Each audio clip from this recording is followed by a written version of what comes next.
A beam of light from the depths of the cosmos has ushered Earth into a new era. Monsters have risen, civilizations have crumbled, and humanity teeters on the brink of extinction, forced into retreat within 10 fortified cities. Historically, whenever chaos descends, heroes emerge. Yet this time, the ordinary heroism proves inadequate. What people seek is a deity. Chapter 1. The emergence of a young hero. Chapter 001. The boy from the slums. In the 7th slum district, the alloy gates of the martial arts school were about to close, and the trainees, drenched in perspiration, reluctantly exited. After 3 years of training, my punching power is only 280 kilograms. It seems I have no hope for the selection assessment in 3 days.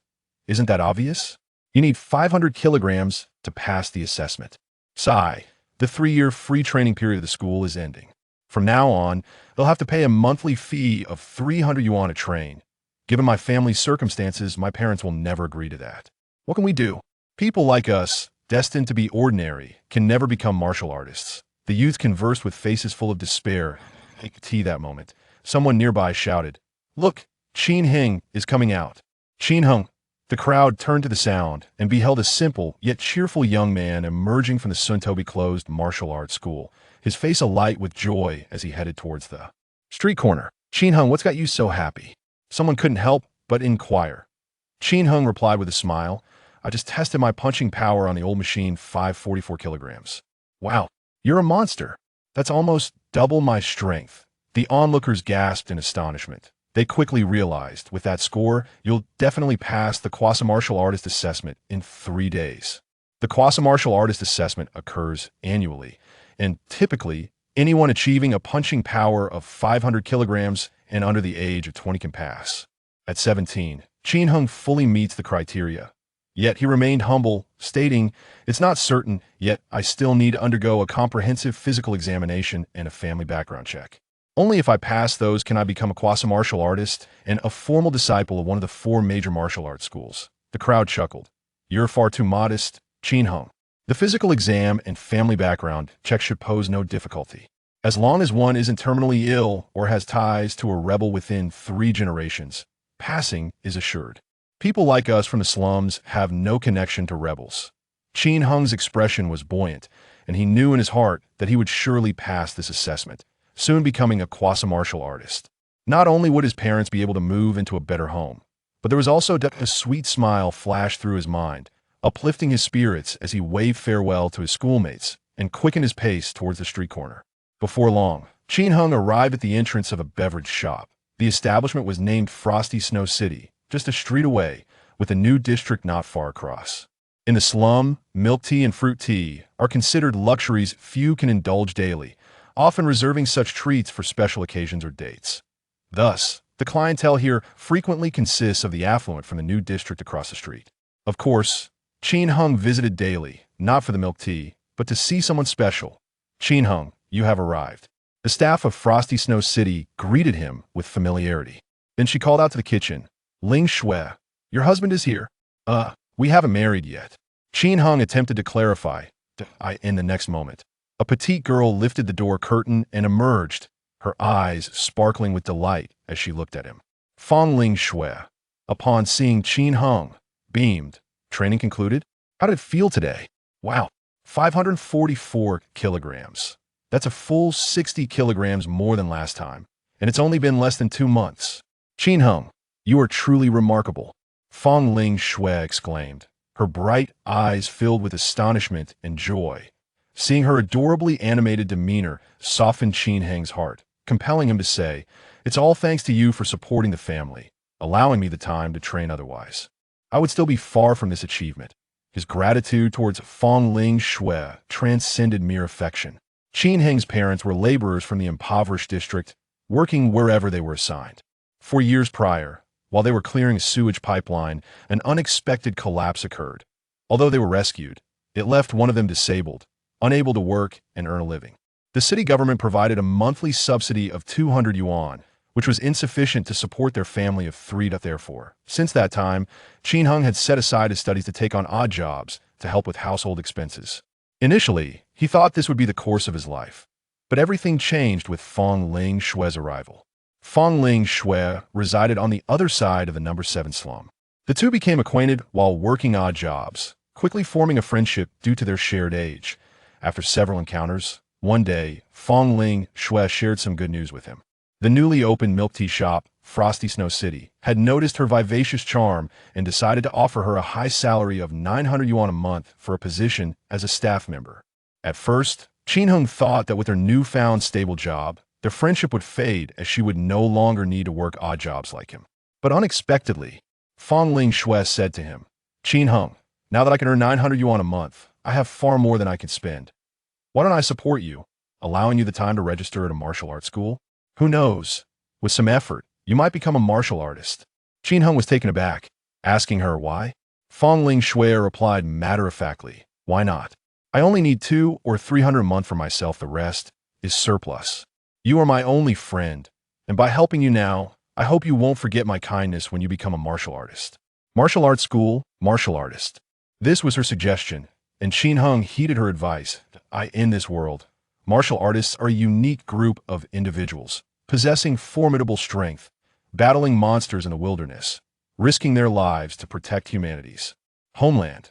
Naturally, they enjoy numerous privileges as a result. The Trial Martial Arts School is a public organization established by the government, offering free facilities, equipment, and coaching, allowing all eligible children, adolescents to receive guidance, as long as one meets the standard for the Aspiring Warrior Assessment within 3 years. They could be accepted as a member of the 4 great martial arts halls, thereby transforming their identity from a lowly, impoverished individual. However, achieving a punch force of 500 kilograms in such a short span of 3 years is no trivial endeavor.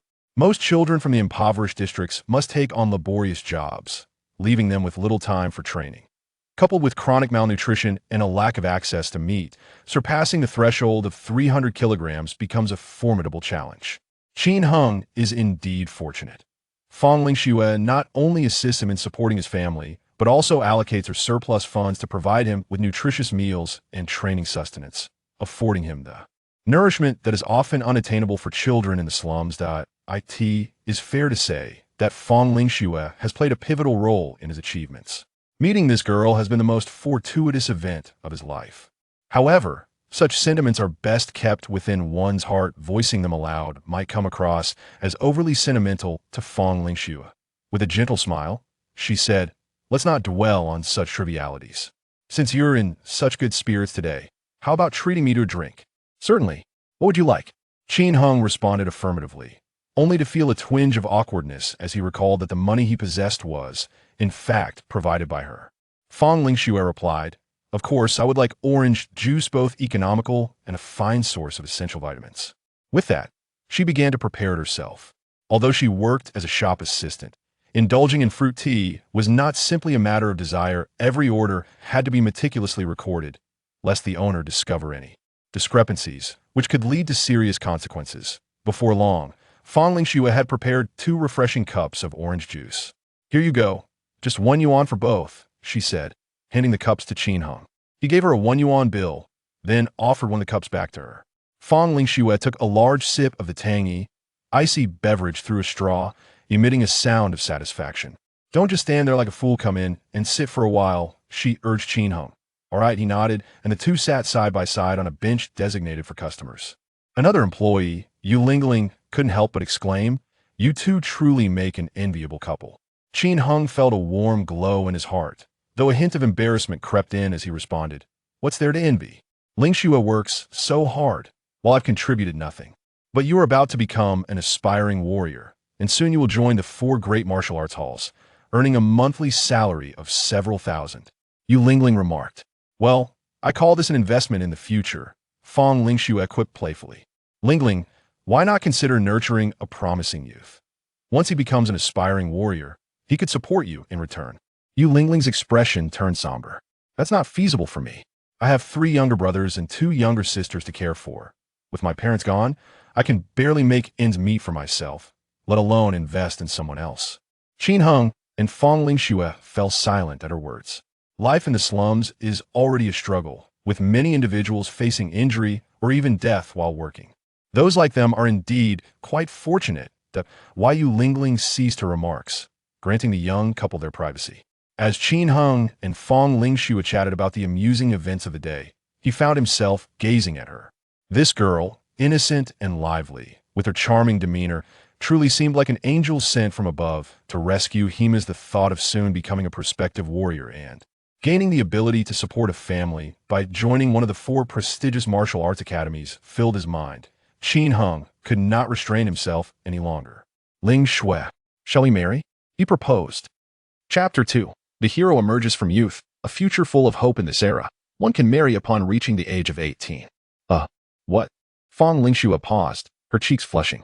The conversation had been flowing so smoothly, yet suddenly, this topic arose. Qin Heng's gaze was resolute. I wish to marry you. Fong Lingxue, momentarily taken aback, quickly shook her head. No, it's not appropriate. Marrying now would hinder your future. An aspiring martial artist must devote all their energy to training until they achieve true mastery. She added, do not let pride overwhelm you. The journey of a martial artist has only just begun. Qin Heng was somewhat surprised. He had anticipated a joyous acceptance, yet her response was far from what he expected. So when shall we? He inquired. Fong Lingxue smiled. Once your punching power reaches 1,000 kilograms and I turn 18. We shall go and register our marriage. A ton of punching power is the benchmark for a formal martial artist. Qin Heng grimaced inwardly, pondering how long that might take. However, recognizing Fong Lingxue's concern for him, he nodded. All right, I will keep striving, first to pass the assessment in 3 days. Then join one of the 4 major martial arts academies, aiming to meet your requirements swiftly. On that note, Fong Lingxue asked, have you decided which of the 4 major martial arts academies you wish to join? Upon passing the aspiring martial artist assessment, one could immediately declare preferences, selecting any 2 from the 4 major academies as potential choices, after which the academies would decide whether to accept the candidates. Typically, the first choice is selected, with very few being rejected. Even if the first choice declines, the second choice must be accepted. It is virtually impossible to fail. The 4 major academies are Tiandao Martial Arts Academy, Longshan Martial Arts Academy, Zhanshan Martial Arts Academy, and Yingxiong Martial Arts Academy. All 4 serve as guardians of humanity. Renowned and respected. Fong Lingxue suggested, both the heads of the Zhanshan and Yingxiong academies are foreigners. Perhaps you should choose between Tiandao and Longshan. The difference in monthly salary is 1,500, a significant amount, enough to cover the expenses of an ordinary family in a poor district for 2 months. Fong Lingxue playfully tapped his head. Silly, what is there to hesitate about? Choose the one with the higher salary. She continued, and what about me? I can help take care of them. Besides, with a monthly salary of 5,000, you can allocate 500 to hire someone to assist your uncle and aunt. You would still have 2 days off each month and wouldn't need to constantly return home, thus not hindering your training. Clearly, Tiandao Martial Arts Academy is the more suitable choice. Qin Heng pondered this and realized there was merit in her reasoning. Sigh, after being poor for so long, he had not considered hiring help for his parents once he had money. Lingxue, you are truly clever. I am rather dull. Qin Heng chuckled foolishly. Fong Lingxue smirked. You've been so focused on training that your brain seems to be developing muscles instead. Oh, very well. Qin Heng, after finishing his orange juice, reluctantly parted ways with her. Upon arriving home, his father, Qin Ziming, who sat in a wheelchair, furrowed his brow and remarked, Xiao Hong, why did you buy meat? Earning money is no easy feat for Xiao Xue, so she ought not to squander it frivolously. Qin Heng explained, Mom, Dad, I have splendid news today. My punching power has reached 544 kilograms. What? 544 kilograms? His parents were so elated they nearly leaped out of their wheelchairs. Our little Hung is thriving. Ha ha ha. Our family is about to produce a martial artist. The ancestral graves of the Qin family are surely rejoicing. They erupted in hearty laughter. Their previous admonishments about Qin Heng and Appos, as spinning dissipating into the air. Such joyous news, of course, warranted a celebration. Let us prepare a meat dish for dinner. In 3 days, I will pass the preliminary martial artist assessment and join the Tiandao Martial Arts School, where I will feast luxuriously every day, Qin Heng proclaimed with a smile. Heading towards the kitchen, his heart brimming with dreams of a brighter future. His parents' eyes sparkled, as if the drabness of their lives had finally been infused with color. His mother, Shang Yuhan, maneuvered her wheelchair into the kitchen to help wash the vegetables. His father, Qin Ziming, followed closely, inquiring, Hung, does this mean you decided to join the Tiandao Martial Arts School? Didn't you say it was too far? They had previously discussed his aspirations. Hire someone? Qin Ziming and Shang Yuhan exchanged glances, clearly sharing Qin Heng's lack of understanding regarding such matters. Upon hearing this, Qin Ziming quickly remarked, "Indeed. We could hire Xiao from downstairs as a caretaker. She manages to support 2 households and works multiple jobs. It's quite taxing for her. Once Hung achieves success, he could offer her a more stable position, which would not only provide us with care but also repay her previous kindness towards you." The image of the gentle face of Xiao flitted through Qin Heng's mind. This elder sister had shown considerable concern for him in the past, leaving a deep impression. "Yes, once I receive my first paycheck, I will employ Sister Lin." He nodded in agreement with his father's suggestion. Before long, dinner was ready. The meal consisted of brown rice, a simple broth, a plate of pickled vegetables, and a fragrant stir-fry of garlic shoots and meat. The mere presence of this meat dish elevated it to a lavish dinner in the eyes of those from humble backgrounds. "Let us eat. Life will surely improve from here," Qin Heng declared with confidence. "Indeed, we believe in you." His parents echoed joyously, eagerly serving him more meat. "You must eat well. You are still growing. And nutrition is essential. Only when you are full can you muster the strength to train and strive to become a true martial artist. I can hardly imagine how handsome our little Hung will look in a combat uniform. Surely, he will outshine the martial artist on television." Qin Heng looked at his bowl overflowing with meat, both amused and bewildered. "Mom and Dad, do take some for yourselves. I usually have meat in my training meals. This was prepared especially for you. Why has it all ended up in my bowl? We're eating, and we've had several pieces already. Enough chatter. Eat quickly. It will lose its flavor if it cools." His parents, far from feeling any remorse, encouraged him to indulge. Chapter 3. The hero emerges from youth after dinner. Qin Heng ascended to the rooftop terrace. The dwellings in the impoverished district resembled pigeon coops, small and dimly lit, offering little in the way of open space. If he wished to practice his martial arts, he had no choice but to come to the rooftop. Yet, even this space was exceedingly cramped. Clotheslines and ropes were omnipresent. While some individuals utilized foam boxes to cultivate scallions, garlic, and other greens, while others stored old belongings they could not bear to discard. Fortunately, he found himself alone, free from distractions that might hinder his practice. He settled down to begin his training, eager to experiment with the meditation technique introduced by his coach. Today, after testing his punching power, which had surpassed 500 kilograms, the instructor had shared with him a unique method of cultivation known as innate fetal breathing technique. This technique, reputedly universal among aspiring martial artists, was the culmination of collaborative research by the 7 martial deities, in a generous spirit aimed at the evolution and growth of humanity. These deities had freely disseminated this practice to all martial arts schools, permitting those whose punching power reached 500 kilograms to commence their training. The essence of the technique lay in harnessing one's consciousness to govern the internal organs, allowing breathing to transcend the confines of the lungs, thereby activating all organs and the skin to draw energy from the natural world. For martial artists, the journey of cultivation transcended mere muscular enhancement. It entailed the absorption of cosmic energy.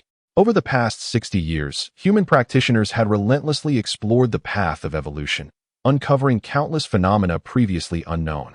What Qin Heng endeavored to do was to leverage the wisdom of those who came before him to augment his own strength. As he delved deeper into his practice, he felt his skin absorbing the surrounding energy. The moonlight, gentle breeze, and magnetic fields, each presence resonated with a corresponding flow of energy. Invisible currents infiltrated his body through his pores, nourishing his muscles and fascia, subtly transforming his physiological structure. Within the intricate weave of his cellular composition, minute electrical currents danced, evoking sensations of tingling euphoria.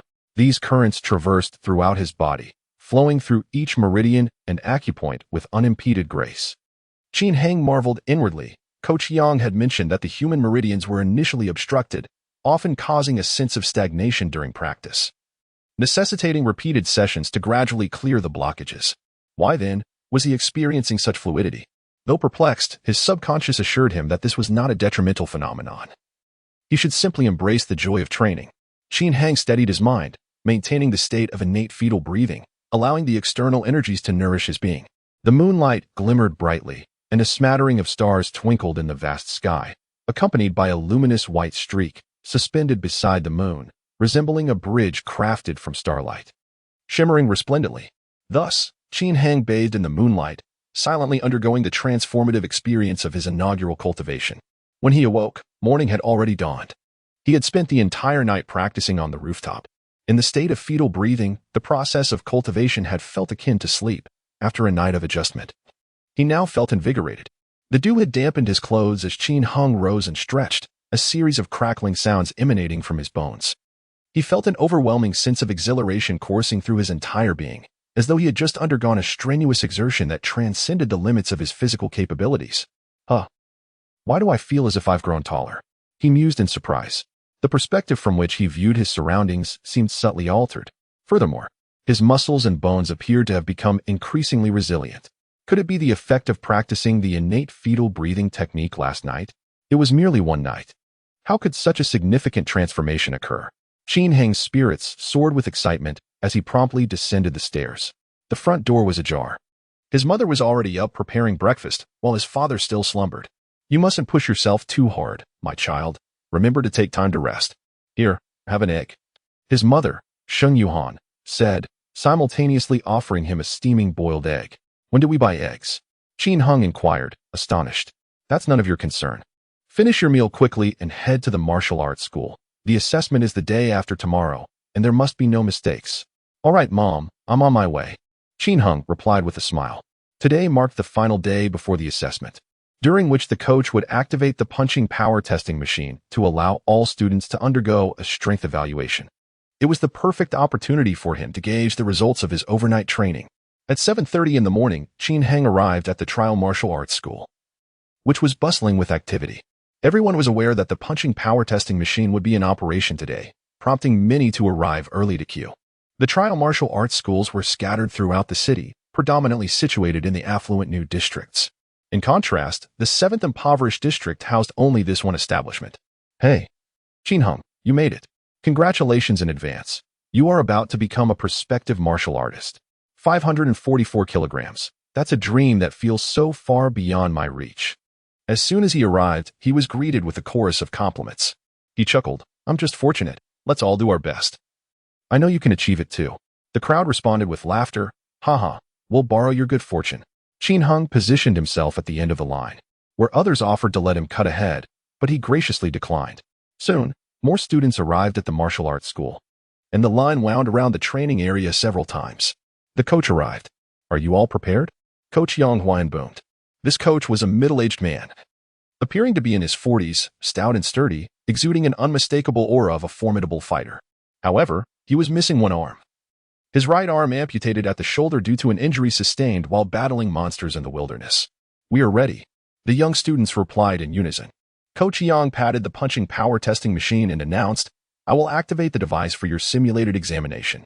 You will approach in order, each delivering 3 punches, with only the maximum value recorded. No sprinting, no stepping forward. You may only strike in place. Otherwise, your results will be rendered invalid. Do you understand? Understood. They echoed once more. All right, proceed in order. Zhang Jun, you go first. Coach Yang pointed to the boy at the front of the line. Zhang Jun was a friend of Qin Heng from the same alley, and he possessed considerable strength. He stepped forward, poised to strike the testing machine. The first punch registered at 467 kilograms.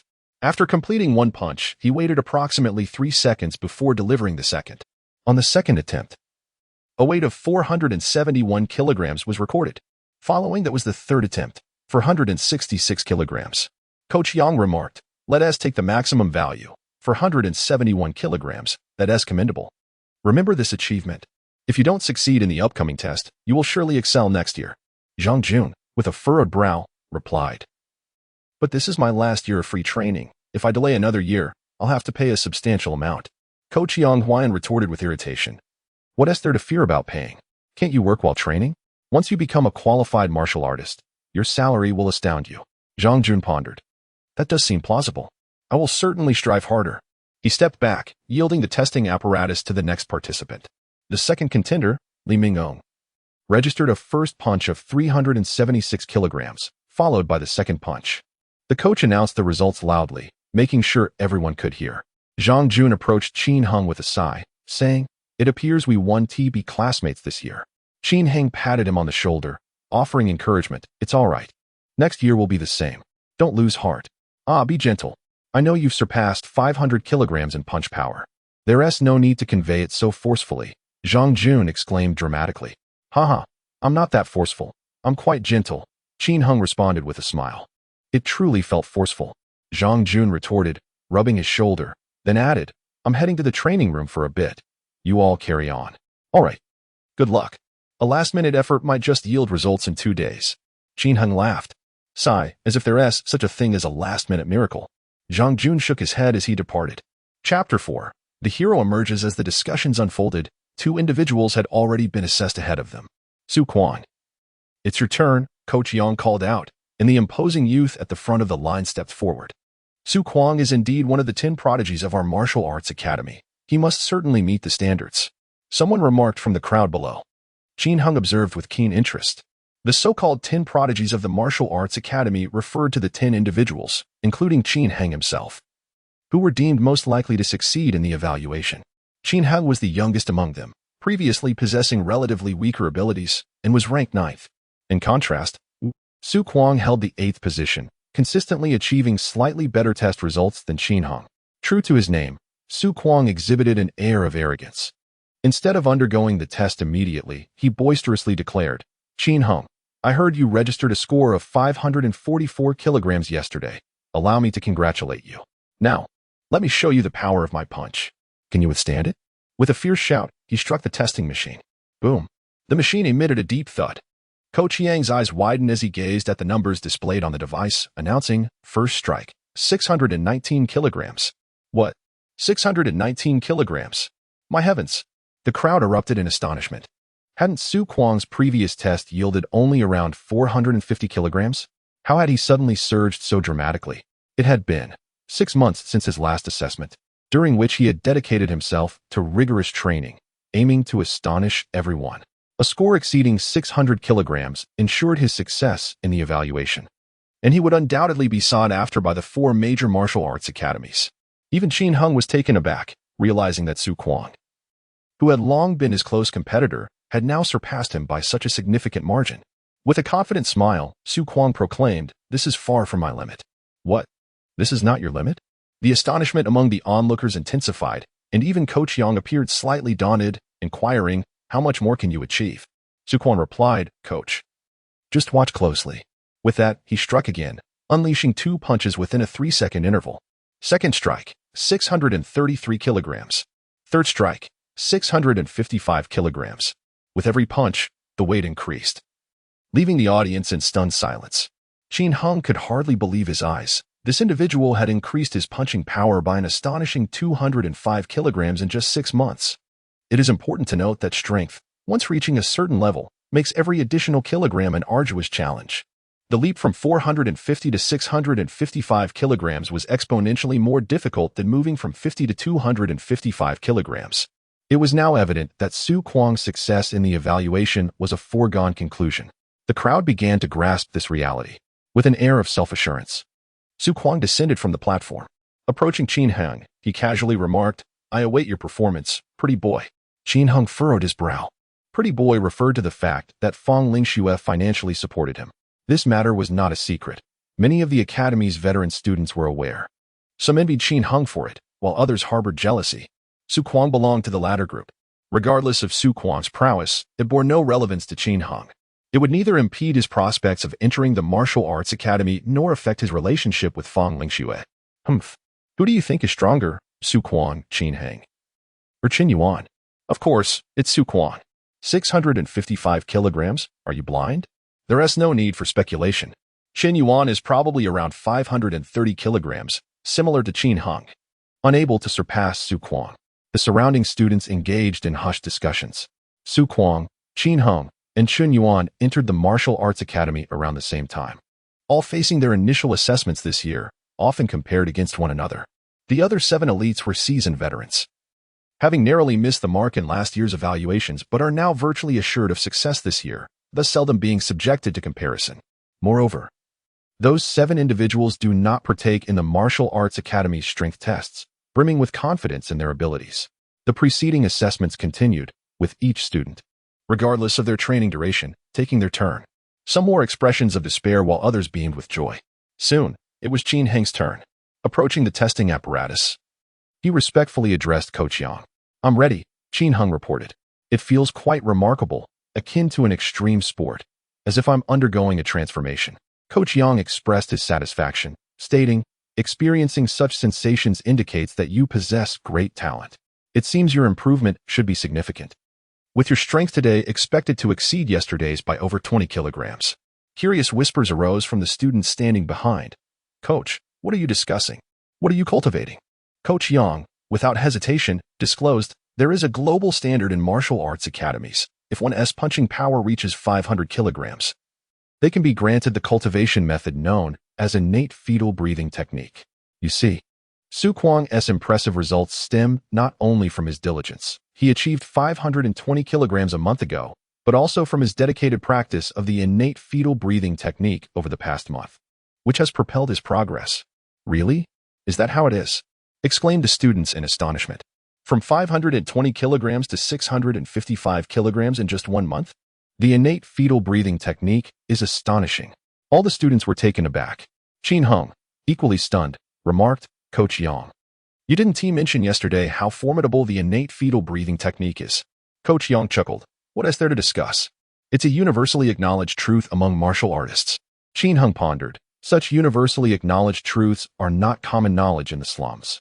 The gap between the impoverished and the martial artists is vast, encompassing power, strength, social status, and even common understanding. The thought of Su Kuang's remarkable month-long improvement ignited a spark within Qin Heng. I, too, have learned this cultivation method. I wonder how much strength I can display today. No one is devoid of the desire for power. The aspiration to grow stronger and wealthier is a shared dream among all the students.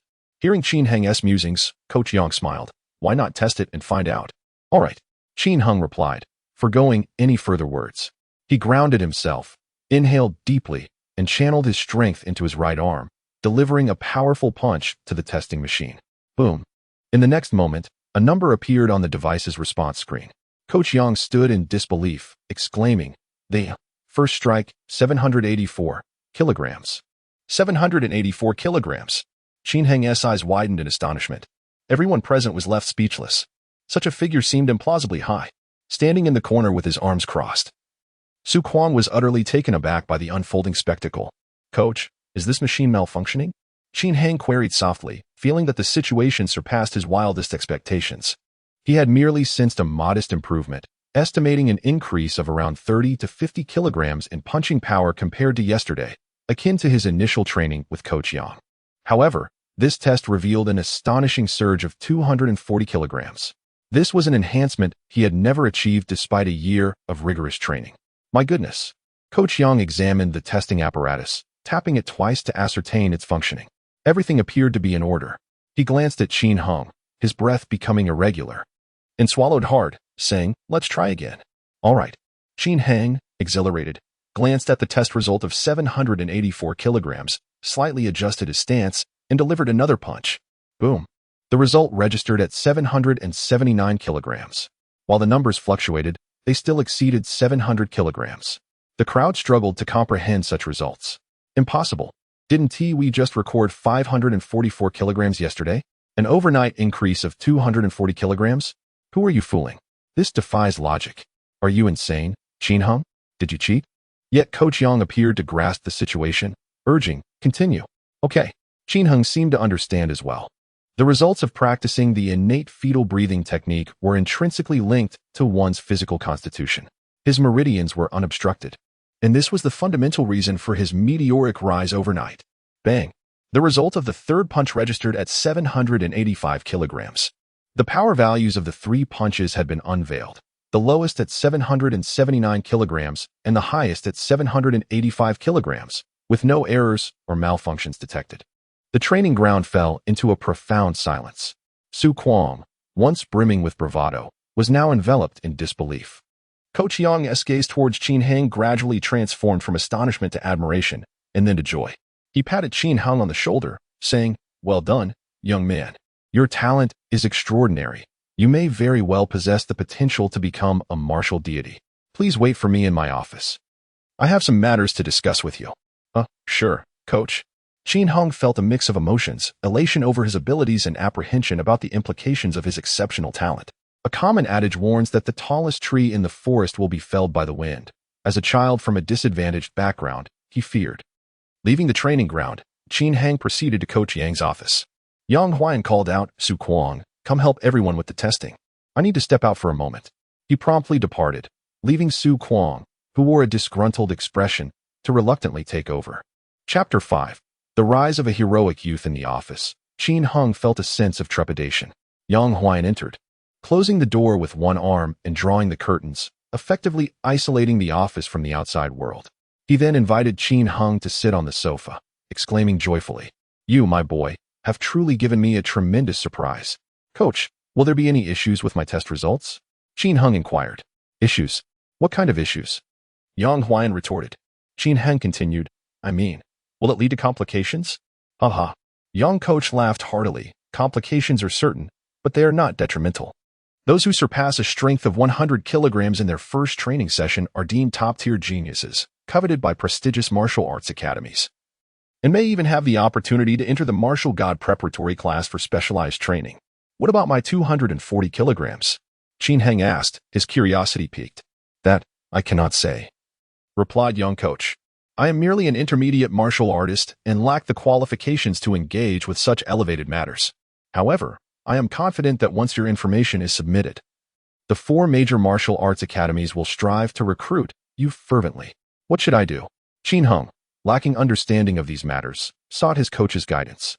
Yang Coach responded, What you do will depend on your own desires.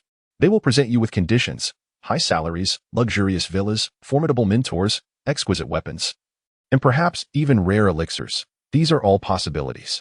You simply need to choose according to your own needs. Qin Hung felt somewhat bewildered. How high is high pay? What does a villa look like? How powerful is a formidable mentor? He was unfamiliar with these concepts. He only sensed that he had encountered a pivotal moment in his destiny, one that would elevate him from an ordinary child of the impoverished district.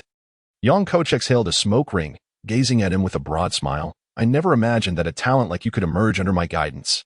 Shortly, I will call the Martial Arts Alliance to recommend you. Provided you pass tomorrow's assessment, not only will you and your family ascend to prosperity, but I, as your recommending coach, will also receive a bonus of no less than 100,000. 100,000. That is a sum that an ordinary pauper could never earn in a lifetime. Qin Hung was astounded by the enormity of the reward for merely making a recommendation. Young Coach remarked, Does it seem exaggerated to you? Somewhat. Qin Hung nodded.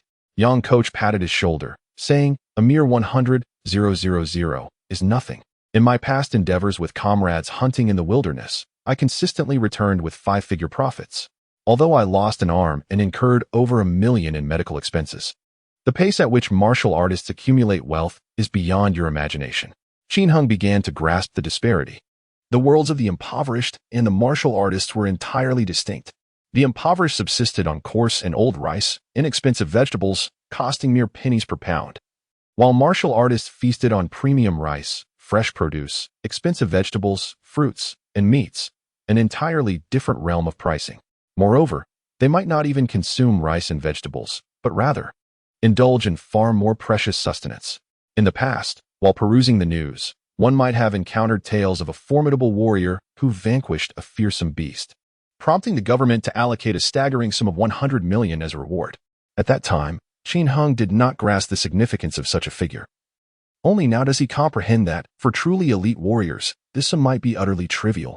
Qin Hung, you possess remarkable talent, and I cannot predict the heights you may reach in the future. However, you must remember the original intent behind your martial pursuits and not lose your way. Yang Huan intoned. Qin Hang nodded in acknowledgement.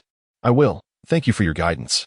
He then inquired, By the way, Coach, I am still unclear about the specific classifications of martial artists. I anticipated your question, Coach Yang replied with a smile, retrieving a booklet from beneath his desk and handing it to him. As Qin Hang opened the booklet, he discovered several pages elucidating the ranks of martial artists. Turning the pages felt akin to opening a grand portal, revealing a magnificent new realm before his eyes.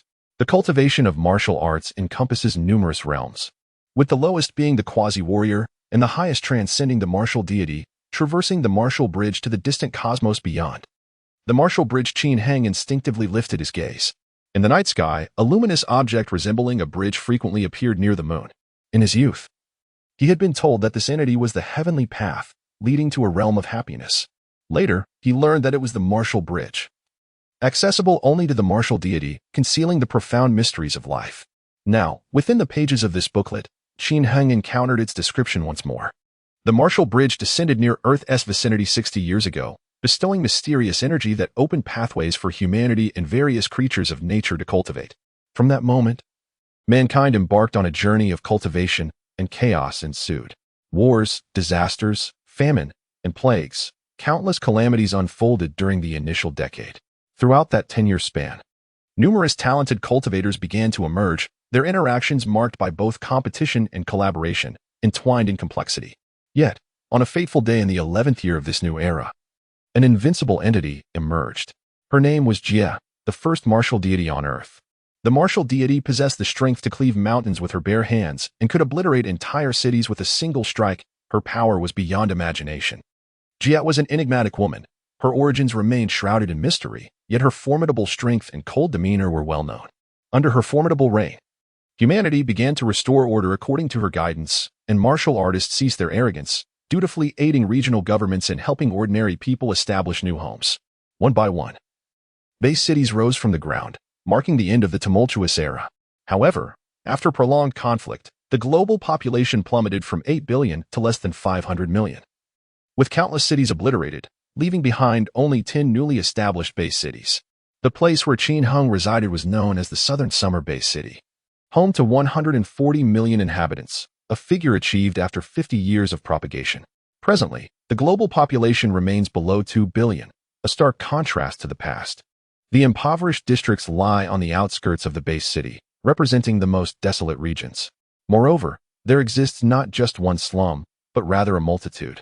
Scattered throughout the periphery of the base city, encircling the new district and the affluent areas, totaling 28, distinguished by the numbers 1 through 28. The area beneath 1's feet is the 7th slum. The manual provided by Coach Yang does not delve into this history. It is merely knowledge absorbed by Qin Heng during his childhood. The pages of the book elucidate the ranks of martial artists. A quasi-martial artist cannot truly be regarded as a martial artist. They are merely reservists, entitled to various privileges, yet devoid of the rights bestowed upon true martial artists. Only those whose punching power reaches 1,000 kilograms, whose physical attributes meet the requisite standards, and who have successfully passed the combat assessment can be deemed as primary martial artists. Beyond them, there are numerous who surpass even the advanced martial artists. There are martial masters, grand martial masters, and grandmasters, each more formidable than the last. Surpassing the grandmaster is the martial deity. Presently, there are hundreds of grandmasters on Earth. However, there are only 7 martial deities. Originally, there were 9. Alas, the most powerful female martial deity, Jie, and the second martial deity, Su Tianlin, have departed, traversing the bridge of martial arts to the depths of the cosmos, hence the reduction in their numbers. Beyond humanity, among the monsters, there exist beast deities of equal standing to the martial deities.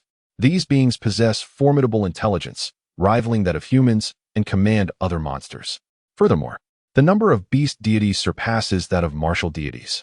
According to statistics, the wilderness area currently harbors 18 beast deities, alongside 7 plant-originated demon deities, whose powers are not inferior to those of the beast deities. They dominate countless monsters and plants, occupying a wilderness and ocean expanse hundreds of times larger than the base city, opposing humanity fiercely, with 60 years of irreconcilable enmity, showing no signs of truce. The mission of the martial artists is to counter the monsters and safeguard their homeland.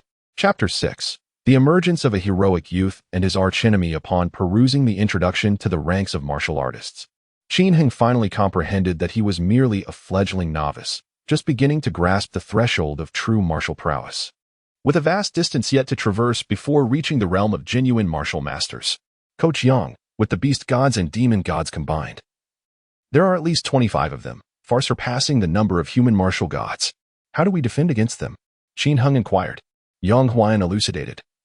Apart from the martial gods, we also possess technology. Although the beast gods exhibit remarkable reflexes, evading the assault of conventional weaponry, we can sacrifice a few grand masters to entangle them, ensuring mutual destruction. He paused, his tone shifting. However, such an occurrence has transpired only once in history, incurring a tremendous cost that both sides are reluctant to bear. Currently, the territories of humans and monsters have largely stabilized, although minor skirmishes have not ceased. The involvement of god-tier powerhouses has become infrequent, serving primarily as a deterrent. Qin Heng nodded slightly, signaling his understanding. When powerful beings engage in combat, the earth trembles and countless lives are lost.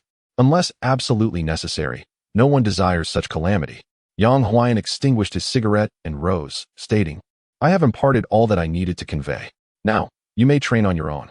Practice your physical conditioning and combat skills during the day, and cultivate your innate breathing technique at night. I believe you will achieve great heights. I will strive diligently, Qin Heng replied earnestly. Although he had yet to immerse himself deeply in the realm of martial cultivation, he possessed unwavering confidence in his abilities. His exceptional talent was evident from Coach Yang's reactions. Of course, high potential does not equate to strength. The chasm between a genius and a true powerhouse is vast, requiring arduous effort and relentless training to bridge. Should one succumb to arrogance and neglect their training from the outset, even the finest aptitude would be rendered futile. Departing from the office, Qin Heng found himself amidst the training ground, where numerous students were still testing their punching power. At that moment, it was Qin Yuan, ranked 10th among the top 10 disciples of the martial school, who was up next. Su Kuang announced the test results with vigor. Qin Yuan, first strike, 598 kilograms. Second strike, 584 kilograms. Third strike, 602 kilograms. Qin Yuan shook his head. Ultimately, I still cannot compare to the two of you. Upon seeing Qin Heng emerge, Su Kuang remarked, You're not far behind me. But in comparison to him, there is indeed a significant gap. Qin Yuan also glanced over. The trio of initial exam top achievers exchanged knowing looks. Qin Heng smiled. There is no need for such comparisons. I have been wholly devoted to training. While both of you have domestic responsibilities and part-time jobs, achieving this level is already remarkable. That is true. It's quite delightful to have a comfortable life. Su Kuang retorted, clearly a bit discontent. Qin Yuan, however, took a more relaxed stance, smiling gently. Regardless, we should pass this assessment with flying colors. Starting next month, we will officially be martial practitioners, capable of supporting a family without the incessant struggle for survival. Upon hearing this, smiles graced the faces of Su Kuang and Qin Heng, while envy flickered across the other students' expressions. Who is stronger or weaker ultimately matters little. What is truly significant is that they have all qualified. Oh, are you all in the midst of testing? A voice resonated from the entrance. As the crowd turned their heads, they beheld a vehicle that had arrived outside the martial arts school, having just turned off its engine. A robust young man descended from the car, clad in a pristine white training uniform, which starkly contrasted with the dilapidated surroundings of the impoverished district. The students whispered among themselves. Wang Ping, what brings him here? Who is this guy? He seems affluent, arriving in a car. He is one of the 10 masters of the martial arts school. Last year, he fell short by 5 kilograms in the assessment. I thought he had given up training altogether. What training? I heard that Wang Ping was found by his relatives. His granduncle is Wang Jianming, the prominent figure we often see on television. Now he resides in the affluent district, no longer one of us. Wang Ping strolled in, catching snippets of the murmurs around him, and chuckled softly. The title of the 10 masters, how distant it feels. Qin Yuan greeted him. Senior brother Wang. Are you here to see the coach? Wang Ping replied, Indeed, one cannot bypass the process for the aspiring martial artist assessment. I've come to collect my examination permit. You are testing your punching power. Why not measure mine as well? Upon hearing this, the crowd exhibited keen interest. A person who had missed the assessment by a mere 5 kilograms last year was surely capable this time around. Furthermore, Wang Peng must have practiced the innate fetal breathing technique. After a year, his strength was unfathomable. Please, senior brother Wang. Su Kuang gestured towards the testing machine. Wang Peng navigated through the throng. As he passed by Qin Heng, he cast a fleeting glance, half smiling, and remarked, Shall we grab a drink at Frost Snow City later? My treat. Qin Heng frowned slightly. This Wang Ping had once been a notorious ruffian in the impoverished district, known for robbing children of their pocket money, assaulting the weak, and bullying the disabled. His reputation was abysmal. Frost Snow City, located at the street corner, had also seen the beautiful Fong Lingshui endure his harassment. Qin Heng had confronted Wang Ping on multiple occasions, but due to a year of less training, he always found himself at a disadvantage. Nonetheless, Qin Heng possessed a fierce determination. He spared no effort in defending Fong Lingshui against anyone who dared to have ill intentions towards her. Each encounter left both of them bruised, with neither gaining the upper hand. When Wang Peng had gone missing last year, Qin Heng had surmised that justice had finally caught up with him, and he and Fang Lingshui celebrated with orange juice. Yet, unexpectedly, a year later, this thug reappeared. Transformed into a wealthy young gentleman, Wang Ping chuckled, "If you wish to provoke me, I'll take my leave. Do you seek trouble?" Qin Heng's brow furrowed, his tone unfriendly. Wang Ping scoffed, "Do you really think you stand a chance? Watch this." He then delivered a powerful punch to the testing machine. Boom. A resonating sound echoed. The digits on the machine surged wildly. A second later, a glaring red number illuminated the display, 988 kilograms. 988 kilograms? My heavens. He is merely a hair's breadth away from being a true martial artist. Has Wang Ping truly become this formidable? And all within a year, even for a budding warrior. Achieving the true standards of a martial artist typically requires more than 3 years of dedication. Yet, in merely one short year, Wang Ping has proven himself to be an extraordinary talent. At this moment, the surrounding students were utterly astonished. Su Kuang and Chun Yuan were equally taken aback, unable to fathom that Wang Ping, who had been missing for a year, had grown to such formidable heights. Are you intimidated? Wang Ping, displaying a punching force of 988 kilograms, cast a triumphant glance towards Qin Heng, his eyes filled with disdain. In contrast, Qin Heng remained remarkably composed, responding nonchalantly. It is merely that. Huh? Wang Ping's demeanor shifted to one of irritation, his gaze becoming dangerously intent, hinting at an impending confrontation. At that moment, Su Kuang interjected. Senior brother Wang, Qin Heng's recent test result was 785 kilograms. Furthermore, he only began his practice of the innate fetal breath technique last night. Chapter 7. The hero emerges from youth. Stronger than expected what? Upon hearing this, Wang Ping's expression shifted dramatically from pride and disdain to disbelief. Are you trying to deceive me? He glared at Su Kuang. Su Kuang shrugged. I wish it were untrue, but this young man is indeed quite extraordinary. Wang Ping's face flickered with complex emotions, but he soon regained his composure. So what? He is still merely a prospective martial artist. In this world, there are countless geniuses, yet only a scant few manage to flourish. Qin Heng retorted. You're just being stubborn. Although Qin Heng's current strength fell short of Wang Ping's, he was confident that it wouldn't be long before he surpassed him and had him pinned to the ground. Heh, Wang Ping scoffed, you Navi boy. Do you really think a bit of talent entitles you to arrogance? Let me inform you, even if a grandmaster were to arrive, he would have to bow and scrape before me. If it weren't for the upcoming assessment, I could end you right now without facing any consequences. At this, the training ground fell silent. Such arrogance was audacious, bordering on lawlessness. Qin Heng sneered while the surrounding junior trainees felt a wave of fear. Wang Shixiao. Let's not go that far, Qin Yuan quickly interjected to diffuse the tension. Su Kuan also sensed the gravity of the situation and hastily pulled Wang Ping aside. Wang Shixiang. Let it go for now. We should get the examination permit. The coach is waiting for you in the office. Humph. Wang Ping cast a disdainful glance at Qin Heng before departing with the other two. Qin Heng, are you all right? Once the trio had moved away, Zhang Jun cautiously approached Qin Heng. It's nothing, just a petty person reveling in his moment of glory, Qin Heng replied, before making his way to the training room. He had some understanding of Wang Ping's uncle. During the chaotic times decades ago, many lost touch with their closest kin. Now that society had stabilized somewhat, those who had achieved success began searching for their long-lost relatives. Wang Jianming, Wang Ping's uncle, was one such person. This elder was a renowned martial artist in the Nansha city and served as the deputy head of the Battle God Martial Arts School's Nansha branch. Such a formidable figure was indeed not someone Qin Heng could afford to offend. However, Wang Jianming was one thing, and Wang Ping was another. Would the esteemed deputy head of a martial arts school truly lower himself to deal with a junior? As for Wang Ping, his strength was not significantly superior to Qin Heng's. With a few more days of training, he would be capable of standing against him. In a small training room, Qin Heng first measured his height. Most children from the impoverished district suffered from malnutrition, typically standing around 165 to 170 centimeters at the age of 17 or 18. Fortunately, thanks to Fang Lingshui's care, he enjoyed nutritious meals every day, but he had only reached a height of 172 centimeters. However, upon testing today, he was pleasantly surprised. After a night of rigorous training, not only had his strength surged, but his height had also increased by an inch, reaching 175 centimeters. He wondered if he would continue to grow taller in the future. Qin Heng contemplated with a hint of anticipation the prospect of transforming into a tall, handsome, and formidable figure. Now, it was time to train.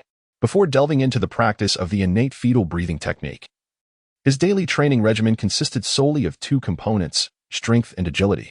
Strength training was relatively straightforward, typically involving the use of barbells, bench press machines, and other equipment to stimulate muscle growth, along with weighted exercises and running, representing the foundational aspects of his regimen. Agility training, on the other hand, relied on robotic assistance. The trainee stood at the center, surrounded by a framework equipped with mechanical arms, clad in boxing gloves, continuously subjected to attacks. Both the frequency and intensity of these assaults could be meticulously controlled. Up to 8 mechanical arms could be installed simultaneously, each capable of delivering a punch every 0.5 seconds. Thus, at the highest difficulty level, the trainee was required to evade 16 attacks per second, lest they risk sustaining bruises and injuries. Upon entering the training room, Qin Hung immediately adopted a focused mindset. He began with strength exercises before transitioning to reaction speed training. Selecting a barbell, he adjusted the weights accordingly. Yesterday, his punching power was measured at 544 kilograms, with his right arm capable of lifting 105 kilograms. Given the significant increase in his punching power today, adding an additional 25 kilograms seemed feasible. He loaded the barbell to 130 kilograms, a weight that was somewhat daunting. However, after a brief trial, he found it to be merely challenging, not insurmountable. With his left hand, he effortlessly lifted the 130-kilogram barbell off the ground. Raising it above his head was not overly arduous. When he switched to his right hand, the process proved even more manageable, well within his limits. Why does it feel like my strength has grown beyond what the testing machine indicates? Qin Hang mused to himself. Perhaps the rapid overnight enhancement of his power had led to a temporary decline in his muscle utilization and coordination, resulting in this peculiar sensation. He increased the weight to 155 kilograms and attempted once more. The additional 25 kilograms significantly raised the difficulty, and Qin Hung felt a surge of pressure. Gritting his teeth, he successfully hoisted the barbell above his head. While 155 kilograms was nearing the limit for his left arm, he believed his right arm could accommodate another 10 kilograms. Based on his previous exertion techniques, with a conversion rate of 1 to 5, his right arm's punching force should approximate 825 kilograms. With further practice, he might just astonish the examiners during the assessment. Each individual's capacity for exertion varied. For instance, while some could convert a lifting strength of 100 kilograms into a punching force of 400 kilograms, others might reach 500 kilograms, with some even surpassing 600 kilograms. A higher conversion rate was always preferable, a crucial aspect that every martial artist needed to refine. After completing several sets of strength training, pushing himself close to his limits, Qin Hung was drenched in sweat, his muscles energized and increasingly responsive. It was time to focus on agility. Checking the time, he approached another training apparatus and methodically attached the mechanical arms. In no time, 5 mechanical arms were in place. Qin Hung activated the control computer, setting the frequency to 1 punch every 0.8 seconds, with unpredictable attacks, and then stepped into the center of the arena. He silently mused. Yesterday, he was able to deliver a punch every 4 seconds. Now, with his strength significantly increased, maintaining this frequency should pose no challenge. A mechanical voice announced, "The test is about to commence. Attack will begin in 5 seconds." The countdown commenced. 5, 4, 3, 2, 1. Begin. Whoosh, whoosh, whoosh. 5 mechanical arms launched a frenzied assault on Qin Hung. Within the confines of limited space, he dodged and blocked, exerting every effort to evade the strikes. 1 second. 3 seconds, 5 seconds. The mechanical arms were devoid of emotion, executing their programmed data with precision, a punch every 0.8 seconds. Each strike imbued with a force of 50 kilograms, with no possibility of leniency. Initially, Qin Hang managed to cope relatively well. However, by the 5th second, he began to realize the gravity of the situation. 5 arms, compared to 4, did not merely present a linear increase in intensity. The space surrounding the human body is finite. The addition of a single arm drastically diminished his evasive maneuvers, doubling the pressure compared to facing 4 arms. Moreover, he had accelerated the frequency by an additional 0.2 seconds. By the 6th second, he started to struggle to maintain his defenses. By the 8th second, a fist struck him forcefully in the lower back. By the 9th second, a punch from the side collided with his head. Fortunately, protective gear mitigated the damage. By the 10th second, having endured 2 consecutive blows, Qin Hung lost his balance, his rhythm thoroughly disrupted. And then, bang, bang, bang, bang, bang. Qin Heng found himself in a state of relentless assault. Fortunately, the training robot was equipped with a safety protocol. After accumulating 20 hits, it would automatically cease its attacks. After enduring 20 punches, though not excessively forceful, his spirits were nonetheless dampened. He had been overconfident. It appeared he had not advanced much beyond yesterday's performance. For mechanical arms were indeed his limit, with perhaps only a slight increase in frequency. He stepped down from the training apparatus, removed one mechanical arm, and maintained a 0.8-second frequency. Restarting the training, he found the pressure significantly diminished. Although still challenging, he managed to complete the full 60 seconds without sustaining a single blow, relying solely on dodging and blocking. After one session, he rested for 2 minutes and continued to repeat the process. Once, twice, thrice. Sensitivity training proved far more arduous than strength training.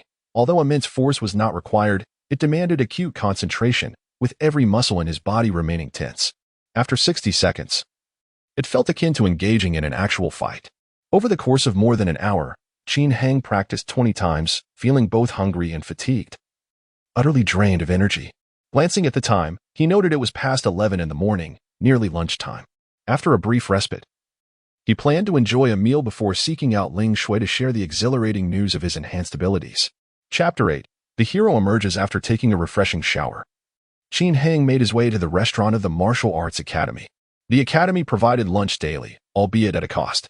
The 3-year grace period only covered training fees.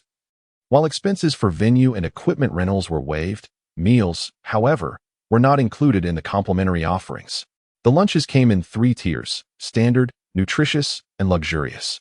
The standard meal, devoid of meat, consisted solely of staple grains and vegetables, with a meager amount of oil, priced at 2.5 yuan. Its advantage lay in the unlimited rice, ensuring one would not go hungry. The nutritious meal, priced at 5 yuan, featured a balanced mix of meat and vegetables, serving as vital sustenance for those undergoing intense training.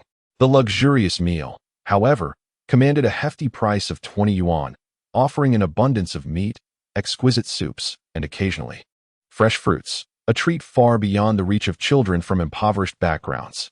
Upon entering the dining area, Qin Heng was met with envious glances from many fellow students. "Senior Qin Heng, you're in for a feast today," remarked a slender young student. "What feast?" Qin Heng replied, puzzled. To minimize waste, the restaurant prepared meals based on the previous morning's orders. He had pre-ordered the nutritious meal, so the chef would prepare that for him rather than waiting for his arrival to place an order. Yet today seemed different. A cursory glance revealed that Su Kuang's tray was overflowing with various meats, as was Qin Yuan's. Nearby, Zhang Jun, who was enjoying his meal, elucidated, "Today, Coach Yang is treating us. Anyone who has tested at 500 kilograms gets a luxurious meal, and those over 400 kilograms receive a complimentary, nutritious meal." He proudly displayed the generous portions of pork knuckle in his bowl. "Coach Yang is exceedingly generous," Qin Heng exclaimed, astonished. With a large number of students at the academy, while those exceeding 500 kilograms were few, nearly 100 had surpassed the 400-kilogram mark. This round of treats would cost at least several hundred yuan, an amount that could sustain a typical family for a month. Qin Heng recalled Coach Yang's words, "The rate at which a martial artist earns is beyond your imagination." What might be seen as a precious few hundred yuan by an ordinary person could merely be considered a trifling sum in Coach Yang's eyes. At that moment, his yearning to become a martial artist intensified. Savoring the aroma of the delectable dishes, Qin Heng approached the ordering window. The elderly gentleman in charge of serving, Old Wang, recognized him and cheerfully said, "Young Qin, Coach Yang is treating you all to a grand meal today. Here is your portion." A generously sized plate was presented before him. Qin Heng's eyes widened in disbelief. "This is utterly extravagant." On the plate lay a portion of braised pork knuckle, a chicken leg, a dish of stir-fried pork with fragrant dried tofu, a serving of stir-fried greens, and a bowl of aromatic rib and corn soup. "You can serve yourself rice. Take as much as you wish. A fine of 1 yuan will be imposed for every grain of rice wasted," Old Wang added. All right then, Qin Heng felt his mouth water. He had never experienced such a sumptuous lunch in his life. For merely 20 yuan, this luxurious meal was a revelation. If I earned several thousand yuan a month in the future, could I not indulge in such meals every day?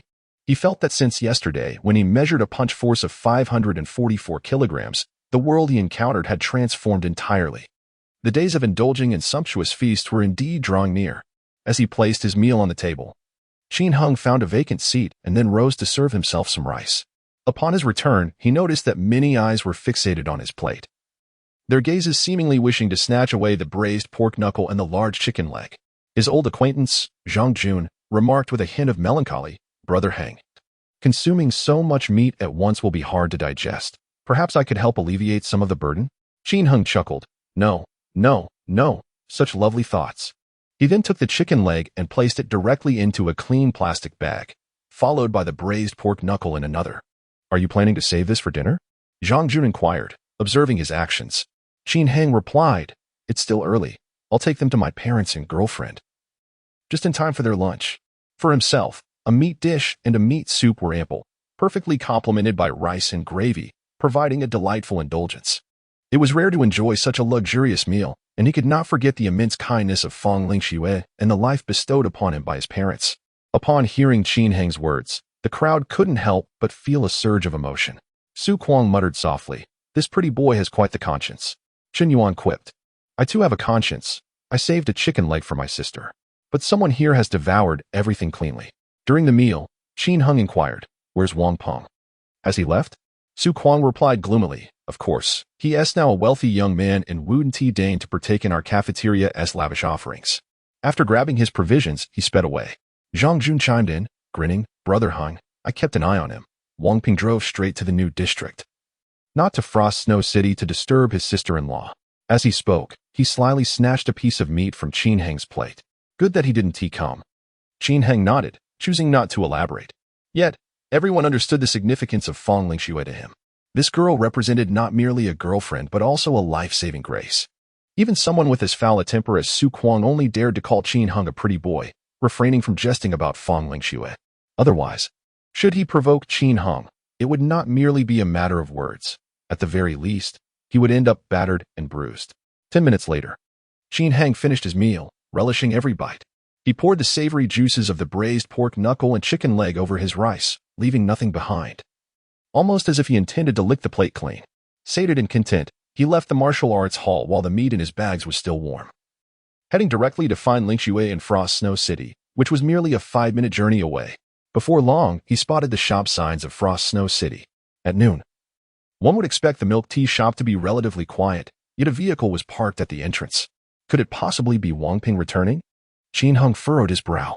However, upon closer inspection, he realized that the car was distinctly different from the one Wang Ping had driven in the morning. Wang Ping's vehicle was a lightweight urban sports car, strikingly flashy in the city and quite expensive. At the entrance of Frosty Snow City stood an imposing off-road vehicle, emblazoned with a bold character for battle on its license plate. Is this a wilderness battle vehicle? Qin Heng marveled. The presence of the battle insignia indicated that this was a vehicle capable of traversing the wilds, fortified to withstand bullets and the impact of monstrous creatures, rendering it exceedingly valuable. Moreover, its owner must undoubtedly be a formidable warrior. It struck Qin Heng as peculiar that such a noble fighter would venture into the impoverished district for a cup of milk tea. Although the new district lay just across the way, it remained distinct from the impoverished area. Most warriors resided in upscale neighborhoods near the city center, far removed from such surroundings, making their presence here rather unexpected. As Qin Heng approached the quaint shop, a figure emerged. It was a young man, scarcely 30. Donning sunglasses and exuding an air of authority with each commanding step he took, radiating an aura of unassailable dominance. Their eyes met briefly, through the dark lenses. Qin Heng perceived a chilling glint, as if a colossal mountain bore down upon him, instilling an immense pressure that compelled him to instinctively yield. This individual's prowess was certainly superior to that of Coach Yang. He was likely a master-level warrior, Qin Heng surmised. The young warrior cast a fleeting glance at him without uttering a word, before entering the vehicle and accelerating away with a decisive press of the gas pedal. Chapter 9. The hero emerges. Qin Heng, why are you here so early today? A girl's voice reached his ears. Lingxue, what's with the expressions on your faces? Only then did he notice that both Fang Lingxue and Yu Ling wore sorrowful looks. Unable to suppress his curiosity, he inquired what happened. His intuition hinted that the girl's reactions were likely connected to the martial artist they had encountered earlier. Fang Lingxue sighed, choosing silence. Yu Ling, with a mournful countenance, explained, that person just now was our boss. He said the store's revenue is too low, and it will be closing at the end of the month. We'll be out of work. What? It's closing? Qin Heng was taken aback. He had assumed the two girls were being bullied by the martial artist, not realizing he was, in fact, the store owner. Yu Lingling continued. I never expected to meet our boss under such circumstances. What will we do now? Without this salary, my younger siblings. Her expression was filled with despair. With the closure of Frosty Snow City, the two girls, having lost their stable jobs, would be forced to take on odd jobs, resulting in a significant drop in income. Fong Ling Shui reassured Qin Heng.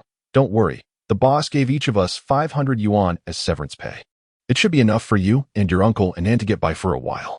Once the assessment is over tomorrow, you'll be a certified martial artist. Next month, you'll start school, and by the month after, you'll receive your salary. By then, Ling Shui at this. Qin Heng felt a wave of discomfort wash over him. It was Fong Ling Shui who faced unemployment. He should be the one comforting her, yet the roles had reversed. You still haven't explained why you came to see me so early, Fong Ling Shui asked, forcing a smile in an attempt to change the subject. Qin Heng produced a braised pork knuckle and a chicken leg. Wow, is this for me? Fong Ling Shui's eyes lit up with surprise. With a smile, Fong Ling Shui replied, then I'll take the chicken leg. The pork knuckle can go to your uncle and aunt. She took the noticeably smaller chicken leg. Enjoy it while it's hot, Qin Heng said, watching her with a tumultuous heart. The girls' lunch consisted of a small pot of plain porridge accompanied by pickled radish and a plate of stir-fried greens. With the addition of the chicken leg, Fong Ling Shui ate happily, even sharing a piece with Yu Lingling. The two, initially disheartened by their unemployment, seemed to brighten a little. Yet, as Qin Heng observed her innocent and carefree demeanor, he felt an even greater sense of anguish. She deserved to be in a better situation. Ling Shui, Qin Heng hesitated, unsure of how to convey his feelings at that moment. Oh right, Fong Ling Shui suddenly exclaimed, setting down her chopsticks and running over. She pulled 5 100 yuan notes from her pocket and placed them in his hand. This is what the boss just gave us. You need to last until your martial artist salary comes in next month. I don't have much money left either. You'll have to rely on yourself from now on. Qin Heng opened his mouth but found himself speechless, his body frozen in place. It felt as if something had lodged in his throat, and the world before him blurred, obscured by a veil of tears. Ling Shui. She could have had a much better life. With a monthly salary of 900, one would undoubtedly be considered a high-income individual in a slum area. And with no burdens at home, she had already become somewhat affluent after 3 years. Yet, in devotion to him, she subsisted on plain porridge and pickled vegetables. Enduring a life of hardship, he could scarcely recall the last time Fong Ling Shui had a taste of meat. The assessment tomorrow must be passed. Once I receive my first paycheck, she will no longer need to toil in such a manner. Qin Heng thought to himself. He could not fathom how fortunate he was to have encountered such a wonderful girl. All he knew was that he must never let Fong Ling Shui down. Regardless of how much he earned in the future or how formidable a martial artist he became, he vowed to share everything with Fong Ling Shui. Otherwise, he would be less than a beast. Turning away, Qin Heng dared not linger, fearing that Fong Ling Shui might catch sight of the unsightly redness in his eyes. However, this scene had already been witnessed by 2 girls. As they watched Qin Heng depart, Yu Lingling whispered to Fong Ling Shui. He was moved to tears. Ling Shui, you are so good to Qin Heng. If it were me, I could never bear to spend all my earnings on someone else.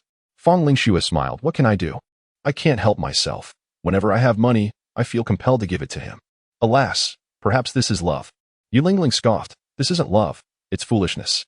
What if Qin Heng becomes a martial artist and, upon seeing the glamorous world of the wealthy, abandons you? Fong Ling Shui confidently replied, he is not that kind of person. I trust him. Oh, foolish girl. Yu Lingling shook her head with a sigh. You are just as foolish, Fong Ling Shui retorted.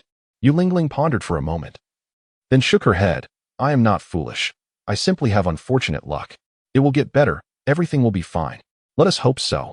The memories of the past days and years served as motivation for him, instilling a sense of urgency. Even though he was confident about passing the assessment tomorrow, he still aimed to improve before then, striving for higher benefits and greater wages. His goal was to ensure that his parents and Ling Shui could live comfortably, no longer toiling for a mere morsel of food or treating a piece of meat as a precious treasure. Furthermore, he aspired to grow stronger and wealthier, so he could assist more unfortunate souls like Sister Lin and Yu Lingling, enabling them to lead prosperous lives. With a whoosh, the mechanical arm continued its relentless punching motion, creating a rush of wind. Qin Yuan, training in the same facility, was astonished by the pace Qin Heng had set. Qin Heng, are you out of your mind?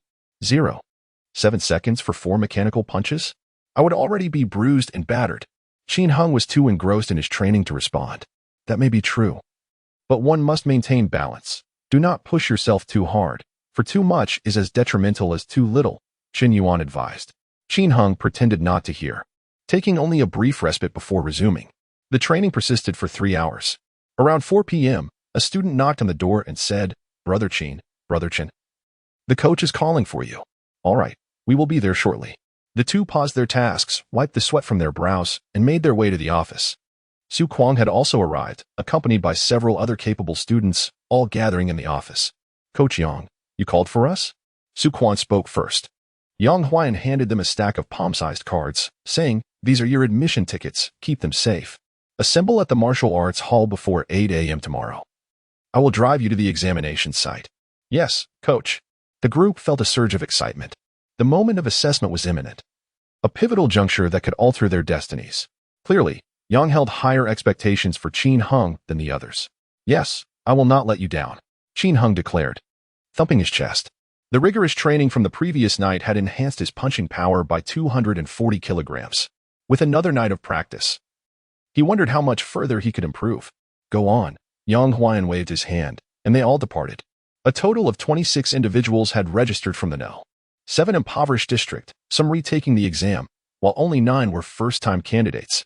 Although both first-time and retake candidates shared the same examination venue, their treatment differed significantly. Training for 3 years before the initial examination contrasted greatly with 4 years of training. A shorter training duration often resulted in higher initial scores and better prospects. Conversely, even if a retake candidate could deliver an 800-kilogram punch, their treatment would remain rather ordinary. By 6 p.m., Qin Heng returned to the rooftop to practice the innate fetal breathing technique. The punching power test in the morning had unveiled the formidable potential of this technique. Therefore, he approached this session with utmost seriousness and anticipation. Soon, the familiar sensation of comfort and relaxation enveloped him once again. The tingling sensation of energy coursing through him returned. Qin Heng focused intently, sensing his body transitioning into a unique operational mode that transcended mere breathing. Every fiber of his skin and each cell felt akin to a generator, absorbing the ambient natural energy and converting it into electrical power, replenishing every part of his body. The rising moon, the gentle breeze, and the invisible magnetic field all served as catalysts for this generator's operation. Ultimately, this energy was stored within his muscles and bones, coalescing into strength. What a delightful feeling. It is nothing like the arduous ordeal Qin Yuan described, Qin Heng mused. During their daytime exchange regarding training experiences, Qin Yuan had mentioned that the process could evoke slight pain and was challenging to endure, asserting that one could hardly last beyond 3 hours. However, for Qin Heng, this experience was rather enjoyable. Were it not for his hunger and the need to relieve himself, he felt he could sustain this practice for months on end. As dawn approached, Qin Heng concluded his training. Wow, my strength has undoubtedly increased, he exclaimed. My current punching power must exceed 800 kilograms. That is no trivial figure. An 800-kilogram initial score could land me on television. Today, he is set to participate in the assessment, and perhaps he will astonish everyone, leaving a profound impact on the entire Bay City. Aware of his examination today, his parents rose early to prepare a meal for him. The three of them sat together, enjoying a bowl of porridge. Xiaohang, remember to bring your admission ticket. Don't be nervous when you arrive at the examination hall. Just relax a little, his father advised, patting him on the shoulder. Qin Heng replied confidently, Don't worry, Mom and Dad. I will definitely pass the assessment. Once I've earned enough money, we shall move to a high-rise in the new district, and you can enjoy leisurely walks downstairs every day. His mother smiled and said, We've grown accustomed to living here, so it doesn't matter much.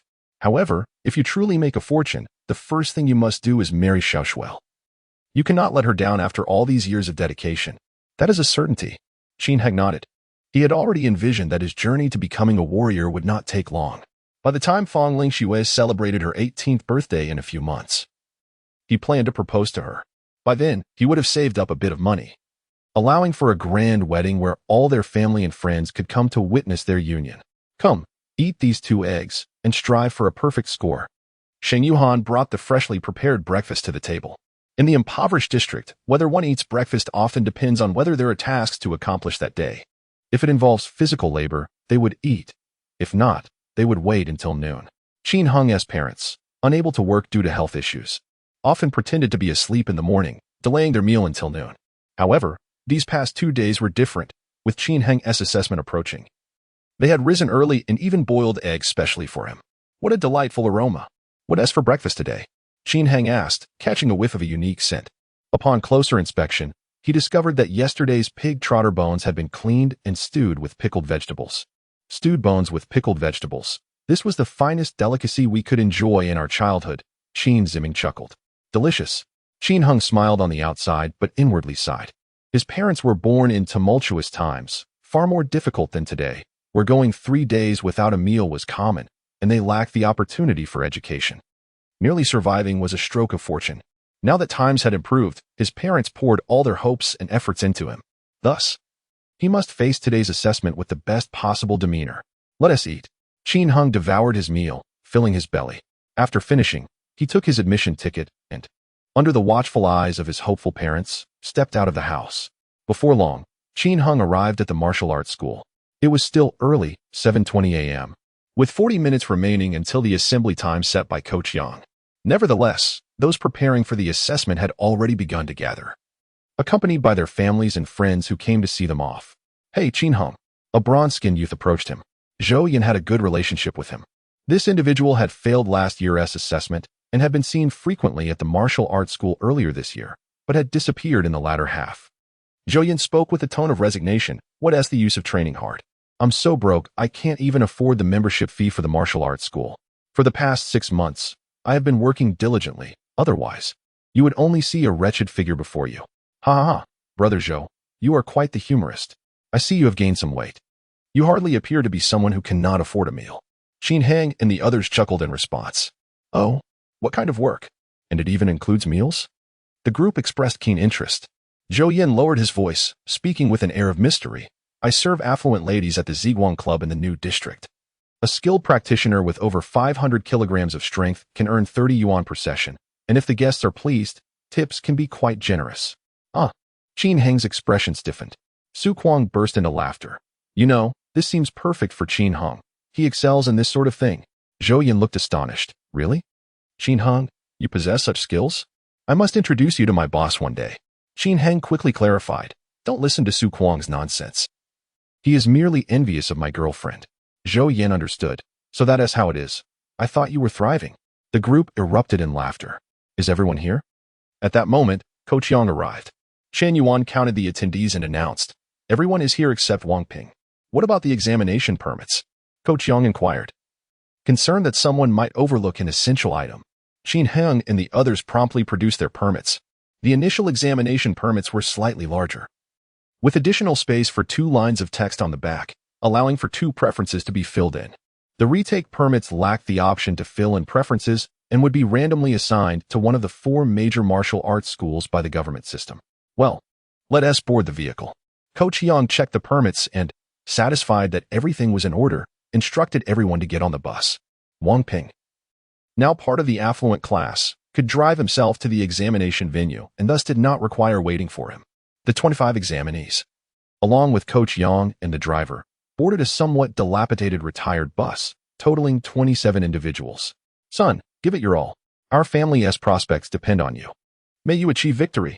My little Kuang is the best. Along the roadside, family members of the candidates offered their heartfelt wishes.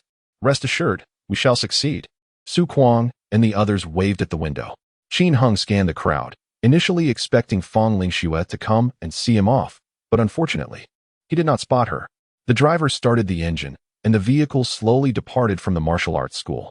Zhou Yan squeezed in beside Qin Heng, draping an arm around his shoulder and whispering, Brother, honestly, will you take up the job? Just an hour a day would suffice, even as a budding martial artist. You would still have time to earn. Qin Heng hurriedly waved his hands. No, you should seek Su Kuang for such an opportunity. He seems to need it more. Really? Zhou Yan took him at his word and immediately rushed to find Su Kuang. The bus swayed as it navigated the bumpy roads of the impoverished district. After turning 2 corners, they reached the main road on the outskirts of the new district. As they passed by the entrance of Frost Snow City, Qin Heng instinctively glanced into the shop, only to find it still closed as it was too early. Lingxue. The image of the one he cherished flashed through Qin Heng's mind, and he silently vowed to himself, I shall not let you down. Chapter 11. The hero emerges. The quality of the roads in the new district is significantly superior to that of the slums along the route.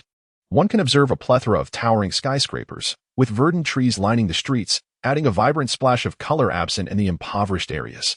Coach Yang, might we also purchase a residence in the new district in the future? Inquired the novice examinee. He sure. Yang Huan responded. If one aspires to become a prospective warrior and manages their finances prudently, saving for 3 to 5 years should suffice. 3 to 5 years? He sure calculated quickly. The average salary for prospective warriors in the 4 major martial arts schools hovers around 4,500. One could save at least 3,000 each month. 3,000 a month translates to 36,000 a year, culminating in 180,000 after 5 years. 180,000. Is that truly only enough to procure a single apartment? Qin Yuan interjected. What do you expect? The starting price for a property in the new district is a minimum of 100,000, and that is for the most dilapidated options, without becoming a prospective warrior. Residents of the slums have no hope of relocating there. But how do people manage to live in the new district? Isha expressed his confusion. The Nanxia Bay City is home to approximately 140 million people. Among the 28 slums, varying in size, the smallest, number 7, has around 900,000 inhabitants, while the largest, number 16, reportedly houses over 5 million. Collectively, the population of these 28 districts is estimated at around 60 million. This implies that when combined with the new district and affluent areas, approximately 80 million people reside there. It is evident that not all of them can be prospective warriors or their kin. Qin Heng remarked, I possess some knowledge on this matter. Our cultural studies teacher once mentioned that many individuals in the new district, despite having residences, do not hold property rights. Their homes were allocated 30 years ago when the new district was established, involving over 12 million workers who volunteered without compensation, providing their own meals, and managed to construct a city spanning 38,000 square kilometers within 3 years, a remarkable feat. Yang Huan nodded in agreement. Indeed. Their ability to inhabit fine houses is a testament to their considerable toil. Additionally, city defense soldiers and employees of various factories contribute at the front lines for the base city, and the government provides them with housing free of charge. The young people felt a twinge of envy. While the role of border defense soldiers was understandable, the notion of workers receiving such advantageous housing, a home worth over 100,000, after merely 3 years of labor seemed excessively generous. Alas, my parents were too young at that time and missed the opportunity. We were not born into fortunate families. Yet, we cannot lament too harshly. Each generation bears its own burdens. We should be grateful that our parents raised us well, another added. Indeed, you all have your parents. But I was raised by my elder sister. As the group engaged in light-hearted conversation, their topic shifted seamlessly with the sights they encountered along the way. The tension surrounding the upcoming assessment appeared to dissipate considerably. Gazing out at the rows of towering buildings, closely packed together, Qin Heng pondered the notion that living in the new district may not be significantly better than residing in the slums. If the opportunity arises, I aspire to become a top-tier warrior, earn millions, and acquire a luxurious home in the affluent district. As the vehicle progressed, he gradually discovered that some of the properties in the new district were quite exceptional. In addition to centralized housing complexes, there were also more spacious residential buildings with considerable inter-building distances. The community boasted landscaped gardens, and the ceilings reached a height of 3 meters. Furthermore, there were more upscale low-rise districts, where each building comprised only 5 or 6 stories, conveniently located near parks, rivers, lakes, and various venues, offering a much more pleasant atmosphere compared to those towering edifices. Half an hour later, the car arrived at a vast square. We have arrived. Please disembark, Yang Huan announced. This is the Warrior God Square. Qin Heng gazed outward. Every base city is equipped with a Warrior God Square, constructed in honor of the first warrior god, Jia. The square is square-shaped, measuring 1,800 meters on each side, with a statue of a female warrior deity at its center, surrounded by 8 smaller statues representing the world's most formidable 9 warrior gods. What an enormous place! It's simply magnificent. The 9 students, visiting Warrior God Square for the first time, were filled with awe. At that moment, numerous vehicles, both military and civilian, lined the square's periphery. Rows of armed soldiers stood guard around the statue. The area near the warrior god statue was bustling with countless candidates preparing for the assessment. Resembling a swarm of ants at a glance, Coach, are all the candidates for the assessment gathered here? Qin Yuan inquired. Yang Huan replied, yes. My instructor provided the data last night. This year, the number of applicants is 57,000, the highest recorded in the history of the South Summer Base City. Well, that's a staggering number. Qin Heng and his companions were astonished. In our impoverished District 7, there are only 26 candidates. Where do all the others come from? Zhou Yan, a repeat examinee, explained, you may not realize this, but the children in the new district enjoy better living conditions, allowing them more time to train, coupled with superior nutrition. Their physical development is notably enhanced, resulting in a significantly higher proportion of candidates meeting or nearing the standards compared to our district. Qin Heng felt a surge of relief. Had it not been for Fang Lingxue supporting his family, he would likely have been preoccupied with work like other children from impoverished districts, with little time for training. Zhou Yin continued, however, those of us who manage to train amidst our busy lives tend to possess greater potential. And the 4 major martial arts academies would be eager to accept us. Last year, a person named Han Liang from District 1 achieved an impressive score of 800 kilograms in his initial assessment, causing quite a stir among the heads of the 4 major academies, who nearly came to blows over him. In the end, it was the affluent Tiandao Martial Arts Academy that secured him with an extraordinary monthly salary of 20,000. The group was left in utter shock. A monthly salary of 20,000. My goodness, that means he could afford a home in the new district within a year. With coarse rice priced at 1 yuan per kilogram, his monthly salary could buy 20 tons of rice. Such a lucrative salary was indeed enticing. Almost immediately, their thoughts turned to Qin Heng. Qin Yuan glanced at Qin Heng and remarked, Qin Heng, you are also a novice. Your punching power is nearly 800 kilograms. Could it be that your monthly salary is also 20,000? Qin Heng blinked in response. I have no idea. The assessment hasn't taken place yet, so I'm uncertain about what kind of remuneration I will receive. After a night of intense training, he felt undoubtedly stronger than the previous day. Surpassing 800 kilograms was a certainty. All right, everyone quiet down and gather over there with me. Coach Yang clapped his hands, signaling everyone to cease their discussions. With half an hour remaining until the assessment commenced, they needed to enter the venue. The number of students from the impoverished district was relatively small. The 28 district's participants were all positioned in the eastern area of the martial god statue, collectively amounting to less than 1/10 of those from the new district. Qin Heng and his companions stood at their designated spot, awaiting the arrival of the assessors. With nothing else to occupy his time, he took a moment to observe the statue from a distance. The martial god statue loomed tall, with the statues of the 8 great martial gods standing at approximately 45 meters. In stark contrast, the statue of the female martial god soared to a staggering height of 120 meters, instilling a profound sense of awe. Viewed from the side, the female martial god appeared statuesque, adorned in a streamlined combat uniform, wielding a cold weapon spear, its tip angled upward as she gazed into the vast expanse, her high ponytail billowing as if engaged in a fierce battle against formidable foes. The stone statue bore no color, rendering her attire and complexion indiscernible. Qin Heng had seen photographs of the female martial god in his textbooks. She was depicted in a similar pose, clad in black, her gaze piercing, exuding an aura of lethal intensity.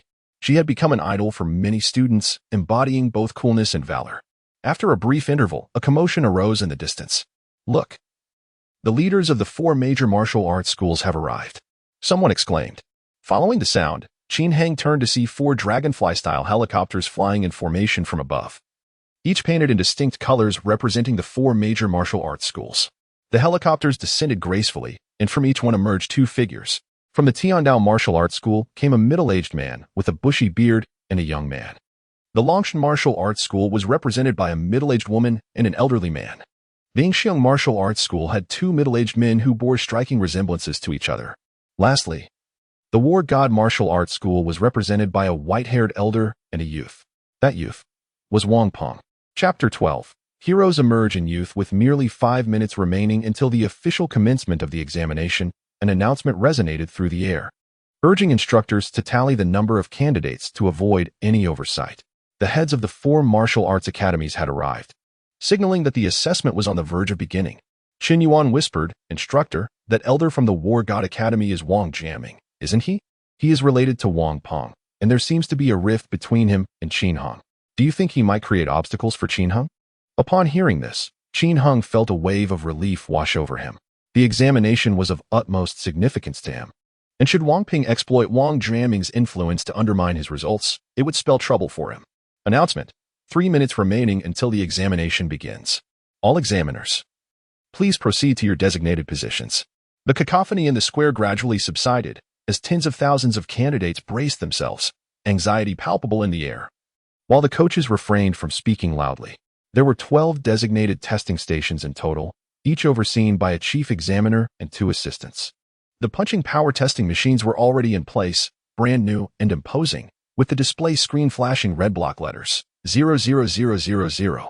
This indicated a testing capacity of 999 kilograms, far superior to the 4-digit machines found in the Trial Martial Arts Academy. Additionally, there was a second testing apparatus for sensitivity, equipped with 4 mechanical arms. This would be utilized after the punching power assessment. Candidates needed to endure 30 seconds of attacks at a frequency of 1 punch per second, with no more than 5 strikes landing to pass. As time ticked away, Wang Peng and his uncle, Wang Jiaming, parted ways to join the queue in the 7th Impoverished District. "Instructor, I'm here to join the line," he announced, brandishing his examination permit. Yang Huayan nodded. "Take your place. You should be the 12th tester from our district." "Yes, this time I will definitely succeed," Wang Peng declared with unshakable confidence. His contemporary, Zhou Yin, scoffed. "You've already made it big. What difference does it make whether you pass or not?" The crowd murmured in agreement, perceiving him as merely flaunting his success. "Wang Peng, now that you've found fortune, don't forget us, your old friends." Someone among the repeat candidates ingratiated himself. Wang Ping responded amiably, "Of course. As long as you all pass the examination, I will speak to my uncle, and everyone can join the War God Academy. I'll help you with accommodation costs." Laughter erupted as the repeat candidates rejoiced at his words. Those retaking the examination had no choice in selecting an academy. If assigned to the Dragon God Academy, their financial prospects would diminish significantly. While the War God Academy was not as affluent as the Heavenly Path Academy, it still offered second-best conditions, making entry a considerable advantage. Indeed, Wang Peng is a good brother. The crowd continued to flatter him. Wang Peng reveled in their admiration, casting a glance at Qin Hung, as if to flaunt his influence. However, Qin Hung paid him no mind. Not only Qin Hung, but even Su Kuang wore a nonchalant expression. After all, they were not repeat candidates. With the privilege of choice and commendable scores, they had no need to curry favor with anyone. Wang Peng felt a twinge of displeasure. Yet he knew it was not the time to display it openly. 3 minutes passed. The broadcast echoed once more. The assessment for aspiring martial artists of the 2088 South Summer Bay City is now commencing. The moment that would determine their fates had finally arrived. Not far from Qin Hung and the others, at examination point 3. The chief examiner promptly picked up the list and declared in a resonant voice, "The examination rules have already been conveyed to you by your coaches. I shall not reiterate them. We shall now commence the assessment. Number 7 Old City District, Jiangrulong." The official name for the impoverished area was Old City District. Following the established queue, the number 7 Impoverished District was the first group to be assessed. Among the 26 individuals from this district, 9 were first-time candidates at the forefront, while 17 were re-examinees trailing behind. Upon hearing his name called by the chief examiner, Jiang Rulong, a fellow candidate, stepped forward from the line. At that moment, a voice interjected, "I'm in a hurry, I'll go first." It was Wang Ping. To everyone's astonishment, he dared to jump ahead. The atmosphere was momentarily stunned. This was the site of the aspiring martial artist assessment, where all order was meticulously arranged by government institutions in accordance with registration regulations. First-time candidates from the same district were uniformly assessed first, followed by re-examinees. Who had ever seen such audacity to break the rules? The chief examiner was momentarily taken aback, his expression shifting as he contemplated reprimanding Wang. Just then, the deputy examiner beside him whispered something. The chief examiner furrowed his brow and glanced toward the distance. He noticed the leaders of the 4 major martial arts schools approaching at a measured pace. Elder Wang Jiaming of the War God Martial Arts School stood at the center, his countenance radiating a warm smile that enveloped all like a gentle spring breeze. Yet, the aura he exuded commanded respect and caution.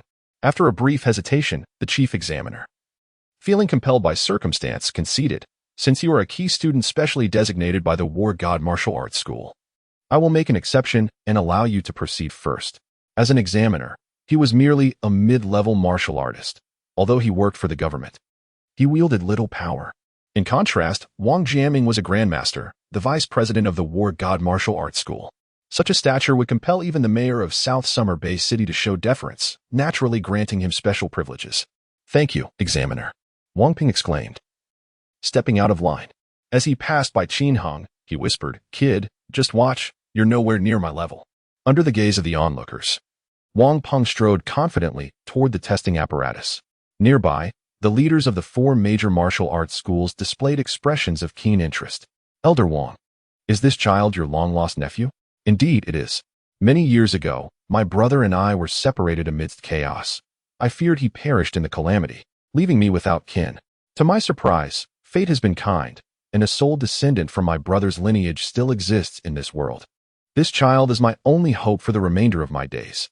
Elder Wang, having dedicated his life to the base city without offspring, evoked both admiration and reflection. Now, with this nephew, he could finally relish the joys of family. "Haha, but I digress. I only hope this child does not bring me trouble." As they conversed, Wang Ping's assessment was already underway. As the first punch was delivered, a resounding boom echoed through the air. The initial impact registered at an astonishing 1,002 kilograms. The examiner announced the figure, causing astonishment to ripple through the crowd. "Over 1,000. Good heavens, a ton of punching power. Even for a candidate retaking the exam. This was rather extraordinary, wasn't he? Just moments ago, I believed this individual to be a frivolous youth, and yet he has proven to be a prodigy." The heads of the 4 martial arts academies were equally taken aback by this remarkable achievement. Wang Jiaming nodded with satisfaction, relieved that the year of arduous training had not been in vain. The burly middle-aged man from the Tiandao Martial Academy remarked, "Though this is a retake, progressing from unqualified to 1,002 kilograms within a year certainly attests to exceptional talent." The middle-aged woman from the Longshan Martial Academy expressed her curiosity. "Old Wang, have you perhaps administered some elixir to your nephew?" Wang Jiaming chuckled, "I would wish to, but he is still young. Consuming such elixirs would only ruin him." The twin brother from the Hero Martial Academy, Huowin, wore an approving expression, stating, "With such innate potential and the guidance of a master from old Wang's tutelage, within 5 years, Nansha shall see the emergence of another elite martial artist." In the testing area, Wang Ping, after delivering his punch, chose not to continue further. He addressed the examiner. "Examiner, let us conclude here. There is no need for the remaining 2 punches, lest we take up more of everyone's time." Chapter 13. The Emergence of Heroes. The examiner nodded in approval. Although there are 3 opportunities for the assessment, candidates may choose to deliver just a single punch if they feel satisfied. Next came the agility test, which operated on a fixed frequency. For mechanical arms launched an attack once every second, presenting no significant challenge for those capable of delivering a punch with a force of 500 kilograms. For someone like Wang Peng, who was nearly a formal martial artist, it posed even less of a challenge. As the machines activated, the arms whirled for 30 seconds. Yet none managed to graze even the hem of Wang Peng's garment. "Wang Peng, congratulations on passing the assessment," the examiner announced. "Thank you," Wang Peng replied calmly, leaving behind his examination card as he made his way toward the directors of the 4 major martial arts schools. He then called out with a resonant voice, "Uncle, I hope I have not disappointed you." Wang Jiaming nodded with satisfaction. Very good, quite satisfactory." Wang Peng's deliberately raised voice ensured that everyone around was aware of his identity. It turned out he was the nephew of the director of the War God Martial Arts School, which explained his privilege to cut in line. Well, not only does he have an impressive background, but his strength is also remarkable. I would wager he will frequently grace our television screens in the future. If only I possessed half of his prowess. After Wang Peng exited, order was restored in the examination hall. The examiner continued to call names. Next, Jiang Rulong. Jiang Rulong stepped forward for his test. He delivered 3 punches, registering scores of 472 kilograms, 481 kilograms, and 469 kilograms. Unfortunately, he fell short of the required standard. Jiang Rulong's face fell, and Qin Hong and the others sighed in sympathy. Although they were aware of the slim chances of passing beforehand, the reality of failure was still disheartening. Next, Su Quan. Su Quan approached with composure and remarked to Qin Hang and the others, "I'll go astonish the examiner. You lot mustn't disgrace our impoverished district number 7. Coach Yang remained calm, having considerable faith in Su Quan. Indeed, it was proven that those with sufficient strength faced no risk of failure. Su Kuang unleashed his punches, producing a resonant hum from the testing machine. The first punch, 654 kilograms. The second punch, 659 kilograms. The third punch, 652 kilograms. Upon witnessing these results, the directors of the 4 martial arts schools perked up considerably. The burly director of the Heavenly Path Martial Arts School exclaimed, "This child has performed admirably, breaking the 650-kilogram barrier on his initial attempt. How long has he been training? Growing over 150 kilograms in strength in just 35 days, a commendable achievement, with potential to become a martial artist or even a grand martial artist. Everyone, I have my eye on this lad. Do not compete with me," chuckled Zhong Wanshan, the director of the Heavenly Path Martial Arts School. Shen Biqing, the female director of the Dragon God Martial Arts School, scoffed, "Your resources are abundant, but the children from the impoverished district value money above all. How could we possibly compete with you?" The directors of the Heroic Martial Arts School and the War God Martial Arts School shared similar sentiments, lacking any desire for competition. A candidate of moderate talent was not worth their investment to vie for favor against the Heavenly Path Martial Arts School. Su Kuang swiftly completed the agility test, achieving remarkable results. Before departing, he gestured a thumbs up towards Qin Hung and the others, as though to say, "Are you convinced? I am indeed that impressive." The examination proceeded with the next candidate, Guo Yisun, followed by Zhang Jun, and then Qin Hung. As the chief examiner's voice echoed, the moment finally arrived for Qin Hung. Coach Yang wore an expression of anticipation. "Qin Hung, give it your all, for the sake of a lucrative salary. You can do it." The fellow candidates from his district also rallied their support. With unwavering confidence, Qin Hung declared, "Rest assured, I'm well prepared." He stepped out of the line and approached the testing machine. At that moment, a sudden uproar erupted from a distant testing site. 802 kilograms. A monster has emerged at testing point 11, achieving an initial score of 802 kilograms. The square was engulfed in astonishment. The heads of the 4 major martial arts academies exchanged incredulous glances. Is this true? Last year, there was a prodigy who scored 800 kilograms. Now, another has appeared? In comparison to Wang Peng's re-examination score of 1,002 kilograms, an initial score of 802 kilograms was undeniably more astounding. Without hesitation, the leaders of the 4 martial arts academies rushed towards testing point 11, eager to witness this phenomenon. Despite the presence of representatives from the 4 academies at each testing point, when a genius emerges, it is customary for influential figures to personally extend their invitation, demonstrating sincerity. All attention shifted towards testing point 11, leaving Qin Heng feeling somewhat disheartened. So what if it's 802 kilograms? What's so impressive about that? This was supposed to be his moment to shine and astound the audience. Now, with the heads of the 4 academies preoccupied, he felt diminished in significance. Nearby, Wang Ping, having completed his test, wore a smug expression, seemingly mocking Qin Hung for the lack of attention he was receiving. With a hint of frustration, Qin Hung approached the chief examiner to submit his examination ticket and took his position at the testing site. He took a deep breath, casting aside any distractions. Regardless of other scores, they were irrelevant to him. His sole focus was to unleash his full potential and strive for a better outcome. Then, he would ensure a better life for his parents in Fang Lingxue. This punch would mark the inception of a blissful life. With a cry of determination, Qin Hung swung his fist, fueled by his aspirations for a bright future, the guilt over Fang Lingxue's years of dedication, and his yearning for strength. He struck the testing machine with all his might. Bang! A resounding impact echoed. The surroundings fell into a hushed silence. Yang Huainan, Qin Yuan, and the others widened their eyes, filled with anticipation. The numbers on the testing machine fluctuated wildly. 200 kilograms, 300 kilograms, 400 kilograms. The digits rapidly escalated. 1 second later, a crimson number materialized before the crowd. 891 kilograms. What? How is this possible?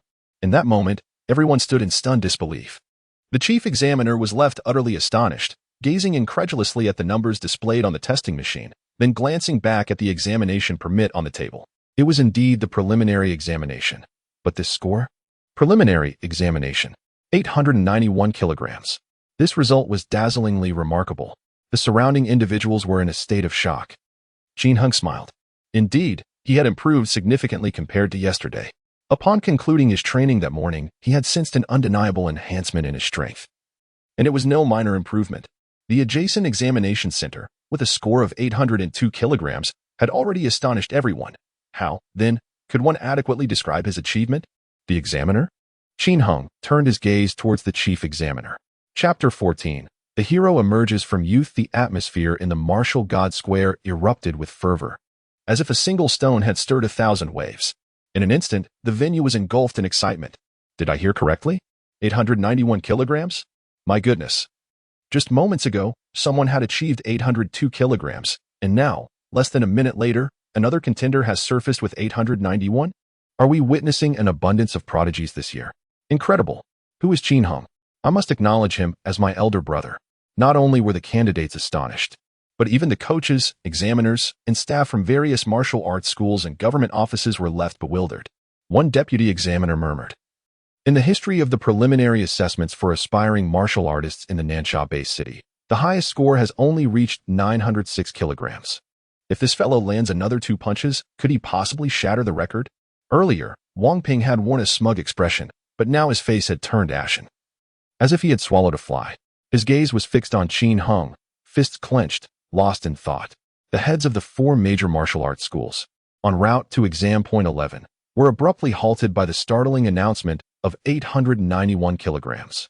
The group stood there, exchanging glances, momentarily unsure of how to proceed. The Tiandao Martial School, Longshan Martial School, and Yingxiang Martial School fared slightly better, having sent 2 senior executives, allowing them to disperse. However, the Zhanshan Martial School had only Wang Jianming at a senior level. At this moment, Qin Heng was preparing to throw his second punch. "Proceed," the chief examiner urged, his tone laced with anticipation. Indeed, Qin Heng nodded. The earlier commotion had not affected him significantly, as he had been mentally prepared. With the assessment now secure and the rewards assured, he felt no pressure. He was eager to explore the limits of his abilities with the next 2 punches. The second punch. Boom. This time, he exerted all his strength, surpassing the excellence of his previous punch. As his fist descended, the numbers on the display surged dramatically. 1 second later, the result appeared, 898 kilograms. A collective gasp echoed around him. The expressions of the heads of the 4 major martial arts schools were electrified. In particular, the bearded man from the Tiandao Martial School had a glint in his eyes, already prepared to invest heavily. But the assessment was not yet concluded. There was still a 3rd punch to be taken, the chief examiner reminded. Yes, Qin Heng acknowledged. He needed to find his rhythm. During the testing, a hint of tension had crept in, causing his muscles to tighten and stiffen, preventing him from realizing his full potential. He closed his eyes, envisioning himself not in an exam hall, but in a training room engaged in his daily regimen. He relaxed his muscles, seeking the most comfortable state. Then, he opened his eyes once more. The machine before him transformed from a mere apparatus into a monstrous barrier obstructing his path to a fulfilling life. With a surge of battle spirit, Qin Heng's resolve ignited, channeling all his strength into his right arm, delivering a fierce blow to the testing apparatus. Boom. The display screen flickered once again, numbers leaping wildly. Everyone held their breath. In the next moment, the results were unveiled before the crowd. The chief examiner's eyes widened in disbelief. It's broken. The record has been shattered. 928 kilograms. A resounding exclamation reverberated throughout the examination hall. With a single breath, Qin Heng unleashed a force that surpassed his previous strike by a significant margin, reaching an impressive 928 kilograms. This can no longer be described as merely excellent. It is terrifying and grotesque. The examiner trembled as he turned over the examination permit to examine the detailed information. Then, his body stiffened. The date for studying the innate fetal breathing technique was June 20th, and now, only 2 days have passed? Nearly 2 days? The chief examiner was utterly bewildered, as if struck by lightning, rendered immobile in his place. "Examiner, please commence the sensitivity assessment," Qin Heng announced as he descended from the testing apparatus. The chief examiner wore an expression of disbelief, repeatedly scrutinizing both Qin Heng and his examination admission ticket, as if attempting to ascertain whether he was truly seeing correctly. "Is everything written here authentic?" he inquired softly. Qin Heng nodded. "Certainly. One would assume that no one would dare to fabricate such a thing, right? Falsifying an examination admission ticket incurs severe penalties. Moreover, such deception may yield temporary success. But ultimately, the truth shall prevail, rendering the act meaningless." Ah! The chief examiner appeared utterly stunned, as if stripped of his cognitive faculties, overwhelmed by the gravity of the situation. After regaining his composure, he stated, "Very well, Let us commence the assessment of acuity. Thus, Qin Heng approached another machine. The assessment robot operated at a fixed frequency, yielding only two possible outcomes, pass or fail. Otherwise, he would have been inclined to experiment with increasing the frequency. The second evaluation began. The robotic arm launched an assault upon him, yet Qin Heng deftly evaded it, slipping away like an elusive eel, impervious to capture. Before long, the assistant examiner proclaimed, 0 hits sustained. Excellent. The chief examiner returned the admission ticket to Qin Heng, a smile gracing his face. No longer did he offer the customary congratulations. Instead, he spoke sincerely. Qin Heng, congratulations on setting a new record and excelling in your assessment. I wish for you to become a formidable warrior in the future, fighting for humanity. Indeed, thank you, esteemed teacher. I shall strive diligently. Qin Heng, with a serious demeanor, approached a nearby long table, clutching his examination admission ticket, ready to fill out his preferences. Su Kuang, who had just passed the assessment, had yet to complete his form. Although filling out preferences should be a swift process. The presence of the 4 esteemed martial arts academies vying for the attention of certain prodigies inevitably led to furtive glances and subtle exchanges. While Guodison had already finished and departed, Su Kuang remained seated, engaging in silent communication with several recruitment officers from the martial arts institutions. How have you chosen? Qin Heng took a seat and inquired of Su Kuang. Su Kuang chuckled and replied, observing the gestures of the recruitment mentors. The War God Martial Arts Academy has offered me a monthly salary of 6,000, while the Celestial Path Martial Arts Academy has proposed 7,000. I intend to join the latter. That's splendid. You shall be able to indulge in a life of luxury, remarked Qin Heng. A monthly salary of 7,000, even with extravagant spending, will allow for substantial savings, Su Kuang added with a grin. Yet, compared to you, there remains a disparity, he continued. You, with your charming visage, are truly fortunate. My envy and jealousy are of no consequence. Well, what can I say? I have someone to support me, Qin Heng laughed. In the past, Su Kuang referred to him as the pretty boy with a tone laced with jealousy, inciting an urge to deliver a punch. However, the current remark carries a tone of genuine admiration, a sincerity that is far more palatable. Qin Heng held the pen, refraining from hastily committing to the application. Once the choices were made, there would be no room for negotiation, and he still hoped to advocate for a more lucrative offer. The truth proved that true talent draws eager attention. Before he could settle into his seat, the enrollment mentors from the 4 major martial arts academies had been swiftly dismissed, replaced by 4 higher-ranking officials with greater authority. The elder Wang Jianming, along with 3 other administrators, appeared at a distance, gesturing towards Qin Heng. The examination site had its regulations. The representatives of the 4 martial arts academies were prohibited from directly entering the examination area. However, engaging with candidates regarding their preferences was an unspoken rule, and subtle gestures from afar were permissible under the watchful eyes of the authorities. The leaders of the 4 academies stood 20 meters away, signaling their intentions through written words and gestures. At this moment, as the leaders of the 4 academies took their positions, they began to bid for Qin Heng. The Tiandao Martial Arts Academy, affluent and influential, was the first to make an offer. The bearded Zhong Wanshan, having acquired a sign from an unknown source, boldly inscribed a figure upon it, 20,000 yuan per month. Chapter 15. The Emergence of Heroes. As Qin Heng beheld the staggering figure, his eyelids flickered with astonishment. He thought to himself, what audacity. However, upon reflection, he recalled that last year's prodigy had commanded a monthly salary of 20,000 for an initial examination weight of over 800 kilograms. Given that he surpassed that weight by 128 kilograms and shattered the city record, would offering him the same salary not seem somewhat dismissive? Indeed, the other martial arts academies shared this sentiment. Last year's 20,000 was the final bid, indicating that other institutions either could not compete or chose not to. Yet this time, Qin Heng's worth eclipsed that of last year's Han Liang, prompting them to contend fiercely.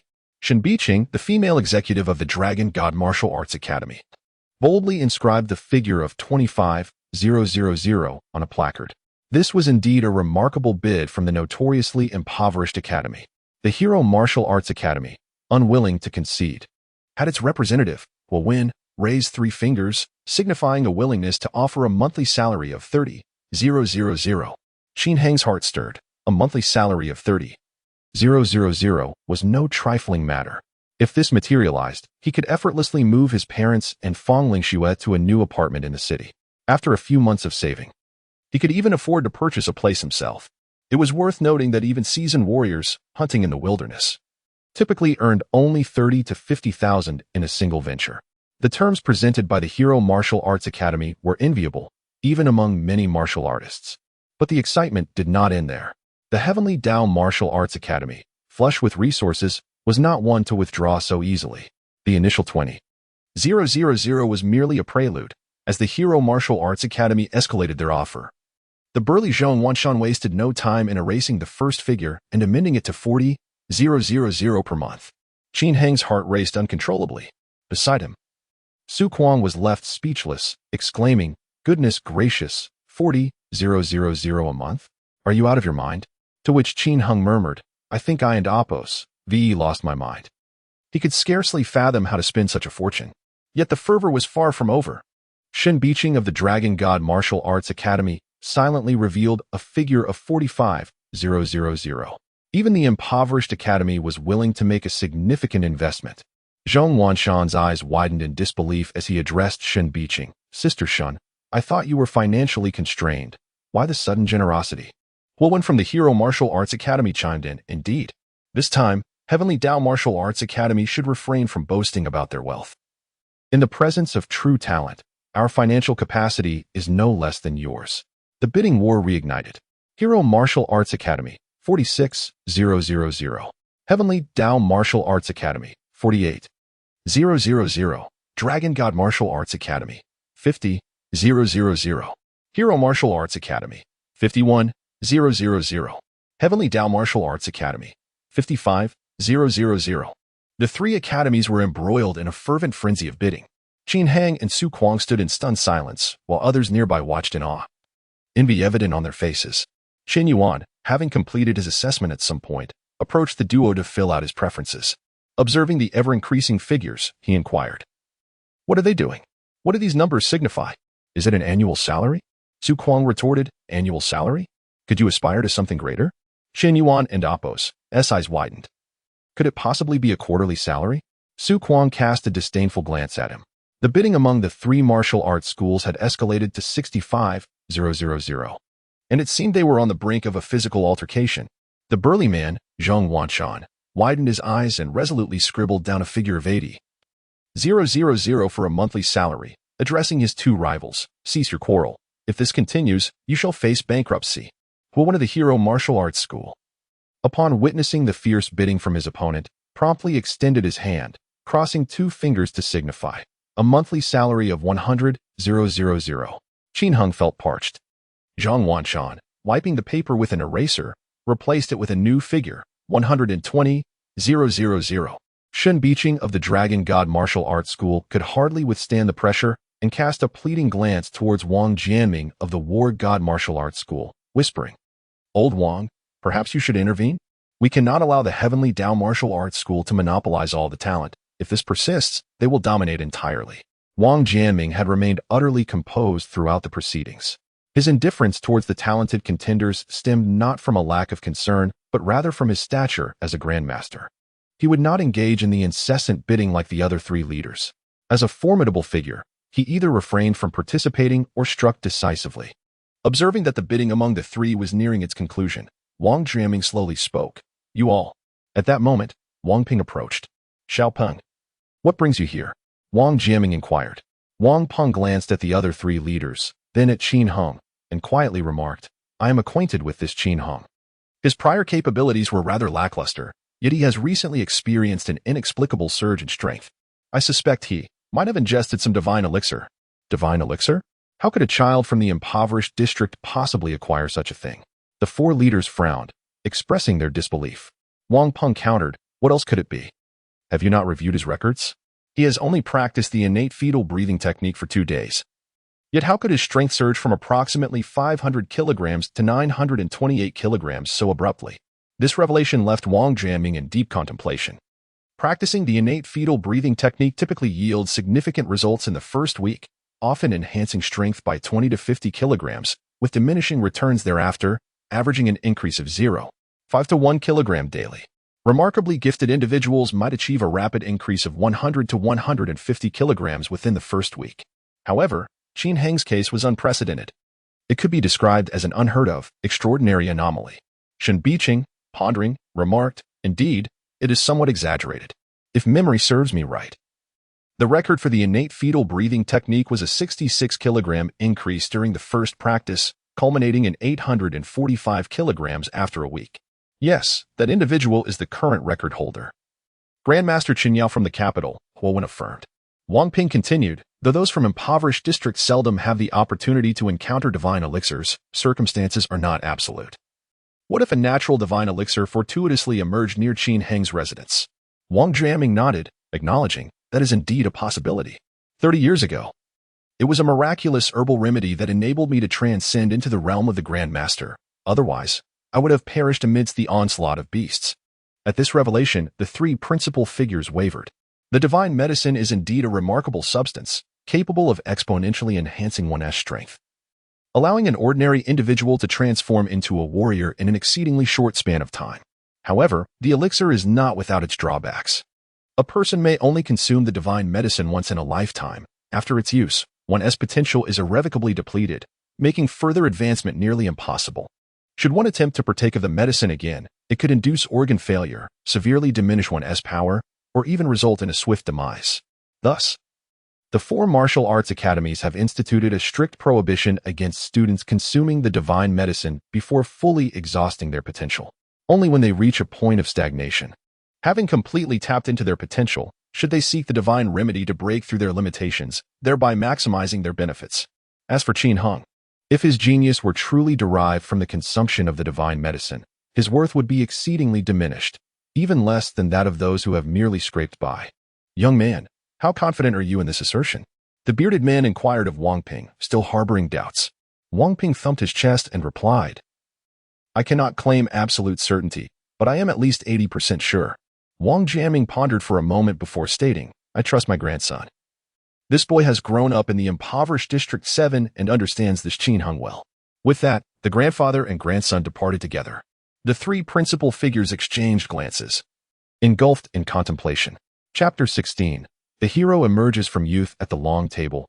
Qin Heng's expression began to darken. Though he could not hear what Wang Ping had said to the 4 principal figures, it was evident that it could not have been anything favorable, leading to their wavering attitudes. "Qin Heng, what is happening?" Qin Yuan inquired softly. "Damn it." Qin Heng slammed his fist on the long table, albeit with restraint. Yet it still caused the surface to tremble, nearly breaking. "This fellow must have slandered you just now," Su Kuang remarked coldly. Although he felt a tinge of jealousy towards Qin Heng, he found Wang Ping's petty demeanor far more distasteful. The 3 principal figures continued their deliberations. Shen Biqing of the Dragon God Martial Arts Hall stated, "If he has ingested divine medicine, then even a salary of over 100,000 would be deemed a waste, let alone a monthly salary of 3,000. Well, one of the Hero Martial Arts Hall hesitated. "However, we cannot simply make a judgment based on someone else's word." Shen Biqing countered, "What then? With the current medical technology, divine medicine cannot be detected. We have no means to ascertain whether he has consumed it. But what if he truly is a genius? To abandon him now would be a tremendous loss for us." Both individuals held their respective views, unwilling to squander resources yet reluctant to forfeit a promising talent. Zhang Wanshan of the Tiandao Martial Arts Hall remained silent, furrowing his brow in contemplation. After a moment, he picked up a pen and wrote a sentence on paper, raising it high. "Qin Heng, come to my Tiandao Martial Arts Hall with an initial annual salary of 120,000, to be reassessed based on your performance thereafter." "Brother Zhang, have you lost your mind?" Shen Biqing exclaimed, her eyes wide. Wen also found it hard to believe. "You are taking a huge gamble. What if you lose?" Zhang Wanshan replied, "An initial salary of 120,000, with subsequent years determined by performance. If he proves to be inept, we can revert him to the standard for ordinary trainees. If he is indeed exceptional, increasing his salary would be no issue. Should I lose the gamble, I might incur a loss of over 1 million. But even if the martial arts hall refuses to cover it, I can personally make up the difference." Both were taken aback by his audacity. 144,000 per year was no trifling sum. And this was merely for recruiting a student, not for taking on an apprentice. Even if successful, the benefit to Zhang Wanshan himself was negligible. Indeed, the Tiandao Martial Arts Hall is remarkably affluent. "I am truly impressed this time," Shen Biqing conceded, shaking her head and relinquishing her bid. "Me too, Brother Zhang." You truly are something, managing to devise a plan for reassessing the salary the following year, while one also ceased his bidding. At the long table, Qin Hung finally breathed a sigh of relief. Thankfully, that bearded head of the hall possessed discernment and was not swayed by Wang Peng's words. A monthly salary of 120,000. This figure would enable him to purchase a fine apartment in the new district within 2 months. His parents would no longer be confined at home daily. They could take the elevator down to bask in the sunlight. And then there was Ling Shui. She too would finally be able to abandon her laborious work and enjoy a life of comfort. Qin Hang picked up a pen and inscribed his first choice on the back of his examination permit, Tiandao Martial Arts Hall. The second choice was left blank, unfilled.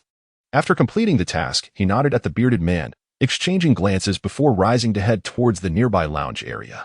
Qin Hang, you were exceptional today. You must treat us to dinner. Chen Yuan and Su Kuang accompanied him to the lounge, awaiting the other candidates to finish their assessments. Qin Hung chuckled. I'm currently short on funds. Once I receive my payment, I shall treat you to a lavish meal in the city. Su Kuang scoffed. I thought my monthly salary of 7,000 was impressive, yet yours surpasses mine by more than tenfold. Chen Yuan lamented. Indeed, 120,000. My goodness. Even if that were an annual salary, it would be astonishing, let alone a monthly one. The lounge was bustling with other candidates who greeted Qin Hang warmly. Their familiarity evident. His initial examination score of 928 kilograms was truly astounding. Now, everyone at the Martial God Plaza was aware of the phenomenon that emerged from examination site number 3. Qin Hung became the center of attention, surrounded by an incessant stream of individuals eager to engage him in conversation. The assessments continued, with the retake candidates from the 7th Impoverished District stepping up one by one, showcasing their prowess with their punches. The pass rate for the retakers was nearly 100, as most had practiced the innate fetal breathing technique, their capabilities far surpassing those of the previous year. After completing their tests, Zhou Yin and others arrived at the lounge, stunned by the news that the Tiandao Martial Arts Academy had offered Qin Hung a monthly salary of 120,000. They could scarcely find words, murmuring, my goodness. I toil through an entire night at the Ziguan Club and barely earn around 200 yuan. A monthly salary of 120,000.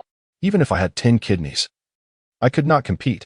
Qin Hang chuckled softly. As an aspiring martial artist, it would be wise to maintain your dignity. One would not want to be recognized on television for less than noble endeavors.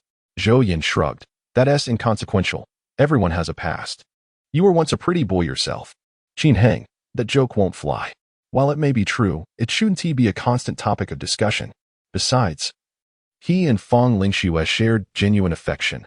They were in a sincere relationship, not engaged in mercenary pursuits to please wealthy women. That hardly qualifies as being a kept man. At most, merely living off a partner's success. There were only 26 candidates from the 7th Impoverished District, and they quickly completed their assessments.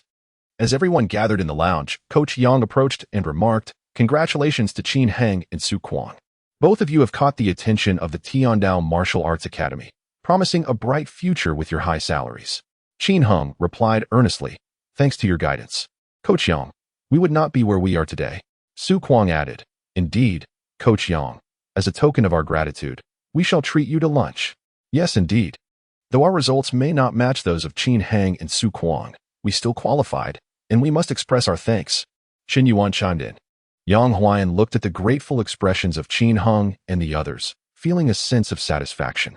Your appreciation is enough. Let us postpone the treat for now. When you achieve success, you can express your gratitude then. Today, some candidates have not passed their assessments. If you wish to celebrate, please do so discreetly and avoid hurting anyone's feelings.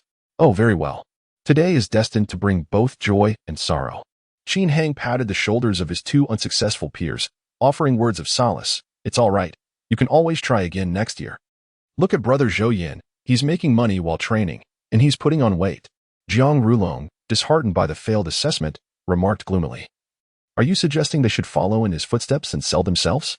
Qin Hang scratched his head, hesitant. Well? The group erupted into laughter. Coach Yang called out, and they all departed the examination hall. As they left, a staff member announced, the results of your elective choices will be released to your respective trial martial arts schools within 3 days. Upon receiving your admission notice, please report to your respective schools within the stipulated time frame, where a unified physical examination will also be arranged. Chapter 17. The hero emerges from youth as they journey to the border. The assessment for aspiring martial artists consists of 3 stages: the power test, background investigation, and physical examination. Generally speaking, as long as one passes the initial hurdle, the subsequent stages pose little challenge. However, life is replete with uncertainties, and exceptional circumstances may occasionally arise, such as a medical examination revealing a terminal illness or a family background linked to insurgents. It is now June 22nd, and the Martial Arts Academy commences on July 1st. In the intervening days, the government and the 4 major martial arts schools are conducting investigations into the students' family situations and coordinating their physical examinations. Qin Hang and his companions boarded a dilapidated bus, swaying as they departed from the Martial God Square. Old Wang take a different route back, traverse Disaster Avenue, and head towards the border wall to broaden the children's horizons. Coach Yang instructed. Understood, replied driver Wang. Curiosity immediately piqued among the group. The border wall? Is it that 100-meter-high barrier beyond the slums, outside the agricultural zones? Beyond that wall lies the wilderness, a region rumored to be teeming with monstrous creatures and strewn with corpses, where even plants can pose lethal threats. It is a battlefield for martial artists, a forbidden zone for ordinary people. Including Qin Hang, everyone felt an intense curiosity. The border wall stands as a safeguard for the base city. Within and beyond the wall exist 2 disparate realms. Outside lies an ever-present danger, an unimaginable wilderness that can only be glimpsed through the lens of a television. Typically, civilians are not permitted near the border wall, as it is heavily fortified with an array of heavy weaponry. Any accidental contact by civilians could lead to catastrophic consequences. However, today is different. The government has granted permission for martial arts students participating in the assessment to visit the border wall and appreciate the wild scenery beyond. The intention is to ignite their ambition through the stark reality of the wilderness. Of course, attendance is not mandatory. Coach Yang continued. The Nansha city has been established for 48 years. You and your parents have been born and raised here. Outside, however, is the home of our ancestors, where they once thrived, but now it is turned into desolation, overrun by beasts. Qin Heng nodded slightly. Both of his parents were born at the inception of the base city, during which their parents were refugees, fleeing alongside a caravan to this place, under governmental distribution. They participated in the construction of the walls and the reclamation of wasteland. The modest house in the slums was a legacy from his grandfather. Though it spans only 18 square meters, it has nurtured 2 generations. His father grew up there, married, and bore Qin Heng. Now, Qin Heng has matured there, growing stronger until this very moment. The world beyond the wall has only been a vision through the screen, but today he shall witness it firsthand. The old bus moved at a leisurely pace, taking nearly 2 hours to reach the vicinity of the border wall. Along the way, Qin Heng and his companions observed numerous buildings and city blocks. The base city is not exclusively defined by towering skyscrapers. It also encompasses farmland, airports, factories, training grounds, rivers, and lakes, among other features. The entire city resembles a vast, self-sufficient community capable of producing everything from sustenance to weaponry. The other base cities lie at considerable distances, accessible only by air travel, which poses significant dangers due to the presence of fierce predatory birds that can inflict catastrophic damage on flights. Consequently, under ordinary circumstances, few would choose to venture to other base cities. Only government officials and senior martial arts practitioners occasionally traverse these distances for official duties. Almost there, Coach Yang remarked, pointing towards a dark line in the distance, the border wall. Qin Hang and his companions gazed out of the car window. Outside, vast fields stretched across the landscape, a tapestry of green and yellow. As it was the season for southern rice to blossom and mature, a harvest time would soon arrive. The border wall loomed at the edge of the protective fields, standing 200 meters tall and exceeding 80 meters in thickness, constructed from layers of rock, concrete, and steel.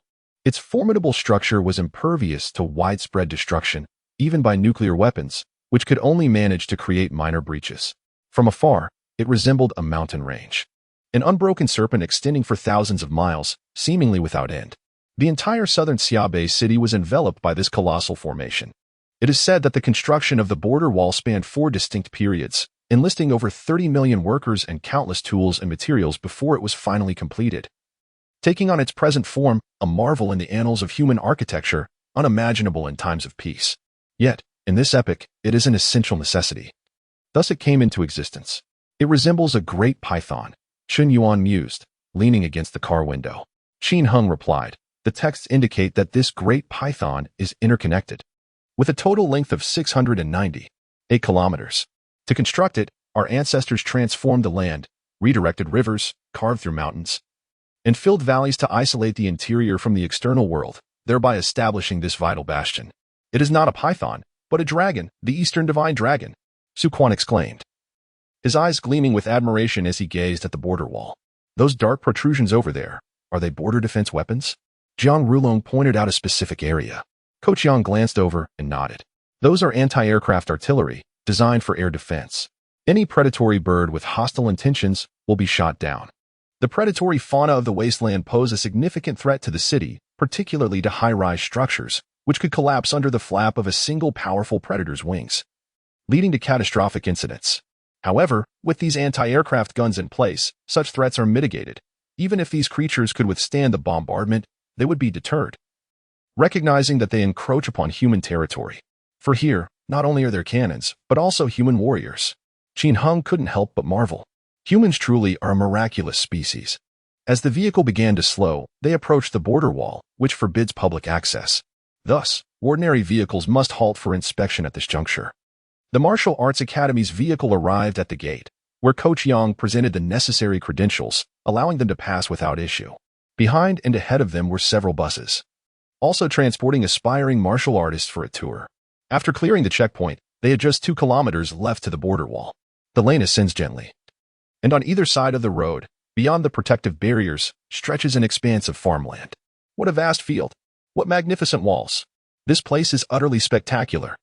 The new trainees in the vehicle are continually exclaiming in awe, having never encountered such a breathtaking sight. Even the seasoned trainees, who have visited before, cannot tear their gaze from the view outside the window. In just 2 kilometers, the vehicle swiftly arrives at the border wall. Although referred to as a wall, it is essentially a fortress extending for hundreds of kilometers. To the aspiring warriors of tourism, we extend our warmest welcome. Immediately, personnel from the border guard approach, and one soldier speaks up. As the vehicle comes to a halt, Ko Qiang instructs, "It's time to disembark and broaden your horizons. Let us go, let us go." "I can hardly contain my excitement," exclaimed Su Quan, the first to leap out of the car. Chapter 18. The Heroic Youth, a Fortress of Hope. At this moment, numerous aspiring martial artists, much like themselves, had gathered atop the border wall. A soldier clad in military uniform approached the team from Sector 7 of the impoverished district and introduced himself. "Esteemed students, I am Su Yue, a soldier from the 4th Army Group of the Southern Summer Base City. Today, I am tasked with enlightening you about the border wall. Thank you for your assistance." Ko Qiang replied. "There is no need for gratitude. It is my honor to meet these future pillars of our nation," Su Yue stated with genuine respect. Ko Qiang turned to Qin Hang and the others, harboring hopes that they would indeed become such pillars. Su Yue gestured for them to follow. "This way, please." The group trailed behind him. The border wall was broad, with a roadway suitable for vehicles, yet the visiting team opted to traverse it on foot. The inner side of the wall was a protective field, cultivated with rice twice a year and sweet potatoes once. Occasionally, the harvest would flourish, while at other times they faced large-scale assaults from beasts, suffering devastation from artillery fire, which drastically reduced their yield. As Su Yue led them along, he provided insights. Zhou Yan remarked, "When we visited last year, we encountered a dismal harvest. This farmland did not appear nearly as flourishing."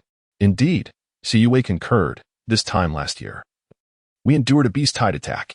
Although we emerged victorious, we lost 351 soldiers, and much of our weaponry was destroyed.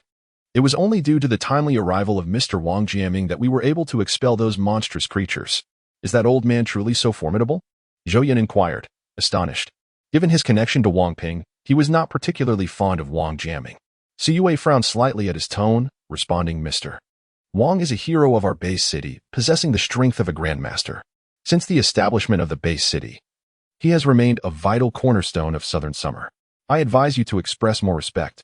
"Oh, my apologies," Zhou Yan quickly offered. Qin Hung inwardly sighed. He did not dispute that Wang Jiaming was a hero and held a deep admiration for the elder. However, concerning Wang Peng, the man had attempted to sabotage him today, and the 4 major martial arts academies had nearly abandoned him due to some ill-spoken words. The presence of Wang Jianming made any thoughts of revenge quite daunting. The tour group followed Su Yue to the outer side of the fortress's towering walls. Beyond the border wall lies the wilderness, Su Yue explained. Every year, every month, every day, countless beasts approach. Those bones below are the remnants accumulated over decades. Bones. Qin Heng and the others peered down to see the expanse below cloaked in hues of black, white, and gray, marred by scorch marks, yet predominantly scattered with bones, covering the ground extensively. So many, Chen Yuan exclaimed in disbelief.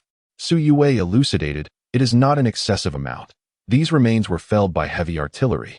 The corpses contained shrapnel, metallic fragments, and various toxic substances, making it quite troublesome to process them into food, hence they are incinerated on site. Su Kuang, intrigued, remarked. Once the Martial Arts Academy distributes salaries, I must purchase some to taste.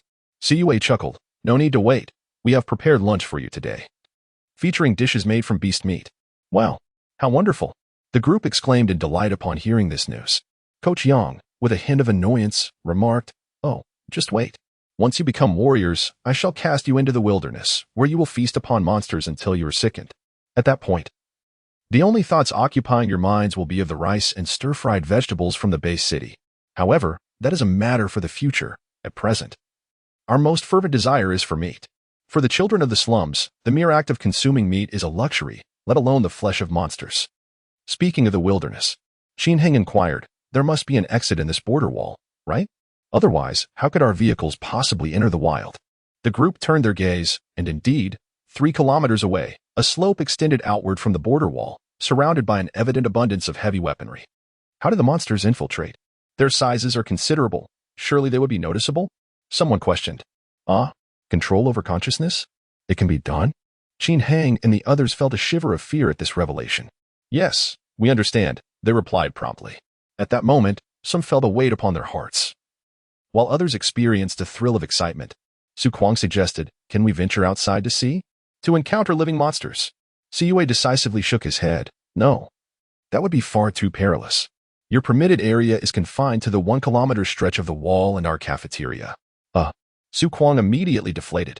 The group wandered along the wall for a while, taking in the sights on both sides.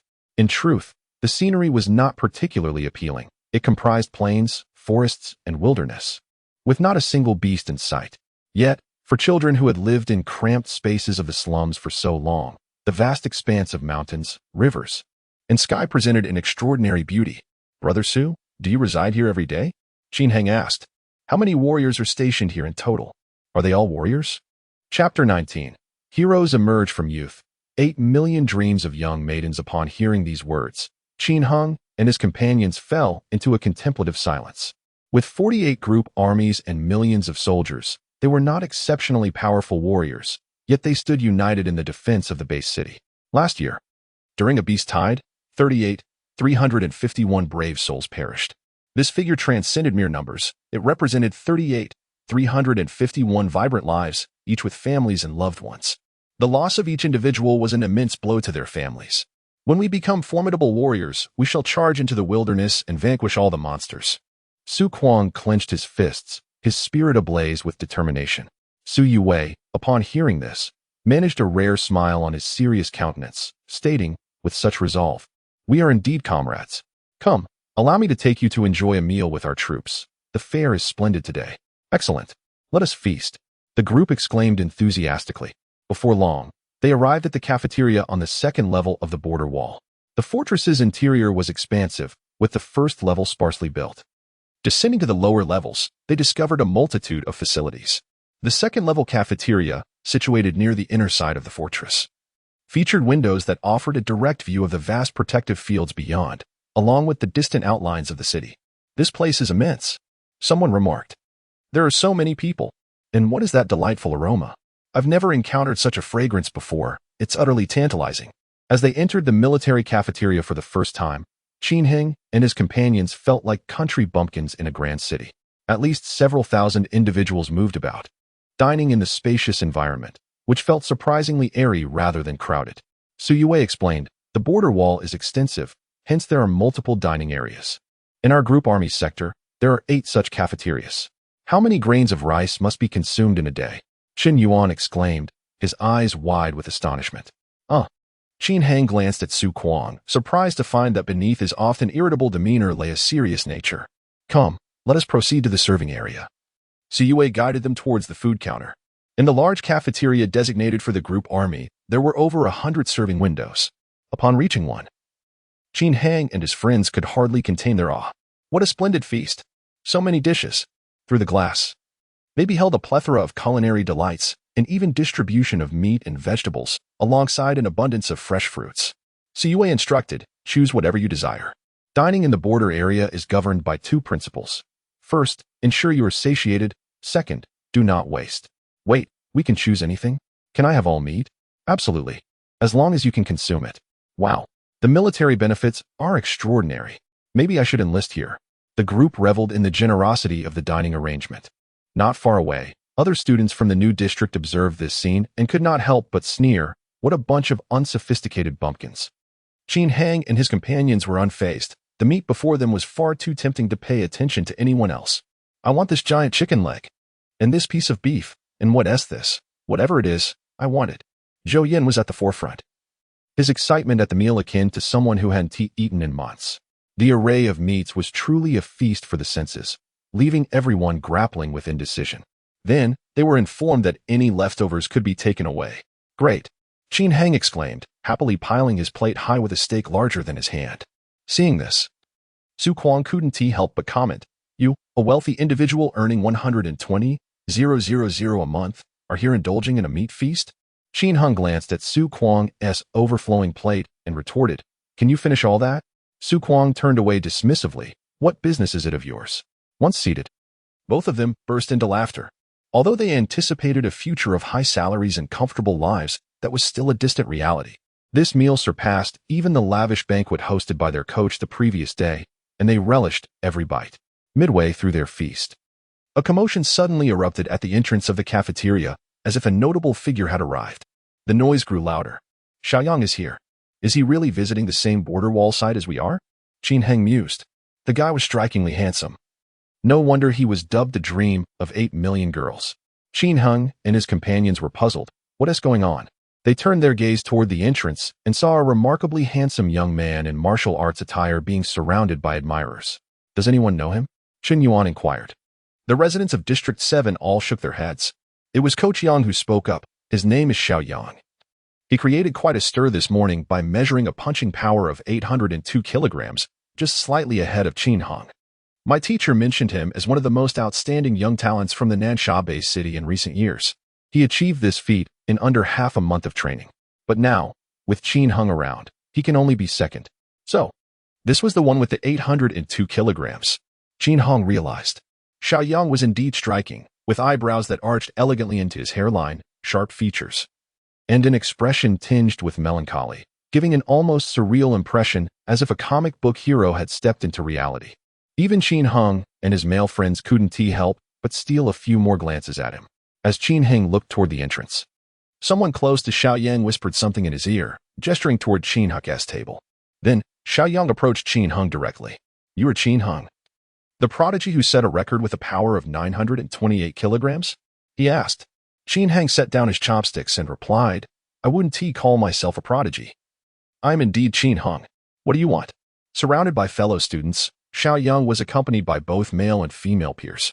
The female students hailed from the new district and came from relatively affluent families. The women typically faced challenges due to their inherently weaker physiques. Many had reached the threshold of becoming near martial artists without the pressures of survival. This group of individuals appears to be ardent admirers of Xiaoyang, harboring a hint of hostility towards Qin Hang, a figure who surpasses Xiaoyang in excellence. Under the gaze of the crowd, Xiaoyang proclaimed, I have chosen the Hero Martial Arts Academy. You represent the Heavenly Path Martial Arts Academy? Indeed, Qin Hang affirmed with a nod. Xiaoyang continued, in 3 months, the 4 major martial arts academies will host a martial arts exchange event, allowing new students to participate. I hope you will be present at that time. Chapter 20. Heroes emerge in youth. Qin Hang's lips curled slightly. This fellow had come to issue a challenge. It appeared that his record of 928 kilograms in punching power had dealt a significant blow to the reputation of the top genius. Very well, I shall attend. Qin Hang accepted the invitation. Xiaoyang nodded and turned to leave. He said nothing himself, yet the chatter of those around him was quite audible. A girl remarked, Xiaoyang, don't mind him. This guy isn't as handsome as you. nor does he come from as good a family, so he must be lacking in every aspect. Others chimed in. I heard that Qin Heng must have taken some miraculous elixir to become so formidable. He's actually just a waste. Some whispered. The table is overflowing with meat. They don't even understand balanced nutrition. Those people are clearly impoverished and will inevitably fall ill from such excess. Qin Heng paid no heed to these trivial remarks. Coach Yang Huan smiled and inquired, You have an opponent now. How do you feel? Qin Heng shook his head. I feel nothing particular. Xiao Yang may be a genius, yet I sense no necessity to compete with others for superiority, whether he wins or loses when the time comes. There would be no loss incurred. In contrast, that rogue, Wang Ping, was the one he truly despised and wished to rid himself of promptly. Yang Huan praised. That attitude is commendable. Rivalries among martial artists can foster mutual growth, but remember not to harbor grievances. Otherwise, you may find yourself ensnared, hindering your development. Thank you for your guidance, coach. Qin Heng noted these words carefully. The group continued their meal, which was quite enjoyable. They only ceased when everyone felt utterly satiated, unable to fit even a grain of rice down their throats. Afterward, Qin Heng and the others did not linger long and were soon dispatched from the camp. In this world, the majority were still impoverished, and everyone understood each other's desires. As they compared their feelings, Qin Heng and his companions experienced a shift in mood. Casting their gaze back toward the border wall, the fortress-like structure, reminiscent of a colossal dragon, appeared even more magnificent. The dark figures atop it seemed particularly imposing. Jiang Rulong, who had not passed the assessment, spoke up, Coach, do you think it would be better if I stopped training and enlisted in the army instead of working while training? He nodded, resolute in his decision. Yang Huan was not surprised and smiled. Every year, a few passionate young men make such choices. Martial artists represent elite combat strength. Those aspiring to be martial artists who join the military will certainly enjoy decent benefits. Many expressed interest, especially those who had not passed the assessment and would need to pay fees in the coming academic year. Qin Heng, however, did not share this sentiment. It wasn't that he lacked the determination to fight for humanity at the front lines. Rather, he understood that his exceptional talent warranted a focus on learning in a martial arts academy for optimal growth. Once he attained the status of a top-tier expert, he would have far more opportunities to create significant value. By now, it was already past 3 in the afternoon. Qin Heng alighted from the vehicle at the street corner, seeking to find Fong Lingxue. Upon arriving at the Frost and Snow City shop, it became evident that Fong Lingxue was nowhere to be found. Sister Lingling, where is Lingxue? Inquired Qin Heng. With a hint of reproach in her tone, Yu Lingling responded, Lingxue did not come today. I haven't seen her all day. Nor did she mention taking a leave. I am unaware of what she might be occupied with. The shop was not scheduled to close until the end of the month. So logically, they were still expected to work their shifts during these days. Qin Heng furrowed his brow slightly. She seldom takes leave. I hope she is not unwell. Without further ado, he resolved to visit her home. He promptly borrowed a bicycle from a classmate at the martial arts school and set off toward the far side of the slums. Fong Lingxue resided quite a distance away, near the outer exit of the slum area. Area 7 of the slums is located in the southeastern part of the entire base city. Adjacent to Area 6 and an armaments factory, beyond that lies the vast buffer zone of protective fields. Fong Lingxue's dwelling was situated near the armaments factory. She had once mentioned that her parents were laborers there and perished in an explosion, leaving her all alone. Qin Heng regarded her as a benefactor and cherished love, while she viewed him as her only family. Had it not been for the cramped quarters of Qin Heng's home, they might have long since moved in together. The bicycle rattled along the cracked and potholed concrete roads of the old town, making its way rather unsteadily. After approximately 20 minutes, Qin Heng arrived at the base of a 13-story old building. Oh, little Qin, are you here to see Xiao Shui? Greeted an elderly man, thin and frail. He and Fong Lingxue often interacted, making both neighbors quite familiar with one another. Oldly chuckled, my grandson has gone to work. The armaments factory just opened a cleaning position, and he was selected for it. That's wonderful. The pay at the armaments factory is quite good, replied Qin Heng. Oldly continued, this morning, I saw a very expensive car come down and take her away. It's been almost a day now. A very expensive car? Qin Heng's brow furrowed deeper. Indeed, it was black, towering and long. It took quite a while to reverse out. A sense of foreboding washed over Qin Heng. The slum buildings, though low, still boasted a 2-meter height on each floor. A vehicle of that stature, particularly if it was long, was surely a luxury car or an off-road vehicle. Could it be the martial artist boss he had seen yesterday? But why would she be in contact with the boss when Frost and Snow City was on the verge of closing? That girl, I hope nothing has happened to her. A wave of anxiety gripped Qin Heng as he contemplated several pessimistic possibilities. He dashed up the stairs, hoping to ascertain whether the old man might have been mistaken. However, upon reaching the 7th floor, he found the door locked. Fang Lingxue was indeed not at home. Chapter 21. The hero emerges and youth time slowly flows. Unbeknownst to him, 2 hours have passed. It is now past 5 in the evening. Qin Heng grows increasingly anxious, feeling an unsettling weight in his heart. In his mind, he has long regarded Fang Lingxue as his lifelong companion. The mere thought of her encountering misfortune or being mistreated sends shivers down his spine. At last, at 5:33 p.m., a black, elongated tactical SUV appears at the end of the road. That's the one. That's the one. It took Xiaoxue away this morning, exclaims oldly. Qin Heng's gaze remains fixed, oblivious to the tension in his clenched fists and gritted teeth. Under his watchful eyes, the black vehicle slowly approaches the alley and comes to a halt. The door swings open, and a young girl leaps out, striding briskly towards the alley. Lingxue, unable to contain himself, Qin Heng calls out as he rushes toward her. Qin Heng? Although this vehicle is also an off-road tactical car, it is evidently a different model from the one her boss drove yesterday. Is that all? Qin Heng's brow furrows deeply, sensing that she is not being entirely truthful. Of course, what else could it be? However, Qin Heng hesitates, torn between voicing his concerns and fearing that such words might displease Fang Lingxue. Oh, I see. You must have misunderstood. Fang Lingxue, catching the nuance in his expression, flashes a teasing smile and playfully chides, "You naughty boy, do you think I was kidnapped by some evildoers?" How astute she is. Qin Heng mumbles. Who told you to vanish for an entire day? I recently had a falling out with Wang Peng, and with you out of sight, I feared he had sent someone to take you away. Seeing his pitiful demeanor, Fang Lingxue can't help but chuckle. All right, I admit I wronged you. Come on, let's head upstairs. I'll tell you about my day so you won't have any lingering doubts.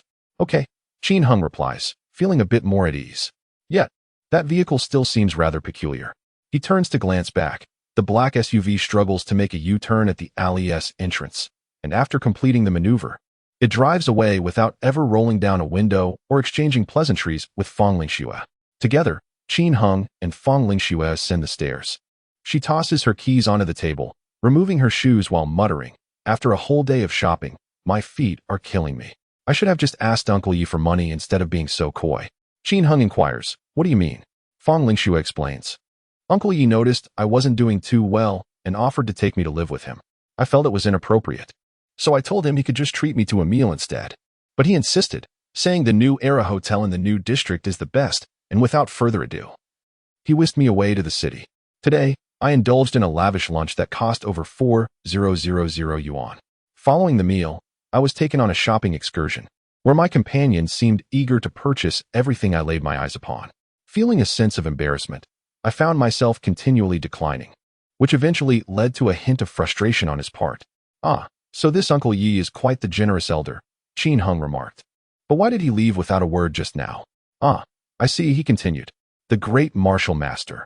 Indeed, he possesses formidable skills.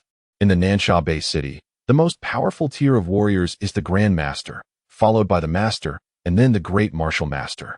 The Grand Masters and Masters are scarce, being the pinnacle figures in various organizations, either stationed at martial arts schools or guarding the borders. Consequently, the most formidable individuals one might encounter are typically of the Great Martial Master rank. I never anticipated that your parents had such an impressive friend. Does this mean we have an invisible ally now? Qin Heng smiled faintly, feeling a weight lift from his heart. Fang Lingxue smiled back. Indeed. Uncle Yi mentioned that my parents treated him well in the past, and he wishes to repay their kindness. He told me to call him whenever I am in need. By the way, this is a gift from him. She then produced a small object, about the size of her palm. Is this a mobile phone? Qin Heng exclaimed, astonished. Such a device is indeed rare. The realm of communication technology has suffered immensely, with the internet and communication networks nearly collapsing. After the reconstruction of our homeland, local governments managed to restore a portion of the communication networks, primarily focused on military and martial artist use. Ordinary citizens rely on public telephones within their communities, with few able to afford mobile phones. Qin Heng had previously overheard discussions suggesting that the technological capabilities of the base city could indeed support widespread mobile phone access. One phone per household would not be an issue. Yet, for the sake of social stability, this technology has been kept under wraps. He had thought that only upon becoming a true martial artist would he have the opportunity to encounter such devices, yet here he was, witnessing one today. And from Fong Lingxue no less. Isn't it beautiful?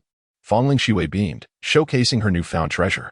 She activated the camera function, saying, "It has so many features. Come. Let us take a selfie for a wallpaper." They leaned their heads together, snapping several pictures.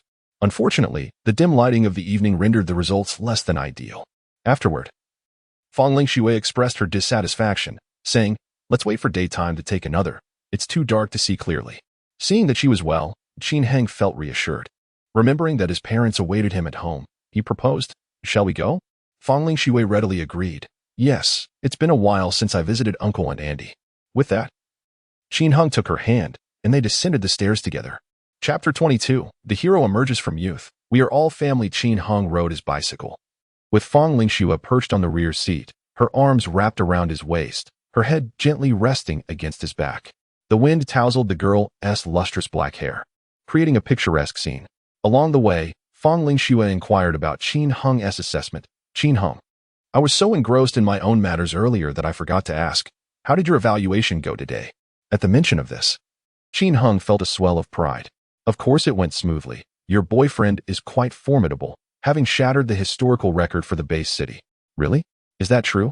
Fong Lingxue's tone was one of astonishment. "Absolutely. When we get home, I have an even bigger piece of good news to share." Qin Heng planned to reveal that he had been recruited by the Tiandao Martial Arts School with a monthly salary of 120,000. He preferred to wait until they were home to avoid any unwanted attention in the alley. "That is fantastic. I always knew the man I chose wouldn't disappoint." Fong Lingxue gleefully tightened her embrace around his waist, playfully nudging her head against his back as if cradling a cherished toy. Before long, they arrived at the entrance of their building. The structure stood 12 stories tall, and their home was located on the 8th floor. There was no elevator. Only 2 narrow stairways allowed for ascent and descent, making it difficult for Qin Heng's parents, who were both wheelchair-bound, to venture outside and get fresh air. His parents sat in the dimly lit living room, their eyes eagerly fixed on the door, having waited there for an indeterminate time. Qin Ziming, his father, was the first to speak. "Son, how did the assessment go?" Due to their limited mobility, they could not go downstairs or even inquire about news, leaving them to anxiously await his return. From the moment Qin Heng left in the morning until now, the tension they felt was known only to them. "Dad, Mom," Qin Heng said, seeing the anticipation and anxiety in their eyes. Unable to contain his joy, he declared loudly to his family, "I successfully passed the assessment today with a punching power of 928 kilograms, setting a new record for the preliminary examination in the South Xia base city." That's the first piece of good news. Wow, 928 kilograms. A new record. You're not joking, are you? The elderly couple was left astounded, their eyes wide, expressions brimming with delight. Fong Lingxue added with a smile, "It's true. Just earlier, someone congratulated Qin Heng on the road. Soon, everyone in the city will know." "My goodness, this is incredible." Sheng Yuhan, his mother, was utterly flabbergasted, unable to believe her son had achieved such success. Not only passing the assessment but also breaking the city record. "By the way, Xiao Heng, you mentioned this is the first piece of good news? Does that mean there is a second piece?" His father, Qin Ziming, quickly caught on to the implication. Qin Heng chuckled mischievously. He deliberately built suspense, sitting down to take a sip of water, moistening his throat. After clearing his throat, he assumed a formal demeanor and began, "Yes, indeed. There is a second piece of good news. Stop dragging it out and just tell us." Fong Lingxue playfully nudged him.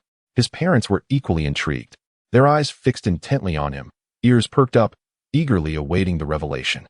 Under the watchful gaze of the three, Qin Heng broke into a broad smile and declared, "The second piece of good news is that I have been accepted by the Tiandao Martial Arts School with a monthly salary of 120,000 yuan." He enunciated each word with rhythm and emphasis, brimming with pride. "WH what?" The three were momentarily taken aback. "How much?" Qin Ziming asked, his expression incredulous. "Son, you must be mistaken. Did you mean to say annual salary instead of monthly?" Sheng Yuhan stammered. "An annual salary of 120,000 yuan would indeed be surprising. But considering the noble status of a martial artist, it could be accepted. However, a monthly salary? That was utterly outrageous. Is this for real? His parents still struggled to believe it. A monthly salary of 120,000 yuan was simply beyond imagination. Such an amount transcended the definition of a high salary. It was akin to a windfall from the heavens. Qin Hang, pinch me, I need to know if I'm dreaming. Fang Lingxue exclaimed, her astonishment adorably evident. Qin Hung playfully squeezed her cheek, assuring her, it's true, not a dream. Wow, a monthly salary of 120,000 yuan. The girl gasped in excitement. That's more money than I could earn in 10 years of work. Qin Hang clasped her delicate hand, promising, from now on, you won't have to toil at work. I can support you and my parents, ensuring you all live a comfortable life. Before long, we can buy a spacious house, move to the city, enjoy sunlit rooms, large beds, and balconies where you can plant all the greenery you adore. You can grow as many plants as you wish. Fang Lingxue was overjoyed. Having awaited this moment for so long, the elation was ineffable, and her eyes glistened with unshed tears. Qin Hang's parents, too, were overwhelmed with emotion, their eyes brimming with tears of joy. This is wonderful. Our son is achieving great things. Old Qin, did you hear? Our son is going to take us to live in a big house in the city with a balcony for sunbathing. Haha, I heard. Why are you crying during such a joyful moment? Stop blaming me. Look in the mirror yourself. You've got tears streaming down your face. I'm just so happy. Qin Ziming chuckled through his tears, more elated than Qin Hung himself. Seeing his parents in such a state, Qin Hung felt a lump in his throat and tears welled up in his eyes. It had been a long time since he had witnessed their happiness, especially after their injuries.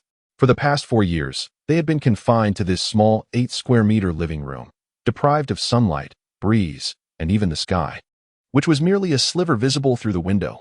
Qin Hang, busy with training during the day, had little time to accompany them, sometimes going over a month without taking them downstairs for fresh air. Their sole social interaction was the occasional visit from idle neighbors. Yet, at last, it seemed this chapter of their lives was coming to an end. A monthly salary of 120,000 yuan was indeed sufficient to transform their destiny. In just a month or two, Qin Hung would be able to afford a house. At that moment, the modest 18-square-meter home ceased to encompass the entirety of his parents' activities. The 4-leaf clover on the windowsill was no longer the sole representation of greenery in their eyes. They could move freely, breathe in the fresh air, bask in the sunlight, and engage in whatever pursuits they desired. This, indeed, was the essence of their labor. Qin Hang mused quietly to himself. The sweat he had shed over 3 years in the martial arts studio had not been in vain. And then there was Lingxue. Qin Hang grasped Fang Lingxue's hand, their gazes locking. I owe my present to you. Absolutely. His parents chimed in unison. Little Hang's achievements are largely due to Little Shue's contributions. You rascal, you should think of a way to repay Little Shue, his father urged. Fang Lingxue smiled gently. You've mentioned it numerous times. We are family, so there's no need for constant thanks. Indeed, Qin Hung nodded. At that moment, he longed to kiss Fang Lingxue, yet with his parents nearby, he felt a twinge of shyness. Instead, they simply gazed at one another, their eyes soft as if they could melt each other as hearts. Witnessing their affectionate exchange, the parents beamed with joy, their faces still glistening with tears, yet illuminated by smiles. The family sat together, relishing this rare moment of happiness, enveloped in warmth and harmony. Chapter 23. The heroic youth and Fang Lingxue's support. After a while, a series of rumbling sounds shattered the tranquility. Qin Hung retrieved a large pork chop he had packed for lunch. This chop was quite substantial, larger than his palm, with a thickness nearing 2 centimeters. A single piece could satiate an average adult. Although sharing it among the family meant there wasn't much to go around, with some side dishes and a little stir-frying, it could still be deemed a delightful dinner. Ah, what kind of meat is this? Why is it purple? Fang Lingxue inquired curiously upon seeing the chop.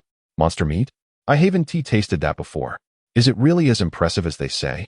Qin Ziming's eyes widened in astonishment. Absolutely. I had some at lunch, and it was fantastic. Today, you all should try it as well. If you like it, we can indulge in it daily. Qin Hung replied with a smile as he made his way into the kitchen with the chop. Fang Lingxue joined him in the kitchen, and together they harmoniously worked, one washing vegetables, the other cutting meat, one igniting the stove, the other seasoning the dish. Their parents watched from the doorway, unable to suppress their smiles, their eyes gleaming with satisfaction. The look in their eyes seemed to suggest a desire for grandchildren. Soon, dinner was ready. The family gathered, joyfully enjoying their meal. Qin Hung engaged them in conversation about the day's assessments. However, he refrained from mentioning anything regarding the border wall. wishing to shield his family from the terrifying realities of the wasteland outside. After dinner, the young couple washed the pots and dishes together. Indeed, it's quite normal to live together at this age when you're close to getting your marriage certificate, his mother expressed her approval. Qin Heng glanced at Fong Lingxue, who blushed and turned her head, pretending not to hear. Cough. He felt a bit embarrassed as they descended the stairs together. After disposing of the kitchen waste, Qin Heng hopped back on his bicycle, offering Fong Lingxue a ride toward her residence. The night in the slums was lively. Sounds of children being scolded, husbands being berated, and drunken rants filled the air. Qin Heng and Fong Lingxue engaged in light conversation, navigating through the cacophonous streets, enjoying the cool night breeze amidst the serene atmosphere. Before long, they arrived at their destination. Let me take you up, Qin Heng offered. Fong Lingxue looked up at his face and quietly asked, do you want to stay over at my place? Qin Heng pondered this. Was she truly asking? Of course. But will you let me? He countered. Seeing the eager expression on his face, she smirked and playfully replied, no, I want tea. Why not? Qin Heng asked, puzzled. If she truly didn't want him to stay, she wouldn't have brought it up. Since she mentioned it, there must be some anticipation in her heart.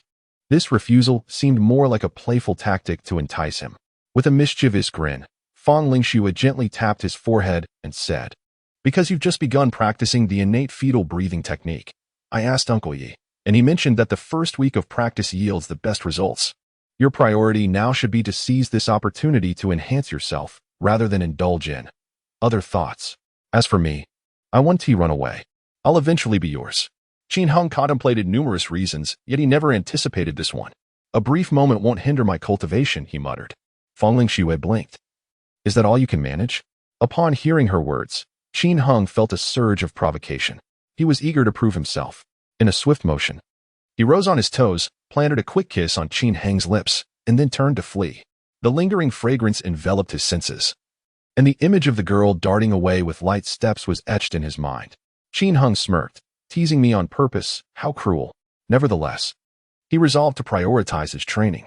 Passing the assessment was merely the beginning. To become a formidable martial artist and amass wealth, relentless effort was essential.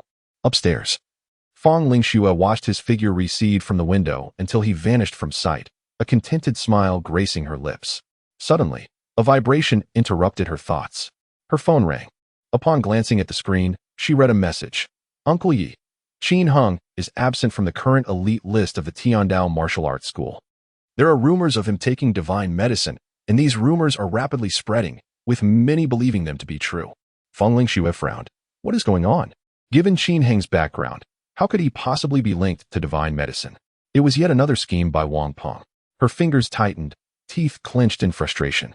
After a prolonged silence, Uncle Yi messaged again. There are matters I cannot assist you with. However, if you ever need anything in life, do not hesitate to inform me. I will always be your pillar of support. Thank you. The night in the impoverished district was somewhat raucous, yet she seemed oblivious, perceiving the world as serene. Mother, how I long for you. Your daughter is helpless, unable to avenge you. Yet, I have found a support. He is exceptional. And you need not worry for me any longer. If one day Qin Heng becomes a martial god, I shall implore him to eliminate those vile individuals. If he cannot, then please forgive your unfilial daughter. After all, Qin Heng is but one person, and I do not wish to burden him. In her small room, the girl whispered softly, her eyes shimmering with unshed tears. Chapter 24, The Rise of Heroes. Admission notice in the morning at the Trial Martial Arts School. Qin Heng returned his bicycle key to a classmate and hurried towards the small training room. After 3 sessions of rigorous training, he felt his strength burgeoning, and his physique was continually improving. Upon entering the small training room, he first measured his height, 178 centimeters. Then he weighed himself, 81 kilograms. Next, he tested his strength with a barbell, 195 kilograms for his left arm and 200 kilograms for his right, with a conversion rate of 5-to-1. His punching power now stood at an impressive 1,000 kilograms, matching the results of Wang Peng from yesterday's assessment. Qin Heng felt a surge of exhilaration. The rapid growth of his innate breathing technique typically spanned about a week, yet only 3 days had elapsed, yielding such remarkable progress. What could he achieve in a week? A month? A year? The thought of his potential left him in awe. He understood that he was no longer ordinary. His future promised to be extraordinarily bright. Qin Heng, arriving this early? Shouldn't you be celebrating at home after passing the assessment? Zhang Jun approached the martial arts school and greeted Qin Heng.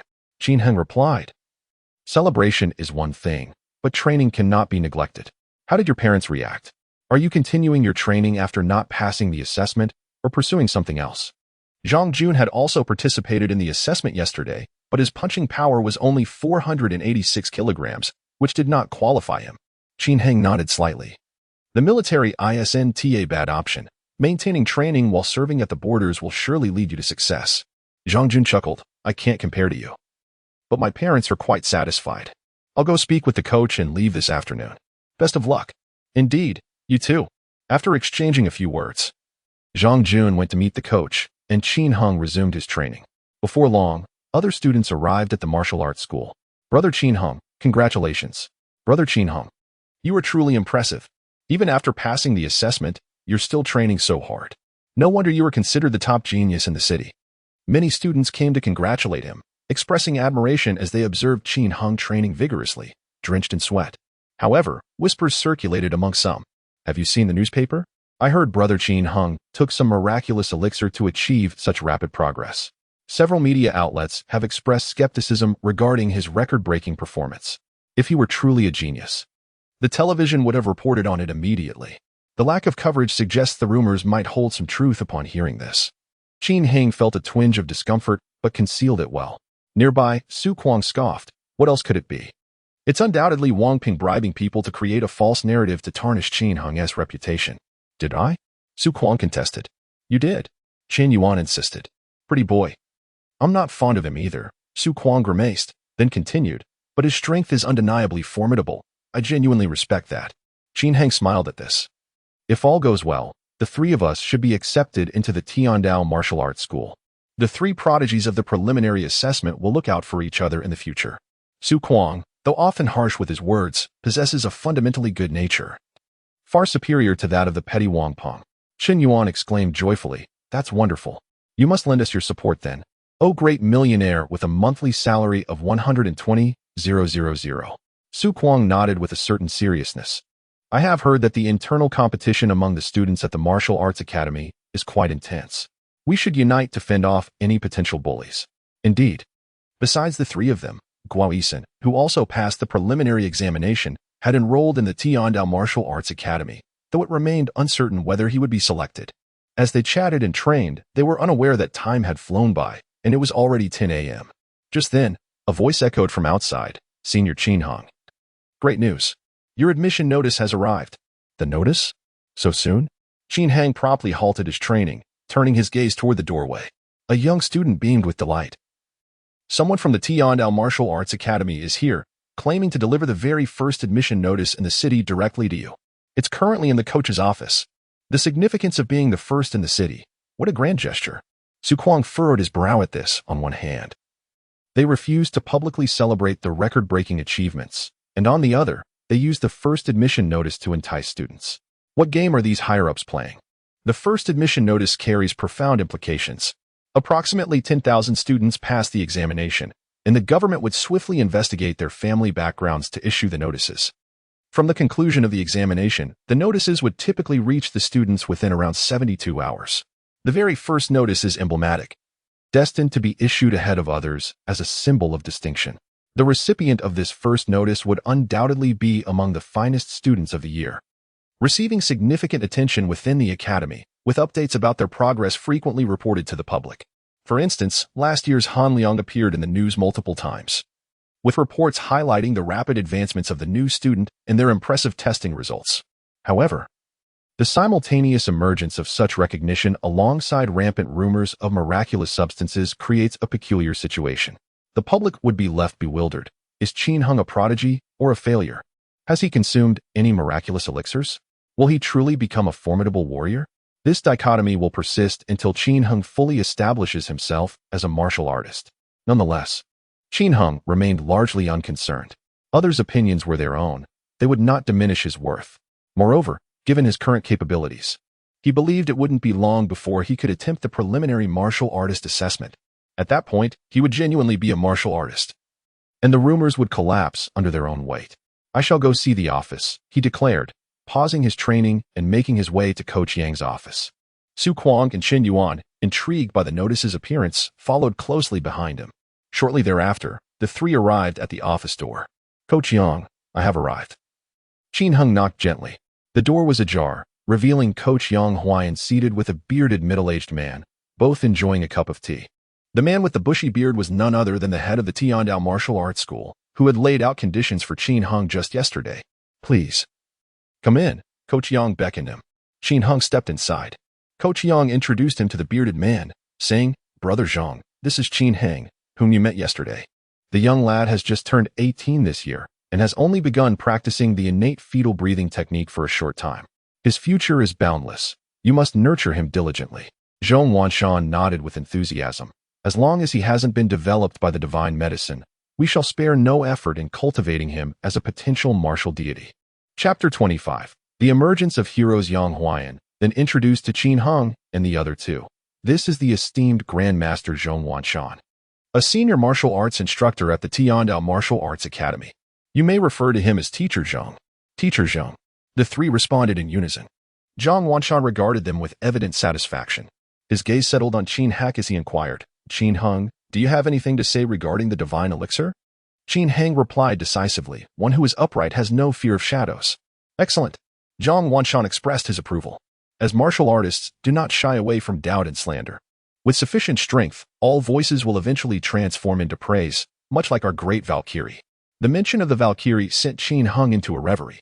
To be compared with such a legendary figure was indeed a tremendous honor. In times of turmoil, the Valkyrie's reputation had once been tarnished. Some accused her of indiscriminate slaughter. Others labeled her as tyrannical, and there were even those who questioned her humanity, suggesting she was a beast in disguise. However, as city after city rose under her guidance, providing new homes for the people, and as they witnessed her vanquishing 3 beast gods on live television, the tide of skepticism quickly receded. Now, she had transcended into a mythic figure, a national idol, revered as the savior of a new era. "I will strive to dispel those rumors and restore my name and that of the Tiandao Martial Arts Academy," Qin Heng declared. "Very well," Zhong Wanshan responded, handing him the documents. "Open it and take a look." Qin Heng carefully opened the package. The admission letter was crafted from sturdy cardboard, adorned with exquisite patterns on the back. Upon unfolding it, he read, "Qin Heng, after joint evaluation by the city government and the Tiandao Martial Arts Academy, you are hereby admitted as a student of the 2088th cohort. Please arrive at the Tiandao Martial Arts Academy for enrollment by July 1st. Mayor, Zhou Zhiping Director, Wang Daoyan Edition." The envelope contained a small card and a thin booklet. "What is this?" Qin Heng inquired, examining them. Zhong Wanshan clarified. "The new student handbook outlines our academy's organizational structure and important information for newcomers. Peruse it when you have the time. This card is a bank card for your salary, with an initial password of 123,456. Please keep it secure." A salary card. Qin Heng's eyes sparkled. This would be the account for his monthly salary of 120,000. "Thank you, Teacher Zhang." Qin Heng expressed his gratitude. Zhong Wanshan smiled faintly. "I heard from Yang Shidi that your family is not well off. So I have credited your card with 10,000 yuan, which will be deducted from your salary next month." This. Qin Heng was momentarily astonished. He had thought he would not receive his first paycheck until August, yet Zhong Wanshan had directly provided him with 10,000 yuan today. That sum could sustain him for an entire year, even if he dined on meat daily. At that moment, Yang Huayan remarked, "Qin Heng, once you have money, do not forget your roots. Always remember the original intention behind your martial arts training." His original intention was to ensure that his parents and Ling Shui could live a good life. This desire will never waver. Furthermore, he harbored a second ambition, to hunt ferocious beasts, just like the great heroes and martial gods depicted in the books, fighting to protect the sanctity of humanity's abode. Speaking of which, Zhong Wanshan remarked, "Qin Heng, Wang Lao's nephew has accused you of consuming divine medicine, tarnishing your reputation. This must be a personal grudge, right?" Zhong Wanshan furrowed his brow slightly. This indeed poses a bit of a dilemma. If it were anyone else, the Tiandao Martial Arts School could certainly advocate on your behalf. However, Wang Lao is a grandmaster, and he has no other kin. Wang Ping holds immense significance for him. After all, there are only about 30 or 40 such formidable experts in the entire Nanxia-based city. Wang Ping, being his sole relative, would never allow others to cast aspersions upon him, regardless of any faults. Zhong Wanshan continued. Maintaining composure is commendable. However, should he truly seek adept fighters to deal with you, endangering your life, do not bear the burden alone. Our Tiandao martial arts school fears no power, not even that of a martial god. His words were imbued with remarkable confidence. The Tiandao martial arts school was unafraid even of martial gods, for their headmaster was, in fact, one of the strongest martial gods currently on Earth. Qin Heng felt a surge of reassurance within. I understand. Thank you, Teacher Zhong. With the backing of the Tiandao martial arts school, Wang Peng was nothing to fear. By the way, there is one more matter. Zhong Wanshan's tone shifted. Please, teacher. Go on. Qin Heng responded attentively. Zhong Wanshan stated, in 3 months, there will be a martial arts tournament among the 4 major martial arts schools, and you must participate. Prepare yourself in advance. The martial arts tournament? Is that the one Xiaoyang mentioned? Qin Heng inquired. Zhong Wanshan expressed mild surprise. When did you come to know Xiaoyang? Just yesterday, I encountered him at the Border Walls troop cafeteria. He challenged me to a duel, Qin Heng replied candidly. Zhong Wanshan smiled upon hearing this. That's splendid. A genius facing off against another genius is certainly something to anticipate. Teacher, are you instructing me to compete? Do you have any directives? Qin Heng asked. Elite class. What is that? Qin Heng, along with Su Kuang and Qin Yuan, was filled with curiosity. Zhong Wanshan explained. All 4 major martial arts schools have an elite class, designed to cultivate talented students with the potential to become grandmasters. The resources available are far richer than those for ordinary students. The elite class does not differentiate by grade, regardless of when one joins the school. They're all in the same class. Currently, the Tiandao Martial Arts School has 12 students in the elite class. If you can demonstrate significantly stronger abilities than you did in the test yesterday at the tournament in 3 months, you could become the 13th. Qin Heng's eyes lit up. The elite class seemed remarkably prestigious. With only 12 students in the entire Tiandao Martial Arts School, each one had the opportunity to become a top genius, a grandmaster. Gaining admission to this special class would undoubtedly grant resources beyond imagination. Teacher, I will prove myself, Qin Heng declared with unwavering confidence. Given his current rate of growth, he was certain that in 3 months, he would have reached the level of a junior martial artist, with a punch power exceeding 1,200 kilograms. Such strength should be sufficient to dispel the rumors, defeat Xiaoyang, and secure a place in the elite class. Zhong Wanshan. Indeed, one must strive diligently. Xiaoyang possesses remarkable potential, and being born into a martial arts family, he has practiced since childhood, showcasing exceptional combat abilities. To triumph over him is no trivial task. Understood. Qin Heng nodded. Subsequently, he departed alongside Su Kuang and Qin Yuan.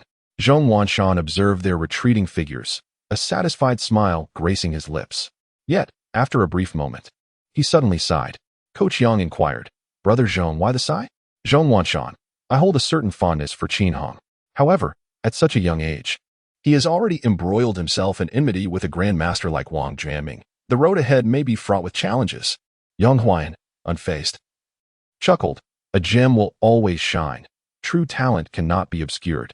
Though this child is young and seemingly reliant on others, I perceive a resilient and astute spirit within him, not one destined for an untimely demise.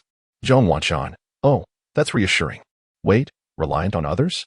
Chapter 26. The emergence of a hero and the power of rumors. The news of the first acceptance letter swiftly spread throughout the martial arts school, and soon, through the grapevine of the students, it reached the entirety of the number 7 slum district. In just a few days, all the townsfolk were aware of Qin Heng's achievements, rejoicing and congratulating him. However, the potency of rumors should not be underestimated. While Qin Heng heard only voices of congratulations, he was acutely aware that many were secretly pointing fingers at him, accusing him of masquerading as a genius to secure a lucrative position. Online and on television, a cacophony of skepticism engulfed him. Ultimately, experts concluded that such an occurrence was implausible. Even the prodigious cultivator Qin Yao, who had achieved the Grandmaster realm in record time, had not been so exaggerated in his feats. Some even drew comparisons to Valkyrie Jia, asserting that Qin Heng's performance was even more absurd, rendering it utterly impossible. Initially, Qin Heng was indeed a genuine talent, yet he found himself mercilessly criticized by these unfounded rumors. Undoubtedly, behind these incidents lay the shadow of Wang Ping, who orchestrated these whispers with the intent to ruin Qin Heng's reputation. Had the individual been fragile in spirit, The collective skepticism and the brutality of public opinion might have profoundly affected him, leading to despair, agitation, and a loss of vitality. Fortunately, Qin Heng possessed a resolute mind. He remained indifferent to the rumors as long as Fong Lingxue and his parents believed in him. That was sufficient. However, this mindset subtly shifted following a minor incident. On June 26th, in the evening, after concluding his training, Qin Heng visited the Frost and Snow City milk tea shop. A notice concerning the shop's impending closure was posted at the entrance, with only a few days left of business. Perhaps due to its approaching shutdown, the shop had seen an influx of customers eager to savor the fresh fruit teas one last time. Upon his arrival, he found Fong Lingxue and Yu Lingling busily attending to orders. Lingxue, 2 cups of orange juice, 1 for each of us, he said as he approached the counter. Handing over 1 yuan, Fong Lingxue beamed at him with a naive and radiant smile. You're all sweaty, and you don't even bother to wipe it off. I'll make yours without ice. You shouldn't drink cold beverages right after training. All right, I'll heed your advice, Qin Heng replied cheerfully, taking a seat. As he watched his girlfriend skillfully prepare the fruit tea, a sense of tranquility enveloped him. At that moment, he overheard whispers from a nearby table, where patrons lowered their voices conspiratorially. That's him, Qin Heng, the one who ranked first in this year's martial artist assessment. He seems quite honest. How could he possibly deceive anyone? What do you know? That's a salary of 120,000 a month. Enough money to buy beef to crush you. Even the most honest person can change in such circumstances. Indeed. Damn, 120,000. How long would it take us to earn that? Though they attempted to keep their voices low, Qin Heng heard them distinctly. Such comments had become a daily occurrence for him lately, but he paid them no mind. His focus solely on Fong Lingxue. Yet soon, their conversation shifted again. It seems this lad is the boyfriend of the fruit tea girl. Indeed, it has been rumored that he is living off the generosity of the fruit tea girl. As a man, it is quite shameless. Is this truly the case? To indulge in such a life of leisure while engaging in deceit, how utterly repugnant. I must say, the most audacious individuals often seem to thrive, while those of us who are honest find ourselves at a disadvantage. Alas, such a beautiful and gentle girl like Fong Lingxue deserves far better. Upon hearing these remarks, Qin Heng felt a twinge of discomfort. If the disparagement were merely directed at him, he would remain indifferent, for he is at peace with his conscience. However, when it involves Fong Lingxue, subjecting her to unwarranted disdain, he could not simply turn a deaf ear. Qin Heng shot a glance at those individuals, imbued with a hint of warning. His piercing gaze immediately silenced them. He heard their hushed whispers. Let us depart quickly. We cannot afford to provoke him. Let us leave at once. These were merely ordinary folk, aware of their place in the world, and upon encountering someone of Qin Heng's caliber, they promptly made their exit. Fong Lingxue prepared a glass of orange juice for him, and, noticing the guests had mostly left and Qin Heng's expression was somewhat troubled, inquired, "What's wrong? Did someone speak ill of you?" Qin Heng replied, "It seems you've heard quite a bit." Fong Lingxue reassured him, "Yes. But I know those are merely rumors. It does not matter, let them talk. It will not change the fact that you have been accepted into the Tiandao Martial Arts Academy." Despite her words, Qin Heng let out a slight sigh. "Stop overthinking it. Enjoy your orange juice. I will finish my shift soon, and then we can have dinner at your home," Fong Lingxue said with a gentle smile. The innocence of her smile was infectious, and Qin Heng's mood lightened considerably. After spending some time in the shop, the number of customers dwindled. On his way home, Qin Heng overheard some unkind remarks, and they were right at his doorstep. As he and Fong Lingxue ascended the staircase, nearing home, they heard a voice from within. The neighbor, Uncle Xiao, was speaking earnestly to his parents, saying, "Ziming, you must advise your son Heng. If he has truly consumed the divine medicine, he should confess to the Tiandao Martial Arts Academy. They are a substantial institution and will forgive him. Moreover, consuming divine medicine is not something to be ashamed of. Many yearn for it, and at least the strength gained is authentic." Following this, the sound of a door opening was heard. Uncle Xiao made his way upstairs. Just as he left, Qin Heng and Fong Lingxue arrived home. "Dad, Mom," Qin Heng called out, noticing the grave expressions on their faces. Sheng Yuhan echoed, "Indeed. These people cannot bear to see our child excel. The moment they hear someone slandering you, they eagerly believe it. They are fully aware of your true capabilities. They simply cannot accept it." Qin Heng remained silent, merely observing his parents. A realization dawned upon him. However, his parents were different. They could not venture outside and were confined to watching television at home. Currently, the broadcasts were filled with unfavorable information about him, and the neighbors would occasionally drop by, uttering such unpleasant words. For the parents, this was undoubtedly an excruciating experience. Initially, they were elated at their son's acceptance into the prestigious Tiandao martial arts school. However, just a few days later, the smiles on their faces gradually faded, replaced by a palpable sorrow. The words of others can be fearsome. Even when one knows those words to be untrue, hearing them repeatedly can still inflict pain. Qin Heng entered the kitchen to prepare dinner. Soon, a sumptuous feast was ready. Meet again today? With such lavish meals daily, both your mother and I have put on weight, Qin Ximing remarked with a chuckle. Fang Lingxue interjected to clarify. With earnings come the improvement of our lives. We shall dine even better in the future. You truly are oblivious, old man. Gaining weight is a blessing. Isn't it enough that our son and daughter-in-law are dutiful? If you want to eat, I shall. Hey, I never said I wouldn't to eat. Save me a piece. Laughter and lively banter filled the air between the in-laws and their daughter-in-law, creating a harmonious atmosphere. Yet, throughout the meal, Qin Heng remained silent, uttering not a single word. Chapter 27. A hero emerges from youth. First become a warrior. On the road, Fang Lingxue inquired, "Are you angry? You were silent just now," which was rather intimidating. I understand it's not directed at us, but it affects others as well. Our neighbors are ordinary folks, and as a prospective warrior, if you were to retaliate, it could result in your expulsion from the martial arts academy. Fang Lingxue expressed her concerns, fearing that his anger might lead to violent actions. Qin Heng smiled gently. What are you thinking? Am I that kind of person? Fang Lingxue pressed on. Then what are you contemplating? Qin Heng replied, revenge has its rightful targets. If I were to retaliate, it would be against Wang Peng. However, that fellow has a powerful master backing him, so it seems I have no opportunity at the moment. Upon hearing the term great master, Fang Lingxue let out a soft sigh, then comforted him, focus on your training for now, and don't overthink things. Once you have the means, we can move to the new district, and your uncle and Aunt Wan-Ti have to endure disturbances from the neighbors. Indeed, Qin Heng chose not to elaborate further. Yet, within his heart, a plan had begun to take shape. Ding!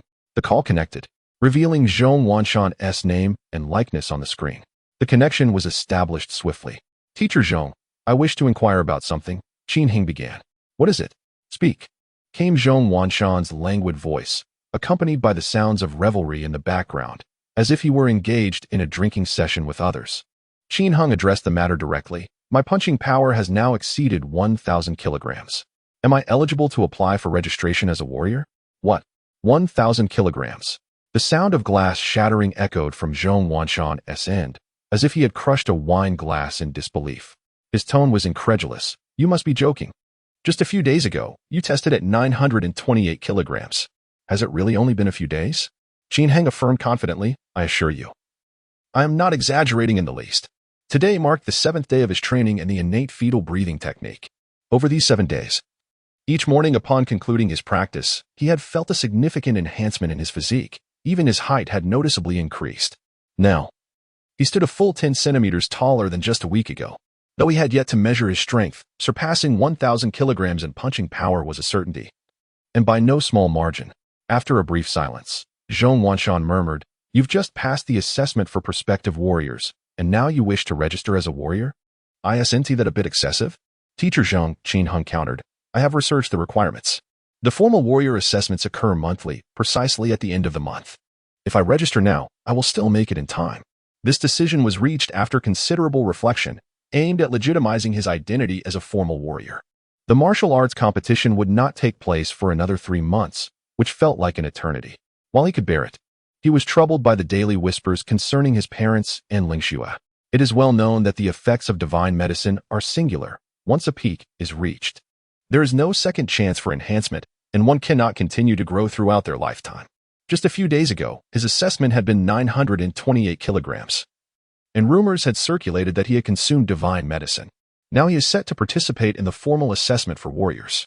As long as he can pass the test of delivering at least 1,000 kilograms of punch force in the wilderness hunting operation, the rumors will naturally be dispelled. Zhong Wanshan stated, Indeed, the registration period for the warrior assessment runs from the 20th to the 26th of each month. On the 27th, all registered prospective warriors will gather and board the Warrior Alliance's wilderness battle vehicle to undertake missions in the wild. Upon successful completion of these practical tasks, one can attain warrior status and enjoy numerous privileges. May I register? Will it affect my admission? Qin Heng inquired. His expression brightened considerably. I am not in a hurry to join the elite class. Teacher Zhong, I shall register immediately. It would be too late otherwise. Today happens to be the 26th. The final day for registration. Zhong Wanshan smiled. Since you have made up your mind, go ahead. However, bear in mind that the warrior examination requires hunting designated monsters in the wilderness, which is fraught with peril. Each month, there are casualties or serious injuries during the warrior assessments. You must take care to protect yourself. I can accept your failure in the assessment, but you absolutely cannot sustain a disability. Otherwise, do not expect even a modest salary of 120,000. I understand. Thank you for the warning, Teacher Zhong. Qin Heng concluded the call, his eyes gleaming with fervor. A warrior. He clenched his fist, feeling a surge of excitement. Once, he had viewed becoming a warrior as his ultimate goal, envisioning himself striving tirelessly to pass the preliminary warrior assessment. Then training for several years at one of the 4 major martial arts schools, eventually becoming a formal warrior, changing his status, and transforming his family's fate, allowing his parents and Ling Shui to lead a better life. Yet, in just a few short days, having recently passed the preliminary assessment, he had already attained the strength of a junior warrior. Such an experience compelled him to reevaluate his future, shifting his perception of becoming a warrior from a lofty aspiration to a mere starting point. Now, Qin Heng brimmed with confidence. In 3 or 4 days, he would be a warrior, one among 3 million special individuals worldwide.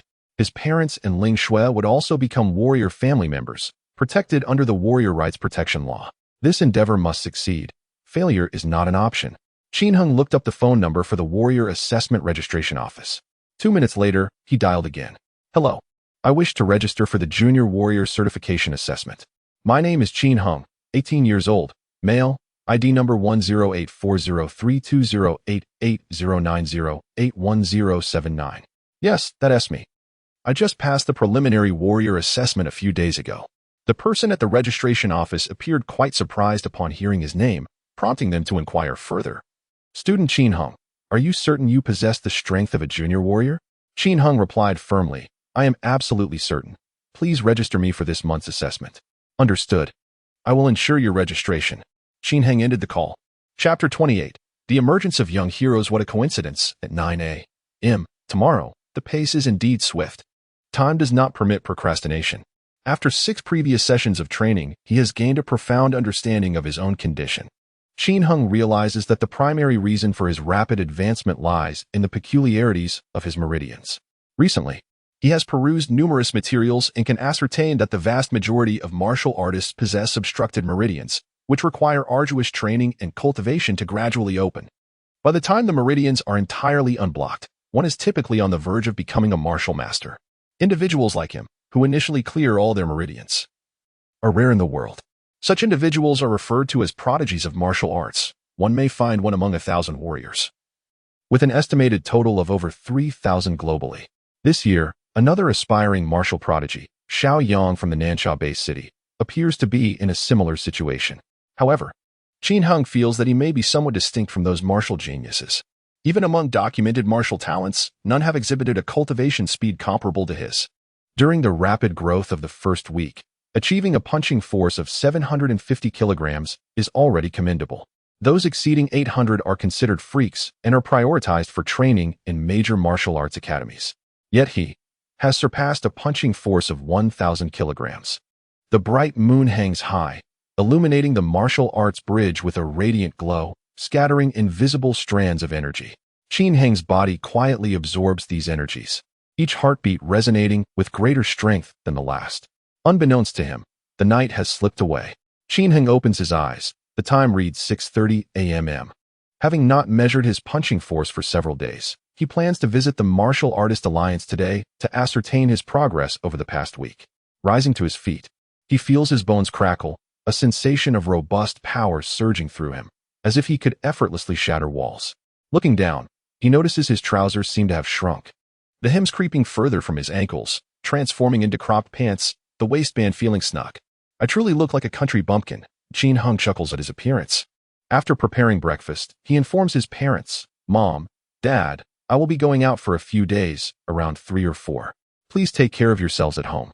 If you need anything, you can call Ling Shui. Where are you going? His parents inquire in unison.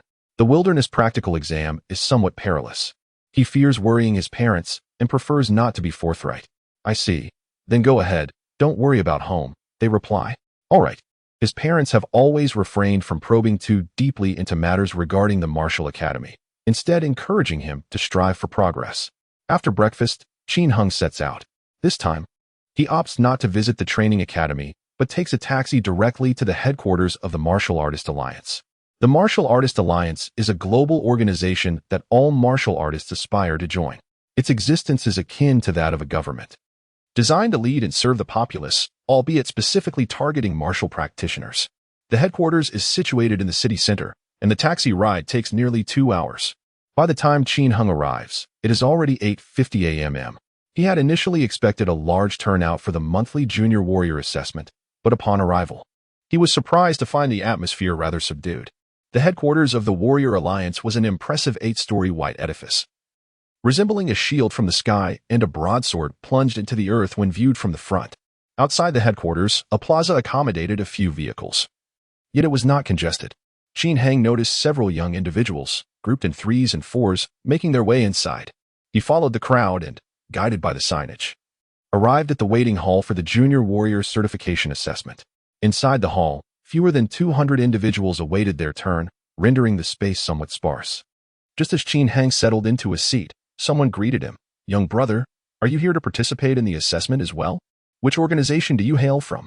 You seem quite youthful. Turning towards the voice, he saw a young man, likely in his late 20s, accompanied by a companion of similar age. The young man laughed heartily.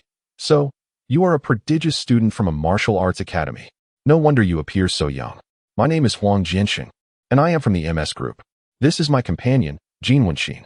The MS Group, also known as the Monster Materials Group, specializes in new materials, adept at extracting unique components from wild beasts to synthesize high-strength materials for weapons or combat suits. Currently, 60 of the new materials on Earth originate from this group, which maintains close cooperative relationships with major municipal governments, securing a position among the top 10 globally in terms of financial resources. Jin Wenxin inquired, young brother, how long until you graduate from your martial arts academy? Do you have any plans post-graduation? Qin Heng replied, graduation, that is quite far off. After all, he had yet to even enroll. How could he graduate so soon? The 4 major martial arts academies serve as incubators for aspiring warriors. However, upon graduation, most individuals do not remain at the academy due to limited job opportunities, opting instead to join other organizations or government forces. The MS Group represents a significant avenue, routinely signing numerous warriors each year to assist in gathering monster materials. Even those who do not sign contracts often sell the materials they acquire in the wilderness to the MS Group for profit. Huang Jiancheng remarked, given your age, your future achievements are bound to be remarkable. The MS Group would be eager to welcome you aboard. The consensus among all was that the younger the participant in the Junior Warrior certification, the greater their innate talent. After some light conversation, the clock struck 58 minutes, signaling the imminent start of the assessment. At that moment, footsteps echoed from the entrance as a group of 6 or 7 individuals swaggered in. They were from the War God Martial Arts Academy, all remarkably youthful, undoubtedly talented warriors. The caliber of this month's participants was indeed high. The surrounding aspiring warriors were captivated. Qin Heng also glanced towards the entrance, and upon doing so, his brow furrowed slightly. It was Wang Peng, the leader of the War God Academy team, the very one responsible for the rumors and slander against him. Oh, Qin Heng, what brings you here? Wang Ping exclaimed, his expression one of surprise upon spotting Qin Heng. Qin Heng retorted, what are you doing here? Wang Ping, what else can one do here but participate in the Junior Warrior certification? Huh, wait a moment. Aren't you only possessing a combat strength of over 900 kilograms? What brings you here to register? He furrowed his brow, sensing that Qin Heng's presence was rather incongruous. A chill instantly swept across Wang Peng's gaze, a flicker of coldness flashing in his eyes. He found a spot to sit down, and the nearby aspiring warriors from the Battle God Martial Arts School huddled together, whispering amongst themselves. Observing this scene, Qin Heng's brow knitted in concern. It seemed that this wilderness expedition would entail more troubles than anticipated. However, after a brief moment of vexation, his mood eased, even giving way to a hint of joy. The wilderness, after all, is a lawless realm. Wang Peng harbors animosity towards him, and he reciprocates that sentiment. For years, they have been embroiled in conflicts, and recently, A significant rumor storm had brewed between them. To refrain from retaliating would be beneath a man within the confines of the base city. With the Grand Master Wang Jiaming present, Qin Heng found himself at a disadvantage against Wang Ping. Yet, in the wilderness, the rules of engagement were decidedly different. Chapter 29. Heroes emerged from the young. It was 9 o'clock. A staff member entered the waiting area, clapping hands to attract everyone's attention, and announced in a clear voice, "Welcome to the Junior Martial Artist Strength Certification for June. Please follow me for the first round of punching power tests." A punching power of 1,000 kilograms was a stringent requirement for junior martial artists, a benchmark that must be met to participate in the Wilderness Combat Assessment. In the hall, over 100 individuals rose in unison and followed the staff member toward the testing area. They formed an orderly queue, stepping forward for their assessments one by one. Those who passed would exit through the back door to collect their weapons from the armory and await their dispatch. Those who do not pass may return next time, the staff member stated. Compared to the assessments for aspiring martial artists, the junior martial artist evaluations were evidently more lenient. With 12 opportunities available each year, failure was not a dire matter. The first tester quickly approached the machine and delivered a powerful punch. Bang! The machine registered 1049 kilograms, qualified. With a single successful strike, he advanced without needing a second test. Whether it was 1,000 kilograms or 2,000 kilograms, it mattered little, as long as it was deemed qualified. A slight variation in score held no significance. The second, third, and subsequent testers followed suit, each one successfully passing without a single misstep. Those bold enough to register for the junior martial artist examination undoubtedly possessed sufficient strength, for this was not merely a test of power. Life and death battles awaited, and no one wished to gamble with their lives.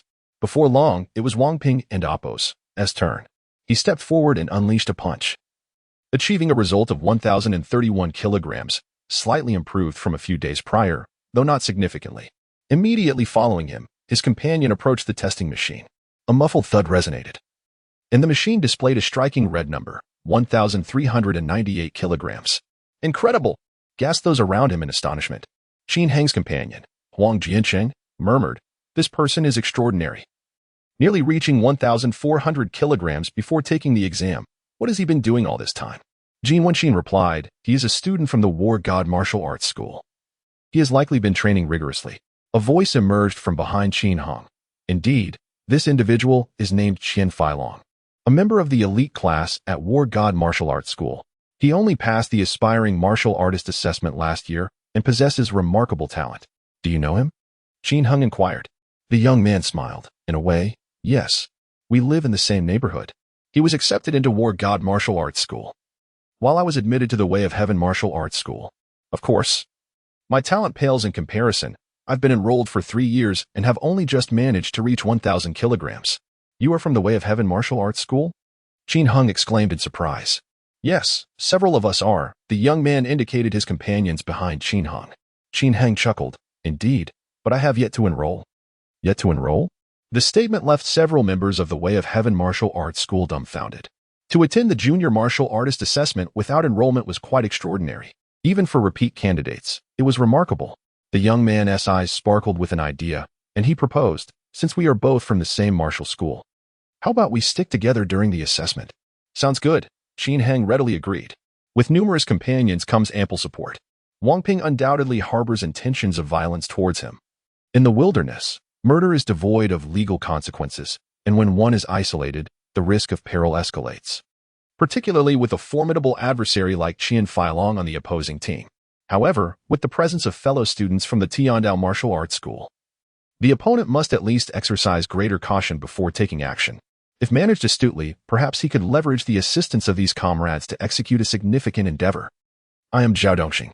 May I inquire your name?" "Qin Heng." "Qin. Oh, that name sounds remarkably familiar. You would happen to be the city's top scorer this year, would you?" "Indeed, that would be me." Hiss. The two exchanged names. Zhao Dongxing, realizing Qin Heng's identity, was instantly taken aback. "This cannot be true. Are you jesting? Just days ago, you demonstrated a force of 928 kilograms. And now you are here to partake in the preliminary martial artist examination?" The fellow students from Tiandao Martial Arts School accompanying him were equally astonished. "Brother, are you serious?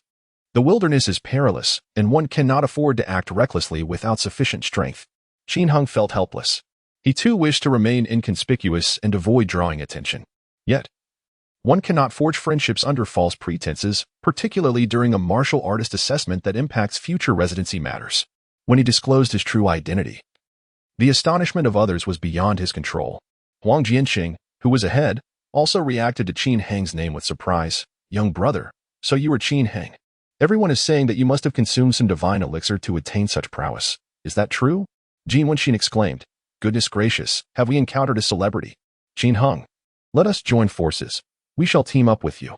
The celebrity effect of Qin Heng swiftly manifested, and an impromptu team was formed. The examination continued. And soon it was Huang Jianqing's turn. Huang Jianqing stepped up, delivering a punch that registered a force of 1080 kilograms. Next was Jin Wenxin, who achieved 1055 kilograms. When it was Qin Heng's turn, he intended to unleash his full strength to ascertain his limits. However, he keenly observed that one of Wang Peng's companions lingered ahead, evidently waiting to see if he could pass the test. In this treacherous wilderness, human motives are inscrutable. It would be wiser to conceal one's true capabilities and retain some hidden cards. Qin Heng mused to himself. After all, the assessment merely required a force exceeding 1,000 kilograms. There was no necessity to exert oneself entirely. By presenting a less formidable front, he could lower the opponent's guard. And should a confrontation arise, he might catch them off guard. Boom. He delivered a punch, and the testing apparatus yielded a numerical response. Force, 1,022 kilograms. Qualified. The staff announced the result. Qin Heng's younger brother is remarkably impressive. Zhao Dongxing, standing behind, was utterly astonished. This achievement surpassed his performance in the preliminary martial artist assessment by nearly 100 kilograms, a truly daunting feat. They remained oblivious to the fact that this was far from Qin Heng's full potential. Had he unleashed his utmost power, he could have easily struck with a force of 1,300 kilograms, or even more. When it was Zhao Dongxing's turn to test, he recorded a force of 1048 kilograms. After a while, all participants successfully passed the force assessment. Qin Heng and his companions exited through the back door of the testing area and arrived at a modest-sized warehouse brimming with an array of items. The shelves were laden with various cold weapons, including swords, spears, and halberds, with the most numerous being blades of all lengths, widths, weights, and designs. Staff members were present to assist, and upon seeing Qin Heng and his group, one remarked, "The items on the shelves are weapons, while the boxes contain combat uniforms. Please take what you need. You may select up to 2 weapons. Should you possess any personal weapons, kindly deposit them here." As the use of personal items is prohibited during the assessment, the rules for the martial artist evaluation are well understood. All equipment is provided by the Alliance headquarters, and there is no need for personal preparation. Should you own weapons superior to those designated for the examination, including firearms, they will be disallowed. This is a test of skill, not a contest of wealth. Junior brother Qin Heng, what type of weapon do you prefer? Zhao Dongxing inquired as he walked alongside Qin Heng. Qin Heng replied, I have always trained with a blade, so I shall select one of the same kind. The Trial Martial Arts Hall also offered weapon training, albeit with mere replica swords and blades lacking lethality. He picked up a single-handed sword, a meter in length with a 75-centimeter blade and a width of approximately a palm's breadth. This exquisite weapon, known as Zhanfeng, belongs to a distinguished series. Crafted from A-grade alloy, it weighs 24 pounds and possesses a hardness comparable to tungsten steel, yet boasts superior sharpness, making it a favored choice among martial artists. I am also partial to the Zhanfeng design. Perhaps I shall take an additional one for unforeseen circumstances, Zhao Dongxing said, procuring 2 identical battle blades. While one may carry 2 weapons, Qin Heng felt that wielding 2 identical swords could be somewhat cumbersome. Thus, he turned around and paused before the rack of short weapons, where he selected a dagger. The dagger was convenient to carry and could serve as an emergency backup should his battle blade slip from his grasp. As for the combat uniforms, there was little variation, as they all shared the same strength. The only differences lay in color and size. Qin Heng chose a set of combat attire interwoven with shades of brown and green, a color scheme that harmonized with nature, allowing one to blend into the wilderness, a choice favored by many. Chapter 30. Heroes emerge and youth monsters may be terrifying, yet humans are far more fearsome. After selecting suitable equipment, all participants convened in the parking lot. The staff of the Warrior Alliance announced the rules for the practical examination. The sole objective of this assessment is to procure at least 3 left ears from junior monsters. Participants are free to devise traps, engage in group hunts, or venture solo. Any strategy is permissible. As long as one manages to obtain the ears of the monsters, even by scavenging from corpses, it shall be deemed satisfactory. Conversely, failure to do so results in disqualification. The regulations appeared straightforward. Eliminate 3 junior monsters, with a time limit of 3 days, neither overly difficult nor excessively easy. After articulating the rules, the staff continued, "Warriors, please board the vehicles. Each vehicle accommodates 30 individuals, equipped with your combat backpacks, provisions for the 3 days, and medical supplies." The rugged wilderness vehicles, reminiscent of buses yet significantly sturdier, were impervious to monster assaults. Additionally, twin 23mm caliber machine guns were mounted atop, ready to unleash fire upon threats. As Qin Hung and the others boarded, a total of 174 aspiring warriors filled 6 vehicles, alongside 1 supervisory vehicle, making 7 in total. Once everyone was settled, the convoy roared to life, departing the parking lot and heading towards the central avenue, en route to the border wall. Inside the vehicle, Qin Hung and his companions received sizable backpacks. Upon opening them, they discovered iron boxes containing military rations, offering a variety of flavors, each box representing a single meal. The labels indicated that in addition to food, the boxes contained matches, cotton swabs, insect repellent powder, disposable soap, and other essential items, showcasing a comprehensive supply. "I feel as though we are embarking on a journey," Zhao Dongxing remarked with a chuckle. Huang Jianqing responded with a grin. "Once you encounter monsters in the wilderness, your perspective will surely change." Qin Hung inquired, "Brother Huang, have you ventured into the wilderness before?" Huang Jianqing shook his head, stating, "Our strength rating is insufficient. We are not yet qualified to enter the wilderness, merely tasked with supporting the warriors at the factory and processing monster materials." The monsters in the wilderness. They are truly terrifying, aren't they? The group shared a blend of anticipation and apprehension. Throughout their lives, television had incessantly warned of the wilderness's dangers and the ferocity of its monsters. During training, instructors had urged them to strive to become warriors, to slay monsters and safeguard their homeland. Now, that day had finally arrived, igniting a tumult of emotions within each participant. Jin Wenxin glanced at the military rations in his backpack and suddenly murmured, "Monsters may be dreadful, but what is even more frightening is our own kind." Zhao Dongxing queried, "What do you mean by that?" Jin Wenxin replied, "Did you not hear the examiner mention that any means to acquire the monster's left ear would suffice for passing? In the absence of rule constraints, it's possible that among us, individuals may resort to snatching from one another or even engage in conflict." A heavy silence enveloped the students from Tiandao Martial Arts School. The wilderness is a realm devoid of law. There exists a realm devoid of surveillance and law enforcement, where criminality remains unrestrained and the darker facets of human nature are readily unveiled. Particularly, the martial assessment, which pertains to the transformation of one's identity and status, as well as future income, compels many to cast aside moral constraints in pursuit of self-interest, potentially assaulting fellow candidates to seize the coveted monster ears. "Fear not, for we shall act in concert, with 7 of us united. As long as we do not suffer internal discord, others will think twice before targeting us," Huang Jianqing proclaimed. "Indeed, our collective strength is formidable.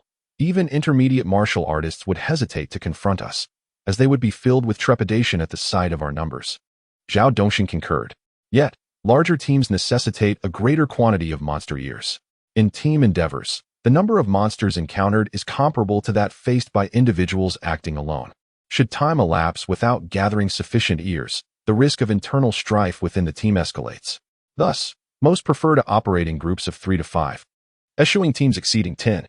Naturally, the size of the group is not the sole determinant of conflict. Disparities in strength and personal vendettas serve as significant catalysts as well. For instance, Qin Hung. At this moment, Qin Hung was discreetly assessing his odds of conflict with Wang Peng's team.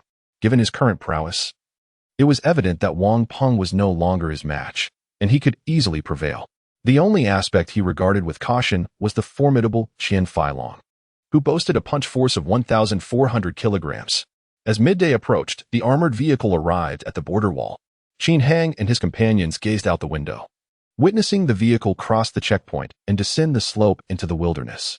Ahead lay an expansive desolation, with treacherous paths through dense forests, shrouded in uncertainty about what perils awaited them. The driver, also a martial artist, addressed the passengers. "We anticipate reaching our destination, the Whooping Mountain Range, by 4 p.m., located 220 kilometers from Base City. The terrain is intricate, teeming with monsters and malevolent flora. Should you encounter insurmountable danger, you may use the signal flares in your backpacks for assistance.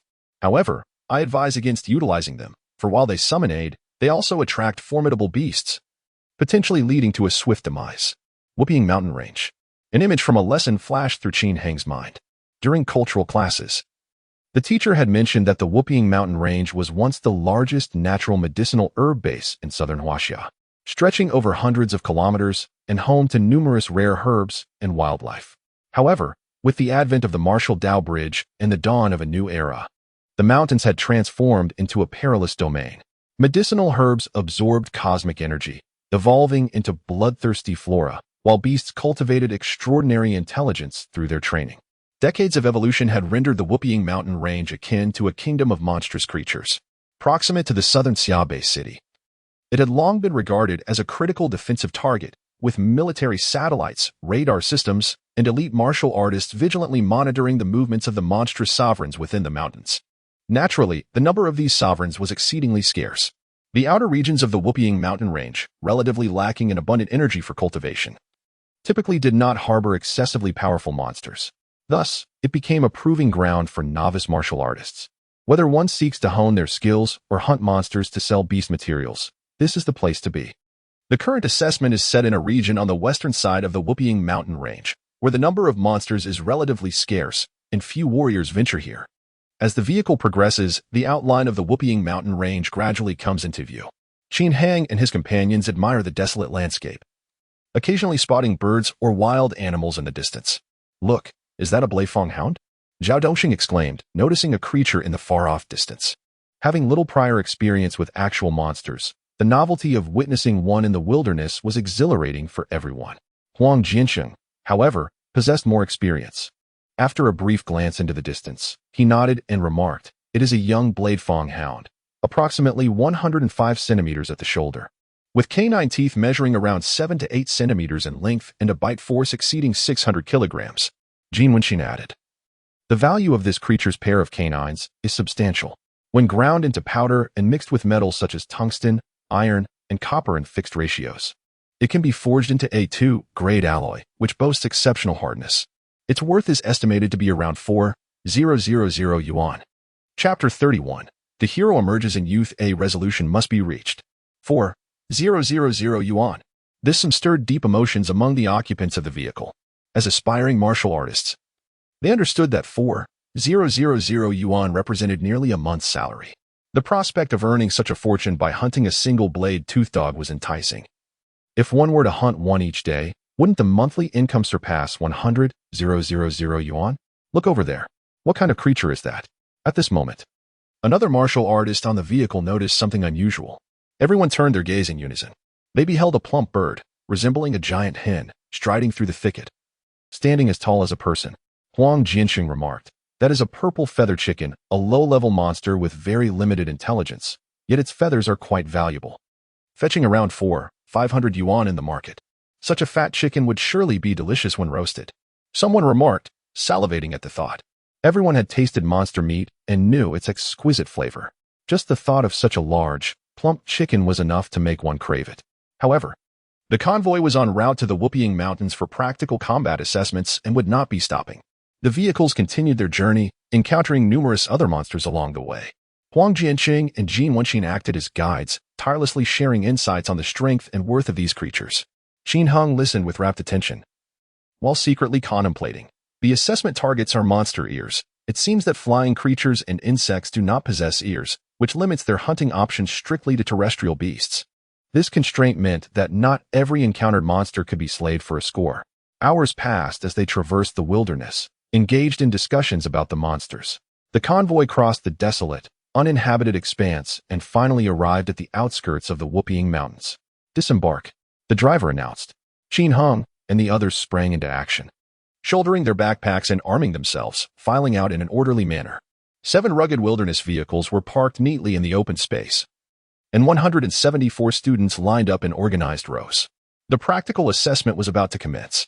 The overall commander of this wilderness examination was a bald young man named Fu Yutai, a distinguished master of the Martial Artists Alliance. Understood. The group responded in unison. Once in the wilderness, They were responsible for their own lives. The wild would show no mercy, and others were under no obligation to protect them.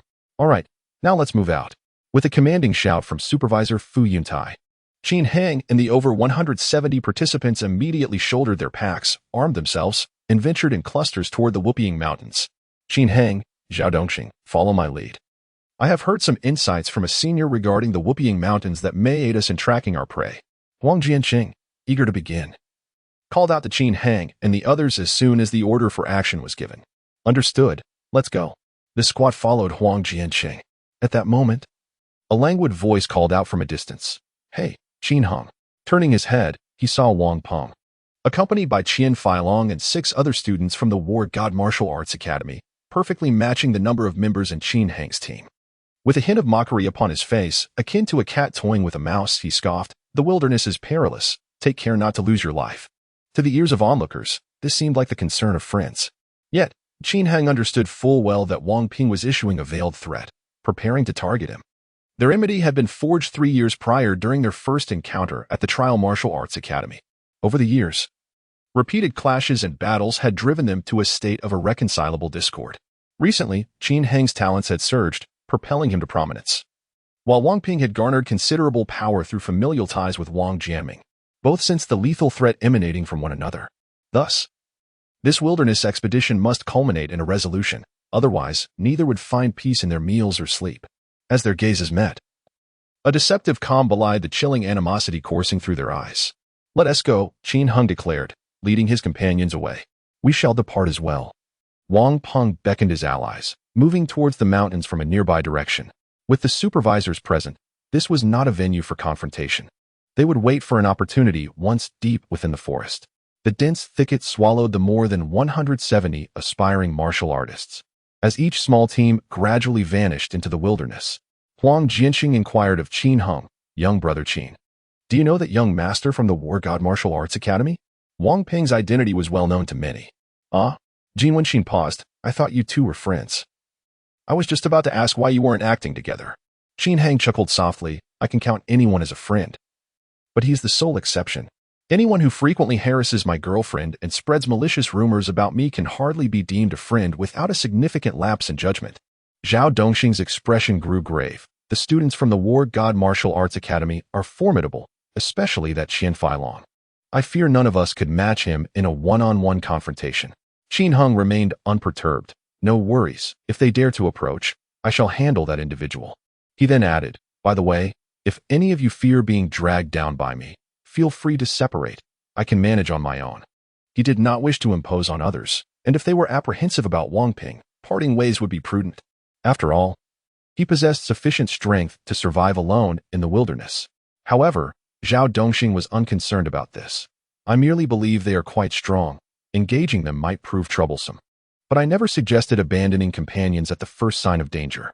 Qin Heng, do you possess some secret weapon against Qian Feilong? He had no extraordinary tricks, but he concealed some of his true capabilities. In a genuine confrontation, his immense strength would likely catch his adversaries off guard. Brother Huang, Brother Jin, what about you? Qin Heng turned to Huang Jianqing and Jin Wenqin. The two exchanged glances. Having navigated society for longer, they understood the nuances of weighing risks more than Zhao Dongxing, who had come from a martial arts background.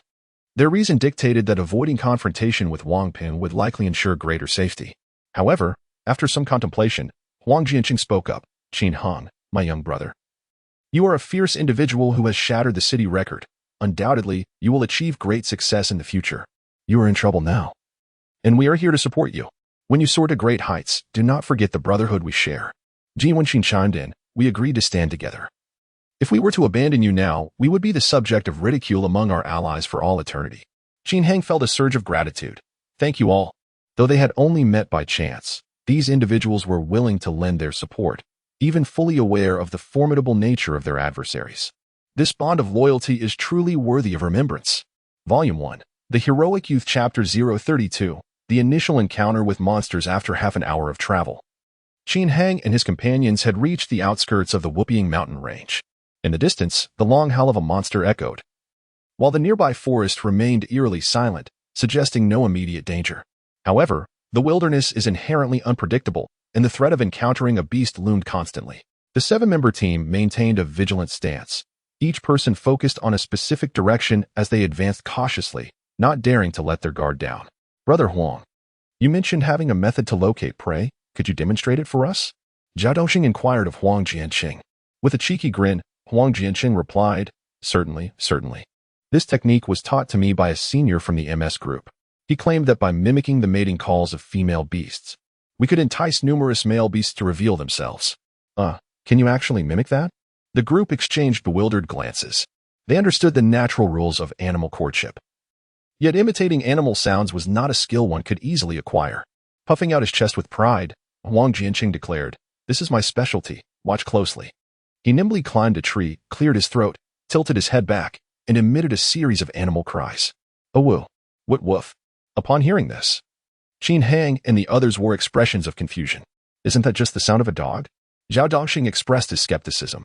Jin Wenqin interjected to clarify, decades ago. The Whooping Mountain Range was a human habitat, teeming with domestic animals and pets. With the advent of the new era, humanity faced calamity and migration, causing these animals to roam the wilderness, eventually transforming into monsters. Dogs were among the most favored pets, and their numbers were vast, possessing considerable primal strength. After decades of reproduction, they have become one of the most common types of beasts found in the wild. Understanding dawned on Qin Heng and his companions regarding the significance of mimicking a dog's bark. The blade-toothed hound they had encountered earlier on their journey was indeed a type of canine monster. As Huang Jianqing's imitation resonated through the forest, distant barks of canine creatures soon followed. Elated, Huang Jianqing increased his vocal efforts, howling even louder. Woof, woof. The closest sound seemed to be less than 200 meters away. Prepare for battle. Jin Wenqin grasped the hilt of his sword. Qin Heng and the others also readied themselves, slowly drawing their battle blades while striving to remain silent. The rustling of leaves underfoot approached swiftly, accompanied by the urgent yelps of the canine monsters in heat. They're coming. The first beast burst into view, a massive black dog. Standing approximately 1.3 meters at the shoulder, its body extraordinarily robust, charging towards them. It collided with a tree as thick as a thigh, splintering the trunk upon impact. Take it down. Clang. Zhao Dongxing and Qin Heng struck simultaneously, wielding their slashing blades, one from the left and the other from the right, aimed at the black dog. Be careful. This is a giant black dog with a bite force exceeding 1,500 kilograms, extremely dangerous. Jin Wenqin warned just as the two engaged the colossal beast. The colossal black dog arrived in pursuit of mating, its movements hasty and irrational, heedless of the potential dangers surrounding it. Suddenly, two blades flashed through the air, leaving deep gashes upon the immense creature's body. A pained howl erupted from the beast as blood gushed forth, causing it to roll helplessly on the ground. Qin Heng, taken aback, thought to himself, I exerted at least 1,000 kilograms of force with this strike, coupled with the razor-sharp A-grade alloy wind-cleaving blade. Yet I could not sever it in two? The wounds inflicted by him and Zhao Dongxing were nearly identical in depth, each exceeding half a meter in length and approximately 7 centimeters deep. Such a depth was insufficient to be fatal for a creature of the colossal black dog stature. The two continued to swing their blades, striving to land a finishing blow. However, the colossal black dog reacted swiftly, rolling twice before springing back to its feet and charging directly at Qin Heng. Be cautious, Qin Heng. This beast possesses an exceptionally thick layer of muscle. It won't succumb easily. Jin Wenqin warned again, approaching with his own weapon drawn. The dog's muscles were as hard as stone, and even the most vulnerable area of its neck was not easily penetrable. As it lunged, it collided with Qin Heng's descending blade. The wind-cleaving blade sliced through the dog's snout, cleaving vertically into its skull to a depth of half a foot. This powerful assault also delivered a tremendous impact to Qin Heng, who was knocked to the ground by the sheer force of the colossal black dog's charge. Its brute strength surpasses mine, Qin Heng assessed internally. With the blade lodged firmly in the creature's skull and unable to be extracted, he recognized the peril of engaging in close combat with such a monster. Not wishing to sustain injuries, he decisively abandoned the blade, executing a roll to create distance. As he stood up, he drew the alloy dagger from his waist. At that moment, Zhao Dongxing seized the opportunity to rush forward, thrusting his blade forcefully into the soft belly of the colossal black dog. A pained whimper escaped the creature as its mouth was ensnared by the combat knife, rendering it incapable of howling. Zhao Dongxing's strike penetrated the dog's heart, severing its life force directly. The massive dog writhed on the ground in agony, its struggles visibly diminishing. blood saturating the dry branches and leaves until it finally ceased to resist. Well coordinated, Jin Wenqin praised, giving a thumbs up to the duo. Having swiftly dispatched a formidable low-level monster in their first battle without sustaining injuries, their performance was commendable among aspiring warriors. Qin Heng withdrew his combat knife and severed the left ear of the colossal black dog, tossing it to Zhao Dongxing. Brother Zhao, as the one who landed the killing blow, this belongs to you. Hey, are you two being courteous? Huang Jiansheng, perched in a tree, jested. Do not offer it to me. I still wish to complete the assessment task swiftly. With their initial victory, the group's spirits soared. Qin Heng chuckled. All right. Since we are teammates, we will ultimately complete this together. Enough. Let us stow it away for now. It seems another monster is approaching, Jin Wenqin interjected. Disturbances from afar indicated that the battle was far from over. Indeed, Qin Heng's expression shifted back to seriousness as he opened his backpack and retrieved a sealed bag, carefully packaging the bloody beast's ear for safekeeping. Just as he stored the ear away, his companion spotted the presence of a second beast. No, to be precise, there were more than one. Wu Weijie, another student from the Tiandao Martial Arts School, whose strength was comparable to Zhao Dongxing, pointed towards a nearby ravine. There's one over there, and another beneath the thicket, and one more down the slope. The numbers did not seem to add up. Huang Jianqing, perched in the trees with a better vantage point, also detected the signs of the monsters. There are 3 on the southern slope, 2 in the eastern thicket. And counting those to the north, that's at least 7 or 8 in total. The quantity of monsters far exceeded their expectations. And likely due to the keen sense of smell possessed by these canine beasts, the scent of blood had already aroused their alertness. They were no longer hastily rushing over in search of a female, but rather advancing cautiously and deliberately. This formation clearly indicated that they had discerned the significance of Qin Heng's team and intended to unite in seeking vengeance for the giant black dog. Volume 1. Heroes Arise in Youth Chapter 033. The thrill of combat. The situation appeared rather dire. Jin Wenqin furrowed his brow, tightly gripping his battle blade. Huang Jianqing swiftly assessed the combat capabilities of the beasts. 2 yellow dogs, 2 black dogs, and 3 mixed-breed dogs, all of which were low-level monsters. However, one stood out. Goodness. It is a blood-clawed demon wolf. This creature poses a significant challenge. Blood-clawed demon wolf. What is that? Qin Heng, hearing the term for the first time, inquired. Huang Jianqing elucidated. It is a mutated canine beast capable of briefly walking upright and fighting akin to a human. Its forelimbs bear long, sharp claws, whose sharpness rivals that of A2 grade weaponry. Once matured, it is classified as a mid-level monster. Mid-level. The expressions of Zhao Dongxing and the others changed dramatically. A mid-level monster equates to a mid-level martial artist among humans, with an attacking force reaching up to 3,000 kilograms, far surpassing those who have just begun to grasp the rudiments of being a low-level martial artist. Engaging in battle with such a creature leaves little room for survival. Yet, there was a glimmer of hope.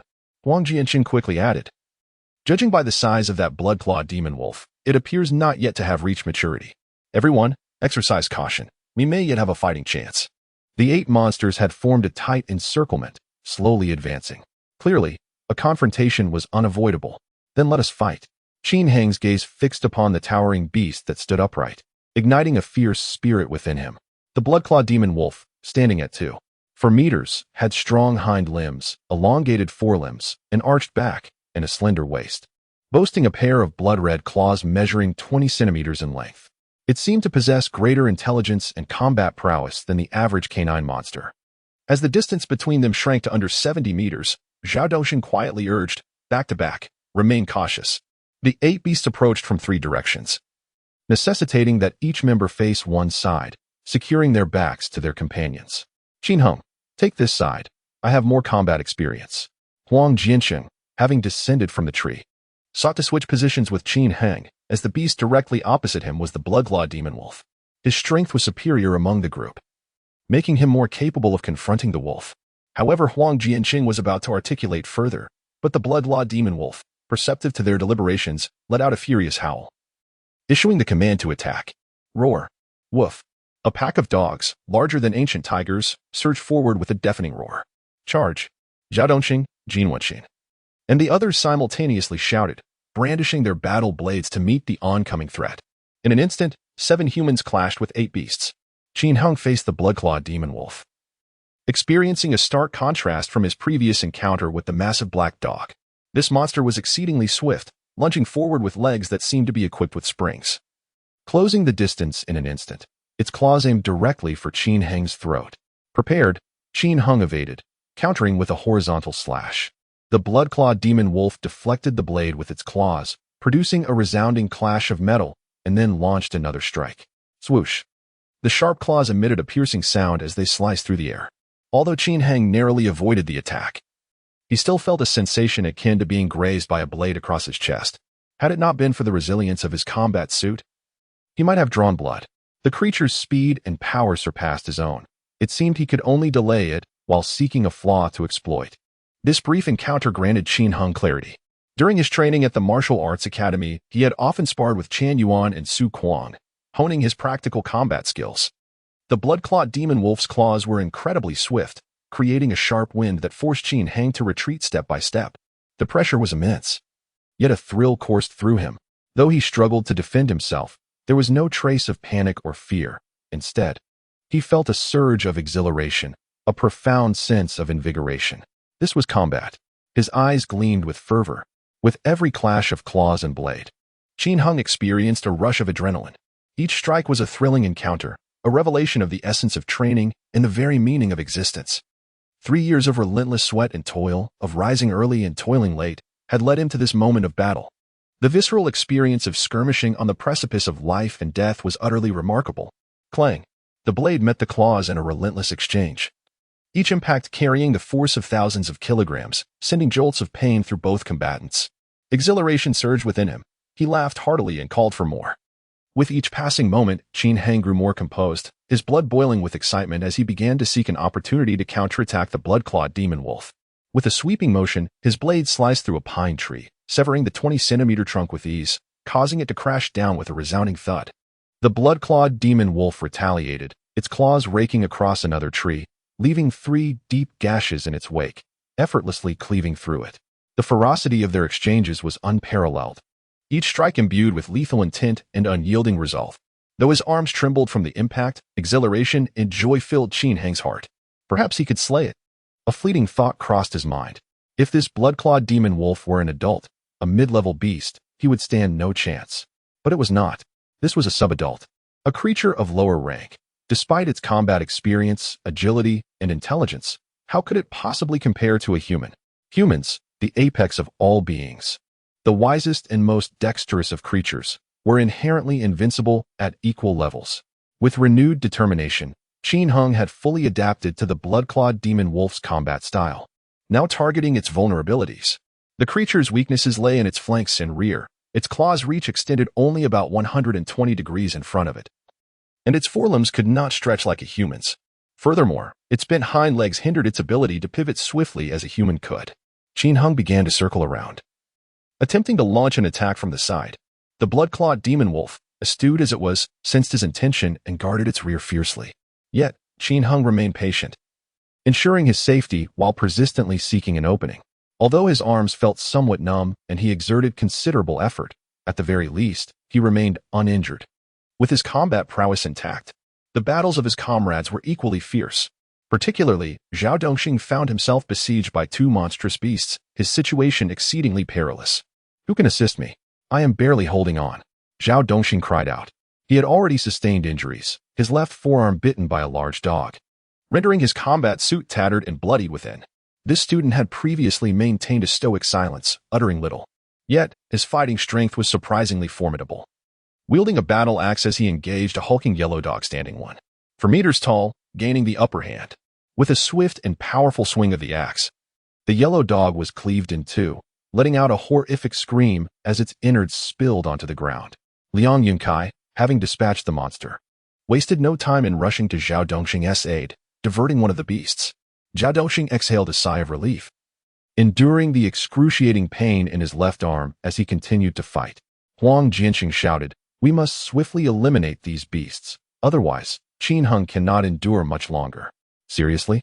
It is us who cannot hold on." Jin Wenxin could not help but retort. Aside from Liang Yukai, the rest had sustained varying degrees of injury.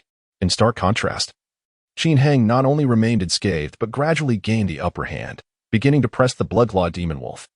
Huang Jianxing had never considered that Qin Heng possessed any combat capability, Upon hearing Jin Wenxin's remark, he turned to glance.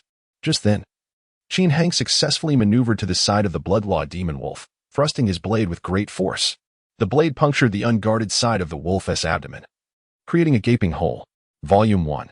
Heroes Emerge in Youth. Chapter 034. Qin Hang truly exhibited remarkable prowess. Victory was his. A surge of joy coursed through Qin Hang's heart. Indeed, the blood-clawed demon wolf's size imposed certain limitations, rendering its lateral defenses alarmingly feeble. This successful strike, while not fatal, plunged the beast into a severely weakened state, rendering it incapable of unleashing even half of its full might. With a ferocious roar, the creature let out a pained howl, wildly flailing its lethal claws in an attempt to drive Qin Hang back. Qin Hang adeptly evaded the frenzied assault, and with the obstruction of his blade removed, the blood-clawed demon wolf's abdomen erupted in a fountain of crimson. Qin Hang, you are absolutely formidable. Huang Jianqing could not contain his exclamation. Initially, the group believed the blood-clawed demon wolf to be the most formidable adversary, surmising that their collective strength would be necessary to vanquish it after dealing with the other beasts. To their astonishment, Qin Hang faced the blood-clawed demon wolf alone without sustaining any injuries, managing the ordeal with greater ease than they had anticipated. At that moment, all eyes were fixed upon Qin Hang with newfound respect. This 18-year-old youth was far from the inexperienced fighter they had envisioned. He was a prodigious warrior endowed with extraordinary strength and innate combat talent. Yet, he remained vigilant, resolute in his intent to eliminate the beast before aiding his comrades. Qin Hang did not relent. He continued to circle the blood-clawed demon wolf, launching his attacks. The wounded creature had lost its agility, resorting to erratic swipes of its claws. Driven solely by the instinct for survival in a desperate bid to intimidate Qin Hang, faced with a dying opponent, Qin Hang felt no sympathy. He seized the opportunity and struck once more, plunging his blade from the opposite side. With a piercing sound, blood gushed forth as the blade found its mark in the creature's heart. The blood-clawed demon wolf froze momentarily, its strength dissipating as it gradually succumbed to the ground. A feeble whimper escaped its lips, a testament to its unwillingness to perish. Qin Hang twisted the hilt of his knife, reducing the creature's heart to a pulpy mass before withdrawing his weapon. Casting a glance at the battlefield, he noted the varying circumstances among his companions. Huang Jiansheng was locked in a fierce struggle with a black dog. Qin Hang approached the injured Zhao Dongxing and opened his backpack to retrieve some medicinal supplies. Zhao Dongxing remarked, "Fortunately, no vital tendons or bones are harmed. It's merely a matter of superficial pain. A few days with this ointment, and I shall be well." Ignoring the searing pain while applying the medicine, he gritted his teeth and inquired, "Qin Hang, your combat prowess seems rather extraordinary, doesn't it?" Indeed, everyone shared this sentiment, gazing at Qin Hang with expressions akin to disbelief. If the blood-clawed demon wolf had been entrusted to them, none would have had confidence in their ability to prevail. Merely stalling for 3 minutes would have been a daunting task, with the best outcome being to avoid injury while awaiting rescue from others. Yet, Qin Hang not only managed to hold his ground but also vanquished the blood-clawed demon wolf. What on earth was happening? Amongst the 4 students of the Tiandao Martial Arts Academy with over 2 years of experience and 2 newcomers from the MS group, their combat levels paled in comparison to a mere 18-year-old who had only recently passed the preliminary martial artist assessment. This reality was difficult for them to accept. Feeling slightly abashed under their scrutiny, Qin Hang offered a shy smile, saying, "It was merely luck, a fortunate coincidence that allowed me to exploit the monster's vulnerabilities." The blood-clawed demon wolf could not fully extend its arms, leaving its side defenses exposed, which is how I managed to inflict a wound. Liang Yukai muttered. "This is not merely luck. It clearly stems from an acute combat awareness." Zhao Dongxing and the others nodded in agreement. The practical combat ability of a martial artist is influenced not only by foundational strength and training but also significantly by combat awareness.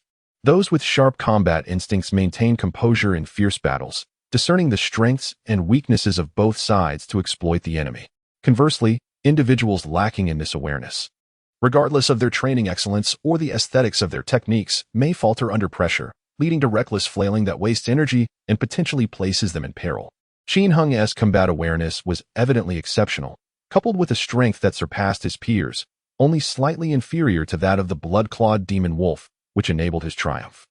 Had his strength been a tad weaker or his awareness less acute, he might very well have become a lifeless corpse. The group continually praised Qin Hang, their attitudes toward him improving with each word of commendation. Those who had previously harbored doubts about his abilities now recognized him unequivocally as an unparalleled genius. Enough with the flattery. Let us gather the ears and depart this blood-soaked place. Qin Hang, buoyed by their accolades, hastened to interrupt their laudatory assembly. 8 monsters yielded 8 ears, plus the one previously collected, totaling 9, sufficient for 3 individuals to meet the assessment criteria. Remarkably, they had entered the wilderness less than an hour ago, showcasing impressive efficiency. Qin Hang, you take 3, and we will each take one of the remaining 6. Huang Jianqing suggested. The primary objective was to pass the assessment. 3 beast ears per person sufficed, as anything beyond that served little purpose. Indeed, we still require 12 more. 3 days should be ample time, Qin Hang replied, securing the beast ears in a sealing bag before stowing them in his backpack. Huang Jianqing added, let us also collect any valuable items from these creatures. They could fetch a handsome price. The beast ears must be submitted to the examiner for assessment, while the materials from the monster belong solely to the individual. For instance, the claws of the blood-clawed demon wolf can fetch a market price of 1,500 yuan each, totaling 9,000 yuan for 6 claws. Although they are merely subadult and the quality of the claws is not exceptional, they could still be sold for around 5,000 to 6,000 yuan. Coming from a humble background, Qin Hang had once been so impoverished that he would stretch a dime as far as possible. The group proceeded to dissect the monster's carcass. Under Huang Jianqing's guidance, Qin Hang detached the claws from the blood-clawed demon wolf and extracted the longest pair of sharp fangs, storing them in his backpack. While the bones and flesh of the monster could also yield considerable value, they could not carry too many items and thus were left behind. Once they had finished, Huang Jianqing remarked, we must leave quickly. The stench of blood is overwhelming and may attract stronger monsters or even ferocious beasts. One of the wilderness survival rules is to avoid lingering in one spot, especially in areas where battles have occurred. With their spoils secured, Qin Hang and his companions swiftly departed the battlefield, continuing deeper into the Whooping Mountain range. Just as they left, another group arrived at the very spot they had vacated. Wang Ping, accompanied by Qian Feilong and others, climbed the slope and surveyed the scene of bloodied monster corpses, their expressions grim. 9 monsters. Have they truly been eliminated? Wang Ping found it hard to believe that Qin Hang and his companions could achieve such a feat. Qian Feilong approached to examine each corpse, finally stopping in front of the blood-clawed demon wolf from which the claws had been removed. Wan Xiao, this beast is the blood-clawed demon wolf, a distinguished member of the canine monsters. Given its size, it is in the subadult stage, with a claw force of around 1,700 kilograms. Even I would find it quite challenging to subdue, he explained.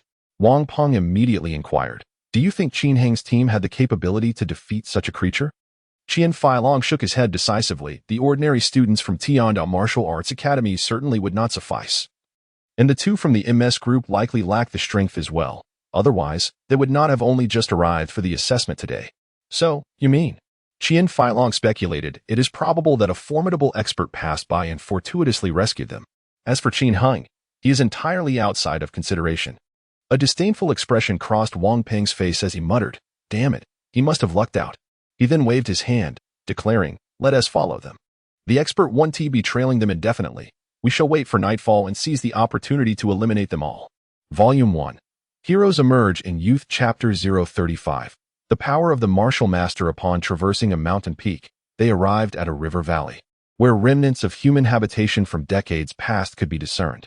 This locale had once been a bustling township, characterized by dense housing and a labyrinth of paths. However, after decades of abandonment, the landscape had transformed. All that remained were crumbling walls and verdant overgrowth, with scarcely a complete structure in sight. Let us seek refuge in a nearby house for a brief respite, suggested Wu Weijie. After enduring a fierce battle, the group was in dire need of recuperation and reflection. Huang Jianqing nodded in agreement. Indeed, yet we must remain vigilant for any lurking beasts.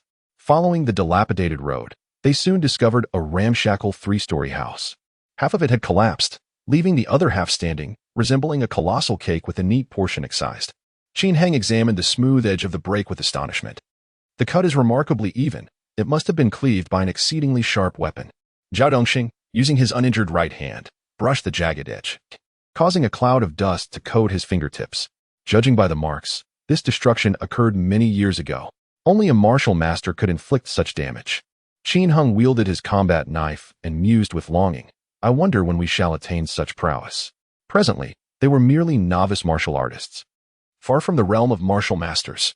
Zhao Dongxing shook his head, As for us, it is uncertain whether we can reach such heights. However, Qin Heng, you should be capable of it. With diligent effort over 3 to 5 years, you may just achieve it. Qin Heng chuckled, if only that were the case. The martial master possessed a power vastly superior to that of a mere martial artist. In recent days, he had frequently sought guidance from Coach Yang regarding this subject, learning the crucial distinctions between the various levels of mastery. The 3 tiers of martial artists merely signify an increase in physical strength, fundamentally relying on brute force. In contrast, martial masters operate differently. Transitioning from a high-level martial artist to a martial master cannot be accomplished solely through sheer strength. One must also master Qi. Qi is the cornerstone for advanced martial artists traversing the wilderness. Harnessing Qi within one's body can enhance vitality, accelerating cellular evolution and promoting longevity. When Qi is externalized, it manifests as formidable destructive power. For instance, in the case of this building, relying purely on brute force to cleave it would be futile, regardless of strength. It is impossible to sever a structure of such height in a single strike, as the weapon's length is limited and cannot penetrate through meters of material. However, upon mastering Qi, a single stroke of the blade can unleash an onslaught of energy, where the blade's brilliance extends to the farthest reaches of its power. For a martial master, the distinction between 1 meter and 10 meters is negligible. Within 1 meter, a punch can yield tens of tons of destructive force, while even at 10 meters, the same force can be exerted from a distance. This is the extraordinary utility of Qi. Previously, Qin Heng's aspiration had been to become a true martial artist. Now, that goal had nearly been realized. The earning potential of martial artists is truly remarkable. With diligence, one can effortlessly amass several million within a year. Perhaps, in due time, I could facilitate the recovery of my parents' legs, enabling them to walk unaided once more, freeing them from the confines of their wheelchairs. Please rest for now. I shall survey the surroundings for any lurking monsters. Huang Jiancheng, taking on the role of the elder brother, readily assumed the responsibility of vigilance, nimbly climbing to the 3rd floor to keep watch. The group rested amidst the ruins of the partially collapsed structure. Zhao Dongxing, nursing an injury, chose to remain still, seated in a corner with his eyes closed in quiet contemplation, while the others also sought to recuperate. Qin Heng pulled out his phone for a moment, intending to converse with Feng Lingxue about the sensations experienced during their wilderness skirmish, only to discover a lack of signal, prompting him to stow it away once more. The thrill of battle just experienced was truly extraordinary. It felt as if each cell in his body had awakened to consciousness, uniting in solidarity against the adversaries. Qin Heng mused inwardly. This unprecedented experience had sparked a newfound fondness for such sensations within him. Traditionally, he was not one to seek out conflict. Whether at home or in the dojo, he maintained a gentle demeanor as long as he was not provoked. Yet now, he sensed a burgeoning affinity for combat, an innate suitability for it, and an enjoyment of the struggle. Perhaps he was indeed destined to be a warrior. After a short while, Huang Jianqing descended from the upper floor and informed the group. There are signs of monster activity surrounding this small town, but their numbers appear to be few. Let us exercise caution. Resting for a spell is permissible. It is quite challenging to find a completely monster-free area in the wilderness. But as long as their numbers remain manageable, we can consider ourselves safe. After all, monsters are not devoid of intelligence. Upon noticing a congregation of human warriors, they become more apprehensive than we are, and dare not approach for fear of disturbance. How long shall we rest? Qin Heng inquired, secretly yearning to continue the fight. What do you all think? Huang Jiancheng deferred the decision to the group. The members exchanged glances, silently communicating. Ultimately, Zhao Dongxing spoke up. Our progress on the task has been swift. There is no need to rush into further hunting. Let us rest and cultivate our skills here, resuming our search for prey at dawn. Huang Jiancheng replied, agreed. Those of us uninjured will take turns keeping watch, with each shift lasting 4 hours. I will join Wen Qin for the first shift, Qin Heng and Liang Yunkai for the second, and Pang Jun and Wu Ruijie for the third. However, after the recent fierce battle, a tinge of trepidation lingered in their hearts regarding the monsters, making them reluctant to engage in a second round of conflict immediately. Very well, Qin Heng, the sole one yearning for battle, felt a slight disappointment at this revelation. Yet, as a member of the team, he did not wish to oppose the collective sentiment. I shall retreat to the upper floor for cultivation, he declared, springing into action, leaping to the 2nd floor, and then utilizing the remnants of the wall to ascend to the 3rd. The building had partially collapsed, yet the remaining half housed 2 rooms, with a total of 6 rooms across the 3 floors. Qin Heng claimed one of the rooms on the third floor. Upon entering, he observed the ground littered with desiccated weeds and cobwebs, a testament to the neglect within. After a brief tidying up, he found a suitable spot to sit and began to cultivate the primordial fetal breathing technique. After a week of practice, Qin Heng reaped tremendous benefits and had developed a profound affection for this method of cultivation. In the wilderness, the cosmic energy was more abundant than in the impoverished districts, making the experience of cultivation exceedingly pleasurable. A warm breeze wafted through the broken window, transforming into energy that Qin Heng absorbed. However, this state of cultivation did not last long. In less than half an hour, he was jolted awake by a violent tremor. Boom! The entire building shook as if it had been struck by something. Qin Heng opened his eyes to hear a familiar voice emanating from downstairs. Speak, where's Qin Heng? Dare to lie, and I shall kill you immediately. Volume 1. Heroes emerge from youth chapter 036. Passionate young men, duty above all. It is Wang Ping. That fellow has indeed pursued us, and has even taken the initiative to launch an attack on our team. Qin Heng quickly rose to his feet and peered through the dilapidated doorway down the stairs. The recent tremor was caused by Qian Feilong, who had kicked Huang Jianxing, sending him crashing against the wall. At this moment, Huang Jianxing lay on the ground, clutching his chest, blood trickling from the corner of his mouth, struggling to speak. You dare to openly assault a martial artist? This is a grave offense. Jin Wenxin stood to one side, nervously gripping his blade and adopting a defensive stance. Among Wang Peng's squad of 7, Qian Feilong and Wang Peng stood at the forefront, while the remaining 5 positioned themselves behind. Facing the injured Huang Jianxing, Wang Ping replied nonchalantly, Firstly, none of us present have passed the assessment. We are not official martial artists and thus are not protected or bound by the Martial Artist Protection Law and the Martial Artist Management Regulations. Secondly, we are in the wilderness, where actions bear no legal consequences. He then raised his gaze and spotted Qin Heng on the third floor. A grin spreading across his face. Qin Heng, we meet again. Unless unforeseen circumstances arise, this shall be our final encounter. His murderous intent was palpably evident, unmasked, this time. He aimed solely to eliminate Qin Heng. Such audacity. Zhao Dongxing, Liang Yukai, and the others were roused, emerging from their shabby quarters, weapons in hand, leaping down the stairs. Qin Heng also descended from above, presenting an equal number of combatants on both sides.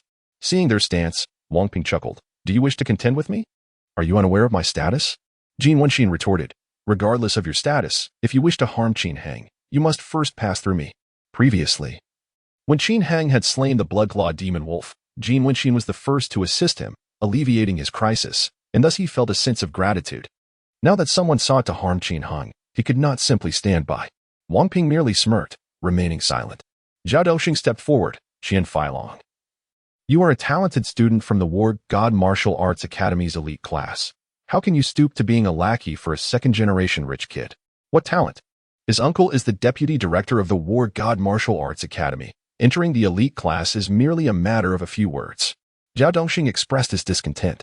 Qian Feilong, somewhat displeased, responded, You know nothing of the elite class.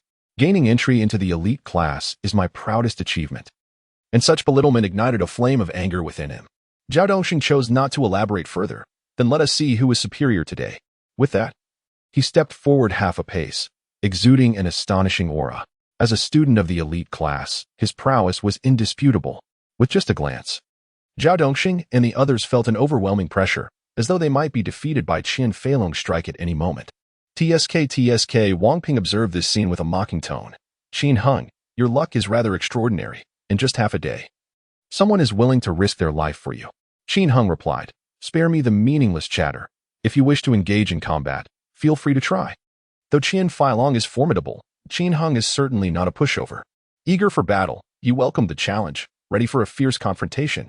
Qin Heng brandished his blade and stepped forward, undeterred by the oppressive presence of the 7 members of Wang Peng's team. Qin Heng, we shall stand together. Jin Wenxin and Zhao Dongxing approached from either side, displaying a commendable sense of loyalty. Wang Ping maintained an air of calm assurance, as if victory was assured. His gaze swept over the figures of Huang Jianxing, Liang Yukai, and others behind him, and he inquired nonchalantly, What about you? Do you wish to perish alongside Qin Heng? Or shall you seize this moment to depart? Huang Jianxing rose to his feet and chuckled, saying, What is this? Are you attempting to persuade us to refrain from intervening? Waiting for you to deal with Qin Heng and when XIN before turning your attention to us? Wang Ping furrowed his brow. He truly harbored such intentions, and was taken aback at being seen through. Huang Jianqing then remarked, "Stop dreaming. We are not fools. As martial artists, there is no need for those underhanded tactics. If you wish to fight, then let it be so. We can at least engage in a struggle where both sides may perish. Indeed, if it is war you desire, then let us engage. The idle chatter is excessive. Others also show no fear. Passionate young men prioritize righteousness above all." Qin Heng had fought alongside them and assisted in slaying monsters to avert crises. Now that someone sought to harm him, they could not possibly stand idly by. Tensions soared between the two factions, 7 against 7, with neither side exhibiting fear of the other. Before the first blow was struck, one final opportunity was presented. For those wishing to preserve their lives, retreat was still an option. Wang Xiao would not concern himself with such insignificant figures. Qian Feilong narrowed his eyes, poised to strike. He then leaned towards Zhao Dongxing, offering a solemn reminder. "Consider your parents. You are their only son. Do you wish for them to endure the anguish of losing a child in their middle age?" Upon hearing this, Zhao Dongxing and Appo's expression turned momentarily complex. If one refuses the toast and chooses to drink the punishment instead, they have only themselves to blame. Qian Feilong's gaze grew icy, revealing a palpable intent to kill. "Let the battle commence." Zhao Dongxing issued a low growl and was the first to strike, wielding a blade with one hand to launch his assault. Qian Feilong let out a cold snort, his figure flickering as he countered with swiftness. Clash. Zhao Dongxing did not even catch a glimpse of how the movement transpired before he was sent flying with a single kick. The disparity between the two was unmistakable. "Everyone, be cautious. Leave him to me." Qin Heng immediately discerned the formidable prowess of Qian Feilong, a caliber beyond that of Zhao Dongxing and his associates. Thus, he decisively approached, intent on personally experiencing the challenge. "Just based on you?" Qian Feilong did not regard Qin Heng with any respect. When confronted by Qin Heng, he did not even draw his weapon, merely advancing with a swift movement, executing a single-legged sweep kick. However, the consequences of this attack were beyond his expectations. Qin Heng was not Zhao Dongxing. He was far more formidable. In just a single encounter, Qian Feilong realized his grave mistake. Instead of being sent sprawling by the kick he intended, Qin Heng not only remained firmly grounded, but also retaliated with a fierce strike from a battle blade descending upon him. Such strength is remarkable. Qian Feilong was secretly astonished and quickly withdrew. Meanwhile, Wang Ping continued to laugh. "Take your time, don't kill him in one strike, that would be so dull." Little did they know that Qin Heng's prowess was far beyond their imagination. Clang! Qian Feilong drew his sword. Qin Heng possessed formidable strength, rivaling his own. Had he been unarmed, it would have taken but a few exchanges before blood was shed. His reaction was quite prompt. Upon realizing something was amiss, he swiftly cast aside his arrogance and unleashed his full capabilities. "Come on, really? Is it necessary to draw your sword against such a feeble opponent?" Wang Peng, still oblivious to the gravity of the situation, mocked from the sidelines. "Qin Heng, I am here to assist you." At that moment, Jin Wenxin also joined the fray. Facing two novice warriors simultaneously, Qian Feilong felt the pressure mounting. Disregarding his dignity, he bellowed, "Stop standing there and take action." Volume 1. The Rise of Heroes Chapter 37. A deteriorating situation. Wang Peng's companions finally perceived the anomaly. Qin Heng exhibited remarkable speed and formidable strength. Although his techniques appeared somewhat unrefined, he certainly matched Qian Feilong in presence. With Jin Wenxin providing support, the 2-against-1 scenario forced Qian Feilong into a defensive stance. Unable to mount an offensive. How could this be? This is impossible. Wang Ping furrowed his brow in disbelief at Qin Heng's prowess. Stop holding back. Aim for a swift resolution," he shouted. Qian Feilong, vexed, retorted, "I am not holding back. This fellow possesses at least 1,400 kilograms of force. He is no weaker than I am. Let us attack together." Wang Peng. The situation exceeded his predictions, spiraling into a semblance of chaos. Nonetheless, Wang Peng remained composed, waving his hand. "Everyone, join in." He commanded the others to engage. "Attack. Do not hold back. If you can kill, then do so." With that, all sprang into action. The 7 members of Wang Peng's team, including himself, charged into the fray. Qin Heng's team was equally involved, with even the injured Zhao Dongxing and Huang Jianqing participating. In an instant, the clashing of blades and fists reverberated through the air, accompanied by a cacophony of sounds. Qin Heng was in his element. Faced with the elite Qian Feilong from the War God Martial Arts School, he felt an immense pressure. even greater than when contending with the blood-clawed demon wolf. The man was lightning fast, his techniques sharp and angles of attack exceedingly cunning, wielding a slender sword. He moved with the grace of a martial arts master from a television series, each strike delivered with blinding speed, leaving his opponent off guard. How can your strength be so great? Qian Feilong couldn't help but inquire during their clash. The collision of their weapons made it evident that Qin Heng's power was on par with his own. Qin Heng chuckled lightly. I consumed a divine elixir. The remark was a jab at Wang Peng's slanderous accusations. Yet, in Qian Feilong's ears, it rang with the weight of truth. After all, how else could one explain the meteoric rise from 900 kilograms to 1,400 kilograms of force in merely a week? Even with the enhancement of a divine elixir, one would still meet their demise. Qian Feilong retorted furiously, an inexplicable fire burning within him. As a prodigy, he relished and despised encountering other talents alike. In moments of joy, these individuals became partners who spurred one another towards greatness. In moments of despair, they transformed into adversaries, vying for the same spotlight. At this moment, Qin He was that adversary, one he yearned to vanquish. Kill. Qian Feilong's attacks grew increasingly ferocious, forcing Qin Heng to retreat. Boom, boom, boom. In the midst of the fierce battle, numerous strikes rained upon the walls and pillars of the three-story building. The already dilapidated structure suffered further cracks and gaps, appearing on the verge of collapse. This Qian Feilong must have studied intricate combat techniques. He exhibited almost no flaws. Luckily, he was becoming frantic.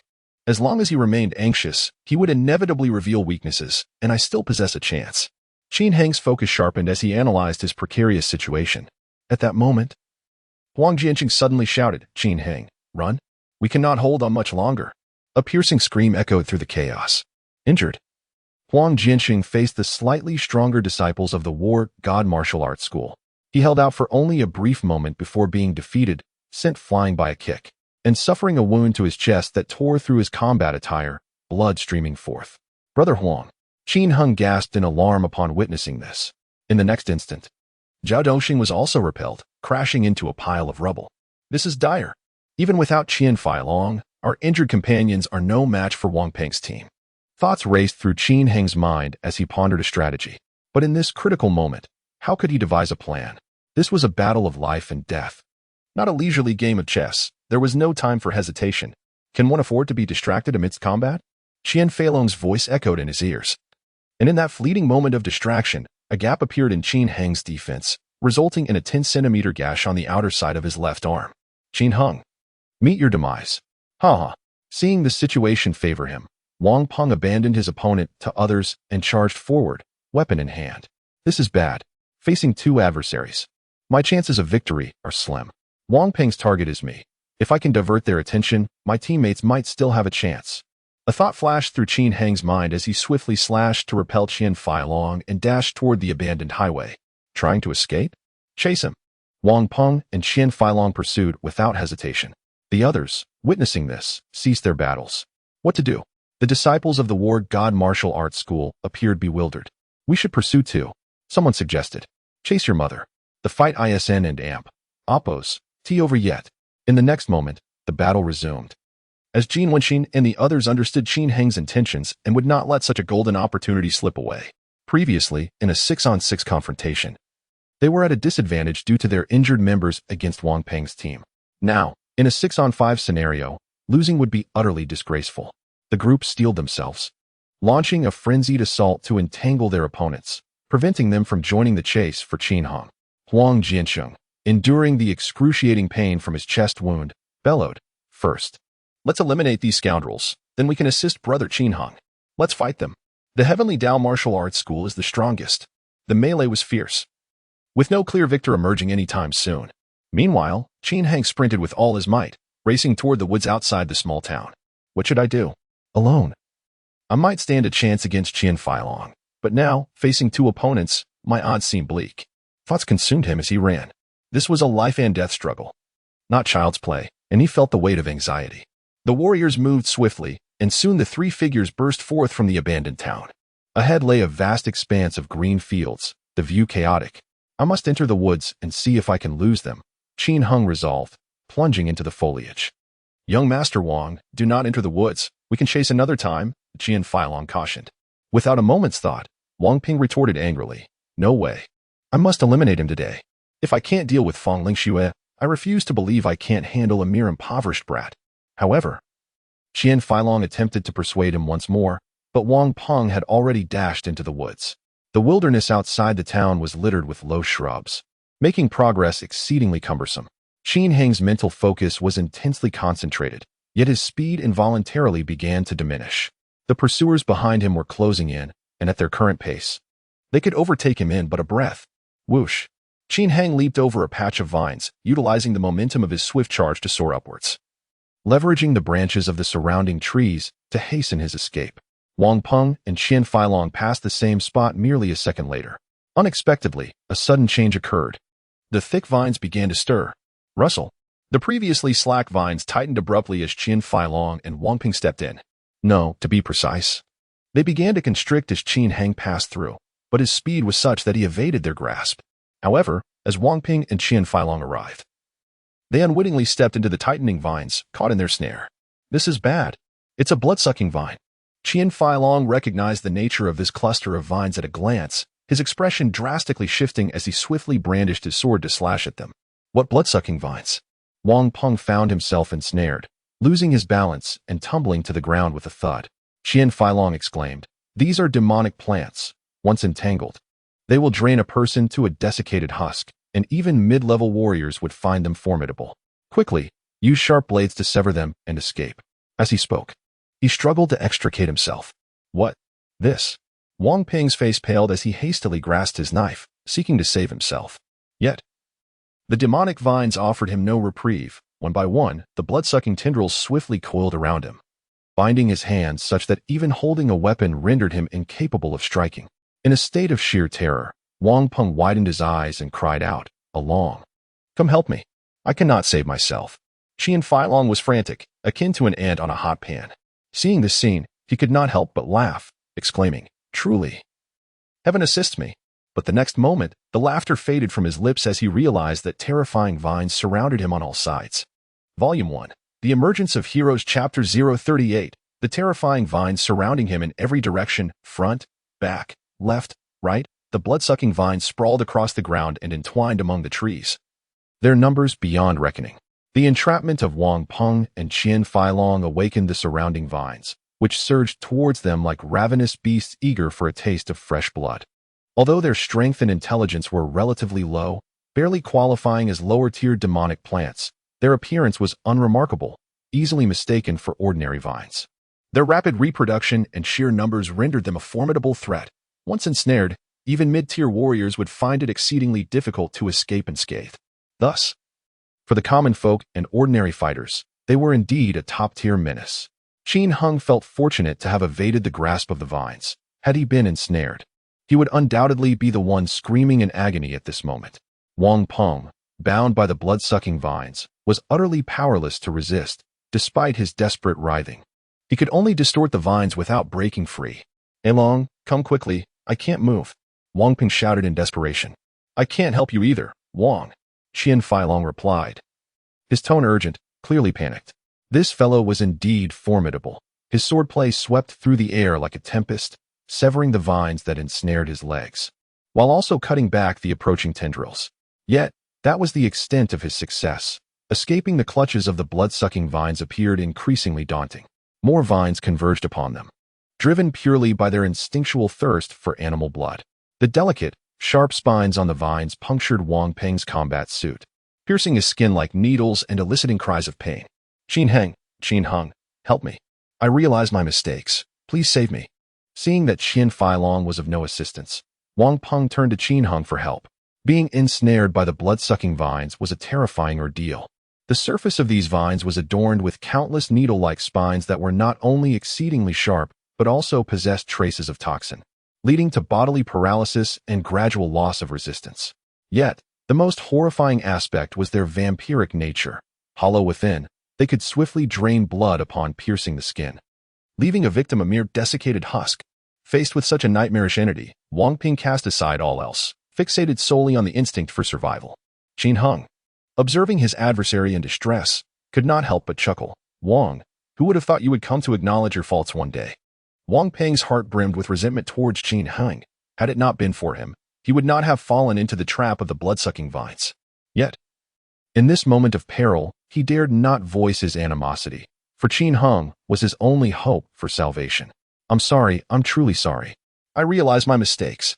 Please, help me. I know you are a good person. It hurts so much. Save me. Wang Ping cried out, tears streaming down his face. The agony of being ensnared by the blood-sucking vines was 100-fold worse than being stabbed by a blade. Every nerve ending in his body was subjected to torment. As his blood was siphoned away, his complexion and skin rapidly paled, and his strength began to wane. A good person? With a chuckle, Qin Heng shook his head and remarked, to be bullied and then turn around to aid the aggressor is not the mark of a virtuous individual, but rather that of a fool. You may rely on your own fortune. I have no time to assist my enemies. His situation was considerably better than that of Wang Peng and Qian Feilong, yet the presence of blood-sucking vines still loomed ominously around him. A wound on Qin Heng's left arm was oozing blood, the scent of which attracted the voracious vines closer. Rustling sounds echoed as tendrils cautiously began to ascend towards him. Gripping his battle knife, he struck down several of them in quick succession, severing them one by one. However, these demonic plants were not like beasts. Cutting a few tendrils was far from fatal for them. For every vine he severed, 2 more would emerge, as if they were inexhaustible. Escaping this vine-infested area would require considerable effort. Ignoring the distractions, Qin Heng focused intently on the surrounding blood-sucking vines. Memory stirred within him, igniting a spark of inspiration. These vines were exceedingly difficult to eradicate, with the primary root being their sole weakness. To annihilate them completely, one would need to incinerate both the main root and hundreds of tendrils into ash. Given the present circumstances, such a feat was unattainable. Instead, Qin Heng concentrated his gaze, searching for the main root of the vines. The ordinary tendrils were a verdant green, while the main root, aged and robust, displayed a bluish-purple hue, often as thick as an arm, and in some cases, as thick as a thigh. Surrounded by slender tendrils, merely the thickness of a thumb, he found no signs of the main root. As he fended off the encroaching vines, Qin Heng cautiously maneuvered his feet, seeking a path out of his predicament. Qin Heng, these blood-sucking vines are formidable. Shall we join forces? Otherwise, we shall all perish, called Qian Feilong.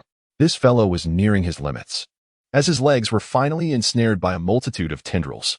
As for Wang Ping, he was rendered mute, his mouth tightly bound by 3 tendrils, only able to emit anguished whimpers. Qin Heng paid no heed to Qian Feilong, instead casting a glance at Wang Peng. Observing this scoundrel in dire straits brought him a flicker of satisfaction, even amid the chaos. Qin Heng, lend a hand, Qian Feilong implored once more. The number of tendrils assailing him was 2 or 3 times greater. Several tendrils attempted to obstruct his path, yet with a battle blade in hand. The feeble hardness of ordinary vines was utterly inconsequential as he effortlessly severed them. Qin Heng, do not leave. Qian Feilong called out urgently, his tone steeped in profound regret. Wang Ping emitted a muffled sound, his entire being ensnared by the vines, resembling a zongzi, with his weapon having long fallen to the ground. His combat attire twisted and contorted, revealing a half-exposed face that bore the marks of terror and despair. Do not blame me, it was you who instigated trouble first. Leading to such a fate, Qin Heng replied calmly, swiftly traversing the entangled thicket of vines. Just then, Wang Ping's voice suddenly pierced through, laden with anguish and distress. Raspily pleading, Qin Heng, save me. I shall confide a secret to you, one that pertains to Fang Lingxue. Volume 1. The Hero Emerges in Youth. Chapter 39. The so-called secret. Observing his face, tinged with a deep hue, one could surmise that his internal organs were on the verge of being crushed. Leaving him with but a final breath, Qin Heng furrowed his brow and inquired, what are you talking about? What secret regarding Lingxue? Fang Lingxue was not only his girlfriend but also his benefactor, holding a significance in his life that far surpassed that of his biological parents. The extent to which Qin Heng was willing to confront Wang Peng, even to the brink of life and death, was in part due to Fang Lingxue. Wang Peng, aware of this, strategically employed key words as he spoke. In the twilight of his existence, he rasped, she is no ordinary person. If you save me, I will tell you this. Qin Heng hesitated. He certainly had no desire to save Wang Peng. The thought of his demise would elicit a celebration akin to ringing bells and setting off fireworks. Yet, at such a critical juncture, Wang Peng's mention of Fang Lingxue was likely not mere bluster. He seemed to possess genuine knowledge that he intended to barter for a chance at survival. With swift Decisive strokes, Qin Hung disregarded Wang Ping entirely, severing the vines that ensnared him. These vines were unlike the ordinary green tendrils. Upon being cut, they gushed forth a copious amount of crimson liquid, freshly drawn blood. Furthermore, upon severance, the surrounding healthy vines inexplicably ceased their assault on Qin Hung, instead swirling in place, attempting to reclaim the blood spilled upon the ground. Wang Peng, speak, Qin Hung urged, pricking the vines surrounding Wang Peng's face with the tip of his blade. I. At this point, Wang Peng was barely clinging to life, even weaker than before, appearing as though he had lost considerable weight, his excessive blood loss rendering his consciousness hazy. He murmured, "Save me, please," with a swift motion. Qin Hang sliced through the vines that had bound Wang Ping like a mummy. Freed from his constraints, Wang Ping and Appo's combat suit lay in tatters, his skin dotted with countless tiny punctures, resembling a corpse drained of its lifeblood, an utterly horrifying sight. In less than 3 minutes, witnessing this scene, Qin Hung was seized by a wave of dread. Had he been the one ensnared, his fate would have likely mirrored that of Wang Peng. Wang Ping, tell me about Fang Lingxue, Qin Hung demanded, lifting the emaciated figure of his adversary and raising his voice. Wang Peng struggled to open his eyes, and upon recognizing Qin Hang's visage, he spoke in a delirious whisper, "Fang, she is the daughter of a janitor." Before he could finish, his eyes closed, and he succumbed to unconsciousness. Qin Hung was already aware that Fang Lingxue's parents worked as janitors at a military factory. There was no need for Wang Peng to reveal this. Frustrated, he thought, let him perish. Casually, he discarded Wang Peng into the grasp of the blood-sucking vines, which quickly ensnared him once more, wrapping him tightly. Qin Hung, help me, I beg you. Qian Feilong was also on the brink of collapse, his legs distorted from the torment inflicted by the vines, his struggles proving futile. Qin Hung cast a glance at him, uttering not a word, and cautiously maneuvered through the thinnest part of the vines, hastily making his escape. Initially, he intended to locate the main root of the blood-sucking vines to eradicate them, but it now seemed unnecessary. Qin Hung stood outside the grove for a moment, watching as Qian Feilong's figure was engulfed by the blood-sucking vine, his cries gradually fading away before he lowered his guard. In the wilderness, human life truly is exceedingly fragile. Qin Hung couldn't help but muse. The troubles caused by Wang Ping vanished just like that. In less than 5 minutes, he transformed from a lively young man into a mere skeleton. It was even more exaggerated than what one might witness on television. Qian Feilong, an elite student from one of the 4 major martial arts academies, a prodigy with hopes of reaching the master realm, could only struggle futilely against the countless vines. Had Qin Hung not been fortunate enough to step into a less vine-ridden area and avoid becoming a primary target for the blood-sucking vine, his fate would likely not have differed much from the 2 others. After passing this assessment, he resolved to immerse himself in training at the Tiandao Martial Arts Academy, ensuring he attained at least the strength of a high-level martial artist to navigate the wilderness. He reflected on how he once perceived martial artists as formidable protectors of human society, the sharpest weapons within the base city. However, he now understood that martial artists are merely human, not much different from ordinary people. They too can die, and they too can feel fear. Indeed, fear. In battles against others or monsters, he felt exhilarated and stimulated. Yet, confronted with the seemingly endless tendrils of the blood-sucking vine, Qin Hung felt a tinge of dread. Despite their relative scarcity in the wilderness, encountering one could lead to a perilous situation where survival was uncertain. One cannot rely solely on luck to endure. Strength is the most crucial asset for traversing the wilderness. Uncertain of his companions' fates, he pondered the outcome of the fight. Although they had a slight advantage with 6 against 5, both Huang Jianqing and Zhao Dongxing were injured, leaving the victor undetermined. Soon, he arrived beneath the rickety old house. Before he could approach, Jin Wenxin's voice reached him. The skirmish here had concluded as well. It seemed neither side had gained the upper hand, with all 11 individuals bearing varying degrees of injury, now resting in 2 separate groups about 30 meters apart. Qin Hung, are you all right? What about those 2? Zhao Dongxing inquired. Huang Jianqing, the most severely injured, lay on the ground, being tended to by others, appearing utterly drained. Zhao Dongxing was also quite injured, though it did not hinder his mobility.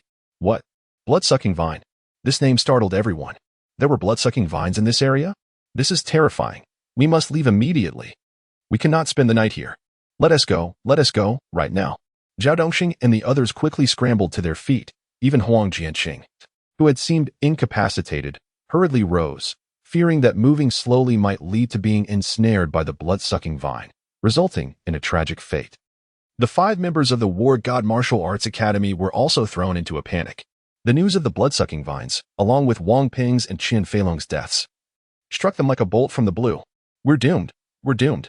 Wang Ping was the only relative of Wang Jianming, the vice president of the War God Martial Arts Academy, and Qin Feilong was an important member of the elite class. The 5 ordinary trainees on this journey not only served as companions but also bore the latent mission of safeguarding 2 significant individuals. What should we do? The 5 of them collapsed onto the ground, each face ashen. Qin Heng, your backpack is here.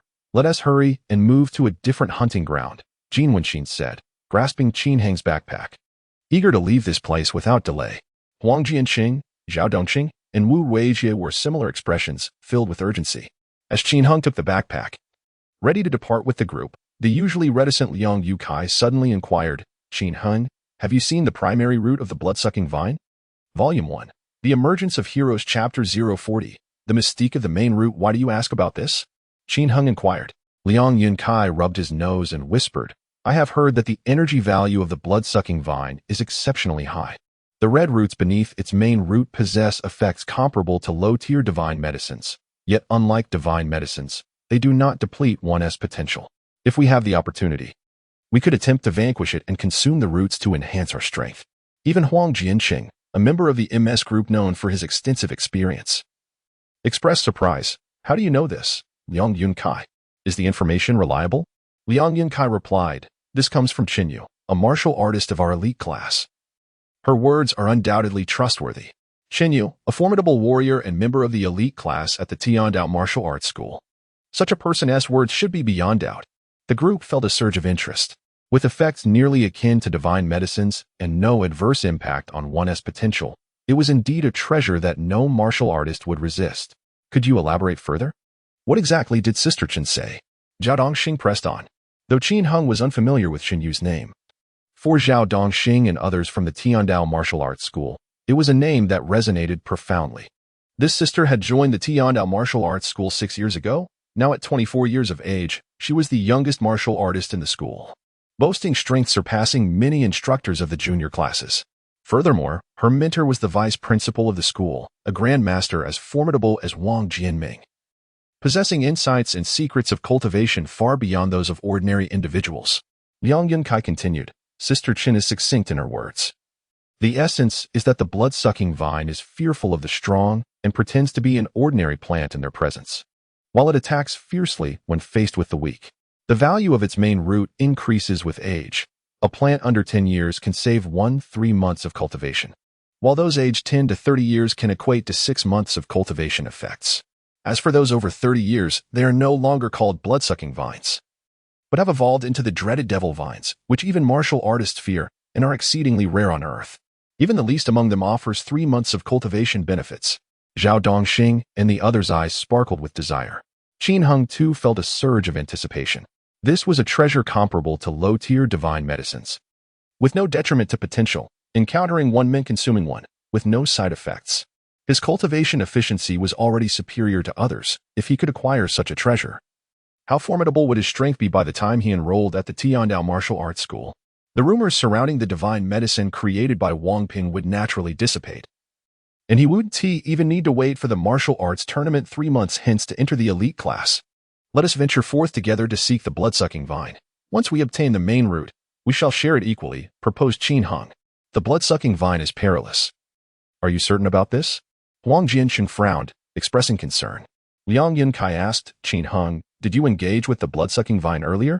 How thick are its typical roots? How many vines are there? Liang Yunkai nodded slightly. That must have been a young blood-sucking vine under 10 years. Its threat is not particularly high. There are 7 of us. Let us wait for Brother Huang and Dongxing to recover before we proceed. With our combined strength, we can effectively eliminate those vines. Although the blood-sucking vines are formidable, as long as we are aware of their location and take precautions, we can advance cautiously and sever them one by one, thereby minimizing their threat. These demonic plants act like assassins, and their greatest advantage lies in ambush. Once they lose that advantage, they become nothing more than a group of slightly resilient green entities. With this thought, the fear in everyone's hearts diminished significantly. Very well. Let us rest and recuperate. We shall set forth at dawn. Qin Heng concurred with Liang Yun's plan. Having just endured a fierce battle, everyone needed time to recover. As the sun dipped lower in the sky, approaching twilight, finding a secluded and safe place to spend the night became imperative. What about those individuals? At this moment, Jean Wenxin pointed towards a few members of the War God Martial Arts School nearby. The voices of the group were not loud, and the distant students of the War God Martial Arts School did not hear their conversation. Those individuals were merely aware of the presence of blood-sucking vines that had claimed the lives of Wang Peng and Qian Feilong, instilling a sense of fear within them, prompting a desire to depart quickly. Upon reflection, Qin Heng considered that these individuals might still be of some use and stated, "I will go speak with them." He then approached the members of the War God Martial Arts School alone. "Hey, what do you want?" Upon seeing Qin Heng, the 5 students of the War God Martial Arts School tensed up. They had witnessed Qin Heng's combat prowess firsthand.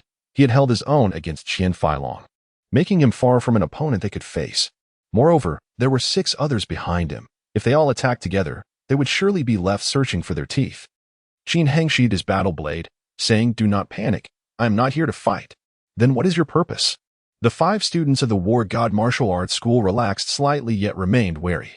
Qin Heng continued, "Would you like me to take you to see the bodies of Wang Ping and Qian Feilong?" The 5 exchanged glances and whispered among themselves. "But that is the domain of the blood-sucking vines. Perhaps we should refrain from going. People have died. What is there to see? Is this fellow intending to lead us into the vines as well?" Qin Heng chuckled. "All right, if you prefer not to go, that is fine. My intention was merely to have you attest that I did not kill Wang Peng and Qian Feilong." They ventured into the lair of the blood-sucking vines and met their demise at the hands of those demonic plants. Their misfortune is not my doing. And even if Wang Jiaming seeks to investigate, it has nothing to do with me. The group was taken aback. They had contemplated numerous possibilities, but never imagined Qin Heng would say this. Among them, Qin Heng possessed the greatest strength, and none desired to offend him. Moreover, this was indeed the truth. Qin Heng could not defeat the combined forces of Qian Feilong and Wang Ping alone, even if he had somehow emerged victorious. He would undoubtedly bear injuries. "Very well, you may leave now. In the coming days, may you fend for yourselves." Qin Heng waved his hand, allowing them to depart without further complication. These individuals were crucial witnesses. With their testimony, the death of Wang Peng could not be attributed to Qin Heng. Even if Wang Jiaming pursued the matter, Qin Heng would not be the primary culprit, merely associated with the incident. Should they be killed, it would only lead to complications, inciting suspicion of murder and the obliteration of evidence, leaving one defenseless in the face of the wrath of the Grandmaster. It is indeed unfortunate for Wang Ping. His personal grievances with Qin Heng, regardless of how they escalated, would have posed a significant headache for Qin Heng. Not eliminating him leaves Qin Heng in discontent, harboring unresolved animosity. Yet to slay him, Wang Jiaming, the Grandmaster, is not to be trifled with. In the current circumstances, this outcome is most favorable for Qin Heng. My gratitude, and I take my leave. The 5 members of the War God Martial Arts School swiftly departed, laden with their packs, fearful of Qin Heng's potential change of heart. Qin Heng watched their figures fade at the edge of the town, his spirits lifted. At that moment, he noticed 2 backpacks left behind at the spot where the others had lingered, belonging to Qian Feilong and Wang Ping. Volume 1. Heroes Emerge in Youth Chapter 41. Unexpected gains in addition to the military rations distributed for this practical assessment. The backpack may also contain the spoils from Wang Peng's team's prior hunts. Observing that the members of the War God Martial Arts School had departed without claiming Wang Ping and Qian Feilong's backpacks, Qin Heng mused to himself that these individuals exhibited a surprising sense of propriety. It was reasonable to assume that the 2 backpacks were replete with beast ears. With the death of their owners, the spoils rightfully belonged to Qin Heng's team. The personnel from the War God Martial Arts School likely feared Qin Heng's potential for adversity, hence their reluctance to take anything from within. Qin Heng approached and unzipped one of the backpacks. Indeed, alongside the provisions, he discovered 3 beast ears sealed within a pouch, still stained with blood. A delightful surprise. Qin Heng grinned and beckoned to his comrades, inviting them to partake in the distribution of spoils. He then opened the second bag, which also contained 3 beast ears. These individuals had demonstrated commendable hunting prowess. Qian Feilong's strength was truly formidable. Upon entering the wilderness, he had immediately begun to slay monsters, successfully fulfilling the quotas for 2 core team members. Zhao Dongxing and the others gathered by Qin Heng's side, their spirits lifted upon seeing the 6 beast ears. This alleviates much of our burden. If each of us can hunt just one more monster, we shall all pass the assessment, they exclaimed. The team had already possessed 9 beast ears, with Qin Hung claiming 3, and each of the others 1. With the distribution of the 6 additional ears, they found themselves close to achieving their objective, and there remained ample time for the assessment. Is anyone interested in these military rations? Qin Hung inquired as he emptied the bag's contents onto the ground. Jin Wenxin was the first to seize a box of rations, declaring, "These are provisions and must not go to waste. I wouldn't mind indulging a bit more." Huang Jianqing added, "As an injured party, I too shall partake more." After thoroughly searching both backpacks and confirming no items remained, Qin Hung set them aside. He felt a tinge of regret. Why didn't I find a mobile phone? The practical assessment in the wilderness only prohibited students from bringing weapons, with no restrictions on mobile devices. Although standard phones lacked signal in the wild, their fundamental functions remained operational. For instance, the short-range transmission feature could facilitate communication and the sharing of texts and images among teammates, aiding in ambushes against monsters. Wang Peng and Qian Feilong's backpacks were devoid of phones, suggesting they had been carried on their persons and likely dropped near the blood-sucking vines. Given the vine's capacity to ensnare and strangle, it was probable that any phones had been reduced to mere fragments, irretrievable and devoid of information. What a pity, Qin Heng lamented. He had hoped to discern whether Wang Peng's phone contained any information pertinent to himself, thus enhancing his understanding. Nonetheless, it was of little consequence now. The individual was deceased. What lay ahead was the impending retaliation from Grandmaster Wang Jiaming, and Wang Peng's fate was no longer of great relevance. Let us depart and find a place to rest. After such exertions, the hour was growing late. The abandoned town still boasted numerous buildings, and after a brief search, Qin Hang and his companions located a 6-story edifice to serve as their temporary refuge. The preference for a taller structure was primarily a matter of security. The town was not devoid of monsters, albeit in limited numbers, posing a potential threat should they choose to launch a surprise attack. At the heights of the building, by taking turns to guard the staircase, one could effectively deter the monsters, allowing for tranquil cultivation and restful slumber. The group ascended to the upper floor, where they dined and recuperated. As they unwrapped military ration boxes, they discovered an array of small packaged meals within. Each set offered a distinct assortment of food items. Qin Heng opened a combination of fried rice and braised pork, which included a packet of lime powder that could react with water to facilitate heating. Some companions received the same meal as him, while others found biscuits, ate treasure porridge, and various other flavors. Although it did not compare to the warmth of home-cooked meals, it sufficed to satiate their hunger. After dinner, each person engaged in quiet meditation to restore their physical vitality. Qin Hung willingly volunteered for the first shift of lookout duties, teaming up with Jin Wenxin, and they were to stand guard from after dinner until 10 o'clock at night. As night fell, the atmosphere of the wilderness grew somewhat daunting. The roars of the monsters became more frequent than during the day, with at least a dozen creatures prowling the town. Around 8 o'clock in the evening, the two sat at the foot of the stairs, hearing what seemed to be footsteps below. Jin Wenxin whispered, "It sounds as if a monster has entered. I wonder if it will ascend." Qin responded, "If it comes, we shall slay it. As long as it is not an intermediate monster, we can easily handle it together." "Yes, with you here, I feel reassured." After their encounters earlier in the day, Jin Wenxin had developed a profound trust in Qin Heng's abilities. Both remained vigilant, attuned to the sounds of the monsters below. The footsteps lingered for a while before eventually fading away, not ascending the stairs. Qin Heng remarked, "It appears that monsters truly dislike climbing stairs." Jin Wenxin shook his head. "That may not be the sole reason." Qin Heng inquired, "Oh? What could it be then?" Jin Wenxin explained, "Different monsters possess varying sensory perceptions. Some have exceptional sight, even night vision. Others track their prey through thermal sensing, while some rely on hearing or smell.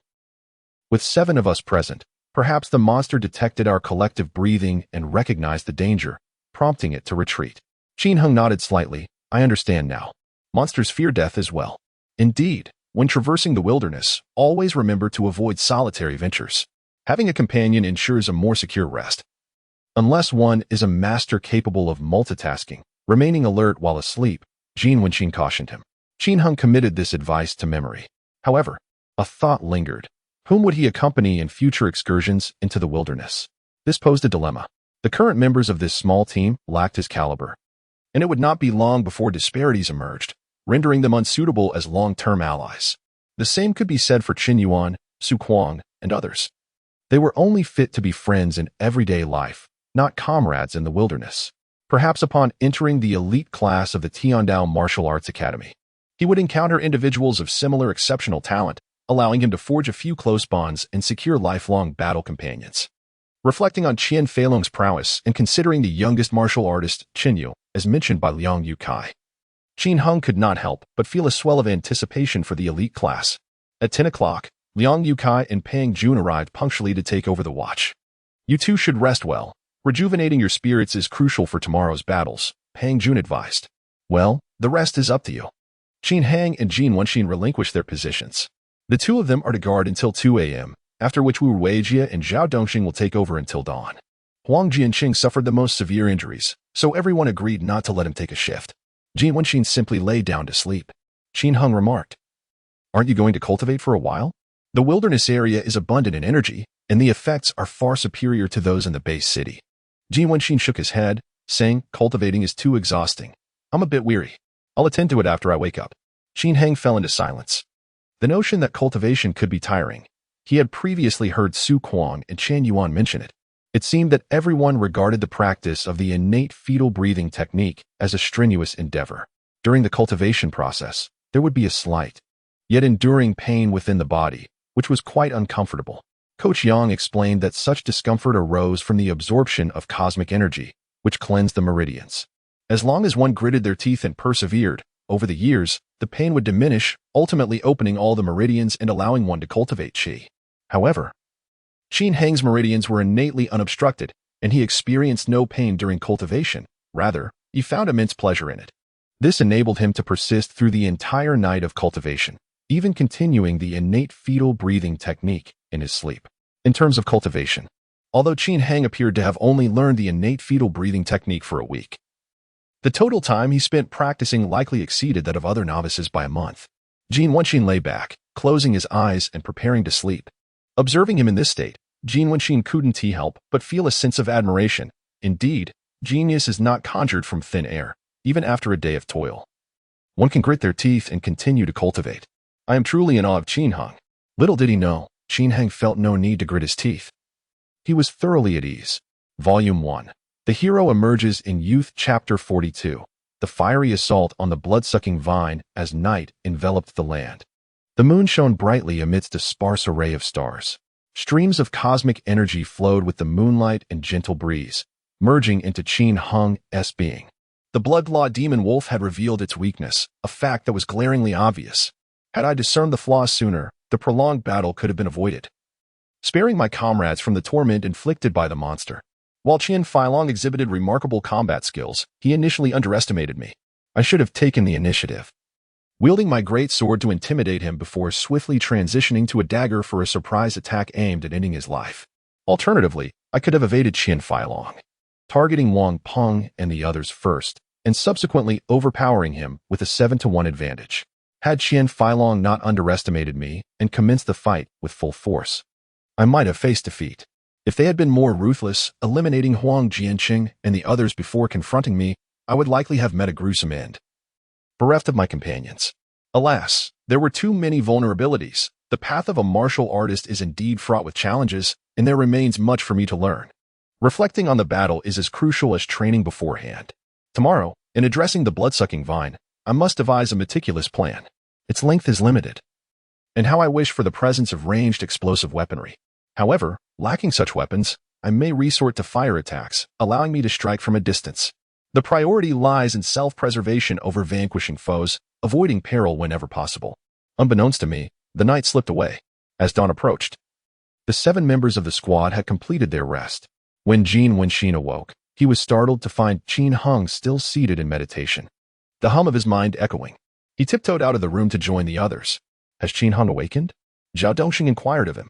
Jin Wenxin, with an expression of peculiar astonishment, whispered, "That fellow is utterly bizarre. He has been cultivating without a moment's pause since last night. I can't believe it. Could it truly be that exaggerated? No wonder he is so exceptional at such a young age. It turns out he works incredibly hard. Could it be that he practiced for an hour last night, and then woke up to practice another hour this morning, leading you to misjudge his abilities?" The crowd murmured softly, finding the situation quite astonishing. Just as they were speaking, Qin Heng emerged from his cultivation. Has everyone rested sufficiently? How is your injury, Brother Huang? Huang Jianqing remarked, much improved. The innate fetal breath technique significantly aids in healing internal injuries. I am now able to move without concern, though I am not yet ready to endure intense combat. That is good to hear. Let us have breakfast and prepare to deal with the blood-sucking vine, replied Qin Heng with a nod. The group exchanged glances, each seemingly harboring something to express. Observing this, Qin Heng inquired, what is it? Why do you all gaze at me in such a manner? Zhao Dongxing whispered, Qin Heng, did you not sleep last night?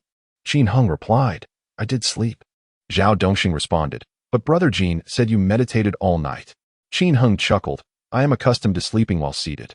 He had come to realize the uniqueness of his situation. Cultivating for an entire night was rather unreasonable, something beyond the capabilities of an ordinary martial artist. Thus, he simply referred to it as sleeping. As for the truth, at present, no one else was aware of it besides himself. Upon hearing Qin Heng's explanation, everyone burst into laughter. So it is. I had thought you were an indefatigable warrior. Can you really sleep while seated? Does your back not ache? Perhaps you should lie down for a bit. The hour is still early. Indeed, let us set off after breakfast. I have devised a strategy to tackle the blood-sucking vine. Oh, what ingenious plan does Brother Huang propose? It is quite simple. Set the mountain ablaze. As they dined, their conversation flowed. Huang Jianqing's idea resonated harmoniously with Qin Heng's thoughts. Most plants are averse to fire, and employing flames against these monstrous flora is undoubtedly the most effective approach. However, in the wilderness, where creatures and demonic plants abound, one must exercise caution when igniting a fire, otherwise, they risk inciting the wrath of many, leading to dire consequences. After deliberation, Qin Heng and his companions swiftly finalized their plan. A blood-sucking vine approximately 10 years old would not extend its tendrils beyond a radius of 70 meters. By establishing a fire perimeter with a radius of around 100 meters, centered on the location where Wang Ping and Qian Feilong had met their demise, they could effectively target the vine without setting the entire mountain ablaze. The group soon commenced their task. Qin Heng led them to the scene of yesterday's incident. From over 100 meters away, they could see two peculiar corpses lying amidst the forest. Wang Peng and Qian Feilong had perished beyond recognition. Their bodies twisted beyond human form, resembling little more than twisted remnants.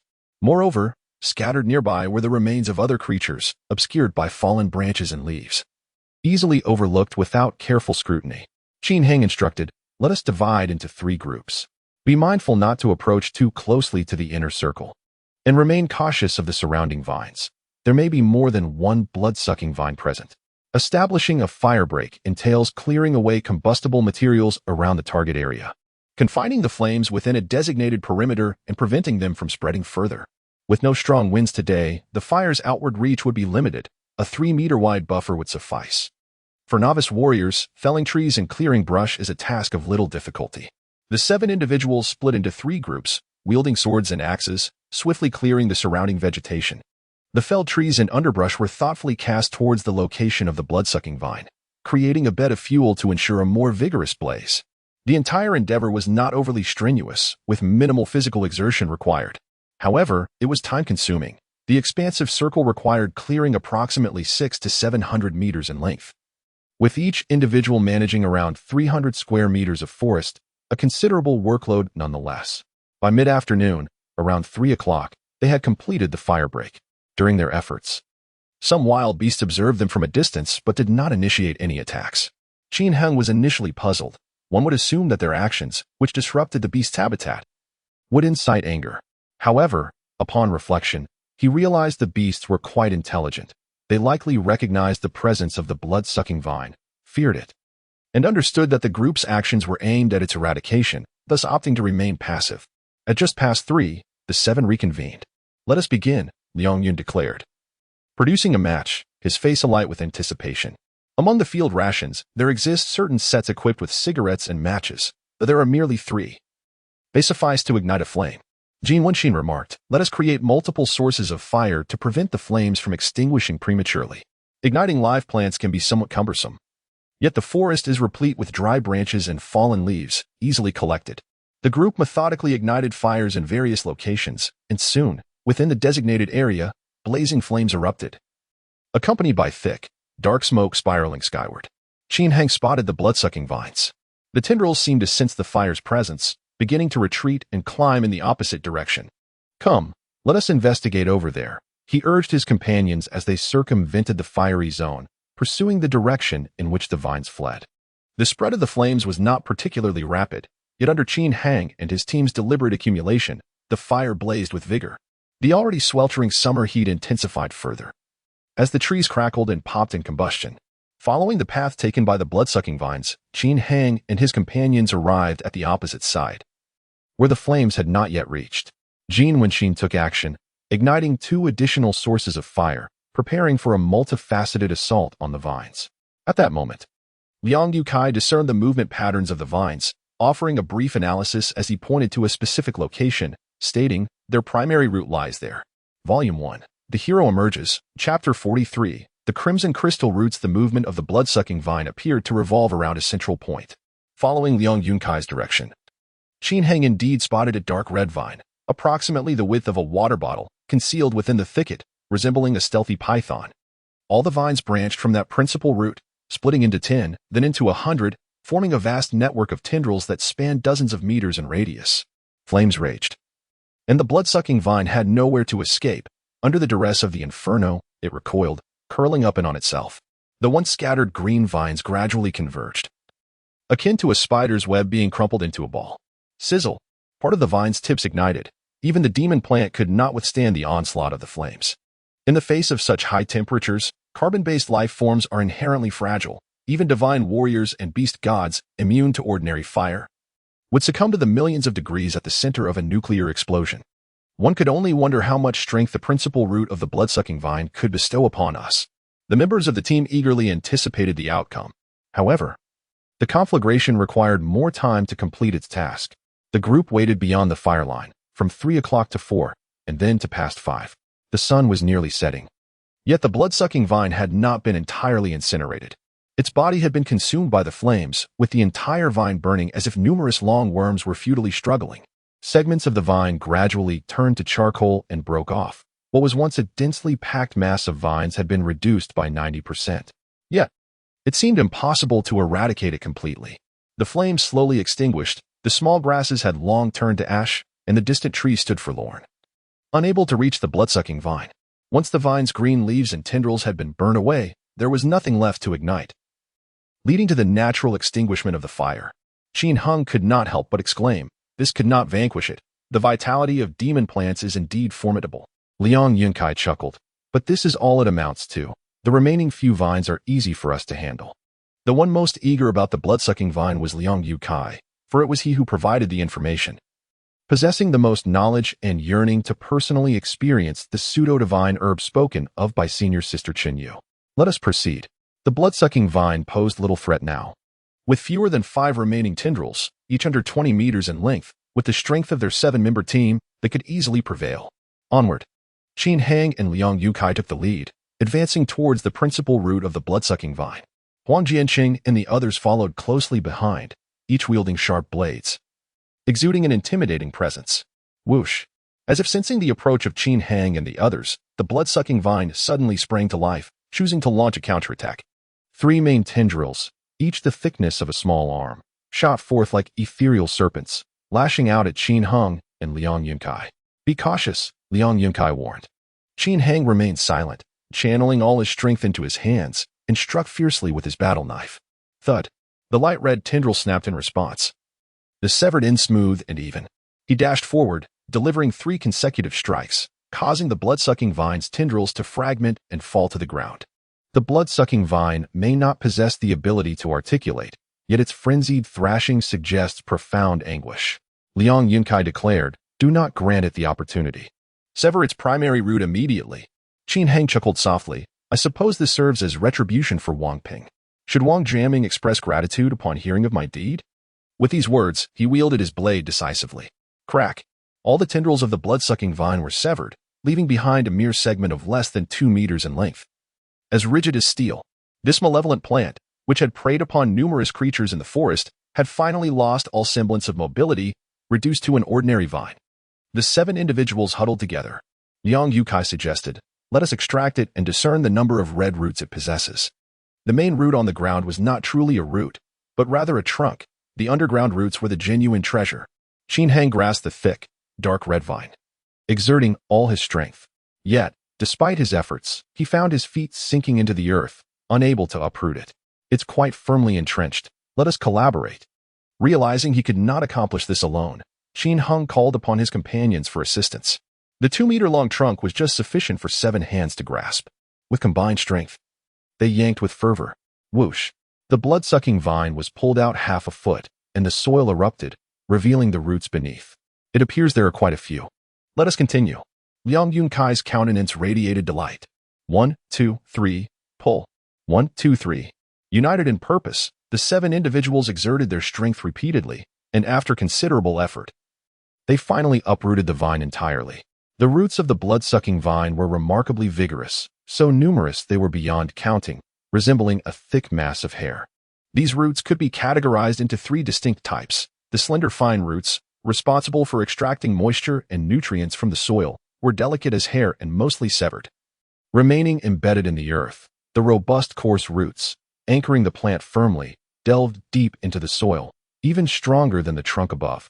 And lastly, the red, translucent crystal roots, which absorbed animal blood and cosmic energy, serving as reservoirs of power. This delineated the true value of the blood-sucking vine. Squatting down for a meticulous examination, Liang Yunkai's expression grew increasingly jubilant. 1, 2, 3.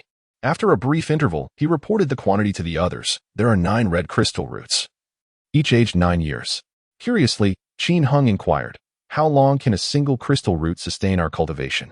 Liang Yunkai replied, that depends on one's absorption efficiency. Sister Chen mentioned that for a martial artist of mid to low aptitude, a single crystal root can save approximately 3 weeks of arduous labor, augmenting strength by 20 to 30 kilograms.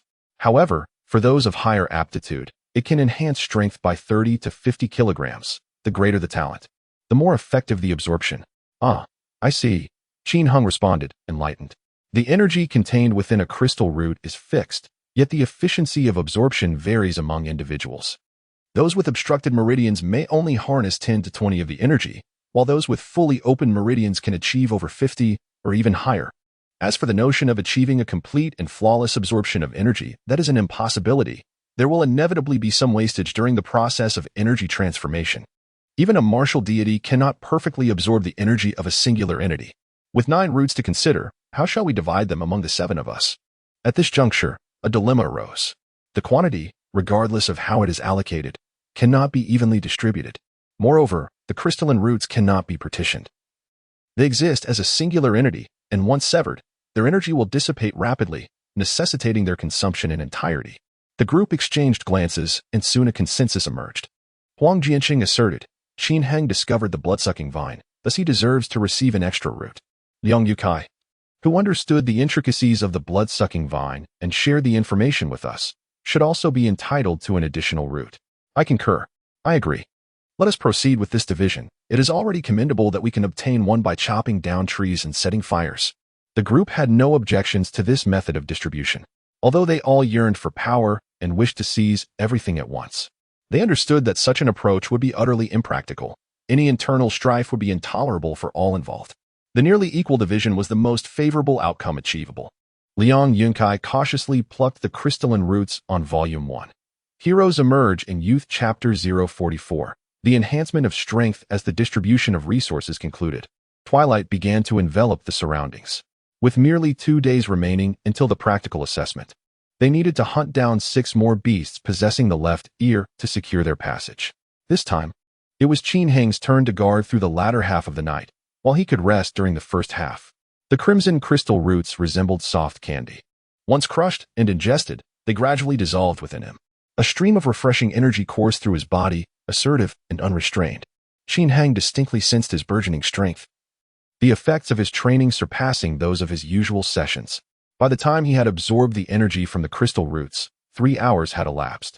Upon opening his eyes, he noticed Jin Wenxin had also concluded his training and was now fast asleep. His power was indeed on the rise.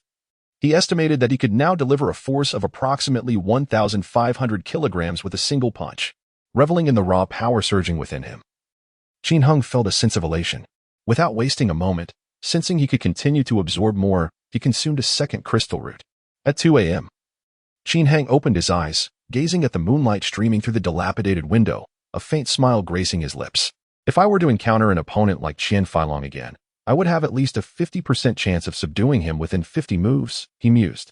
His training speed had always been remarkable. Each morning, he felt significantly stronger than the previous day. Now, having consumed 2 crystal roots, the enhancement was even more pronounced. His strength at least 15% greater than when he had battled Qian Feilong. If he could consume a crystal root daily, it would not be long before he could aspire to the realm of an intermediate warrior. However, such treasures are rare and elusive. Qian Feilong had been an elite class student a year prior, yet his strength was merely average, given Qin Heng's current capabilities. If he could not gain entry into the elite class, it would indeed reflect poorly on the Tiandao Martial Arts Academy. With training concluded, it was time for the night watch. Qin Heng roused Jin Wenxin, swapping places with Zhao Dongxing and Wu Ruijie to take their posts in the corridor. With time on their hands, the two engaged in hushed conversation. Jin Wenxin inquired, "Qin Heng, how do you feel after absorbing the crystal roots? How much has your strength increased?" Qin Heng replied, "I'm not quite sure, but it should be around 30 kilograms. Wow, that's impressive. I reckon I've only increased by about 20 kilograms, which is already quite extraordinary. Normally, a day of training yields just a kilogram of strength," Jin Wenxin remarked. "Hee. After all, I am a genius," Qin Heng retorted. "Well, that is true. It's quite absurd that someone as formidable as you is rumored to be using miraculous drugs, leading to baseless slanders," Jin Wenxin exclaimed. "Indeed, such slanderers deserve their fate. Hence, he is no more," Qin Heng affirmed. As their conversation unfolded, they delved into plans for the future. Jin Wenxin asked, "What do you intend to do moving forward? You can't remain at the Tiandao Martial Arts Academy forever. Graduation is inevitable. After graduation, do you wish to be a free warrior or join a certain organization?" Qin Heng shook his head. "I haven't given it much thought. I'm not considering it at the moment. Why not join our MS Alliance? With your qualifications, you would surely receive significant cultivation and ascend to a prominent position. In due time, with an annual salary reaching tens of millions and holding significant resources. Even the mayor of the base city would treat you with utmost courtesy. Perhaps it is better to discuss this later. What if one day my abilities falter? No, let us not speak in such a manner. We are counting on you to achieve great success and to uplift me a little, so that both Jianqing and I can lead a prosperous life. If that day arrives, I shall certainly not forget you." Regarding the future, Qin Heng felt rather perplexed. He was not even aware of the most prestigious martial arts organizations in the world. Having only engaged with the realm of martial artists for just over a week, his understanding was still insufficient, and he needed time to acclimatize. As for which organization to join in the future and what path to take, he could only proceed step by step. The only certainty was that, regardless of the heights he might reach in the future, he must never forget his initial purpose, to ensure a good life for his parents and Ling Xue. That day is not far off. The following day, the group departed from the abandoned town, embarking on their final hunt. With the assistance of crystal roots, the strength of the group had somewhat increased, and they fought with greater ease. Although Huang Jianqing was still injured and unable to fight, his unique skills proved to be of vital importance. Under the allure of his call mimicking that of a female beast in heat, Qin Heng and the others swiftly gathered enough monster left ears to complete their mission. By 3 or 4 in the afternoon, the group began their journey back. Everyone was in high spirits, eagerly anticipating their transformation into official martial artists with lucrative salaries. Yet, Qin Heng bore a heavy heart. Although he had not personally slain Wang Ping, he could not dissociate himself from the incident. Should Wang Jiaming, a grandmaster of his generation, become enraged and seek vengeance, it would be exceedingly difficult for him to escape. Even if Wang Jiaming were to apologize afterward, it would not bring Wang Ping back to life. One by one, the group opened their backpacks, retrieving the monster left ears stored in sealed bags for inspection by the overseers. Fu Yuntai personally examined each bag, accurately reciting the history of each item. Giant black dog, primary monster, qualified. Mutated golden retriever, primary monster, qualified. Blood-clawed demon wolf. Oh, you managed to defeat this creature as well. Impressive indeed. Qin Heng's spoils garnered Fu Yuntai's admiration. With his discerning eye, he could tell that the slain blood-clawed demon wolf was not an adult specimen. However, even a subadult creature was far beyond the capabilities of an ordinary primary martial artist. Thus, he inquired, "What is your name? Which organization do you belong to?" "Oh, you're Qin Heng?" Fu Yutai was even more astonished. The name Qin Heng had become quite renowned. Not only had he broken the city's preliminary examination record, but he was also accused of gaining his abilities through the use of performance-enhancing drugs, making headlines. Anyone who had paid slight attention to the news would have heard of him. Qin Heng nodded. Yes, that is me. I did not consume any performance-enhancing drugs. I cultivated my abilities through my own efforts. Fu Yutai regarded him, his eyes sparkling with interest.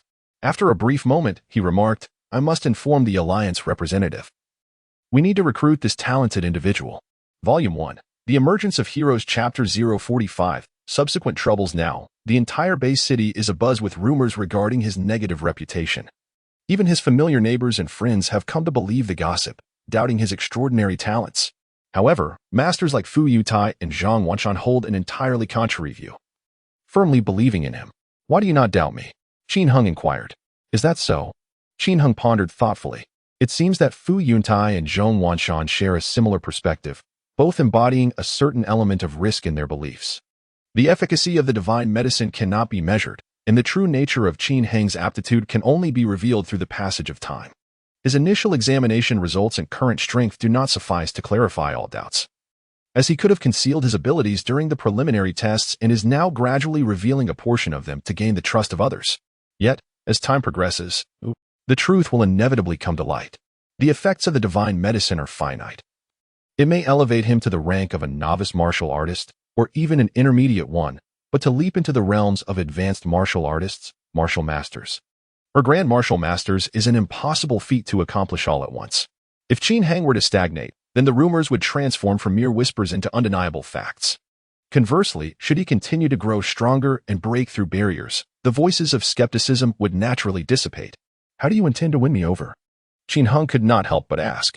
Upon finishing his question, he retrieved his phone and dialed a number, seeking counsel from a superior within the Martial Alliance.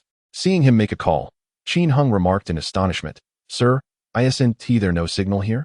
Fu Yuntai replied, Who told you that? Even in the wilderness, satellite phones function perfectly. Moreover, the supervisory vehicle is equipped with a satellite signal transmitter. Within a 1,000-meter radius, regular mobile phones can be used freely. A satellite phone? That is a luxury item, generally unaffordable for most martial artists. However, it is quite a pleasant surprise that the supervisory vehicle is equipped with a signal station. Thank you, sir. While the other teammates continued their assessments, Qin Heng did not wait for them and headed straight to the vehicle. Inside, the air conditioning provided a refreshing coolness. Qin Heng took out his phone and dialed Zhang Wanshan's number. Hello, Qin Heng, how are you? Have you reported your preliminary martial artist examination yet? Zhang Wanshan inquired as soon as the call connected. Zhang Wanshan expressed surprise. Oh, so soon? Indeed, as soon as we arrived in the wilderness. Qin Heng briefly recounted the events of the past 2 days. Then, with a shift in tone, he said, Teacher Zhang, I have a matter for which I seek your assistance. Zhang Wanshan chuckled. What do you need? Is it that you and Oppos running low on funds? Qin Heng responded solemnly. No. Finances are manageable for now. Rather, I've inadvertently caused a calamity that led to someone's death. Who has died? Upon hearing this, Zhang Wanshan's tone turned serious. Qin Heng began. His name is Wang Peng. Before he could finish, Zhang Wanshan exclaimed in shock. No way. You actually caused his death? This is serious.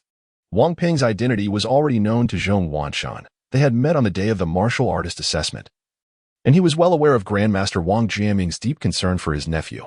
This is truly a calamity of monumental proportions, Zhang Wanshan murmured, the tone of his voice revealing the weight of his distress. Teacher Zhang, is this something you can resolve? Qin Heng inquired, his heart filled with trepidation. Judging by Zhang Wanshan's tone, the repercussions of this incident seemed to exceed his worst fears. Zhang Wanshan replied, exasperated, what can I possibly resolve? I am merely a grand martial artist, lacking even the authority to speak loudly in front of old Wang. What do you expect me to do? A sense of dread settled within Qin Heng. Well, here's how it unfolded. He recounted the events of that day. He refrained from mentioning Wang Peng's plea for help, only stating that upon discovering the presence of the blood-sucking vine, he fled immediately, and when he returned, both Wang Peng and Qian Feilong had already perished. Upon hearing this, Zhang Wanshan's voice turned somber. Though you did not strike the fatal blow, your connection to this incident runs too deep. Wang Jiaming will not let this matter rest easily. This situation, it is indeed challenging. The Grandmaster was beyond his capacity to handle. Only by enlisting the aid of a formidable figure from the Tiandao Martial Arts Institute could it be rectified. The sole reason he could present for such a top-tier expert to intervene would be Qin Heng's exceptional talent. Understanding the implication, Zhang Wanshan said, I grasp your meaning. Your talent is indeed remarkable. However, I truly cannot decide this matter alone. Only by consulting the vice president or the president can a resolution be reached. Upon hearing the mention of a force of 1,400 kilograms, Zhang Wanshan should have been astounded. Yet, the terrifying presence of a grandmaster, especially one as esteemed as Wang Jiaming, overshadowed any astonishment. His strength was unmatched, and he held a position of immense honor, beloved by billions in the base city. Such a colossal predicament eclipsed any joy, rendering him unable to feel even a hint of happiness. Await my news, Zhang Wanshan concluded, ending the call. Sitting alone in the empty car, Qin Heng's emotions were tumultuous. He hoped his talent would prove useful. Without the protection of a powerful figure, this tribulation would undoubtedly be arduous. Faced with a grandmaster on one side and an improving genius on the other, he could only speculate how the esteemed figures of the Tiandao Martial Arts Institute would choose. With countless talents in the world, only a minuscule fraction ultimately ascends to greatness.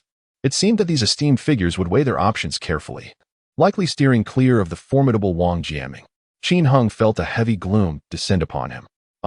Acting impulsively may feel exhilarating in the moment, but the ensuing troubles can be truly exasperating. What if I am killed? What would become of my parents, and what of Ling Shui? He picked up his phone, contemplating reaching out to his family. Yet, reconsidering, he feared causing them worry and sorrow. After much deliberation, he ultimately refrained from making the call, instead composing a message urging them to take care of themselves, scheduling it to be sent 2 days later. If he were to survive, he would simply cancel the message. But if fate were to claim him, then everything would be for naught, and there would be little point in concern. Huang Gu, I have a favor to ask of you. Qin Heng approached Huang Jianqing, who greeted him with a cheerful expression. What is it? This time, we have indeed received considerable assistance from you. As long as you speak, we shall certainly lend our aid. Qin Heng opened his backpack and took out the blood claw of the demon wolf and other materials he had gathered during this journey. Volume 1. Heroes Emerge in Youth Chapter 046. The examination officer's frayed nerves. Although these items may not be exceedingly precious treasures, they could still fetch a few $1,000s. When combined with the value of the mobile phone, the total would amount to several thousand. After being raised by his parents for over a decade and cared for by Fang Lingxue for 3 years, he felt a profound obligation to provide for them in their later years. If he could not ensure their well-being, then he must offer them everything he could at present. Otherwise, he would find no peace even in death.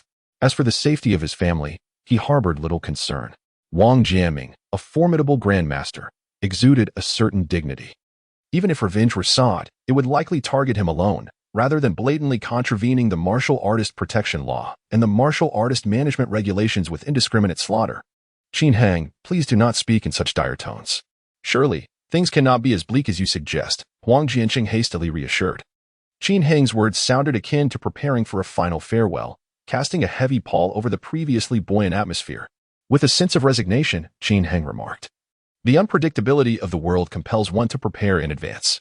Zhao Dongxing, visibly agitated, retorted, this matter was instigated by Wang Ping. His demise at the hands of the blood-sucking vine is entirely his own doing. Even if he has a grandmaster backing him, reason must prevail. Jin Wenqing, in a somber tone, interjected, but he is a grandmaster. His word is law, the very essence of authority. How can an ordinary martial artist oppose that? Qin Heng sighed, aware that he shared the same sentiment. In the non-Xiaobei city, there were no martial gods. The grandmaster stood as the ultimate authority. Such a presence, with such elevated status, could even dictate the laws of a base city, compelling the mayor to show deference. If Wang Jianming were resolute in his pursuit of vengeance, it was unlikely anyone could offer protection. However, the silence of the mobile phone persisted, the anticipated ring never materializing. Distress signals erupted in the sky as the examination team's elite rushed forth to render aid. Qin Heng remained in the vehicle, apart from attending to basic needs. He immersed himself in meditation. He compelled himself to focus solely on his training, leaving no room for unproductive thoughts. Yet, the more he tried, the more chaotic his mind became. By the following day, he found himself unable to maintain his practice, his breathing erratic, unable to enter the primordial state of prenatal breathing. At this juncture, only 3 hours remained until the conclusion of the assessment. Following lunch, the examination team began to tally their numbers. Fu Yuntai's expression darkened. I see. The source of Fu Yuntai's distress was evident. A total of 113 individuals had returned, a fatality rate that, although not ideal, was not drastically worse than before. The overall pass rate was commendable. As a steward of the Martial Artist Alliance, Fu Yuntai was acutely aware of the gravity of the situation, hence his troubled demeanor. Time slipped away as the examination team gazed into the distance, yearning for the appearance of the War God Martial Arts School S squad. Finally, in the last half hour, they spotted 5 figures, indeed, the team from the War God Martial Arts School. Why are there only you few? Where are the others? Fu Yuntai approached, his brow furrowed, demanding answers. Sir, this. Speak. Where's Wang Peng? Fu Yuntai's voice rose in pitch. Han Yufeng replied softly. We encountered Qin Heng's team during the assessment and had a conflict with them. Later, young master Wang Ping and senior brother Qian Feilong, in pursuit of Qin Heng, found themselves ensnared by the blood-sucking vines. Boom. Upon hearing this, Fu Yuntai felt as though his mind had exploded. The blood-sucking vines. Wang Ping is dead, and it is connected to Qin Heng. Damn. Fu Yuntai could not help but utter a curse, nearly losing his composure. Repeat that. What exactly happened? Clarify it for me.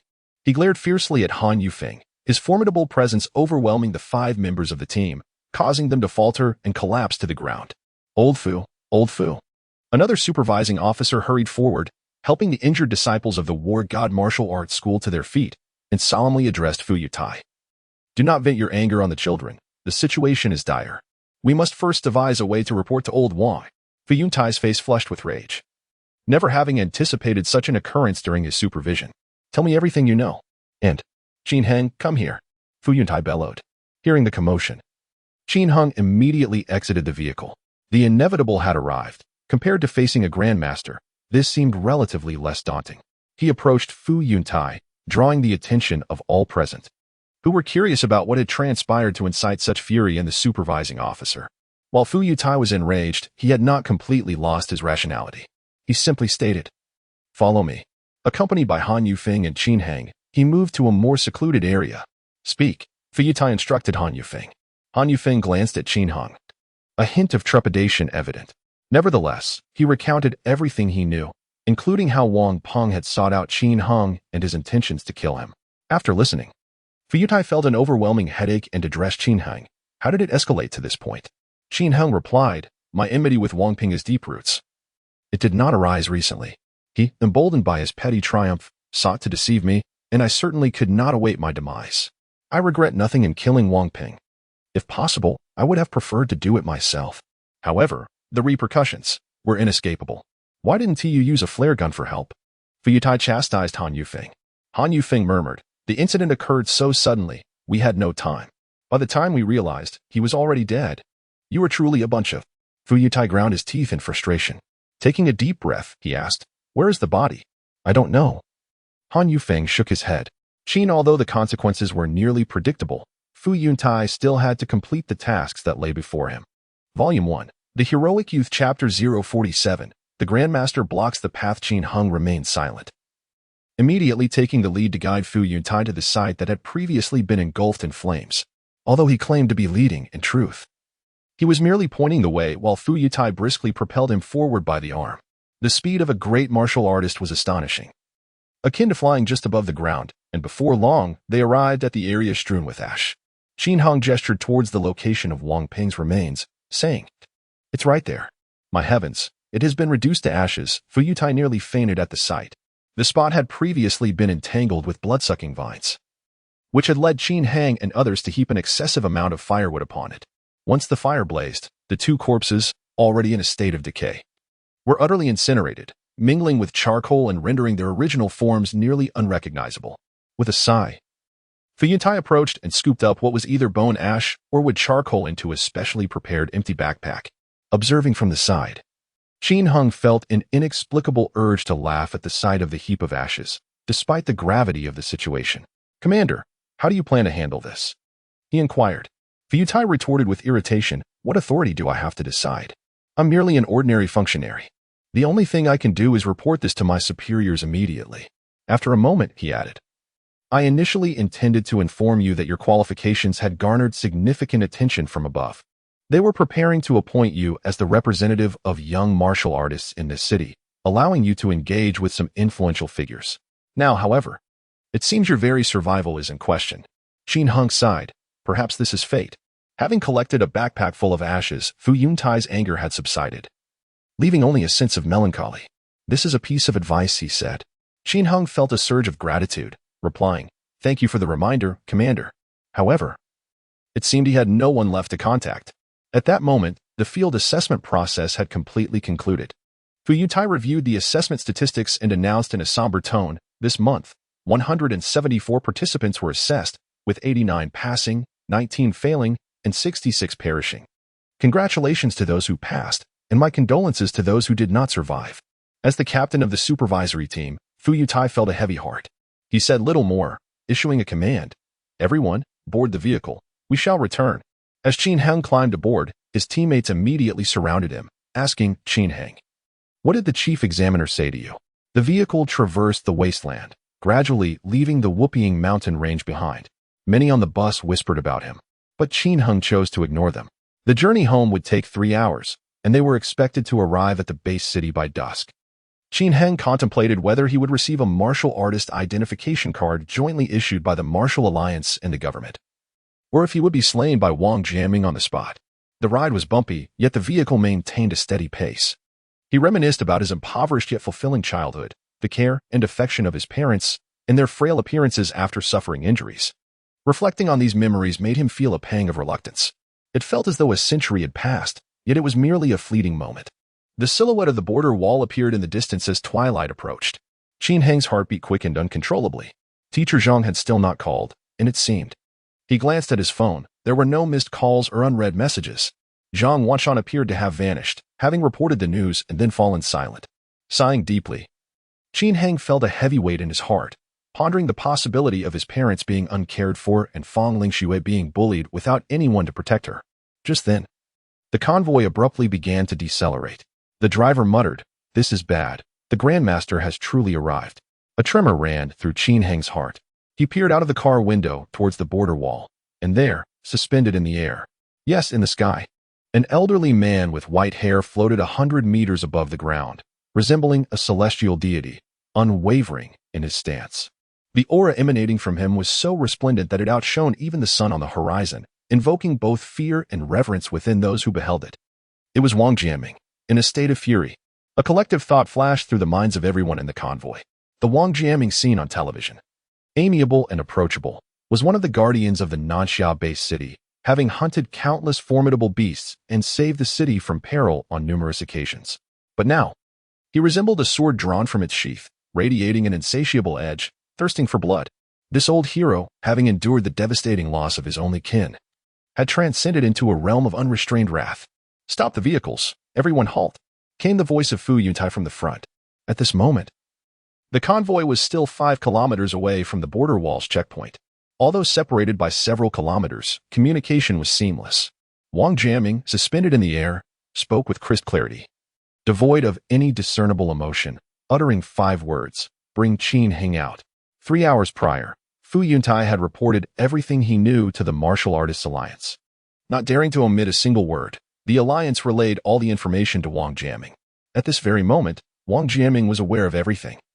His presence here was to resolve the matter. Despite his tone lacking fury, Fu Yuntai understood that if Qin Heng were to descend from the vehicle, he would likely meet an instant demise. For a Grandmaster, 5 kilometers was merely a blink of an eye. Wang Jiaming need not even approach in person. A mere gesture from afar could obliterate Qin Heng. Such was the terrifying power of a Grandmaster. Wang Lao this. Fu Yuntai attempted to speak, but he was met with the piercing gaze of Wang Jiaming. Those aged eyes seemed to shoot forth 2 beams of lethal light, penetrating Fu Yuntai's consciousness and instantly subduing him, causing him to break into a cold sweat, unable to utter another word. Qin Heng. In the vehicle, all eyes were fixed upon Qin Heng.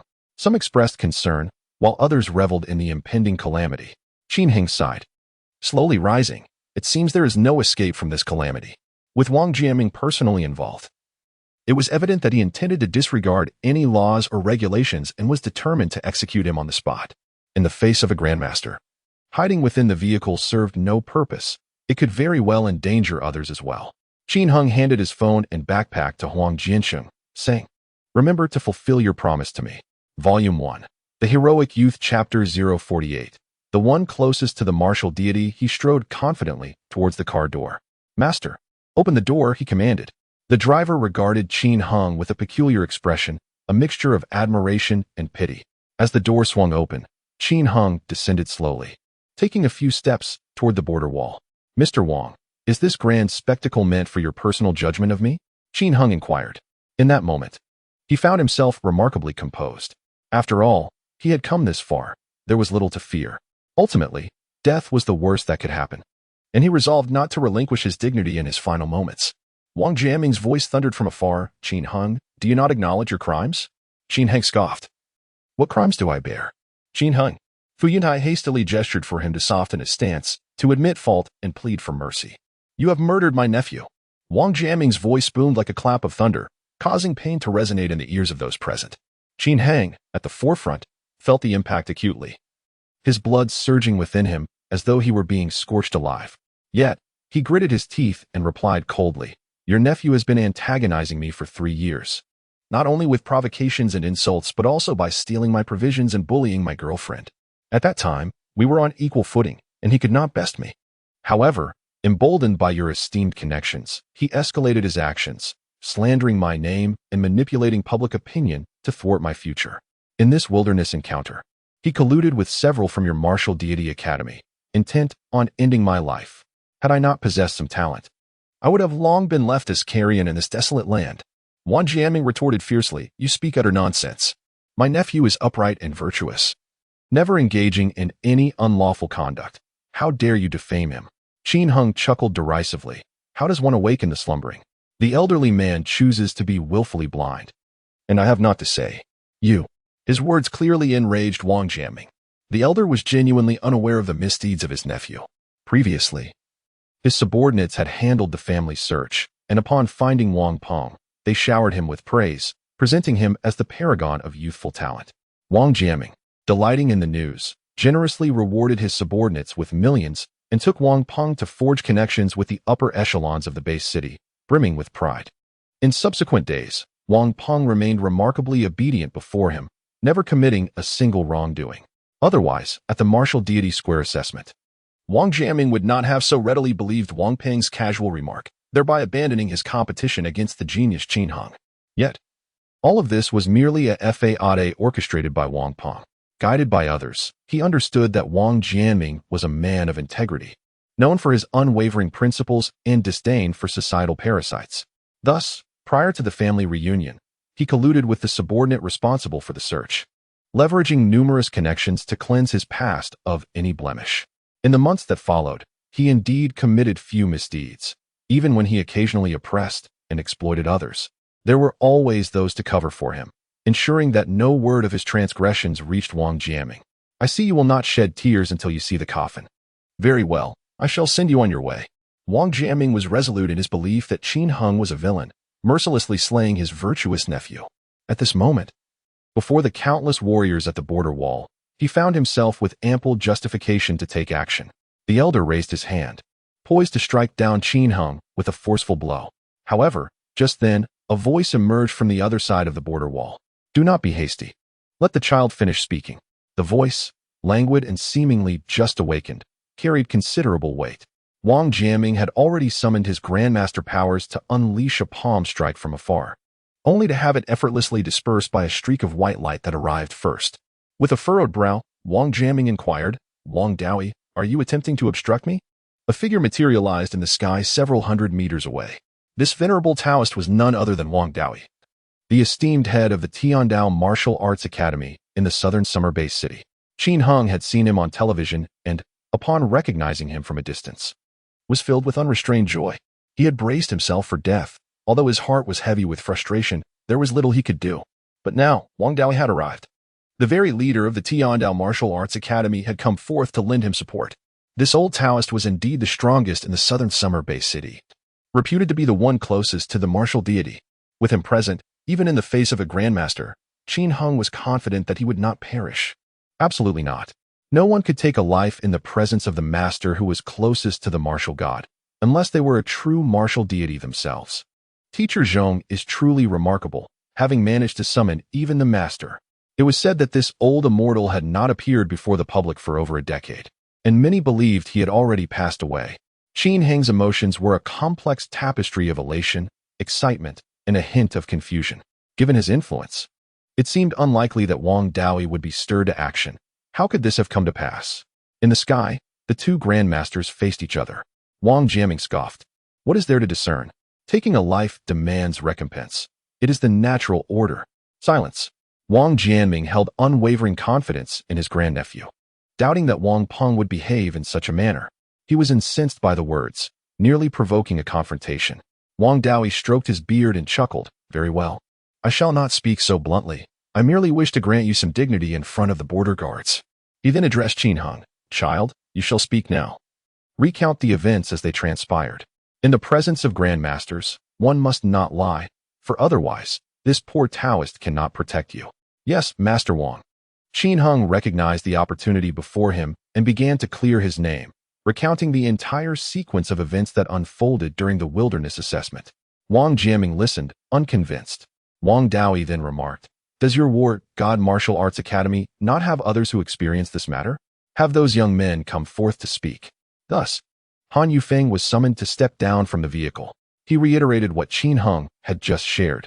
Upon seeing Wang Jiaming, Han Yufeng trembled, wishing to fabricate a story that would favor Wang Peng's reputation. Yet, standing nearby was Wang Daoyi. The foremost individual beneath the martial god stood there, appearing nonchalant and amiable. Yet his presence exuded an aura that surpassed even that of Wang Jiaming. Han Yufeng dared not speak falsehoods, recounting everything with complete candor, almost verbatim to what Qin Heng had stated. Upon hearing this, Wang Jiaming exclaimed in anger, Impossible, absolutely impossible. My grandnephew has always been amiable. How could he ever provoke anyone? Wang Dao let out a sigh, saying, Alas, old Wang, how you have squandered a lifetime of heroism. Yet fail to discern this mere illusion. Can you truly call your grandnephew amiable? You have long been blinded by your own kin, utterly unaware of the beast that lad is. You, shut your mouth. Wang Jiaming nearly erupted with rage. As he spoke, he reached into the sleeve of his robe and retrieved a tablet. With a few quick taps, he summoned a document that gracefully floated towards Wang Jiaming. Volume 1. The Heroic Youth Chapter 049. Escaping calamity. Wang Jianming furrowed his brow deeply, perplexed by the old man's antics. However, upon viewing the video displayed on the tablet, he was rendered speechless. The instigator was none other than his beloved and most esteemed nephew, Wang Peng. This must be a fabrication. It is undoubtedly false. Do not attempt to deceive me with a synthetic video. Wang Jiaming remained skeptical. Continue watching, Wang Daoyi suggested, offering no further explanation as he swiped to the next video. This is impossible. This cannot be true. Wang Jiaming struggled to accept the reality before him. Wang Daoyi reassured him. The members of my martial arts school exerted considerable effort to recover these deleted materials. While you may doubt other matters, I assure you that what I have presented is authentic. The tablet contained irrefutable evidence detailing the myriad misdeeds committed by Wang Peng over the past 6 months. Wang Daoyi gently patted his shoulder, offering comfort. Old Wang, do not let anger harm your health. It is not unusual for the youth to err. As long as they do not perish, do not take it too much to heart. Get lost. Wang Jiaming bellowed in response. As his words echoed, Wang Daoyi remained, while Wang Jiaming, unable to bear the blow, swiftly vanished into thin air. Ah! Wang Daoyi chuckled, observing Wang Jiaming's retreating figure, adopting a playful demeanor. He then regained his composure, resuming the dignified presence of a wise master, proclaiming, This matter is resolved. It was merely a misunderstanding. Everyone may return to their duties. You are dismissed. With that, he too disappeared into the ether. Outside the border wall, Qin Heng stood on the ground, his anxious heart finally at ease. He was unaware that his shirt had become damp with the cold sweat he had just shed. The pressure exerted by the Grandmaster Wang Jianming was indeed formidable. Even the formidable martial artist Fu Yuntai, standing nearby, dared not draw a loud breath, let alone Qin Heng, who was merely a novice warrior, confronting the greatest pressure in the room alone. Thank goodness, Qin Heng thought, relieved that the Master Wang Daoyi had intervened to defuse this crisis. Otherwise, it would have truly been a matter of life and death. Yes, thank you for the reminder, sir. Qin Heng nodded earnestly. Though Wang Jianming had retreated this time, his subordinates, disciples, and fans were not to be trifled with. Having narrowly escaped death, being harmed by a pack of sycophants would leave him with no place to lament. Qin Heng felt as though all the strength had been drained from his body, half reclining in his seat with closed eyes, not wishing to utter a word. Buzzing. At that moment, his phone vibrated. He picked it up to find a new message. Zhong Wanshan, after a long day of work, I finally made it on time. As long as you're alive, report on the 30th, bringing your parents and your girlfriend. Qin Heng's heart stirred. A long day of work. Could it be? He hastily inquired, Teacher Zhong, did you go to gather evidence against Wang Ping? Although he was unaware of the full circumstances, he had gleaned from their earlier conversation that Wang Jianming might not have been aware of Wang Peng's true nature, which explained his vehement desire for vengeance on behalf of his nephew. As soon as Wang Daoi retrieved the tablet, Wang Jianming's demeanor shifted dramatically, revealing an embarrassment that left him feeling out of place, prompting his hasty departure from the scene. This indicates that the video files contained within that tablet must possess considerable persuasive power, coupled with Zhong Wanshan's text messages. It is evident that these represent the culmination of Zhong Wanshan's efforts over the course of an entire day. A simple yet profound statement moved Qin Heng deeply. Although he had not yet formally become a student of the Tiandao Martial Arts Academy, the institution had already shown remarkable dedication to his protection, even enlisting the venerable Wang Daoi to personally intervene. This martial arts academy not only boasts significant financial resources, but also exhibits the best attitude toward its students among the 4 major martial arts institutions. It is no wonder that it stands at the pinnacle of the global martial arts hierarchy. Such a ranking is not mere happenstance. The convoy resumed its journey, proceeding through the checkpoint into the border wall. The scrutiny at the checkpoint was stringent. Every individual was required to disembark for machine scanning and verification of mental energy waves by martial artists, preventing any monsters or individuals under their control from entering the base city. Vehicles underwent the same meticulous examination, leaving no corner unchecked. By the time Qin Heng and his companions reboard the vehicle, navigating toward the Martial Artists Alliance building, night had fully descended. Qin Heng, have you regained your composure? Huang Jianxing inquired, patting Qin Heng on the shoulder. Feeling considerably better, Qin Heng nodded in response. Yes, the crisis has passed, and I feel much more at ease. Jin Wenxin promptly added, indeed, we and Appos, all martial artists now, and our schedules may become quite hectic. I doubt we will have many opportunities to gather again. Let us share a meal and a drink together to mark the conclusion of our journey as companions. I concur. So do I. Zhao Dongxing and the others expressed their agreement enthusiastically. After a moment's reflection, Qin Heng nodded, declaring, all right, this meal is on me. A wave of laughter erupted as everyone rejoiced at his words. Before long, the vehicles halted in the parking lot of the Martial Artists Alliance building. The 89 successful candidates, led by Fu Yuntai, proceeded to a grand hall. Let us capture a commemorative photo, someone suggested. Each month, a new group participates in the assessment, and the Martial Artists Alliance documents these moments, preserving them in the Alliance's chronicle. Naturally, before the photo, martial artist identification cards must be issued. This is a special credential. Upon receiving it, the old identification will be destroyed, marking the transition from ordinary citizen to martial artist. At the moment they receive their martial artist identification cards, the staff addressed Qin Heng and the others, saying, congratulations. You are now martial artists, the mightiest weapons of humanity. You are both the shield of the base city and the sword in humanity's hand. When your kin call upon you, may you face all challenges fearlessly and charge forth to fight for your people. We shall not falter. The group responded in unison, their voices resonating with vigor and passion. To fight for humanity is the shared mission of all martial artists. This journey will undoubtedly be an arduous one. 60 years have passed, and predecessors have accomplished a portion of the task. Yet, there remains so much more to achieve, and the challenges ahead are formidable. Perhaps they may spend their entire lives as mere novice martial artists, yet even the smallest cog in the machine has its indispensable role. Regardless of whether one chooses to become a wilderness hunter, guard the border wall, or engage in behind-the-scenes work in the capital city, every warrior must strive diligently. Only through united efforts can the revival of the clan be achieved. Volume 1.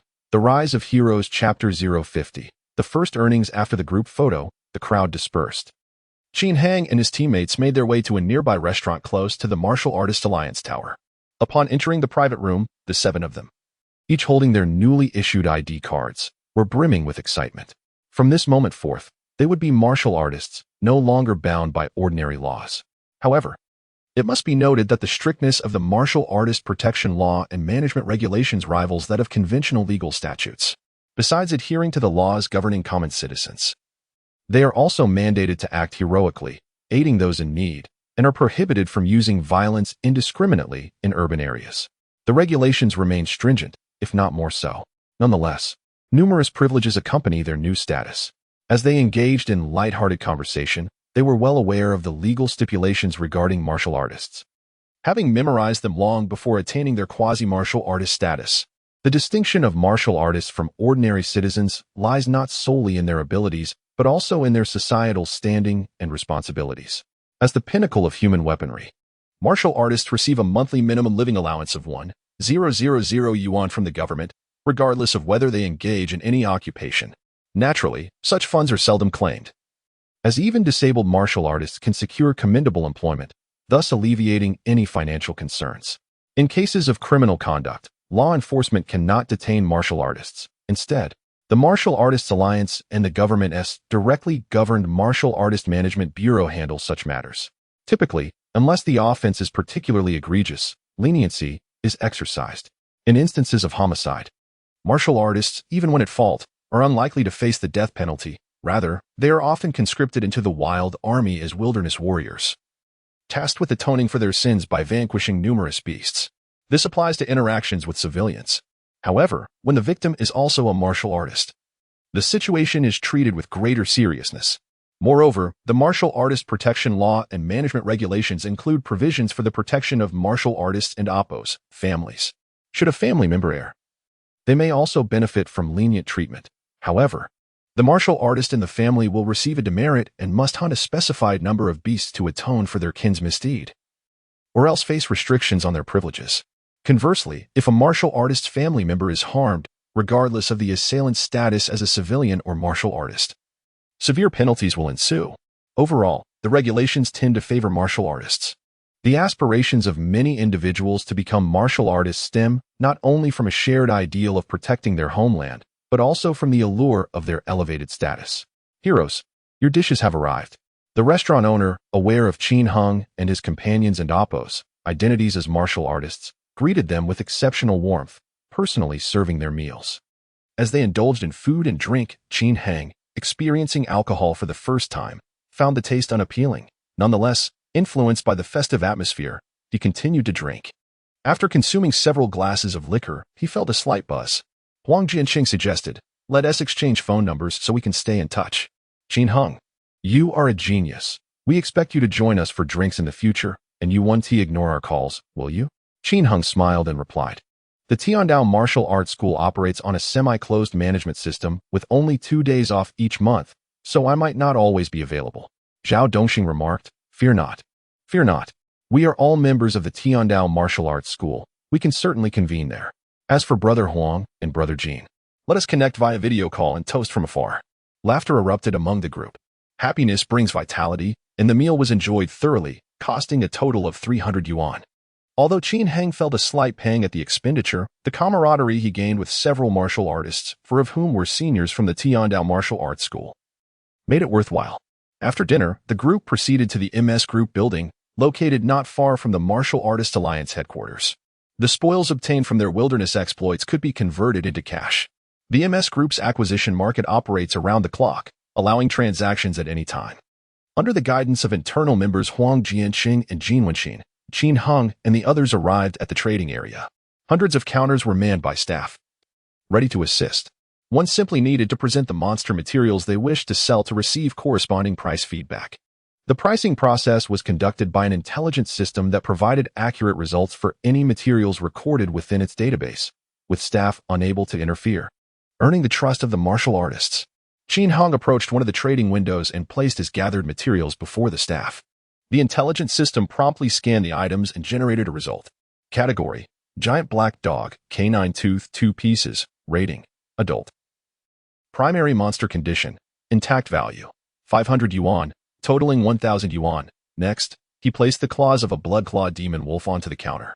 Category: Blood-clawed demon wolf, claw, 6 pieces. Rating: Sub-adult. Primary monster condition: Slightly worn value: 3,800 yuan for the complete set. Sir, are you certain you wish to transfer these 2 sets of monster materials to our group? Inquired the staff member at the window. Qin Heng nodded affirmatively, Indeed. Let us proceed with the transaction. The staff member responded, very well. Please provide your bank card account number or place your card in the left side slot. As Qin Hung had not brought his card, he relayed the card number instead. Within 5 seconds, his phone vibrated with a notification of a balance change. His current total balance stood at 8,300 yuan. Previously, the Tiandao Martial Arts School had advanced him a salary of 10,000 yuan. After purchasing 2 mobile phones for 6,000 yuan and topping up his phone plan for 200 yuan, he had 3,800 yuan remaining. After paying for dinner via mobile payment, which cost 300 yuan, his balance now reflected an increase of 4,800 yuan. Feeling content, Qin Hang reveled in his financial situation. Lately, his spending had increased, a stark contrast to his previous frugality. However, he felt justified in his expenditures, as they were necessary. With money in hand, he anticipated even greater earnings in the future, envisioning an improved quality of life for his family. After selling the materials, it was already past 9 p.m. Zhao Dongxing waved. We'll be waiting for you at the Tiandao Martial Arts School. Huang Jianxing and Jin Wenxin chimed in with laughter. We'll be at the MS group awaiting your next visit. Come to us for your future material sales to help us boost our performance. Absolutely. Qin Hung laughed heartily as he departed, hailing a taxi to leave the city. The driver inquired about his destination, and Qin Hung initially intended to provide his home address. Yet, whether it was the influence of the alcohol or the events of the day weighing upon him, the person he most yearned to see at that moment was not his parents, but rather Fong Lingxue. Thus, he uttered the name of the street where she resided. The taxi sped along, racing towards the impoverished district. Qin Hung clutched his martial artist identification and, with a heart brimming with a dual joy at the news of Wang Peng's demise, eagerly gazed out at the fleeting lights, wishing fervently to soon be in the presence of the enchanting figure in his heart to share the good news. Along the way, he recalled the message from Zhong Wanshan. Teacher Zhong asked me to bring my parents and Lingxue to report to the Tiandao Martial Arts School. It seemed he was also concerned about the potential retaliation from Wang Jiaming's subordinates against his family. This arrangement would suffice. The entire family could reside in the Tiandao Martial Arts School, allowing them to meet daily without the need to wait for holidays. Volume 1. The Young Hero Chapter 051. Tenderness. An hour later, Qin Hang arrived beneath Fong Lingxue's building. He ascended the stairs alone, having refrained from notifying her in advance. Upon reaching the door, he noticed a sliver of light seeping through the crack, indicating that Fong Lingxue had not yet retired for the night. He raised his hand to knock. At that moment, a voice emerged from within. Is Qin Hung all right? Where is he now? How is he doing? It was Fong Lingxue, conversing on the phone, and the subject was none other than Qin Hung himself. The words from the other end were inaudible to him. Yet her next utterance was clear. She sighed in relief and remarked, You scared me. Could you perhaps speak more gently? I thought. Her voice trailed off, giving way to the sound of quiet sobs. Qin Hang's heart sank in understanding. She must be speaking to Uncle Yi. Uncle Yi, a grand martial artist, held prowess comparable to that of Zhong Wanshan and Fu Yuntai, standing among the elite in the realm of warriors, with considerable influence in the base city. The incident earlier that evening, where Wang Jiaming appeared at the border wall to obstruct the assessment convoy, had likely circulated among the circle of high-ranking martial artists. Many would be privy to the underlying details. Such matters were too sensitive for the media to disclose. Yet it was entirely normal for those in the know to discuss them privately. Knowing that Qin Hung was Fong Lingxue's boyfriend, Uncle Yu must have hurriedly called her with the news. Hearing her weeping stirred a pang of guilt within Qin Hung. Thankfully, he had survived, rescued by the venerable Wang Guanzhu. Otherwise, he could not fathom the depth of her sorrow. Knock, knock. Qin Hung tapped on the door. Who is it? Fong Lingxue inquired, her voice trembling with suppressed tears. It's Qin Hung. At once, the girl's tone transformed into one of unbridled joy. She abandoned the phone and dashed to open the door. As it swung open, the light illuminated Qin Hang's handsome visage, and Fong Lingxue, her eyes glistening with redness, cried out his name before throwing herself into his embrace, sobbing uncontrollably. Qin Hung enveloped her in his arms, gently patting her back as he murmured, I'm sorry for making you worry. Her small head nestled against him, tears soaking into his clothing. Feeling her anxiety and distress, Qin Hung's heart softened. Lingxue, don't ever put yourself in such dangerous situations again. I can't bear the thought of losing you, she wept. Qin Hung immediately vowed. All right, I promise there will never be a next time. When one encounters peril, the most profound suffering often does not stem from the individual alone, but from their loved ones. He could scarcely imagine the heartache his parents and Fang Lingxue would endure if he were to suddenly vanish. Fang Lingxue clung tightly to him, unwilling to release her grasp. Qin Heng led her into the room and helped her sit down. Even seated, her arms remained firmly wrapped around his waist, her head resting against him, unwilling to let go for even a moment. Casting a glance at the phone on the bed, he noticed the call had not yet ended. With Uncle Ye's name still visible. That's good, that's good. Uncle Ye's voice resonated with reassurance. He continued, please do not be upset. It was not my intention to convey unfavorable news to Xiaoxue. It was merely during a casual conversation when a friend unexpectedly brought it up, and she overheard it, compelling me to address it. The implication was a fear that Qin Heng might blame him for carelessly relaying information that caused Fang Lingxue distress. Despite lacking familial ties, this elder gentleman had treated her with genuine kindness, even gifting her a mobile phone, thus becoming akin to a surrogate family member. As her boyfriend, Qin Heng naturally held a deep respect for Uncle Yi, regarding him as a parental figure. After exchanging a few words with him, Uncle Yi soon ended the call, allowing the couple some privacy. Since Qin Heng had answered the call, Fang Lingxue had remained silent, her gaze fixed upon his profile. Upon putting down his phone, Qin Heng noticed her dazed expression and couldn't help but chuckle. What are you staring at? Fang Lingxue replied, watching you. I've been watching for several years now. What is there to behold? Qin Heng smiled gently. She said, take a good look, lest you hide away one day. As she spoke, her lips pouted, resembling a child on the verge of tears. Qin Heng quickly reassured her. All right, I admit my fault. Feel free to hit me. Just don't speak like that. It makes me uneasy. Fang Lingxue huffed lightly and delivered a punch to him, remarking, hitting you is already a mercy. If only I were stronger, I would truly make you unable to walk, to prevent you from venturing out. The tone was rife with complaints. Qin Heng felt quite aggrieved himself. I had no idea I would encounter Wang Peng on this outing. Besides, have I not taken care of him? We ought to rejoice rather than harbor anger. You did not inform me that these days are meant for venturing into the wilderness. Fang Lingxue struck him once more. Though her strength was minimal, the impact felt akin to a mere tickle. Yet, her anger was undeniably genuine. Qin Heng had only disclosed to his 3 closest companions that his outing was related to the martial arts school, omitting the fact that he was participating in a wilderness combat assessment. Humph. Fang Lingxue struck him a few times to vent her pent-up frustrations. After a while, a sense of concern washed over her, and she leaned against his chest, softly inquiring, are you hurt? I heard from Uncle Yi that Wang Peng is accompanied by a rather formidable individual, far stronger than an ordinary warrior. Qin Heng chuckled, no worries. I'm perfectly fine. However, before he could finish his sentence, Fang Lingxue's delicate hand inadvertently grasped the wound on his left arm, causing him to wince in pain. Ah, you're bleeding. Yet you still claim you were unscathed. As Fang Lingxue took a glance, she noticed that the wound on his arm had not been properly treated. Anxiously, she hurriedly got up to search for the medical kit. Qin Heng found himself both amused and exasperated. The pressure of the past few days had made him forget his own injury. The knife wound on his arm, inflicted by Qian Feilong, was neither deep nor shallow. He had applied some military ointment previously, but healing was not so swift. After indulging in strong liquor that night, the wound had inadvertently reopened. Fang Lingxue pulled him into the bathroom to wash the injury, and then gently applied medicine and bandaged it. The entire process was tender and filled with a sense of sorrow, her little glances capable of melting one's heart. Qin Heng felt a sweet warmth in his heart and could not help but exclaim, Lingxue, it is truly wonderful to have you. In response, Fang Lingxue let out a soft snort, accompanied by an excessively tight bandaging. Ouch, it hurts, be gentler, Qin Heng exclaimed melodramatically. Fang Lingxue's heart softened. She eased her movements and muttered, if you ever sneak out and get hurt without telling me again, I want to help you. From now on, I shall dutifully report all my whereabouts to you, my dear wife, and never act on my own accord again. Qin Heng promised with an earnest expression.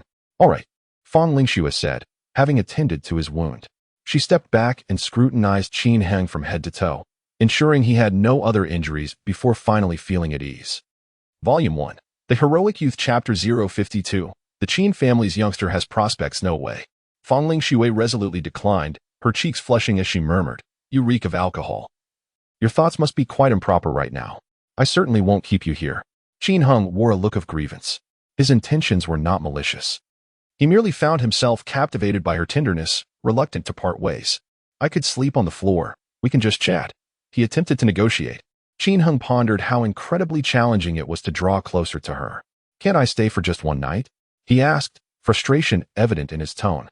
Fang Lingshue's expression wavered. She too wished to linger a bit longer with Qin Heng, to embrace him and feel the warmth of his presence. A sensation so comforting and secure. However, she leaned closer to his ear, whispering, "I have some inconveniences these days."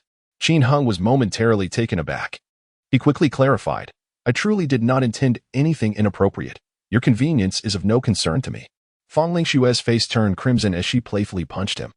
"It does affect me. With you here, my mind runs wild. Hurry and leave, or I fear I might not let you go." Qin Heng tilted his head, struggling to comprehend her words. By the time he grasped the situation, he found himself locked outside the door. His mind replayed the image of Fang Lingshue's blushing, flustered face. And he couldn't help but mutter, "Do girls experience impulsiveness too?" Behind the door, Fang Lingxue gritted her teeth, fists clenched, wishing to strike someone. Of course, girls can be impulsive, especially after a wave of immense worry and then seeing him return safely. Her heart was overwhelmed with excitement. Had it not been for her current situation, she would have likely taken the initiative. "Get lost. Hearing your voice is infuriating." Fang Lingxue called out irritably from behind the door. Qin Heng understood her embarrassment and chuckled. "All right, I shall leave now, but I will return in a few days." "Shameless," Fang Lingxue huffed. Reluctantly, Qin Heng descended the stairs and headed homeward. Midway through his journey, he recalled that he had forgotten to inform Fang Lingxue of his newfound status as a martial artist. Thus, he retrieved his martial artist identification card, capturing a photo under the glow of a streetlight to send to her, accompanied by a message, "From now on, you are recognized as the family of a martial artist." Protected under the Martial Artist Protection Law and the Martial Artist Management Regulations, there was not a single punctuation mark, reflecting his indifference. Qin Heng felt a twinge of disappointment. A short while later, she replied with another message. "I have 164 days until I come of age. Remember to marry me on time." Qin Heng's heart fluttered. In 164 days, she would turn 18, and he too would be of age. They would soon be able to wed. The mere thought sent excitement coursing through him. A smile involuntarily graced his lips, and he found it impossible to suppress his joy. His steps light and buoyant as if he could leap with glee. Upon returning home, he promptly presented his new identification card to his parents, Qin Ziming and Sheng Yuhan. Upon seeing the entirely different design of the martial artist identification card, they were momentarily stunned. "What is this? Why does it look so peculiar?" The elderly couple wore expressions of confusion, their faces betraying a mixture of suppressed curiosity and joy. Qin Heng smiled and proclaimed, "This is the identification of a martial artist. Mom, Dad, your son is now a martial artist, a true martial artist. The kind that enjoys privileges. The kind that can receive a monthly stipend of 1,000 yuan without lifting a finger." His parents exchanged glances, momentarily at a loss for words. After a few minutes, "My son is a martial artist. My son is a martial artist. Our little Hung is officially a martial artist. The kind with privileges. The kind that can receive a monthly stipend of 1,000 yuan without doing anything. Oh, my son is invincible. My son is the best in the world. My son is the finest in the universe." The jubilant cheers reverberated throughout the night, awakening neighbors who were preparing to sleep. "What is happening? Who has become a martial artist? Is it little Qin?" They were astonished by the astonishing news. "We must go visit the Qin family." The surrounding neighbors were taken aback by the uproar. Soon, a stream of visitors arrived to congratulate them. Adults, children, and the elderly all came together. The threshold of the Qin household was nearly worn down, as the cramped space could hardly accommodate so many guests. The sounds of celebration persisted from the early hours of the night until the later ones. That night, rest and meditation were entirely out of the question. However, Qin Heng felt elated, sharing in the joy of his parents. The smiles on their faces were more precious than any monetary reward, filling his heart with immense satisfaction. Observing his parents laughing heartily in front of their neighbors, their faces aglow with happiness, he felt that enduring tenfold hardship would be worthwhile. As dawn broke, a feast was laid out in the alley, in the impoverished neighborhood. The emergence of a martial artist was a grand occasion, far more momentous than merely passing the preliminary martial artist assessment, and everyone came to celebrate. After a discussion with his parents, Qin Heng realized that such happy news should be shared generously. He withdrew a full 500 yuan from his bank card, hosting a grand banquet and inviting all the nearby villagers and neighbors to partake in the meal. The neighbors enthusiastically participated as long as they had no unavoidable obligations. They joined in the festivities. Those who could help lent a hand in the kitchen, while others offered heartfelt congratulations, each expressing genuine happiness for the family. As for the previous rumors about miraculous medicines, they were no longer mentioned, as if they had never existed. The banquet lasted all day. For 1,500 yuan was no trivial sum. It could purchase thousands of pounds of rice, countless vegetables, and a substantial amount of pork and chicken. Preparing the feast with self-bought ingredients, the dishes were simple yet filling, keeping costs low without the need for labor expenses. With several thousand yuan, they managed to set up 30 tables, and from morning until night, every household came to savor the offerings. Qin Heng felt a sense of joy as he watched Sister Lin from downstairs, struggling yet content, holding her child and enjoying the meal. As if he had alleviated their daily burden. He also observed the elderly Mrs. Zhang from the adjacent building, her toothless grin as she savored the fresh chicken soup. Reminiscing with her husband about the prosperous times from decades past, filling him with deep reflection. When one attains enlightenment, though it may not cause even the fowl and hounds to ascend to the heavens, it at least allows those in their vicinity to bask in the joy and share in the happiness. At noon, Su Quan and his fellow martial arts students, including Qin Yuan, arrived. With a sullen expression, Su Quan immediately struck Qin Heng with a punch, grumbling, "You rascal! How did you become a martial artist without so much as a word?" Qin Heng shrugged nonchalantly. "What can I say? I was simply too exceptional. Couldn't wait for you all and broke through on my own." Su Quan, at a loss for words, sighed, "In this lifetime. I suppose I'll never catch up to you." Qin Yuan poked at his sore spot. "Not long ago. Who was it that asked Qin Heng, 'Do you think you can withstand my punch?'" Su Quang's face flushed with embarrassment. "It must have been Zhou Yin." Zhou Yin interjected. "My sister was there? I didn't say that. Don't wrongfully accuse an honest person."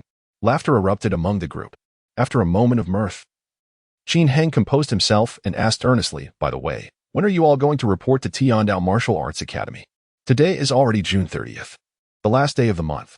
The reporting time for the academy is today. Of course, you could go tomorrow, but the process would be rather rushed. It would be akin to entering the gates of the academy and immediately hurrying off to handle class assignments, accommodation, health checks, and a series of other matters, leaving no time for leisurely exploration. Only then did Qin Heng notice the suitcases behind them and smiled. "Perfect. After we finish our meal, let us go together. However, we will need to hire 2 vehicles. I am not alone. I must bring my family along." Volume 1. Heroes Emerge in Youth Chapter 053. A hasty departure. Qin Heng called Fang Lingxue to inform her that the entire family would be heading to the Tiandao Martial Arts School. Fang Lingxue expressed her surprise, inquiring, "Aren't outsiders prohibited from entering the 4 major martial arts schools? I've heard that even family members cannot visit. How can this be?" Qin Heng replied, "I am uncertain. It was teacher Zhong who instructed me to do so. Perhaps the headmaster Wang is concerned about Wang jamming or his subordinates causing us trouble, so he wishes for us to reside directly within the school for our protection. This suggests that the Tiandao Martial Arts School holds you in exceptionally high regard." Fang Lingxue pondered thoughtfully. "Indeed, I am somewhat taken aback," Qin Heng admitted. Although he had been preoccupied with joy yesterday, he did not delve deeply into the implications. While maintaining a facade of nonchalance, it was evident that, given this level of attention, there might very well be elite protectors from the Tiandao Martial Arts School discreetly safeguarding him against any threats from Wang Jiaming's faction. Perhaps this was the privilege afforded to the elite class. Among the vast number of students at the Tiandao Martial Arts School, fewer than 20 belonged to the elite class, each possessing the potential to become a master or grandmaster. It is entirely reasonable for them to receive heightened protection. Ordinary graduates typically do not maintain significant ties with the school, while those in the elite class might eventually ascend to higher echelons.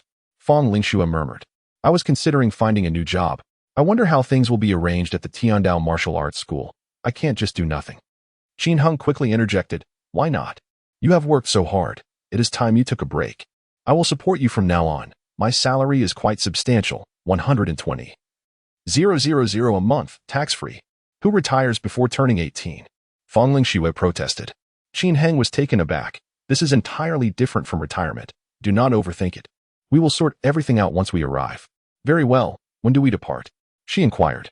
"I have booked the 5 o'clock train," Qin Heng responded. So soon? I must hurry and pack," she exclaimed before hastily ending the call. Qin Heng was no less occupied. He too had numerous belongings and clothes to prepare. It is often surprising how much one possesses until the time comes to organize it. By the time he finished packing, it was already past 3 in the afternoon. Their neighbors, aware of the impending departure of the Qin family to the Tiandao Martial Arts School, expressed their reluctance to part ways. While the banquet was still underway, they continuously toasted Qin Ziming and Sheng Yuhan, offering congratulations and well wishes, with many old friends lamenting about not knowing when they would meet again.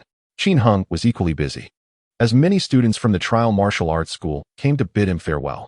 By 4 o'clock, even Coach Yang made a personal visit. Upon seeing Coach Yang, Qin Heng promptly invited him to sit and raised a toast in gratitude. Yang Huayan was astonished and pleased by Qin Heng's remarkable progress in such a short time, saying, "Diligent individuals will eventually receive the favor of fortune. Continue to strive forward. I look forward to the day you become a martial deity." He joyfully drank the toast offered by Qin Heng. Before long, the time for departure arrived. The process was hurried, leaving little opportunity for farewells with neighbors and townsfolk. Qin Heng's parents traveled in one vehicle with Fang Lingxue, while he himself journeyed alongside Su Kuang and Chan Yuan in another, departing the impoverished district for the Tiandao Martial Arts School. The Tiandao Martial Arts School is situated in the northwest of the base city, diagonally opposite to the Nansha base city. Although there exists a ring road for swift transit, the journey still required approximately 3 hours.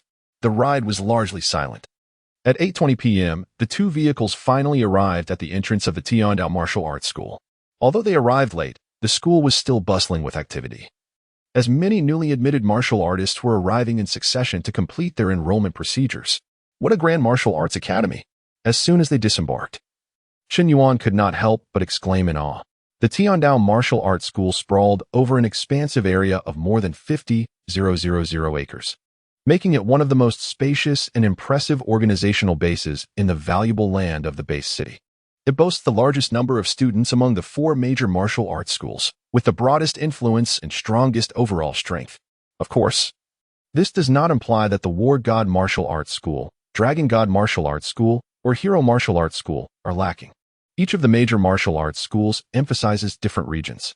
The Tiandao School is a native Chinese organization, with its headquarters located in the Central Plains base city, placing great importance on its branches in both Central Plains and Nansha base cities.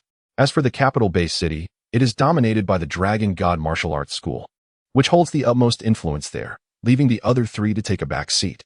In the overseas 7 base cities, the influence of the Tiandao Martial Arts School and the Dragon God Martial Arts School is somewhat diminished, much like the Hero Martial Arts School and War God Martial Arts School in the Nansha region, which, despite their formidable strength, are somewhat inferior in terms of student numbers and overall capability.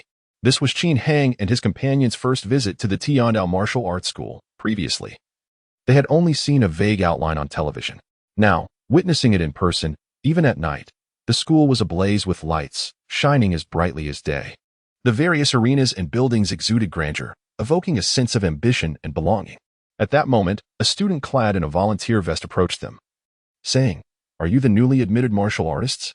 I am your senior, Su Jifan. Please follow me to complete your enrollment." "Thank you, senior," Qin Heng replied, and he, along with Fang Lingxue, guided his parents to follow suit, while Su Kuang and Chun Yuan trailed behind with their luggage. Even on this day, parents accompanying their children for enrollment could only proceed to the administrative building at the entrance, after which they were required to depart and could not accompany their children inside to roam. However, Qin Heng's situation was different. He remarked, "Senior, it was teacher Zhong Wanshan who asked me to bring my family here. So, oh." Su Jifan's expression shifted to one of surprise as he quickly inquired, "Are you Qin Heng?" His voice rose several octaves, drawing the attention of other new and seasoned students nearby. "Qin Heng? Is he really Qin Heng? He looks quite handsome, but one wonders if he has indeed consumed the divine medicine. Those 2 in wheelchairs must be his parents. They seem quite impoverished. A remarkably beautiful young lady. Is she a sister?" For a moment, the Qin family became the center of attention, with numerous eyes fixated upon them. Qin Heng felt somewhat uneasy under the scrutiny and casually struck up a conversation, inquiring of Su Jifan, "Are you aware of my existence, senior brother?" "Of course," Su Jifan replied with a smile. "You are the one who has set a new record in the preliminary examination for aspiring warriors. Your name is known far and wide throughout the entire base city. I never imagined I would have the honor of hosting you. Please hold on a moment. I shall inform Elder Yu at once." He has come specifically to receive your family and has been waiting for an entire day. With that, he left Qin Hang and the others to rush ahead. Volume 1, The Rise of Heroes, Chapter 054, The Martial Artist. Brother Qin Hung. This exchange conveyed a significant message. Qin Hang glanced at his parents and remarked, "It seems the martial arts school has already made arrangements." Qin Ziming chuckled. "Regardless of their plans, both your mother and I are delighted." The elder couple remained oblivious to the fact that Qin Hung had offended a grandmaster, believing instead that Qin Hung had brought them along due to the school's recognition of their prodigious son. Moments later, Su Jifan arrived, accompanied by an elderly gentleman. "Qin Hung, this is Mr. Yu Xin, a formidable martial artist who has mentored numerous students over the years. Though now retired, he continues to be held in high esteem. Greetings." Elder Yu. Qin Hang and the others respectfully acknowledged him. The elder, Yu Xian, appeared somewhat exasperated, saying, "You brat, why did you take so long to arrive? I've been waiting for you all day," his tone tinged with reproach. Feeling awkward, Qin Hang hurriedly explained, "I just became a martial artist and was so elated that I lost track of time while celebrating with neighbors and friends."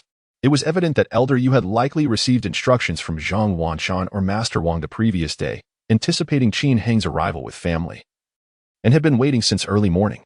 After an entire day without sight of him, he was finally here. Become a martial artist? The surrounding students were taken aback. What does he mean by that? Surely he misspoke. He is merely a prospective martial artist. They exchanged incredulous glances, recalling how just days ago he had demonstrated a strength of 928 kilograms. What a joke. How could he possibly achieve martial artist status so quickly? He must be exaggerating. Indeed, he seems so earnest. Yet he has turned out to be a fabricator. His sister, however, appears to be a well-behaved girl. I can't shake the feeling that he might be telling the truth. I should check the list of newly registered junior martial artists this month. What had been a casual remark from Qin Hung was, for others, monumental news. Many began to pull out their phones to verify the latest updates from the Martial Artist Alliance. Soon, astonishment rippled through the crowd. It's true. Unbelievably true. His name is on the list, along with Qin Hung. Goodness gracious. How can this be? In an instant, the atmosphere transformed into a cacophony of shock and disbelief, all captivated by Qin Hang's astonishing rate of advancement. Elder Yu, already aware of the situation, did not share the same surprise. Upon hearing the explanation, he felt it was understandable, retracting his earlier annoyance. He stated, "From now on, focus on your training at the martial arts school. Your family will be accommodated at and Appos, Tianwei Courtyard, and Appos, a place of utmost safety, with dedicated staff for their needs. The only cost will be a monthly deduction of 20,000 yuan from your salary." Qin Hang and his family were taken aback. "What exactly is Tianwei Courtyard?" Qin Hung inquired. Elder Yu replied, "It is a property owned by our Tiandao Martial Arts School, located less than 30 kilometers from here, exclusively for our internal personnel and their immediate relatives." The family exchanged glances, initially believing they could remain together upon joining the martial arts school, only to discover they would be separated. While 30 kilometers was not a great distance, the school had limited holidays and family visits were prohibited. Qin Hang would seldom have the opportunity to accompany his family.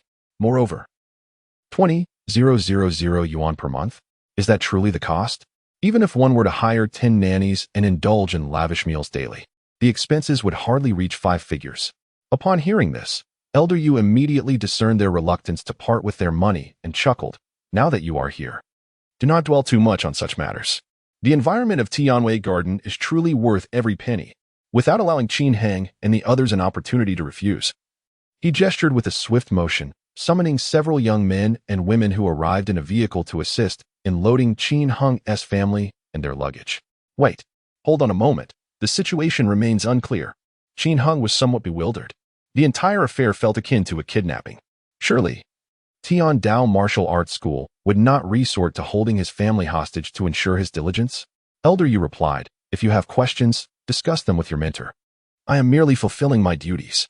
Time is of the essence. You should proceed with your paperwork." With that, he ushered Qin Hang's family into the vehicle. Left in uncertainty, Qin Hung could only utter, "We will contact each other later." As Fangling Xue entered the car, her gaze was filled with reluctance. She had long envisioned a life here where they could share daily moments together, filled with joy. Little did she anticipate, they would be separated. Elder Yu personally drove away with Qin Hung's family. Volunteer Su Jifan reassured him, "Do not worry, senior brother Qin Hang, your family will fare well." Tianwei Garden is a splendid place, and many vie fiercely for a chance to reside there. Qin Heng sighed. I hope so. His concerns did not stem from any potential danger to his family at Tian Dao Martial Arts School, but rather from the unexpected turn of events that required separation, leaving him with a sense of disillusionment. Wait, what did you just call me? Qin Heng suddenly realized. Su Jifan replied, I called you senior brother. Haha. Now that you are a martial artist, I, being merely a prospective martial artist, should indeed address you as such. Qin Heng countered. That doesn't seem right. I have not even completed my enrollment yet, and you, an experienced student, are calling me senior brother. How peculiar. Su Jifan laughed. Within the martial school, strength reigns supreme. If you possess greater prowess, you are a senior brother. Should someone surpass you, you would simply become a junior brother. With that, he added, let us go and get your paperwork sorted. Very well. Qin Heng responded with a bemused expression. Xin Yuan, walking alongside, jested, Qin Heng. Soon many will be calling you senior brother, the youngest among them. Su Kuang chimed in. Tian Dao Martial Arts School currently boasts 20,000 students, of which fewer than 10% have become martial artists. This means that at least over 10,000 will refer to you as senior brother, including some who are over 25. Qin Heng was at a loss for words. If that's the case, I seem to have aged. The gazes of the surrounding students were curious, as thoughts about this new title of senior brother circulated among them. The four major martial schools essentially serve as incubators for martial artists, with the majority being prospective martial artists. The officially recognized martial artists, possessing strength exceeding 1,000 kilograms, are a rare breed. Typically, once one attains such strength, graduation follows shortly thereafter. Certainly, there exists a warriors class, specifically designed for those with formidable prowess. The distinction between the warriors class and the pre-warriors class is substantial. Warriors possess a remarkable capacity to generate wealth. Their continued training here is primarily for the sake of learning and advancement. As they conversed, the trio followed Su Jifan to the registration area. Although the Tian Dao Martial Arts School bears the name of a martial arts institution, it fundamentally operates as a school, focusing exclusively on martial arts and combat. The registration area is situated in the lobby of the administrative building on the first floor. At this hour, the atmosphere is relatively quiet, and there is no need to queue. Chen Yuan, Su Kuang, please proceed to register and classify yourselves, after which accommodation arrangements will be made, Su Jifan instructed. And what about me? Qin Heng inquired. You are different, Su Jifan replied. I have already informed teacher Zhong Wanshan, who will personally come to escort you shortly. Chen Yuan, with a hint of jealousy, remarked, I knew it. Geniuses are certainly not the same as ordinary individuals. Qin Heng, already a junior warrior, could not possibly be assigned to the pre-warriors class alongside them. The elite class is where Qin Heng truly belongs. Volume 1. Heroes Emerge in Youth Chapter 55. Only heroes before Zhong Wanshan's arrival. Chen Yuan and Su Kuang proceeded to register. Please hand me your admission notice and identification card, instructed the female teacher in charge of the registration. Su Kuang stepped forward first, submitting his documents. The teacher glanced at them and entered the student's identification information into the computer. After receiving the feedback from the system, she announced, Su Kuang, Class 172 of Aspiring Warriors. Student ID 2088078400844. Here is your student card. She then handed him a pristine electronic card. Next was Chen Yuan. Chen Yuan, Class 174 of Aspiring Warriors. Student ID 2088078402033. Keep your student card safe and proceed to the back for accommodation registration. Thus, their enrollment procedures were half complete, with only the accommodation remaining. Upon hearing the class numbers assigned to him and Su Kuang, Chen Yuan was somewhat taken aback. Are there really that many classes in the Aspiring Warriors? Su Jifan replied. Each class accommodates 100 students. Our martial arts academy has over 20,000 members. Isn't it entirely reasonable to have so many classes? I suppose that's true. Adding the two together, the total number of classes exceeded 200. What about the elite classes? Qin Heng suddenly inquired. The elite classes were what truly piqued his interest. Although he had encountered the term elite class on several occasions, his understanding of it remained woefully inadequate. Only grand warriors can graduate. Qin Heng could not help but gasp. Such individuals were not merely advanced warriors. An advanced warrior's punch must exceed 10 tons of force, capable of demolishing buildings constructed of reinforced concrete with bare hands. A grand warrior takes this prowess a step further. Their energy flowing like rivers, capable of sweeping away thousands of troops, their destructive power akin to that of heavy weaponry. Currently, there are 3 million warriors on Earth, with only about 5 being martial masters and less than 2 qualifying as grand warriors. The requirements for graduating from the elite class necessitate reaching the grand warrior level, underscoring the intensity and difficulty of their training. Of course, it is not only the difficulty that is elevated, the rewards are substantial as well. The students of the 4 major martial arts academies receive salaries, which increase with their strength, and the salaries of elite class members undoubtedly surpass those of ordinary students by a considerable margin.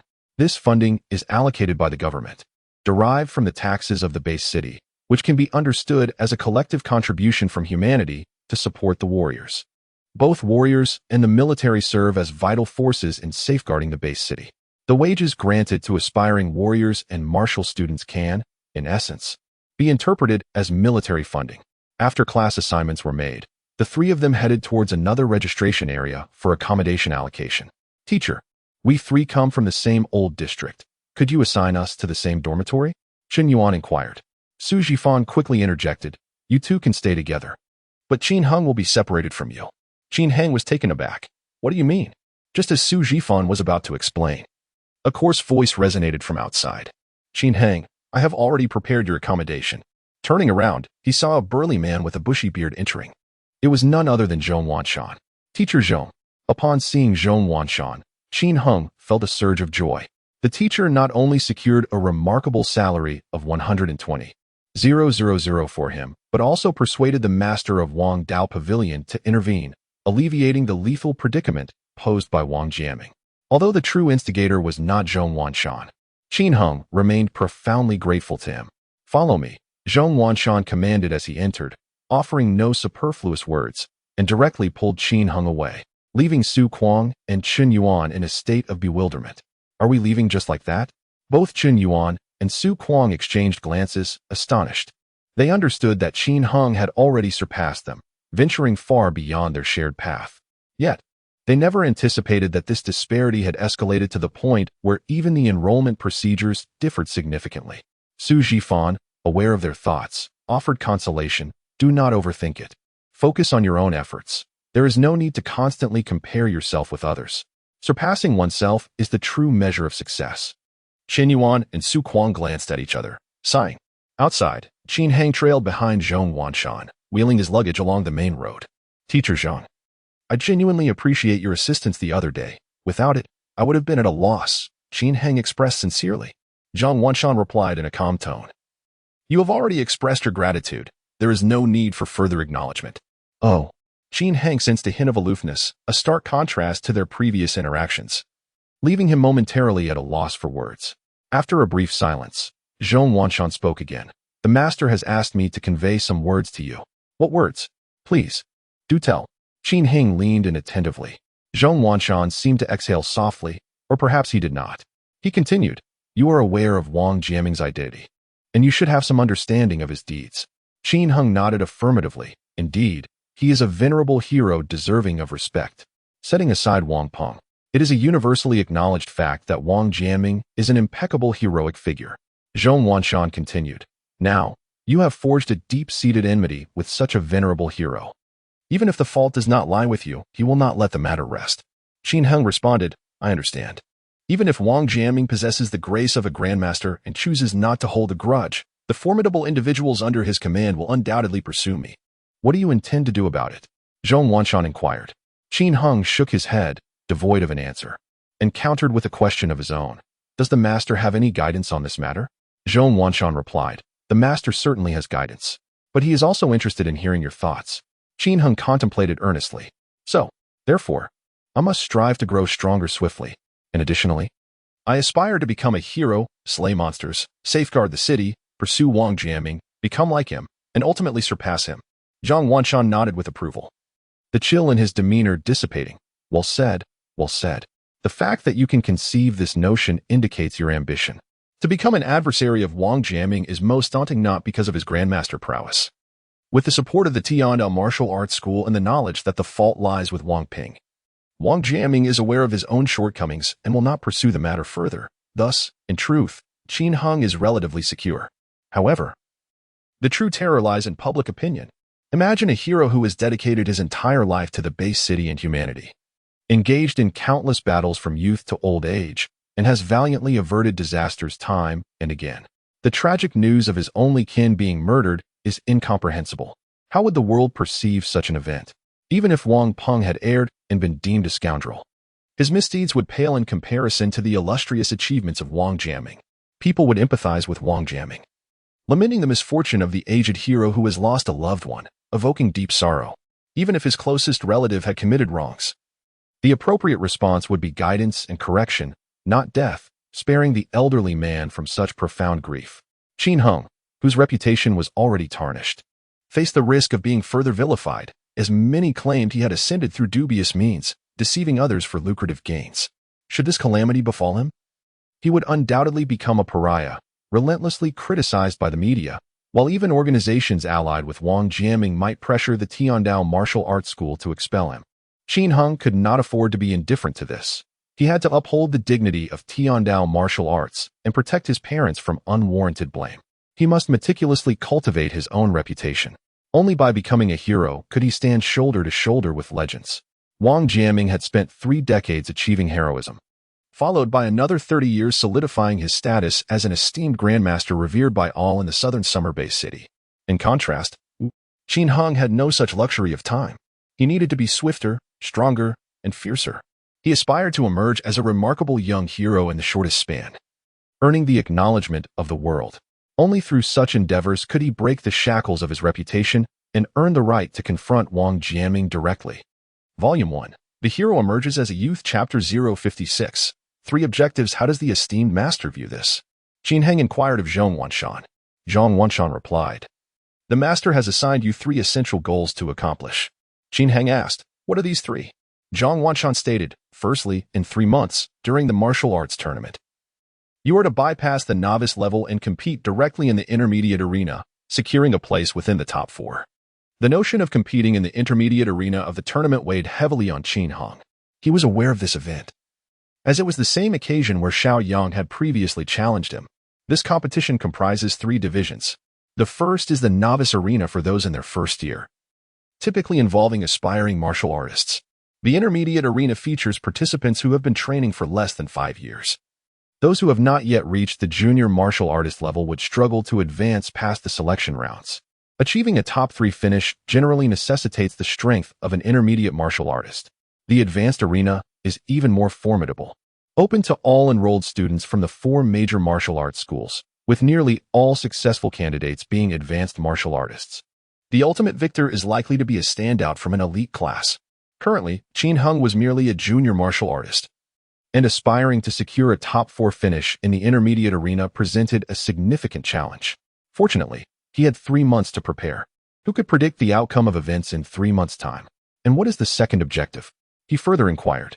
Zhong Wanshan responded, 1 year hence, you are to ascend to the status of an advanced martial artist and once again shatter the city records. Qin Heng was taken aback.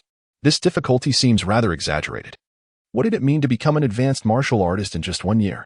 The threshold for aspiring martial artists is a punch strength of 500 kilograms, while the requirement for advanced martial artists is a staggering 10,000 kilograms.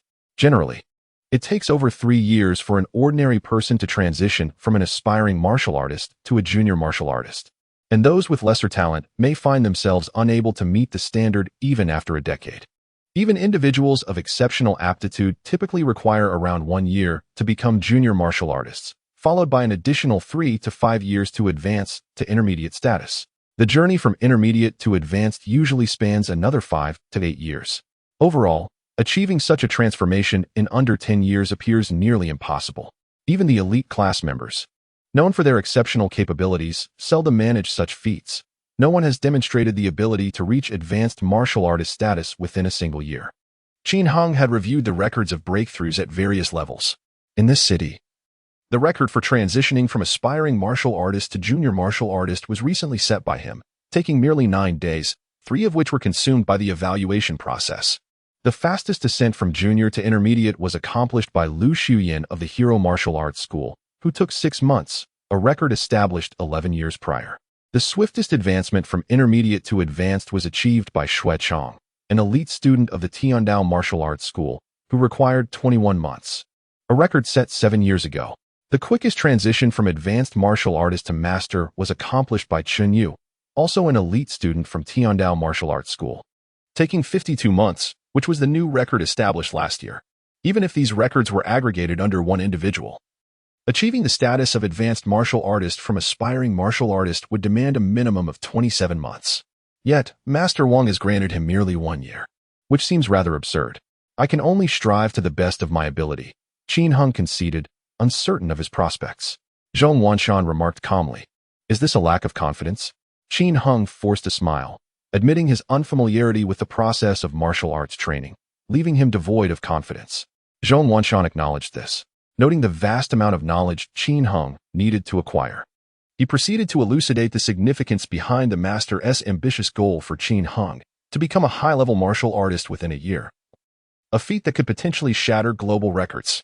The last record was set by the legendary Master Chen Yao from Kyoto, and the master intended for Qin Heng to view him as a benchmark, aspiring to become a prominent figure on the global stage. Master Chen Yao, renowned as a prodigy of cultivation, had popularized the innate fetal breathing technique in 2073. Born in 2061, he achieved the rank of a quasi-martial artist at the age of 17, beginning his journey with the innate fetal breathing technique. 9 years later, at the end of the previous year, he ascended to the realm of Grandmaster, astonishing the world. He was once hailed as the foremost contender to inherit the legacy of the Valkyrie, a paragon of unparalleled talent. The master's expectation for Qin Heng to surpass Chen Yao was indeed monumental. Lacking confidence, Qin Heng could only respond, "I will do my best." Zhong Wanshan then mentioned a third goal, suddenly bursting into laughter. "What is so amusing, Teacher Zhong?" Qin Heng inquired, puzzled by the laughter. Zhong Wanshan, unable to contain his mirth, remarked on the master's extraordinary expectations for Qin Heng, revealing that the third goal entailed matching the Valkyrie's accomplishments and entering the realm of martial gods within 10 years. Qin Heng was taken aback. While the previous 2 goals seemed daunting yet achievable with effort, this third objective felt utterly surreal, nothing short of a daydream. The Valkyrie had emerged during the 10th year of chaos, wielding her power as a martial god and commanding global reverence. The innate fetal breathing technique, now practiced by all, was said to be distilled from her cultivation notes by the 7 martial gods. The Valkyrie's journey was nothing short of legendary, akin to a myth. Having attained the status of martial god almost instantaneously, and even after achieving such heights, her ascent did not cease, leaving her strength unfathomable. In contrast, the other martial gods were also extraordinary talents, with only 8 emerging from billions of souls, and even they languished for no less than a decade at the Grandmaster level. The third goal set by Wang Daoi for Qin Heng seemed to imply that there was no true goal at all, merely a jest. Zhong Wanshan, observing Qin Heng's bewildered expression, beamed, "Do not overthink it. Focus on accomplishing the first 2 goals. Then venture into the wild to slay beasts and assist the army in expanding territories. Before long, the people will recognize your worth, and the reputation of Wang Jiaming will cease to overshadow you."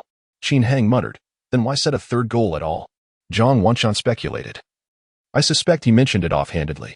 However, should you truly accomplish it, everything on earth will be at your command." Qin Heng, caught between laughter and exasperation, mused, "The old sage truly holds me in high regard." As they conversed, the two had arrived at the base of a lodging building. Throughout this journey of conversation, Qin Heng experienced a significant increase in pressure regarding his 3 objectives in his cultivation practice. However, the psychological burden dissipated entirely, allowing him to relax completely. Within the confines of the Tiandao Martial Arts Academy, concerns for safety were unwarranted. His parents and Feng Lingxue resided in Tianwei Courtyard, under the vigilant care of dedicated personnel, ensuring they would not be targeted by ill-intentioned individuals. The potential repercussions stemming from the Wangping incident had been temporarily alleviated. Perhaps there remained a risk of being attacked once he ventured outside, but that was a concern for another day. By then, he would no longer be a mere novice easily manipulated.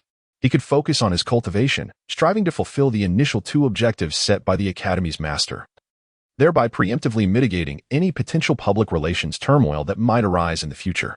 "Teacher Zhang, have I now been placed into the elite class?" Qin Heng inquired. Zhong Wanshan nodded in affirmation. "Upon learning of your status as a junior martial artist, the Academy's higher-ups altered their stance. There is no need to wait for the martial arts competition in 3 months. You will be admitted directly into the elite class." However, due to the sudden nature of these developments, your student ID has yet to be reissued and will be ready by tomorrow.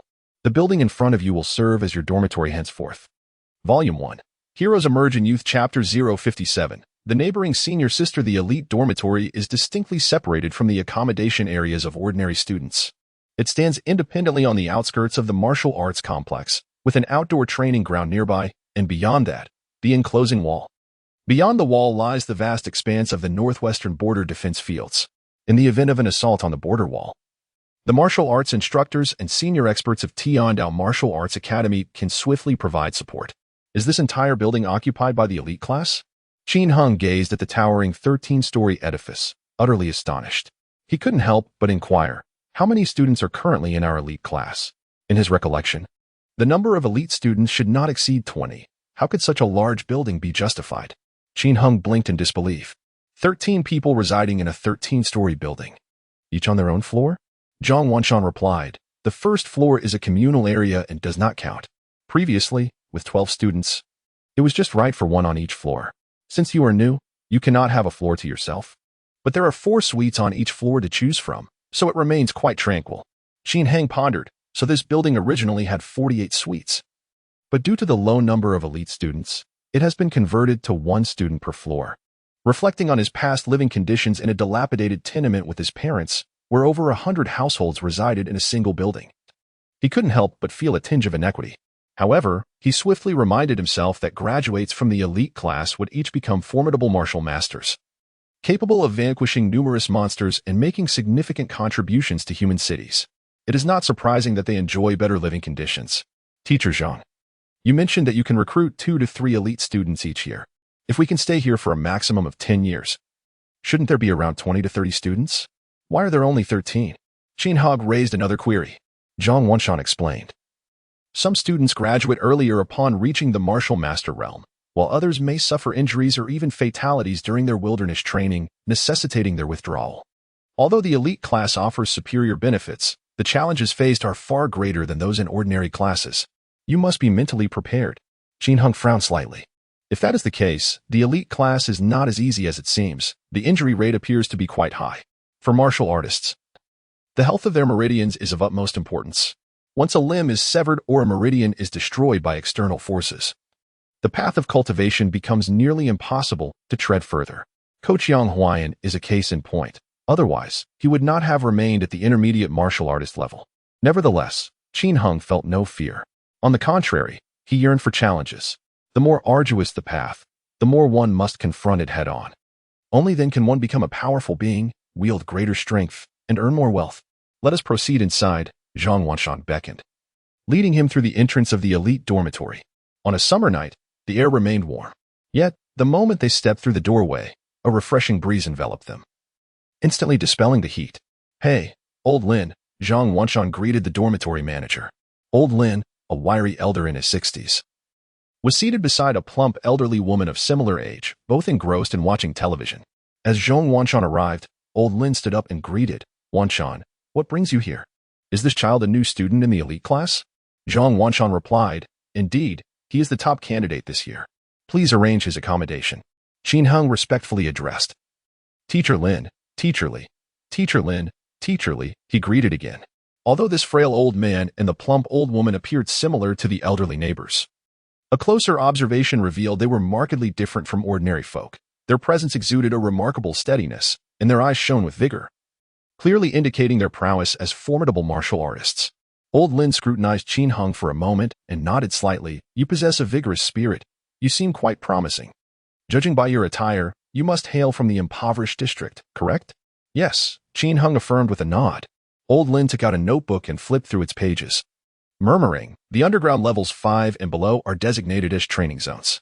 There are plenty of accommodation rooms on the upper floors. You may choose any level between 2 to 13, as each floor has 4 suites. I will select the finest for you. He then presented a form for Qin Hung to glance at. There were a total of 48 suites from levels 2 to 13, with 3 available on each floor. After scanning the options, Qin Hang stated, I come from the number 7 impoverished district. I shall choose the 7th floor. Given that he would be residing alone in an entire suite, the identity of his neighbors mattered little to him. Old Lin jotted down a note, 7th floor. Room 701 is occupied. You will take room 703, which faces south and has good ventilation. Come, let us ascend and record your door code. With that, he led the way to the elevator, followed by Qin Heng and Zhang Wanshan. Upon reaching the 7th floor, they found a spacious corridor lined with 5 doors. One served as an entrance to the safety passage, while the other 4 were dormitory doors for the students. At that moment, the door to room 701 swung open, and 2 individuals stepped out. The first was a tall, striking woman, followed closely by a younger girl who appeared to be her attendant. Ah, Teacher Zhang. What a pleasant surprise. Is this the new junior disciple? The tall woman greeted warmly. Qin Heng glanced at her. This senior sister exuded a captivating beauty. Her demeanor exuding confidence and decisiveness, reminiscent of a heroic female warrior. Her hair was tied back in a high ponytail, her form clad in a fitted training outfit. And she held a sword concealed within its sheath, seemingly on her way to practice. The girl behind her appeared considerably less formidable.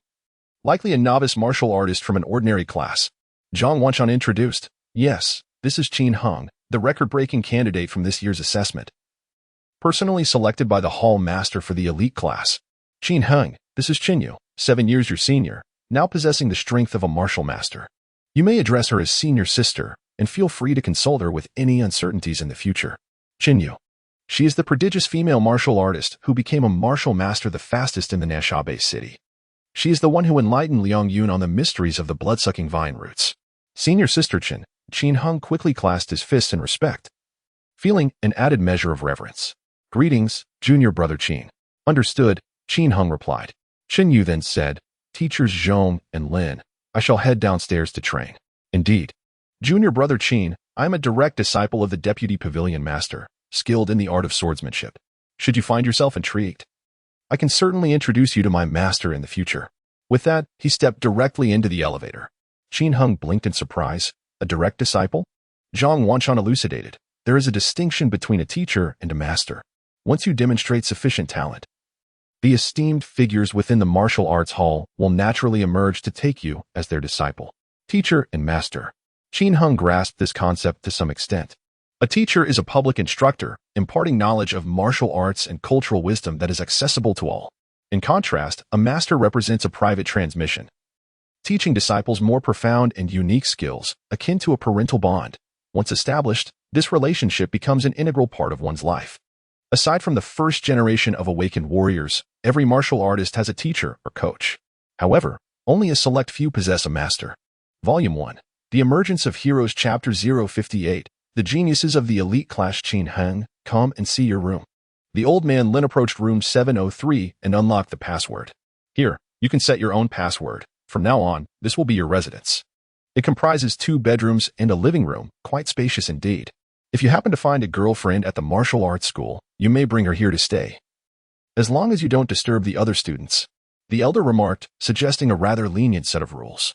Unable to restrain his curiosity, Qin Heng inquired, So, can I bring a girlfriend who is not a student here? Zhang Wanshan retorted, somewhat irked, What are you thinking? Do you believe this is a hotel? Qin Heng fell silent, realizing the truth in the elder's words. It would indeed be unnecessary to arrange for his family to stay at Tianwei Courtyard if they could reside here.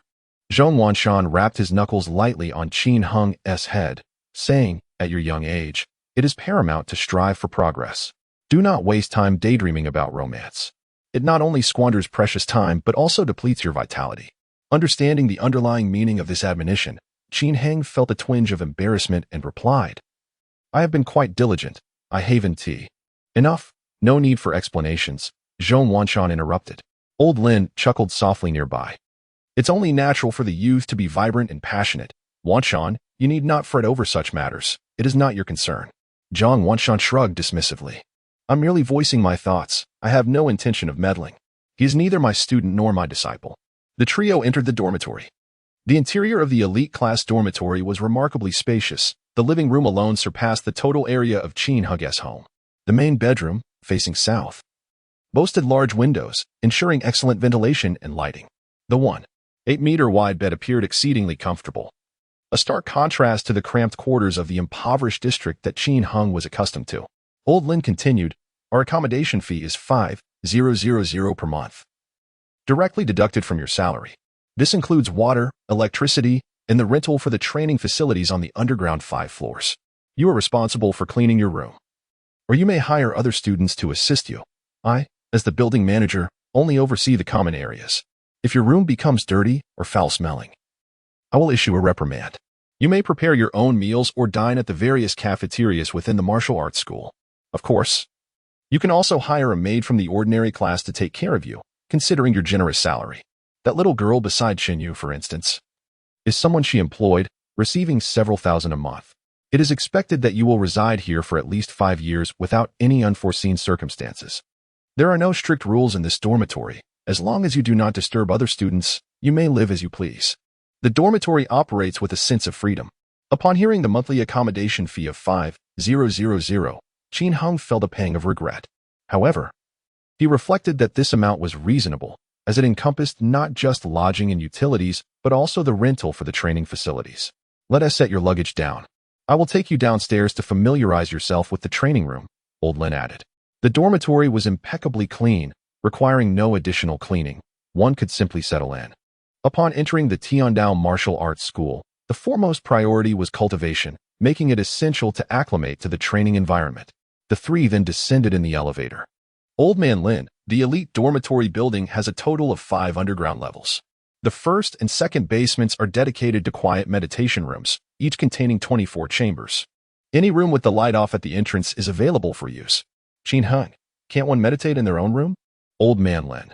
The meditation rooms are equipped with specialized pressure devices that utilize a multi-gravity environment for training, which compresses the cells and accelerates their growth. However, you must exercise caution with this. Given your current strength, it's advisable not to exceed 5 times the normal gravity, as it may lead to injury. Gravity. Qin Hung pondered. It appears that the facilities in this building exceed his expectations significantly. The third basement serves as a weapon training area, allowing for individual practice or sparring sessions. The walls are made of a special material that absorbs force, ensuring that even a great martial artist can unleash their full power without damaging the room.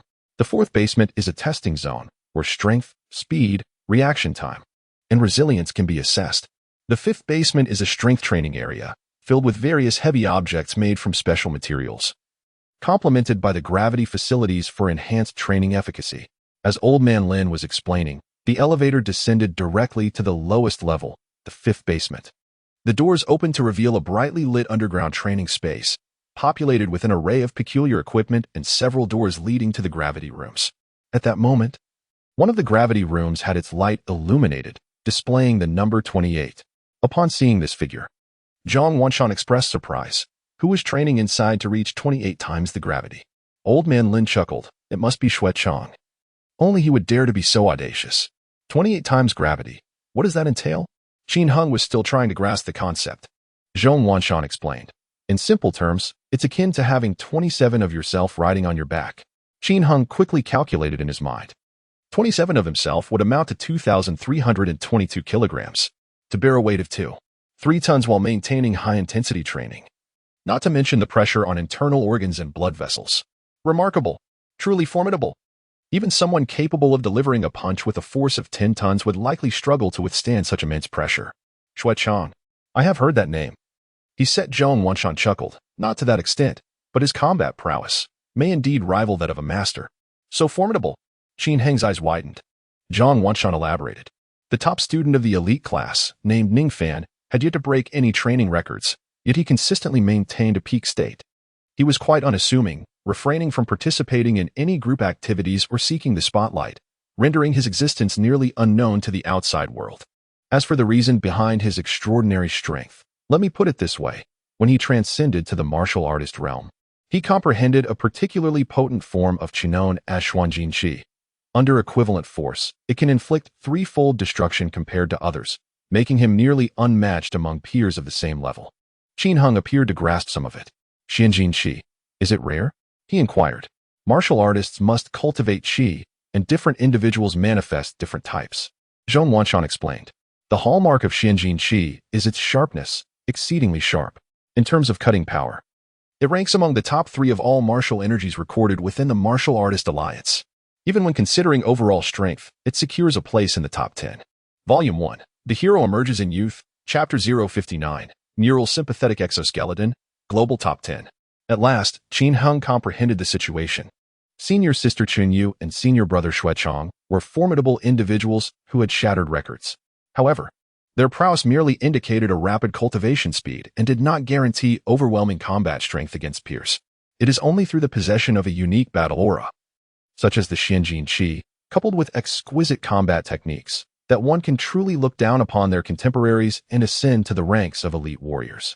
Of course, Shui Chong and Qin Yu were indeed impressive. The ability to train under 28 times the gravitational force spoke volumes. After a brief stroll, Zhang Wanshan prepared to depart. Before leaving, he addressed Qin Heng. Tomorrow, you are to go to the medical building for your routine physical examination. Later, I will arrange for someone to deliver your student ID, along with your class schedule. It is imperative that you adhere strictly to the designated times. The remaining hours may be allocated at your discretion. The high salary of the elite class is not granted without reason. There are expectations in every aspect, and failure to meet them may lead to expulsion. Qin Heng nodded in understanding. I appreciate it, Teacher Zhong. With that, Zhong Wanshan said no more and departed with Old Len. Thus, a new chapter of life commenced, akin to a dream. Just 10 days prior, he was an ordinary youth from the impoverished district. In such a brief span, he had successfully passed the assessments for both preliminary and junior martial artists, entered the Tiandao Martial Arts School, and secured a position in the elite class, earning a handsome salary of 120,000. The transformation was astounding, so profound that he felt somewhat disoriented, struggling to believe that all this was reality. Gazing at the spacious and comfortable elite dormitory, Qin Heng mused, such a vast room for my solitary occupancy seems wasteful. How I wish my parents and Ling Shui were here. Yet, upon reflection, he realized that his focus must remain on cultivation, striving relentlessly for greater strength with Qin Yao as his benchmark. Having family nearby could only serve as a distraction. The arrangements of the martial arts school were indeed justified. Solitary living and rigorous practice were essential conditions for becoming a formidable warrior. As for his parents and girlfriend, the occasional meeting would suffice. One must grow up and eventually leave their parents behind. That day was inevitable. Perhaps a phone call was in order. He wondered about the conditions at Tianwai Yuan. Qin Heng retrieved his phone and initiated a video call to his family. It wasn't long before the connection was made. Xiaoheng, have you completed your enrollment procedures? His father's first inquiry was a serious one. Yes, everything is in order. I have temporarily transferred to the elite class, but my student ID is still being reissued and won't be ready until tomorrow. Elite class? Haha. My son is truly remarkable. His parents beamed with joy. Dad, Mom, how are things over there? What about Ling Shui? Qin Heng inquired. Everything is splendid here, extraordinarily so. I hardly know how to convey it to you. It is simply vast, immensely so. Just look at the hall. It is 100 times larger than our home. His father exclaimed, rotating the phone's camera to showcase the expansive hall, the plush sofas, and the enormous floor-to-ceiling windows, which measured a staggering 10 meters in width. Wow, it looks akin to a villa. Qin Heng was genuinely astonished. He was aware that the environment of Tianwei Courtyard was commendable, yet he had not anticipated it to be this splendid, with just the living room spanning 60 to 70 square meters.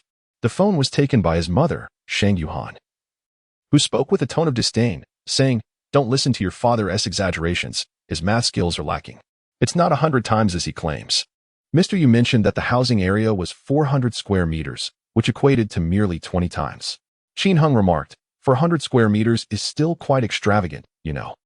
For someone who had only just resided in a slum yesterday, such opulence felt like a dream. Observing the expressions on his parents' faces, Qin Heng realized they were incredibly excited, not expecting to possess such a luxurious abode. After a brief conversation, his father said, let Ling Shui explain it to you. Your mother and I will explore around first.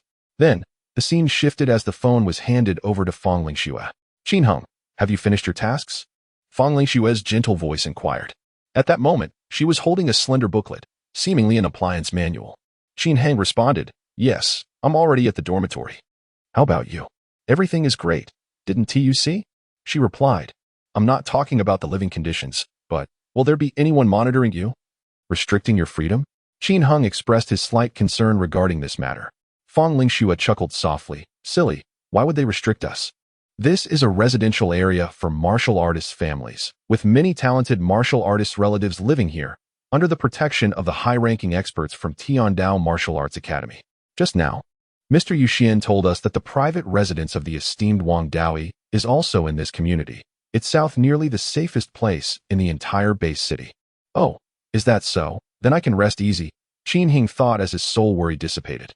You overthink too much, Fong Lingxue teased.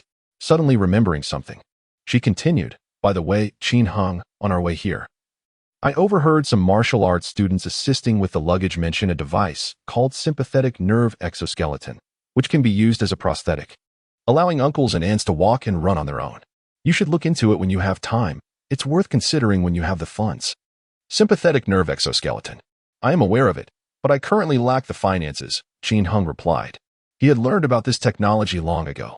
It is an advanced assistive device that integrates with the human nervous system, allowing direct control through the brain, providing remarkable agility and strength. Initially, this invention was designed to meet the demands of resource extraction in harsh environments, enabling workers clad in heavy protective gear to remain nimble and agile. However, it was later discovered to be incredibly useful for individuals with disabilities as well. The only drawback is its cost. A standard prosthetic can be acquired for 1,000 yuan, whereas a sympathetic nerve exoskeleton costs 200,000 for a single unit. The difference lies in the fact that prosthetics are for amputees, while the sympathetic nerve exoskeleton can be utilized regardless of amputation status.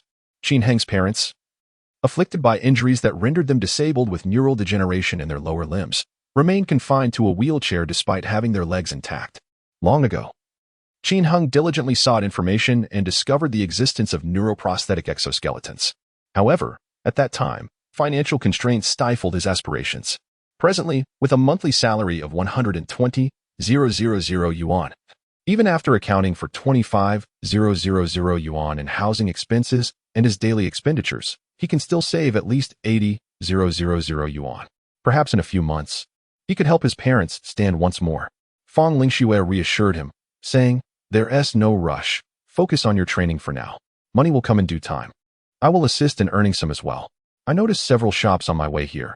I'll inquire tomorrow whether they need sales staff. Qin Hung quickly interjected, No. You should rest for a while. You have tirelessly worked to support our family in the past. Now that my circumstances have improved, I cannot bear to see you endure hardships any longer. My parents would be furious with me, but I cannot remain idle all day. She insisted. There's nothing you cannot do. What I say is possible. Volume 1. Heroes Emerge in Youth Chapter 060. Elite Training Chamber. Being a sales attendant is quite exhausting. Sometimes one stands for an entire day without the luxury of sitting down. Encountering irritable customers can also be quite disheartening. Furthermore, Fong Lingxue, being young and beautiful, might face trouble with ruffians like Wang Ping, especially if Qin Hung is not by her side. Just the thought of it is distressing. However, Fong Lingxue appeared to be troubled. Qin Heng interjected, Do not say another word. In any case, do not take a job. You may pursue anything else you desire, such as watching movies, playing video games, or enjoying your phone, or perhaps even attending university. As he spoke, he suddenly recalled the possibility of education. Children from impoverished neighborhoods typically begin schooling at the age of 6, completing 5 years of elementary education followed by 3 years of junior high. Rarely do they continue to high school, often resorting to odd jobs or attending martial arts schools. The high school tuition is exorbitant, beyond the means of most impoverished families. And completing high school offers little advantage for employment. Only gaining admission to university holds value. However, the current college entrance examination is exceedingly challenging, with a mere 12 universities in the entire Bay City and limited enrollment opportunities. Most families from the impoverished areas would hesitate to gamble on a 2% chance. Yet now, with Qin Heng earning a salary, Fong Lingxue need not worry financially, making education a viable pathway. In today's society, a university degree is as esteemed as martial prowess, serving as a crucial cornerstone for the advancement of civilization. If she could gain admission, it would be a joyous occasion for both her and Qin Hung. The notion of attending university, Qin Hung's suggestion, plunged Fong Lingxue into contemplation. She seemed somewhat intrigued. Compared to idly relying on her boyfriend for support, pursuing education would undoubtedly be more fulfilling. Moreover, if she successfully gained admission and graduated, she would secure a promising future, avoiding a life of futility. Yet, she lamented, I can hardly recall my previous studies. Qin Hung chuckled reassuringly. No worries, a little review will suffice. There should be schools near Tianwei Garden. Let us first reinstate your student status, catch up on high school courses, and then aim for the entrance exam. You are quite intelligent. You will surely excel. Fong Lingshu pondered for a moment, genuinely inspired, and nodded. All right, I will give it a try. If all goes well, I will have plenty to occupy myself with for the next few years and contribute to society just like you. Indeed, go for it. I believe in your capabilities. Qin Heng encouraged her. And you as well, keep pushing forward. They exchanged glances through the phone screen, their eyes sparkling with hope for the future. Qin Heng's parents watched nearby, beaming with delight. The young couple chatted for a while longer before ending the call just before 10 o'clock. Last night, with so many neighbors around, they had been too preoccupied with joy to train. Today, they could not afford to be lazy again. Having just concluded a conversation with his family, Qin Heng felt a surge of ambition. Perfect timing. He wished to familiarize himself with the training environment of the -1 and -2 chambers. He would train there tonight. At this moment, he found that he hardly needed to sleep to restore his energy. During training, his body entered a half-dormant state, gradually replenishing his vitality. Although the process may not be as effective as indulging in a deep slumber, enduring it for 3 to 5 days remains feasible. Striving diligently for several days, followed by a refreshing sleep, has recently emerged as his optimal strategy. Qin Heng stepped into the bathroom to take a cold shower, washing away the fatigue accumulated from a day of toil. Dressed in simple casual attire, he exited his room and made his way towards the elevator. As the elevator chimed, a tall woman emerged from within. Senior Sister Chun, Qin Heng greeted her. The martial arts student, Chen Yu, upon noticing his damp hair, casually inquired, Junior Brother Qin, where are you off to at this late hour? I intend to visit the training room for some practice. Have you just finished your training, Senior Sister? Qin Heng replied. Despite the air conditioning in many parts of the building, Chen Yu was glistening with sweat, evidently having just engaged in intense physical exertion. Yes, I was practicing real combat with Teacher Zhua. The pressure was quite intense, and I nearly sustained an injury, she explained. Teacher Zhua? Is he the instructor for our elite class's knife techniques? He sounds formidable. I look forward to meeting him soon, Qin Heng remarked. Oh. Chen Yu responded briefly before entering her own room. Qin Heng did not linger, promptly stepping into the elevator and pressing the button for the basement level. He mused to himself. From what Senior Sister Chen indicated, it seems the elite class has many instructors for various skills such as knife, sword, and fist techniques. I shall soon see the class schedule. My anticipation is palpable. The elevator was swift, reaching its destination in mere seconds. Upon exiting, Qin Heng was taken aback by the layout of the basement level. Why does this place resemble a hotel? The entire level featured a single corridor, flanked by door numbers like -101, -102, and so forth, with green or red lights illuminating the doors and nothing else in sight. Each room served as a meditation chamber, with red lights indicating occupancy and green lights denoting vacancy. Approaching the vacant room -103, Qin Heng pressed the button to open the door. Beep. A mechanical voice announced, verifying identity information. Verification complete. New student Qin Heng, welcome to the training room. To his surprise, access to the training room required identity authentication, indicating that unauthorized entry was prohibited. The door opened, and as Qin Heng stepped inside, he found the interior to be entirely different from his expectations. It was not a square room, but rather a hemispherical space, approximately 2.5 meters in radius, with a cushion at its center. The curved walls were adorned with electronic display screens, and there was nothing else present. As he entered, the door closed automatically, and an AI-generated voice intoned, Oxygen supply system activated. Energy assistance system initiated. Current energy concentration, level 1. Gravity environment not set. Please configure manually. Friendly reminder, based on Qin Heng's current strength rating, it is advisable to set the gravity environment between 1 and 7. The moment the door closed, Qin Heng felt an overwhelming silence envelop him. Simultaneously, he sensed the emergence of intangible energies surrounding him, reminiscent of his experiences training in the wilderness. Markedly more comfortable than in the bustling city. The energy assistance system. Could this room actually enhance the concentration of absorbable cosmic energy? Qin Heng was somewhat taken aback. The training environment of the elite class appeared to be far superior to what he had anticipated. He cast a glance at the screen on the curved wall, which displayed a few simple lines of information. Beside it was a small interface detailing Qin Heng's personal information. Student, Qin Heng, serial number, 2088078400001. Rating Junior Warrior, balance, 3,800 yuan, energy, 10 points, initial gift. Can they even see my bank balance? Qin Heng was astonished. He had not voluntarily disclosed his strength rating or bank savings to the Martial Arts Academy, yet all this information was readily visible. Clearly, the Academy possessed the authority to request the students' rating data and banking information from the Warrior Alliance. Upon his first glance, Qin Heng was merely surprised. But on his second look, he found himself rather bewildered. This energy, it actually requires payment to acquire? There was a detailed explanation regarding the energy. The energy in the training room is derived from starstone mines, which are costly and require separate charges. If the energy assistance system is not activated, the energy concentration remains at 100 of the standard environment. Each additional point of energy increases the energy concentration of the training room by 20, lasting for 60 minutes. At a price of 1,000 yuan. Volume 1. The Hero Emerges in Youth Chapter 61. Reassessing strength. Qin Heng found his head buzzing with thoughts. Who could afford such a price?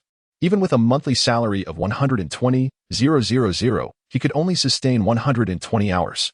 Furthermore, with a fixed expenditure of 25,000, his actual take-home pay dwindled to 95,000. Even if he abstained from all expenses, he could hardly acquire 100 energy points. Wasn't it Oppos? The underground level 5 supposed to be free? Qin Heng lamented. This energy assistance system was indeed a remarkable invention, but its cost was exorbitant. Clearly, to secure a superior training environment, he needed to earn more money. Alas, he decided to consume the 10 energy points he had for now. As a new student, the training room had graciously provided him with 10 energy points, allowing for either 10 hours of 20 energy enhancement or 5 hours of 40 enhancement. Upon reviewing the system, Qin Heng noted that energy deployment could be maximized to 10 points at once, resulting in an additional 200 energy concentration. If his body's absorption efficiency was sufficiently robust, his training efficiency could triple in comparison to the external environment. Coupled with the gravitational conditions exerting pressure on his body, this might accelerate cellular evolution even further. Qin Heng adjusted the system's gravity to twice his body weight. A gravity setting of 2 mini needed to bear the equivalent of an additional self-weight, causing an increase in pressure on his organs and brain. However, this multiplier was manageable. Most ordinary individuals could withstand it, akin to a car suddenly accelerating. At 3 times the gravity, discomfort would prevail for most, and prolonged exposure could even lead to fainting. Once he reached 4 times the gravity, Qin Heng began to feel a noticeable strain, with his muscles instinctively tightening against the sudden gravitational shift. At 5 times, his stance felt increasingly burdensome, and he yearned to sit down. He attempted to push the limits further, reaching 6, then 7 times. As the bodily load intensified, he began to sweat. Upon attempting to set the gravity to 8 times, the system automatically prompted him. 8 times gravity environment is temporarily unavailable. Please consult your instructor if needed. Realization dawned on Qin Heng. This was a safety measure to prevent injuries among students. One could not set an unbearable gravity in the training room, for doing so might result in being crushed to the ground, unable to deactivate the system, ultimately leading to fatal consequences such as ruptured blood vessels or internal organs. The pressure above 5 times was indeed substantial, making it impractical to focus on training. Thus, he resolved to maintain 4 times as his optimal setting. After contemplation, he manually lowered the gravity level. He was there to train, not seek thrills. 4 times was just right. His body taut, but not in agony. He decided to use 1 point from the energy assistance system, feeling a pang of reluctance. As a penniless individual with only 10 energy points and a balance of 3,800, Qin Heng felt somewhat unworthy of occupying that space. To acquire more energy and fulfill the 2 objectives set by the master of the Wangao Pavilion, he had no choice but to strive diligently in his training. He commenced the operation of the innate fetal breathing technique. Amidst the intricate patterns of the alloy walls, a subtle yet imperceptible energy permeated the air, enhancing his cultivation environment. Universal energy is omnipresent. Gentle breezes, moonlight, and sunlight serve as nourishment for martial artists. Even the Earth's magnetic field, gravity, and an array of particles such as gold, silver, copper, iron, hydrogen, oxygen, and nitrogen harbor energy. As martial artists cultivate, they absorb a portion of this energy. Each individual must discern what energy resonates with them and absorb accordingly. At present, Qin Heng remains unaware of which type of energy he is most attuned to. He only recognizes that his cultivation efficiency is notably commendable, with the surrounding energy being scarcely wasted and entirely absorbed. With the influx of energy, every tissue in his body, muscle, fascia, and bone greedily vied for these external sustenance. The quadrupled gravity significantly heightened his desire for energy, enhancing his efficiency far beyond the ordinary. Qin Heng's mind was serene, his breathing steady. Gradually, he slipped into a semi-sleep state, his mental techniques continuously in motion while his body began to rest. Unbeknownst to him, a night passed in the blink of an eye. A notification chimed in his ears. Cultivation time has reached 6 hours. Student Qin Heng, please take note to rest to avoid strain. Upon hearing the sound, Qin Heng instantly awakened. 6 hours had flown by so swiftly. Each cultivation session felt as though it passed in an instant, yet the transformations by morning were profound. The training chamber still operated under quadrupled gravity. As Qin Heng rose, he noticed that another energy point was about to be deducted, prompting him to swiftly press a button. Energy assistance system has been disabled. Gravity system is shutting down. The cessation of energy was instantaneous, while the gravity system gradually decreased in stages, allowing for a buffer period. Once the room returned to normal gravity, Qin Heng immediately sensed a remarkable difference. Was it an illusion? His body felt considerably lighter. After 6 hours under quadrupled gravity, returning to standard conditions imbued him with the sensation that he could almost soar with a mere push from his toes. Gazing at the time, he noted it was only 5 o'clock in the morning, still quite early. He descended to the 4th floor, the testing area. Here, the equipment was complimentary, designed for testing one's strength and speed. The layout of the testing area starkly contrasted with that of the training zone. It was not the hotel-like arrangement of compact rooms, but rather an expansive space, partitioned only by a few load-bearing columns and 2 restrooms.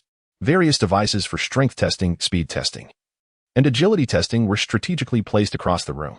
Qin Heng walked directly to the strength testing zone and activated the machine. Before the wilderness assessment, during the Martial Artist Alliance's tests, he had not exerted his full strength. After several days, he was curious to discover how much his strength had increased. Over the past 5 days, he had spent 4 days in rigorous training and consumed 2 energy roots of the blood-sucking vine. He felt an overwhelming surge of power. To what extent? Only a test could reveal. Qin Heng steadied himself, gathered his energy, and launched a punch. Bang! His fist struck the testing machine with tremendous force. Beep, beep, beep. The numbers surged wildly. A second later, a 4-digit red number appeared before Qin Heng. 1,868 kilograms. What? Is this for real? Despite being mentally prepared, Qin Heng was still taken aback by the result.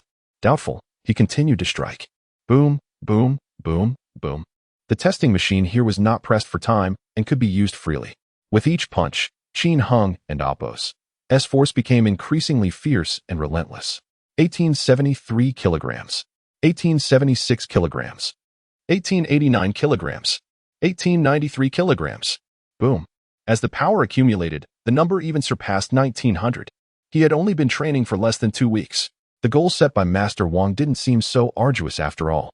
At this moment, Qin Heng's confidence soared. Just then, footsteps approached.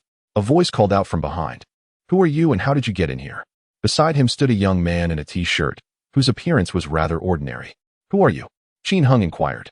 The bald man walked over slowly, introducing himself. I am Zhao Chong, an elite student of the class of 2084, currently a senior martial artist.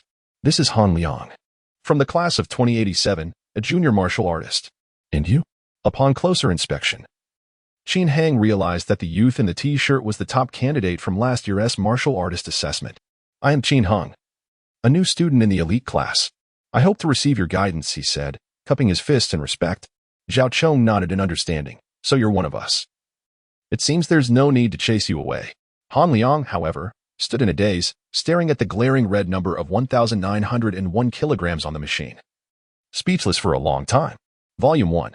The Emergence of Heroes Chapter 62. The Power of Python Mountain. Han Liang was the top performer in last year's preliminary examination, sharing the internal student number 0001 with Qin Heng. Yet at this moment, witnessing Qin Heng's remarkable display of strength, 1901 kilograms, he was utterly astonished. Qin, have you learned some sort of power technique? Han Liang could not restrain his curiosity. Qin Heng shook his head. Not at all. I've only just arrived and haven't attended a single class. Han Liang was perplexed. How is that possible? It has only been a week since the preliminary exam, and your strength has surged by nearly 1,000 kilograms? Zhao Chong jested. Could it be true, as the rumors suggest, that you've consumed some miraculous potion? Qin Heng clarified. A few days ago, I encountered a blood-sucking vine in the wilderness, which led to a significant boost in my strength. Otherwise, I wouldn't have achieved this level. Blood-sucking vine? Even so, that seems rather exaggerated. Han Liang still found it hard to accept. Zhao Chong chuckled. Qin, your senior Han is feeling a bit defeated. He graduated a year before you, and his strength ISN much greater than yours now. Han Liang sighed with a wry smile. I thought I was doing quite well, and those around me seemed to have high hopes for me. I never expected. Qin Hung blinked. What is your current strength, Senior Han? Without further ado, Han Liang approached, took the position where Qin Hung had stood, and delivered a punch. Bang! The machine shook, and the result was immediate. 2,730 kilograms. Qin Hung was astonished. You clearly possess much greater strength, yet you say it's not significantly more? Han Liang replied helplessly, I have trained the power technique Python Mountain to the 3rd level, allowing me to exert 8 times my strength. You, on the other hand, are still in an untrained state and can only utilize 5 times your inherent strength. When calculated, your raw power exceeds mine by 40 kilograms. Typically, a person's power output is approximately 5 times their base strength. Thus, someone capable of lifting 200 kilograms can deliver a punch with a force of 1,000 kilograms. The essence of power techniques lies in enabling the practitioner to make their strikes heavier without altering their original strength. Once mastered, these techniques become instinctual, effortlessly released during the process of exertion. Therefore, although Han Liang's earlier punch appeared ordinary and lacked any discernible technique, it effectively employed the Python Mountain technique. Qin Hung pondered. If I were to master the Python Mountain technique to its 3rd level, would I then be able to generate 3,040 kilograms of force, thereby reaching the threshold of a mid-level warrior? Zhao Chong interjected, theoretically, yes. However, the Academy has strict guidelines. Active students are discouraged from hastily pursuing ratings. Only through mastering power techniques can one truly grasp the standards of strength, and participation in assessments is prohibited until one meets the raw power requirements for advancement. Moreover, warrior ratings are fundamentally based on tangible strength. A higher raw power indicates a more complete evolutionary progression of life. The delineations between each realm have been meticulously calculated by martial predecessors and scientists through extensive data analysis, and achieving these benchmarks makes a significant difference. Thus, it is uncommon for individuals to recklessly pursue ratings for monetary gain. Rather, they typically adopt a steady, methodical approach to gradual improvement. Otherwise, if one's rating reaches the intermediate warrior level, yet their strength remains at the beginner level, and they are dispatched to undertake tasks suited for intermediate warriors, a careless mistake could lead to their demise, ultimately causing themselves great loss. Junior Qin truly is an extraordinary talent, one with whom I cannot compare. Brother Zhao, you too must feel the pressure. Perhaps Junior Qin will surpass you in breaking through to the martial artist realm sooner than expected, Han Liang remarked. Zhao Chong, brimming with confidence, retorted, that is impossible. I am no novice. As he spoke, he delivered a powerful punch to the machine. The resulting noise was exceptionally thunderous. Qin Hung scarcely caught a glimpse of Zhao Chong and Appo's movement. It was too rapid. The display screen lit up with the figure 22, 498 kilograms. Qin Heng was astonished. 1 punch. 22 tons? Zhao Chong explained, this is the foundation of an advanced warrior. Combined with the power of the 5th level of Python Mountain technique, if I were to utilize my full technique during a real battle, I could unleash a force of no less than 50 tons with a single punch. How terrifying. A single punch could exert a weight of 50 tons. Furthermore, this is merely the strength of an advanced warrior. When can I learn this Python Mountain technique you speak of? Qin Hung could not help but inquire. Han Liang smiled. Soon. You will encounter it shortly after enrollment. Junior Qin, we must continue our training, so we shall take our leave. Zhao Chong patted Qin Hung on the shoulder, saying, good luck, little junior. With that pat, Qin Heng felt as though he had been jolted, witnessing Zhao Chong's seemingly effortless demeanor. He finally comprehended the true terror of advanced warriors. The individuals he had previously encountered, such as Zhong Wanshan and Fu Yuntai, were all discreet yet, as grand martial artists. Their strength must be formidable. I must strive harder, Qin Heng resolved. The physical examination was conducted in the medical building, mandatory for all new students, commencing at 7 a.m. and concluding at 5 p.m., with flexible scheduling. It was still early, and Qin Heng decided to explore the martial arts academy before heading out. He wondered which building Su Kuang and Chen Yuan resided in and decided to chat with them first. Qin Heng called Chen Yuan. Shortly thereafter, the three met at the entrance of a dining hall. Qin Heng lamented, do not even mention it. I would prefer to stay in a regular dormitory. But it costs 5,000 a month, and the training room incurs further expenses. If I do not manage my spending wisely, even a monthly salary of 500,000 would not suffice. Is it really that outrageous? You find it expensive even with such a high salary? Su Quan expressed disbelief. Qin Heng detailed the energy prices for the training rooms to the two. After hearing this, Qin Yuan exclaimed, so with my monthly salary of 500, I do not even have the qualification to spend time in the training room? Su Quan was equally astonished. Goodness. I had no idea being a genius was so costly. No wonder the senior students appeared so eager when we discussed the communal training room last night. This must be the reason. Oh, there is also a public training room? Qin Heng inquired with curiosity. Qin Yuan confirmed, indeed. The basement of the library building houses 5 floors dedicated to public training rooms, accessible to all students. However, each student is only granted 3 free energy points per month. Any additional points must be purchased.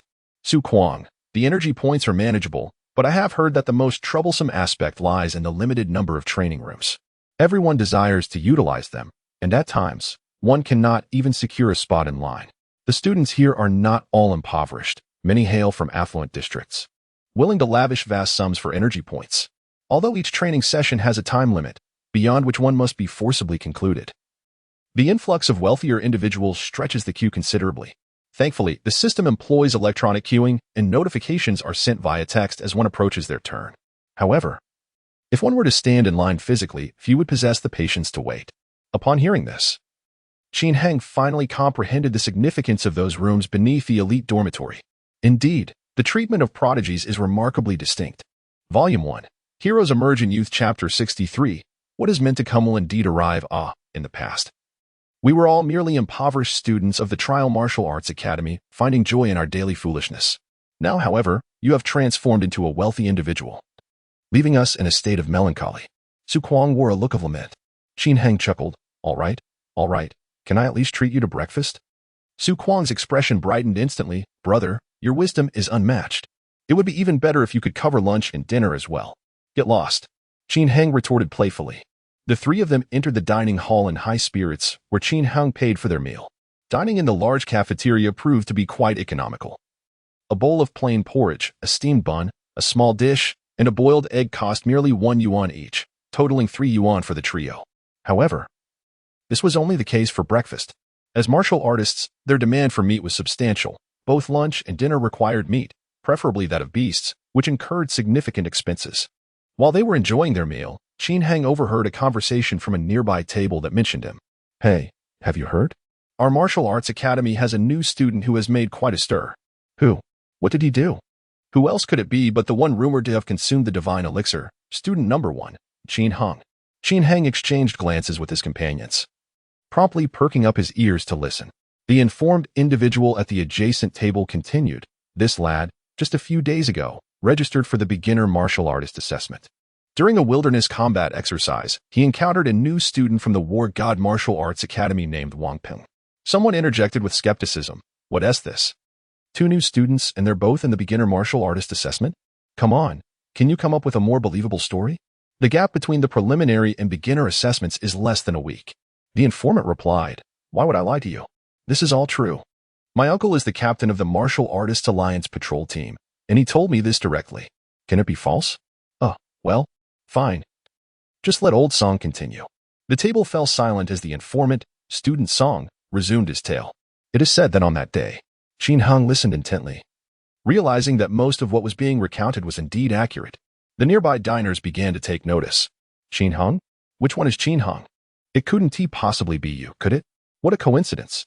Student Song asserted confidently. I'm not spinning tales. This is the truth. Master Wang Jiaming did indeed appear near the border wall and nearly killed Qin Heng. If it weren't for our academy's master, old Wang, intervening at a critical moment, this year's student number 1 would not have existed. Su Quan burst into laughter. Qin Heng, did you hear that? Ha. This guy claims you almost got killed. It's so amusing it might just knock my teeth out. Qin Heng remained silent. Noticing his reaction, Su Quan's smile faltered. What with that expression? Could it actually be true? Student Song turned to Qin Heng. You are truly Qin Heng? Qin Heng nodded. Indeed, that is me. The nearby tables erupted in astonishment. It was not just the 3 of them who had heard Student Song's tale. Several tables in close proximity had also caught wind of the story. In an instant, Everyone's attention turned towards the first student, eager to catch a glimpse of his countenance. At that moment, Su Kuang's expression was entirely frozen. Disbelief etched across his face as he stammered, "No. Qin Heng, what is your situation? I am aware that you have become a junior warrior, but how could you have killed Wang Peng? He is no longer the same. He has formidable backing now." Qin Heng sighed in resignation. "He sought to kill me. I could not simply await my demise." A curious student named Song inquired, "Qin Heng, what I just mentioned must be true, correct? You indeed killed that individual known as Wang Ping?" Qin Heng nodded slightly. Although this incident had not been reported by the media, the martial arts community was vast, and word would eventually spread. "Goodness, are you aiming for the heavens?" The expressions of those around him shifted dramatically. At another table, a female student approached, visibly displeased as she chastised Qin Heng. "Why would you do such a thing? Mister, Wang is a hero of our base city, having participated in countless battles and rescued innumerable citizens. He has but one relative. How could you bring yourself to act so heinously?"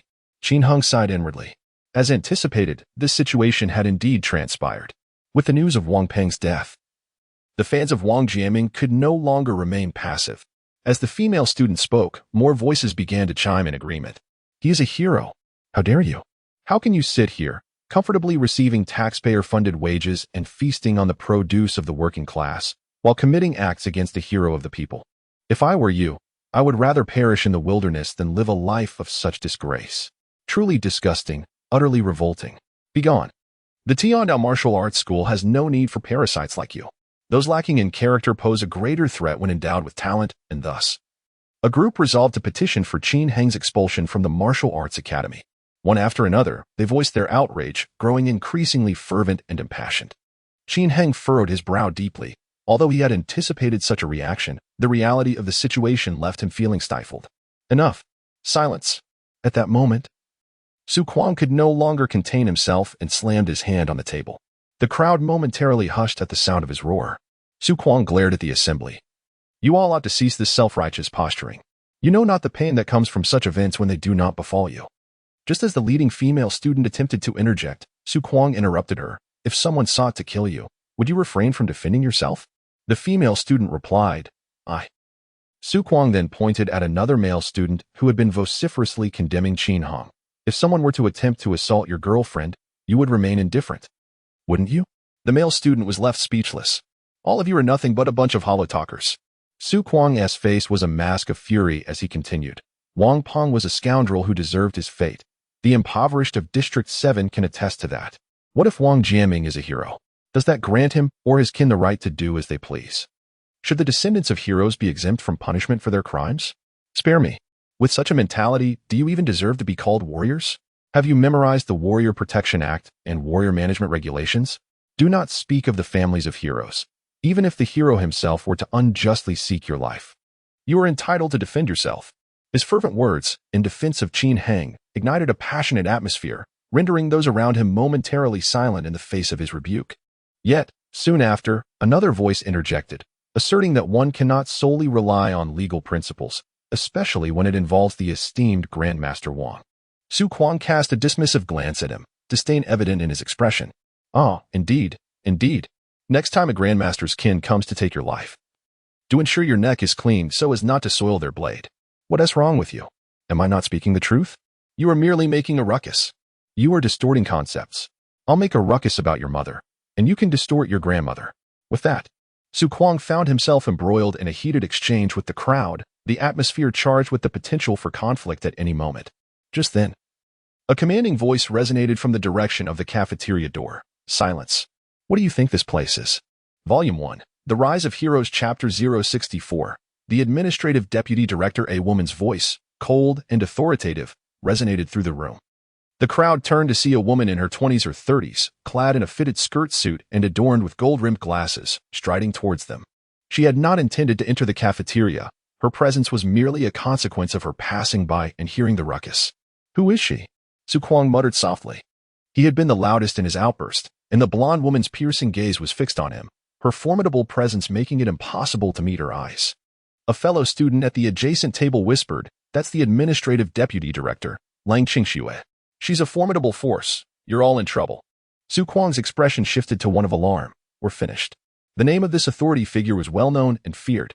The Tiandao Martial Arts Academy had 3 deputy directors. The Martial Arts Deputy Director, Zhang Zhenwei, a grandmaster like the headmaster, Wang Laoxing, the Military Affairs Deputy Director, Chu Qishan, who handled relations between the academy and the military, also a grandmaster. And then there was this woman before him, the Administrative Deputy Director, who, while not concerned with martial matters, oversaw internal affairs, ranging from collaborations with the city to disciplinary actions against students, all under her jurisdiction. Despite her youthful and attractive appearance, she was actually in her 40s or 50s and had held her position for over a decade. Within the academy, aside from the headmaster and the 2 deputy directors, nearly everyone trembled at her presence, including martial arts professors who were stronger than she. As soon as Deputy Director Ling arrived, the cafeteria fell silent. The seasoned students, understanding the gravity of the situation, discreetly slipped away, leaving the newcomers bewildered. Su Kuang, who had previously exuded confidence, now felt deflated in the presence of someone with the authority to expel everyone present. He quietly asserted, "They gathered to insult my friend. I was merely seeking justice for them." "What did you say?" Deputy Director Ling inquired. "They said."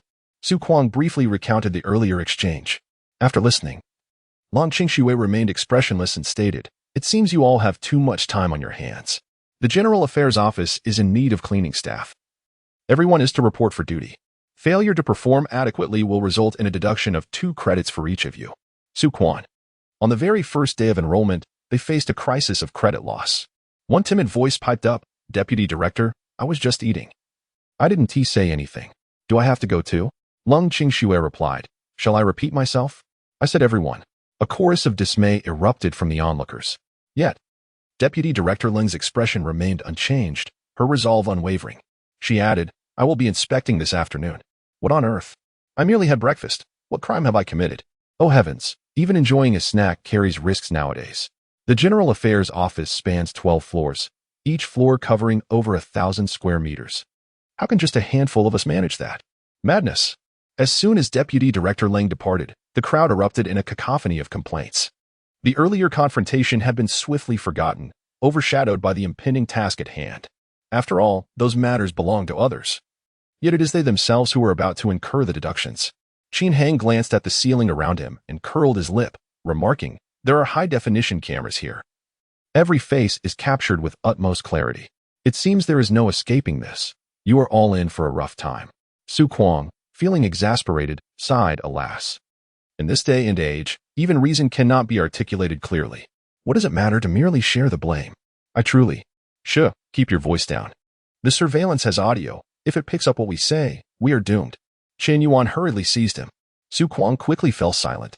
Then, he furrowed his brow and remarked, "Wait a moment, Qin Hang. Why do you say you all must bear the burden? What about yourself? Are you planning to sneak away?" Qin Hang shrugged, stating, "The elite class does not operate on a credit system. Our sole requirement for graduation is to attain the realm of the Grandmaster." Su Kuang and Chen Yuan were rendered speechless in an instant. It was utterly unfair, profoundly unjust. Clearly, the situation arose due to Qin Hang's actions. Yet he remains unscathed while those unrelated to the matter face the consequences. How outrageous. Are they truly adding insult to injury? I could just explode with fury. Su Kuang was filled with indignation, feigning an urge to strike. Qin Hang laughed heartily and dashed out of the cafeteria. Although he had just been confronted and scolded, which left him somewhat displeased, the interruption by the cold deputy director swiftly alleviated his anger. He was aware that he had committed no wrongdoing. Eliminating Wang Ping was an entirely justified decision, and failing to do so would have been a disservice to himself, as long as he remained true to his conscience. He need not be perturbed by the judgments of others.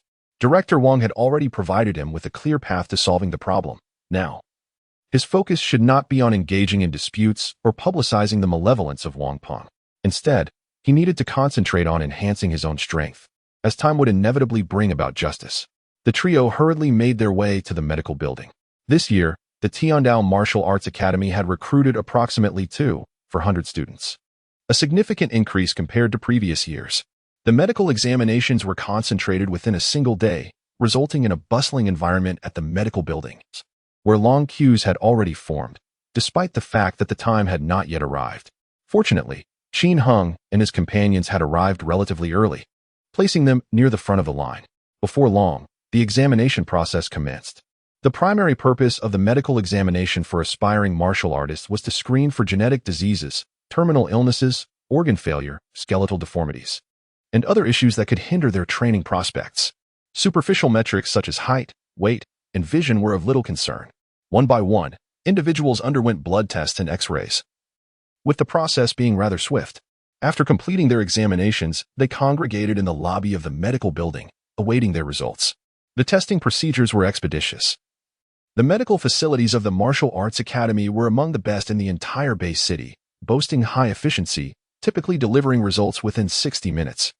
After waiting for over 40 minutes, the results for Su Kuang and Chen Yuan were released. They checked the communal devices in the lobby and found that both were in good health. However, Qin Heng's results had yet to arrive, prompting him to wait a bit longer. Although the three had undergone their examinations in succession, their results should have been delivered in a similar time frame. Yet, his test results seemed to be inexplicably delayed. Could there be an issue? As time dragged on, Qin Heng began to feel a sense of unease. Su Kuang and Chen Yuan comforted him, assuring him that it was nothing to worry about, perhaps just an oversight, and that his turn would come shortly. However, after waiting for another 2 hours, there was still no news. Su Kuang and Chen Yuan could no longer remain seated.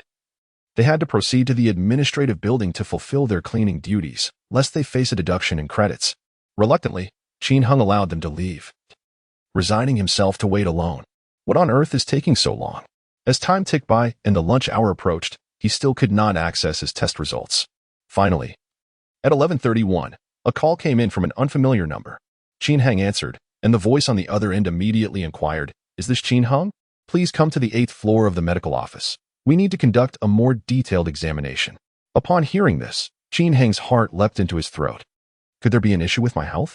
Volume 1. The Hero Emerges Young Chapter 065. The innate martial vessel sacred body. The prolonged absence of the examination results had caused him considerable anxiety, and this call plunged him deeper into a state of apprehension. Upon reaching the 8th floor, Qin Heng approached the elevator and pressed the button. As the elevator ascended, he stepped out to find a young nurse waiting outside, who inquired, "Are you Qin Heng, the student?" This floor was notably less populated, unlike other areas. Glancing upwards, Qin Heng noticed the sign designating the Meridian Department, a rather uncommon classification. "Please follow me," the nurse instructed as she guided him through the corridor. "Excuse me. Is there an issue with my medical examination?" Qin Heng could not restrain his curiosity. The nurse replied, "I am not certain. You may ask the doctor shortly." Very well. Before long, they arrived at a consultation room. The nurse knocked on the door and announced, "Dr. Su, Qin Heng has arrived. Let him in." Came a voice from within, aged yet authoritative. Once inside, Qin Heng beheld an elderly gentleman with graying hair, clad in a white coat, adorned with spectacles, and sporting a lengthy beard. The physicians at the Tiandel Martial Arts Institute were categorized into 3 levels, with the first being the highest. It was said that only 3 held this distinction, and the man before him was one of them. "Dr. Su, is there a problem with my examination?" The matter concerned his future. A serious issue could lead to expulsion. Thus Qin Heng felt compelled to be anxious. The elder physician, Su Yunhe, smiled gently. "There is a slight issue, but it is not adverse. Please have a seat and extend your hand." Upon hearing these words, Qin Heng's heart, which had been in turmoil, found solace. If it was not a bad matter, then it must be good. He complied, taking a seat and extending his right hand. Su Yunhe felt his pulse. His face, lined with wrinkles, emanating an air of profound mystery. The room was so silent that the sound of a pin drop could be heard. Qin Heng noticed a printed document on the desk behind the doctor, which unmistakably contained his student information. Clearly, the esteemed elder had been reviewing Qin Heng's records prior to his arrival. After a brief interval, Su Yunhe instructed, "Change hands." Qin Heng extended his left hand for examination. Moments later, Su Yunhe nodded slightly. "Indeed, you possess the innate martial vessel. No wonder you have achieved the status of a junior martial artist in such a short time." The term innate martial vessel struck a chord within Qin Heng. Did it refer to the smooth flow of his meridians? But how could this be discerned? During the examination, no one had taken his pulse. Only blood tests and X-rays had been conducted, and the state of one's meridians could not be discerned from imaging.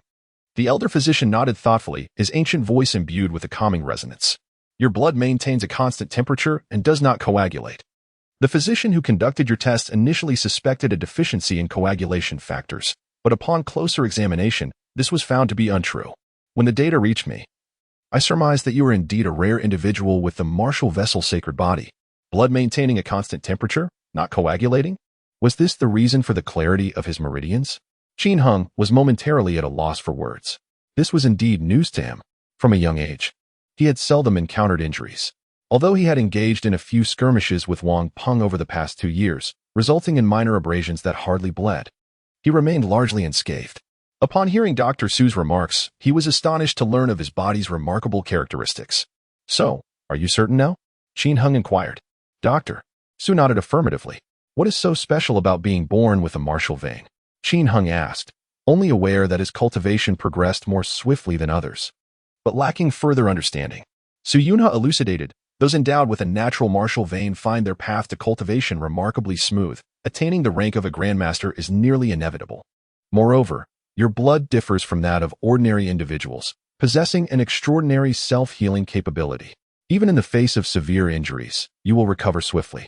Should you ascend to the status of a martial god, even severed limbs could regenerate within a month. Becoming a grandmaster.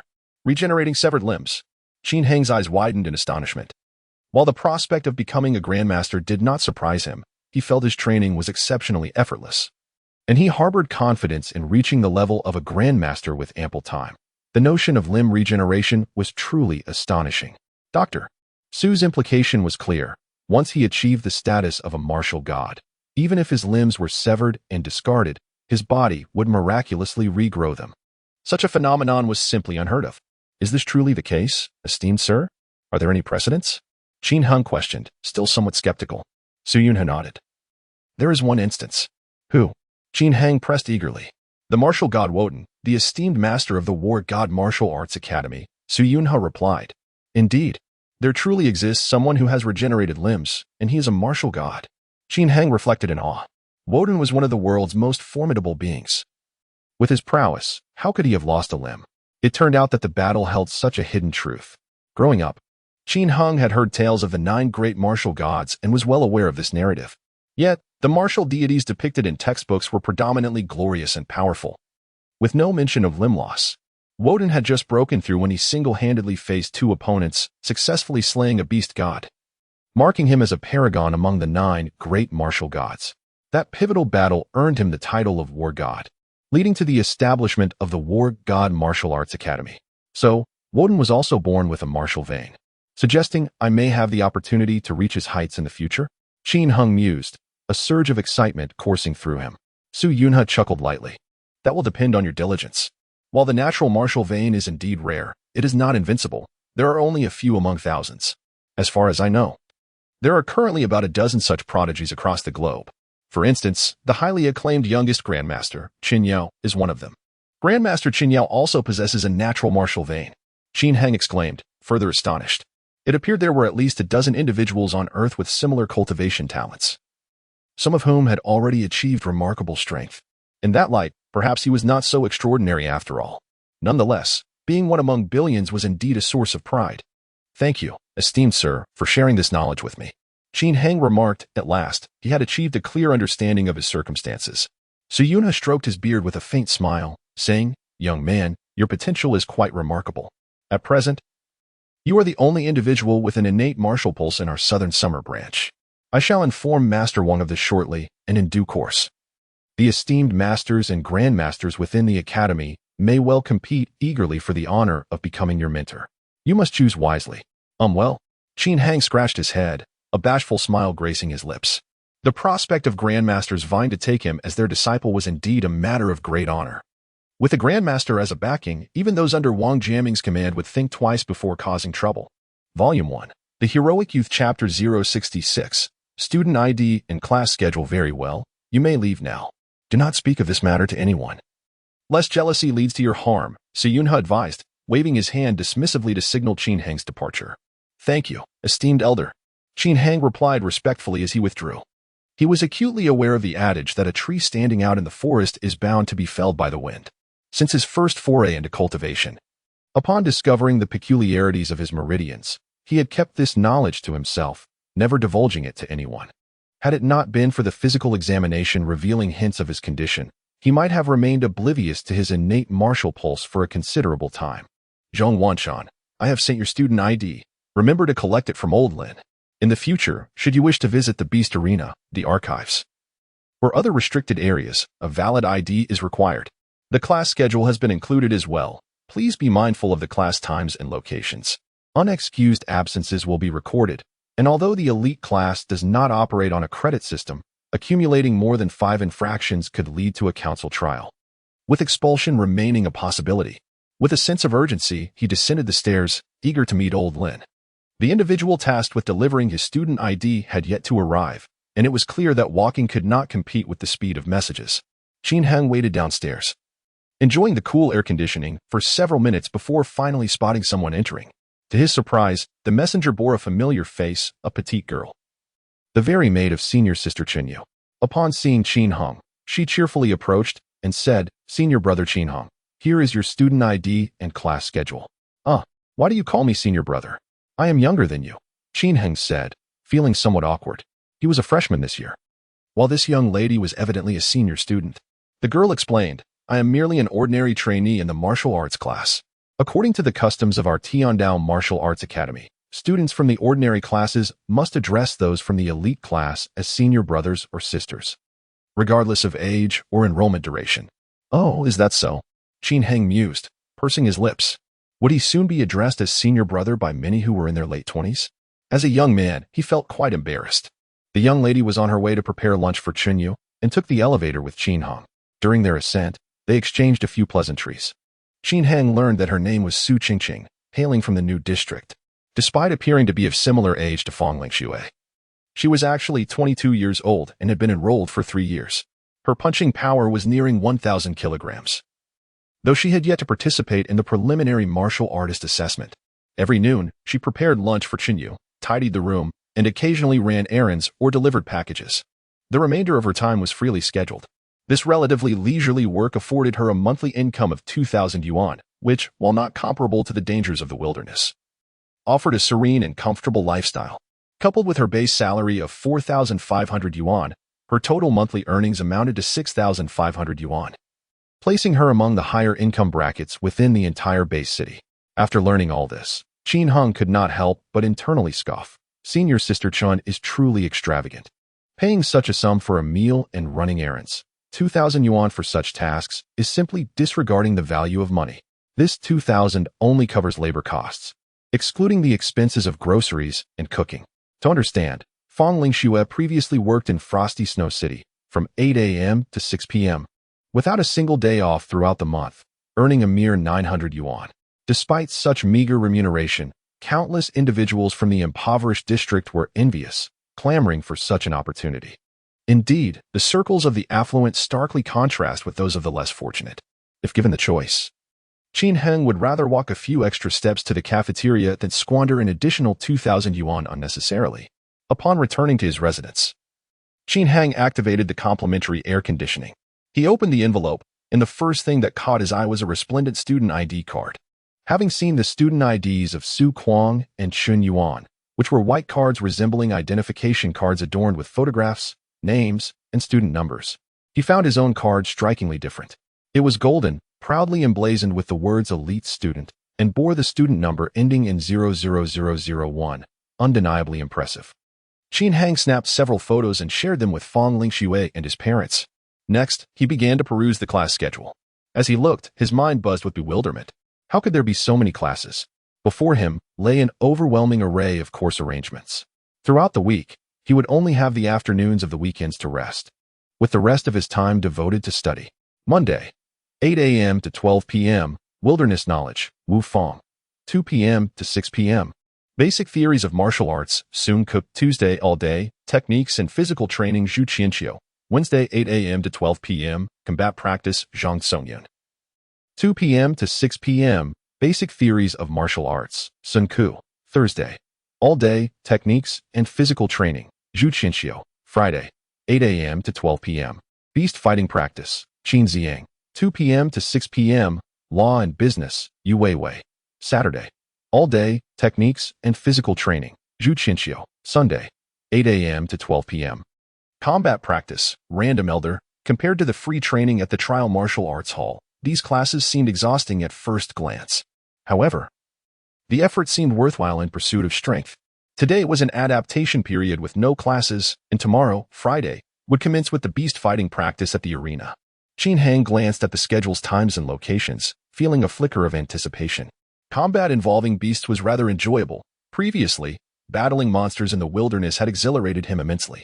He found this type of combat training far more engaging than cultural studies.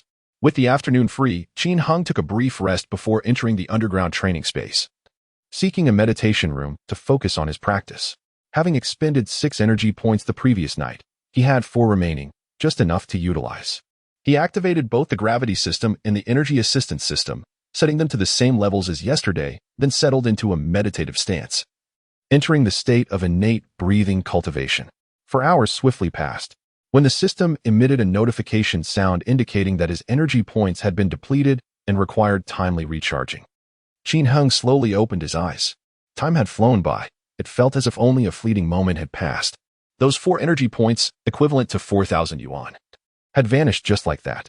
He currently has insufficient funds and is unable to purchase energy points to continue to experience this invigorating environment for cultivation. He must wait until next month's salary is disbursed. However, once he receives his paycheck, he will likely hesitate to spend it, reserving a portion to buy a neural sympathetic exoskeleton for his parents. Alas, if only there were alternative means to earn energy points. Qin Hang murmured to himself. At that moment, a sudden inspiration struck him. Indeed, I could inquire with my seniors. Perhaps they possess methods to acquire energy points. Volume 1. The Heroic Youth Chapter 67. Borrowing energy points from the senior sister. Energy points can indeed be purchased, yet it is not solely limited to monetary transactions. As Qin Hang emerged from the gravity chamber, he began his quest to locate others. The first and second basement levels were designated for quiet meditation, where one could not disturb others at will. Upon reaching the third basement, the weapons training area, he fortuitously encountered 2 familiar figures engaged in sparring, Sister Qinyu and Brother Zhao Chong. With a high ponytail, Qinyu wielded a sword, while the bald Zhao Chong brandished a knife, both engrossed in their duel. Hearing Qin Hang's approach, they paused and turned their attention towards him. Junior brother Qin Hang, what brings you here? Chen Yu inquired with a relaxed demeanor, while Zhao Chong exhaled in relief, seizing the moment to wipe the sweat from his brow. I apologize for the interruption. I wish to inquire if there are alternative methods to acquire energy points aside from purchasing them, Qin Hang stated. Upon hearing this, a smile graced Chen Yu's strikingly elegant face as she replied, of course, there are other avenues, albeit somewhat troublesome. What do you mean? Qin Hang asked, intrigued. With a casual flick, Chen Yu launched her sword into a nearby metallic dummy, embedding it half a foot deep. She then picked up a thermos, sipping water as she elaborated. In addition to purchasing, there are 3 other methods. The first is to seek out other students and acquire energy points at a lower price. Energy points can be traded? Qin Hang exclaimed in astonishment. Some can, while others cannot, Chen Yu clarified. The points distributed monthly are bound to accounts and cannot be transferred. However, if one achieves merit or receives a scholarship, they may also be awarded some tradable energy points. Merit and scholarships. Are those the other 2 methods you mentioned? Qin Hang deduced. Chen Yu nodded slightly. Indeed. Merit will invariably yield energy points. Sometimes it's just 1 or 2, while at other times it could be dozens, depending on the nature of the achievement. To earn merit, you might consider visiting the military affairs building to the south of the square, where merit tasks are typically associated with military engagements, requiring one to venture to the border wall or wilderness for practical or preparatory missions. Are there any other methods? Qin Hang asked, mentally noting this information. Chen Yu continued. Occasionally, there are bounty tasks available. Some of the esteemed individuals at our martial arts school, preferring not to exert themselves, will post bounties for students to assist with errands, combat, verbal confrontations, or hunting monsters for materials. Successful completion of such tasks also garners rewards. Errands and monster hunting seem reasonable. But what on earth is with the combat and verbal confrontations? Do these esteemed individuals possess such a worldly demeanor? Chen Yu replied, the final method is scholarships. How shall I put this? Well, for us in the elite class, the opportunity to receive one is virtually non-existent, as the remuneration is exceedingly high. That is quite understandable, Qin Hang conceded. Scholarships are typically awarded to students who excel academically and in character, given their capabilities. Those in the elite class are undoubtedly among the most distinguished of their cohort. However, as their compensation is already substantial, granting them scholarships would be untenable for ordinary students. The primary purpose of such awards is to foster healthy competition. If they were to be consistently bestowed upon the elite class, the essence of the scholarship would be lost. Thus, excluding the elite class from eligibility is both sensible and justifiable. I shall visit the military affairs building, Qin Hung thought. He had little hope for scholarships, and acquiring energy points required substantial funds. Presently, his only aspiration was to achieve merit. Wait, Zhao Cheng called out to him, saying, I must remind you not to squander too much time chasing energy points. If you're truly in need, there is, in fact, a fourth option. Oh, a fourth one? Qin Hung immediately cast a questioning glance. Zhao Cheng chuckled. You could borrow energy points from your seniors. Look, there's a formidable senior sister right here. She possesses a wealth of energy points. She previously participated in a beast-tied defense battle, earning remarkable accolades, making her the most affluent among all of us in the elite class. Really? Such a thing exists? Qin Hang turned his gaze towards Xinyu. His eyes involuntarily filled with admiration. The beast-tied battle was not an endeavor for the faint-hearted. Each occurrence resulted in numerous frontier soldiers and martial artists sacrificing their lives, posing immense danger. Xinyu, a young woman, not only trained diligently to master extraordinary prowess, but also supported the frontier, fighting valiantly, truly a heroine among women. Mind your own business, Xinyu shot Zhao Cheng a glare. Then, addressing Qin Hung, she said, I do have some energy points, but they cannot be lent for free. Interest must be accounted for. If you're charging interest, that's not borrowing, that's a loan. Qin Hung found himself in a quandary. Mainly, he was uncertain of his ability to earn, fearing he might be unable to repay the borrowed energy points, which would lead to complications. Noticing his discomfort, Xinyu replied nonchalantly, the interest will be calculated at 1 per month. If you borrow 100 points, you will need to repay 101 points next month. You may pay interest first, then the principal. Upon hearing this, Qin Hang's spirits soared. This was akin to a gift. He would only need to repay her 1 energy point each month, and as for the principal, he could return it when he was more financially stable. His desire for energy points was immense, and he shyly said, Senior sister, could you lend me some? Not too much, just enough for a month. Seeing his bashful demeanor, Xinyu retorted, I can lend you a maximum of 300 points. My own needs are substantial. 300 points. That was a sum equivalent to 300,000 in cash. All right, then I'll take 300 points. Qin Hung exclaimed joyfully. Pass me your student ID, Xinyu instructed, without further ado, extending her hand. Qin Hung produced his student ID and handed it to her. Xinyu also possessed a golden student ID and led him to the training room on the second basement level. Upon entering, she placed both student IDs into the card slot for the energy point transaction. Qin Hang's eyes widened in astonishment as he gazed at the screen. There, Xinyu's information was displayed, revealing her remaining energy points, a staggering total of 230. Her bank account balance was also shown, currently standing at 588 million. Senior sister, you are quite wealthy. Qin Hung couldn't help but exclaim. Xinyu calmly replied, this is merely a small sum. Small sum? What then constitutes a large sum? Qin Hang, hailing from humble beginnings, found his comprehension limited. The Beast King. Qin Hung was utterly convinced. The classification of monsters corresponds directly to that of human warriors. Primary monsters to primary warriors, intermediate monsters to intermediate warriors, advanced monsters to advanced warriors. Ferocious beasts to martial masters, great, advanced. Ferocious beasts to grand martial masters, beast kings to master grandmasters, and beast gods to martial deities. Senior Brother Ning Fan is a grand martial master, yet possesses the formidable ability to harness profound golden combat energy, along with exceptional skills that enable him to defeat beast kings across different realms. The materials harvested from high-level monsters can be sold to the MS group or military forces, facilitating the creation of an array of equipment.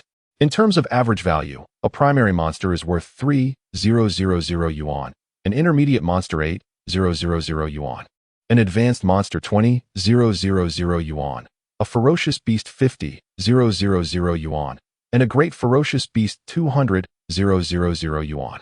The Beast King is relatively rare. With its value surging past the million mark, the Great Beast King is even more precious, with the bounty for its capture exceeding 10 million. And certain beast emperors can command prices upwards of 30 million. As for the beast god, such entities can only be slain by martial deities, who are, after all, never short of wealth. Volume 1. The Heroic Youth Chapter 068. The arena Chunyu transferred 300 energy points to Qin Heng and subsequently added him to her contact list, inviting him into 2 chat groups. Upon entering, Qin Heng observed that one group was larger than the other. The smaller group was named Elite Class, Martial God Accelerated Training Program, a somewhat whimsical title, comprising over 50 members. Not only did it include the 13 active students, but also many esteemed alumni who had long since graduated. The larger group, titled Tian Dao Martial Arts Hall Masters Group, boasted over 200 participants. The leader was the venerable Wang Daoyi, with esteemed vice leaders Zhang Zhenwei and Chu Qingshan, along with elderly Iliang, each a master in their own right. Qin Heng noted that the administrative vice leader, Lung Qingxue, was absent, suggesting she lacked the mastery required to join this esteemed assembly. Naturally, not every member in the group was a master. Elite class students like Qin Heng and Qin Yu were of comparatively lesser strength. Qin Yu advised Qin Heng, should you encounter any training-related queries, feel free to seek guidance from the masters in the larger group. For everyday matters or assistance, you may reach out in the smaller elite class group. These 2 groups will serve as our most vital networking resources. Do not withdraw lightly. I understand. Thank you. Senior sister, Qin Heng replied earnestly. Networking resources. Previously, he had no such connections. However, with his identity as an elite class student firmly established, he had stepped into this realm of advanced martial artists. Although he was yet unfamiliar with the members, lacking any rapport, he knew that over time, these relationships would naturally develop. In the past, when faced with bullying, he could only endure and respond with his fists. In the future, should he find himself in a similar predicament, a mere call in the group would summon dozens of masters from all directions, a thrilling prospect indeed. Yet, Qin Heng was acutely aware that relationships are reciprocal. Masters would not offer assistance without reason. He must possess value worthy of their intervention. Perhaps, on a fortunate day, they might lend a hand unconditionally. I shall continue my training now. Strive hard and surpass that fellow Han Liang soon, Qin Yu said, gracefully turning to leave. Goodbye. Senior sister, Qin Heng called out, watching her figure vanish around the corner, filled with a sense of admiration. This senior sister, as Liang Yunkai had described, was indeed formidable, exuding an exceptional aura and possessing a pleasant disposition, truly a figure worthy of admiration, hence why she was among the most beloved goddesses of the Tian Dao Martial Arts Hall. With the energy points lent by Qin Yu, Qin Heng now felt emboldened. He adjusted the energy assistance system to a 40 enhancement effect, incurring a cost of 2 energy points per hour, significantly boosting his training efficiency. Possessing a natural martial vein, he was already endowed with a remarkably swift cultivation speed, efficiently absorbing cosmic energy. With a 40 increase in energy density, his cultivation speed surged by an equivalent measure, leaving no room for waste. After a night of focused meditation, Qin Heng awoke the next morning, distinctly aware that his muscles and bones felt considerably stronger than the day before. My current strength has likely reached nearly 2,000 kilograms. Yesterday, I devoted a total of 16 hours to my training, equivalent to 2 days of regular practice. For anyone else, such prolonged exertion would have resulted in excruciating pain throughout the body, compelling them to halt midway due to the stinging sensation in their meridians. Only those endowed with innate martial veins can truly relish the experience of cultivation, passing through it as comfortably and quietly as one would during sleep. Today, I have classes to attend. Starting at 8 a.m. and continuing until noon, I will be engaged in actual combat classes with beasts. The Tiandao Martial Arts Academy is vast, with a complex internal structure. In addition to the usual administrative buildings, libraries, teaching blocks, dormitories, and medical facilities found in ordinary schools, it also boasts unique structures such as beast arenas, combat halls, and military offices. Moreover, the library is exceptionally expansive, featuring not only conventional lending sections but also underground training rooms and special archives. The Beast Arena is located in the southwest corner of the Academy grounds, precisely diagonal from the elite class dormitory. I jogged there, taking over 10 minutes to arrive. From a distance, the Beast Arena appeared to be roughly the size of an ordinary sports hall, its architectural design closely resembling that of typical gyms, making it the largest building within the entire Tiandao Martial Arts Academy. I arrived quite early, just past 7 a.m. Faint roars of beasts and the clattering sounds of impacts against steel bars emanated from within the arena, suggesting that some creatures were unwillingly confined and sought to escape. At that moment, the distant sound of a horn blared. Several large wilderness combat vehicles lined up aggressively, making their way towards the Academy's entrance. Instinctively, I turned to look, noticing that these vehicles resembled semi-trailer trucks, with large beast cages made of alloy suspended from their rear, transporting captured wilderness creatures directly to the arena. Could it be a fresh supply? I pondered. Ahead of the convoy, two students hurriedly ran, urging the surrounding crowd to clear the way. Make way, make way. Beasts are entering the arena. Keep your distance to avoid injury. Though the morning strollers were few in number, a dozen or so gathered nearby, curious about the returning convoy laden with freshly captured wilderness beasts. A few students beside me gasped in astonishment upon seeing the creatures within the cages. Among them was a fearsome one-horned bull, a standout among intermediate beasts, nearly at the level of advanced creatures, reputed to possess a charging force of up to 9,500 kilograms. Who led this operation? It must be someone remarkably skilled. My understanding of beasts is still limited. Yet the formidable presence of those creatures in the alloy cages and the discussions among the surrounding students conveyed the remarkable strength of the specimens being transported. As the convoy reached the entrance of the beast arena, the alloy gates began to open slowly. The first transport vehicle came to a halt, and the passenger door swung open, revealing a young man in combat attire who jumped down. Wow, it's senior brother Yunwei. I realized he was the one leading the team, which explained everything. A chorus of gasps arose from the crowd, mingled with a sense of relief. Qin Hung could not help but feel curious, so he inquired of a female student nearby, "Is this Yunwei senior quite renowned? What is his level of skill?" The female student cast him a disdainful glance and replied, "You must be new here. You don't even recognize senior Yunwei?" Qin Hung nodded, acknowledging, "I am indeed a newcomer." The female student scoffed, "Well, remember this. Senior Yunwei is the most exceptional student our Tiandao Martial Arts Academy has seen in 8 years. He has secured scholarships for 8 consecutive sessions, surpassing many elite class students. He is now a high-ranking warrior and has garnered the attention of the MS group, having signed an early contract for the B-level talent cultivation program. He's a truly rare and precious talent in the entire Bay City." Her tone was imbued with immense pride, as though these accomplishments were her own. Qin Hung nodded slightly, remarking, "That is indeed impressive. In just 8 years. Transitioning from a prospective warrior to a high-ranking warrior showcases exceptional talent. Although he has not entered the elite class, he is already exceedingly rare among ordinary students. What need is there for you to say, Senior Yunwei?" "Oh my," he just smiled at me. The female student intended to say more about Qin Hung, but at that moment, Senior Yunwei glanced in their direction, sporting a warm and gentle smile, instantly causing her to be enraptured, her eyes sparkling with admiration. A student from over there called out, "Is there anyone here who is a junior warrior? Our team has an injured member, and we need 2 people to assist in transporting a monster into the cage. If anyone is available, please lend a hand, and I will treat you to a meal," Yunwei announced. Volume 1, Heroes Emerge in Youth Chapter 069, Beast Combat Practical Class. Upon hearing this, a female student quickly exclaimed, "Brother Yunwei, I can help. I am Chu Yani from the Junior Martial Artist Class 105.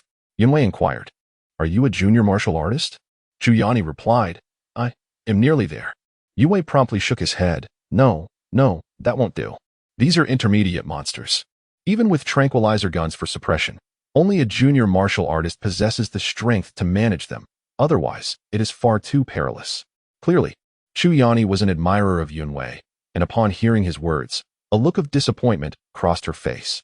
Yet, she quickly brightened, exclaiming, "Brother Yunwei is concerned for my safety. He is truly so warm-hearted." Beside them, Qin Hung stood in silent exasperation.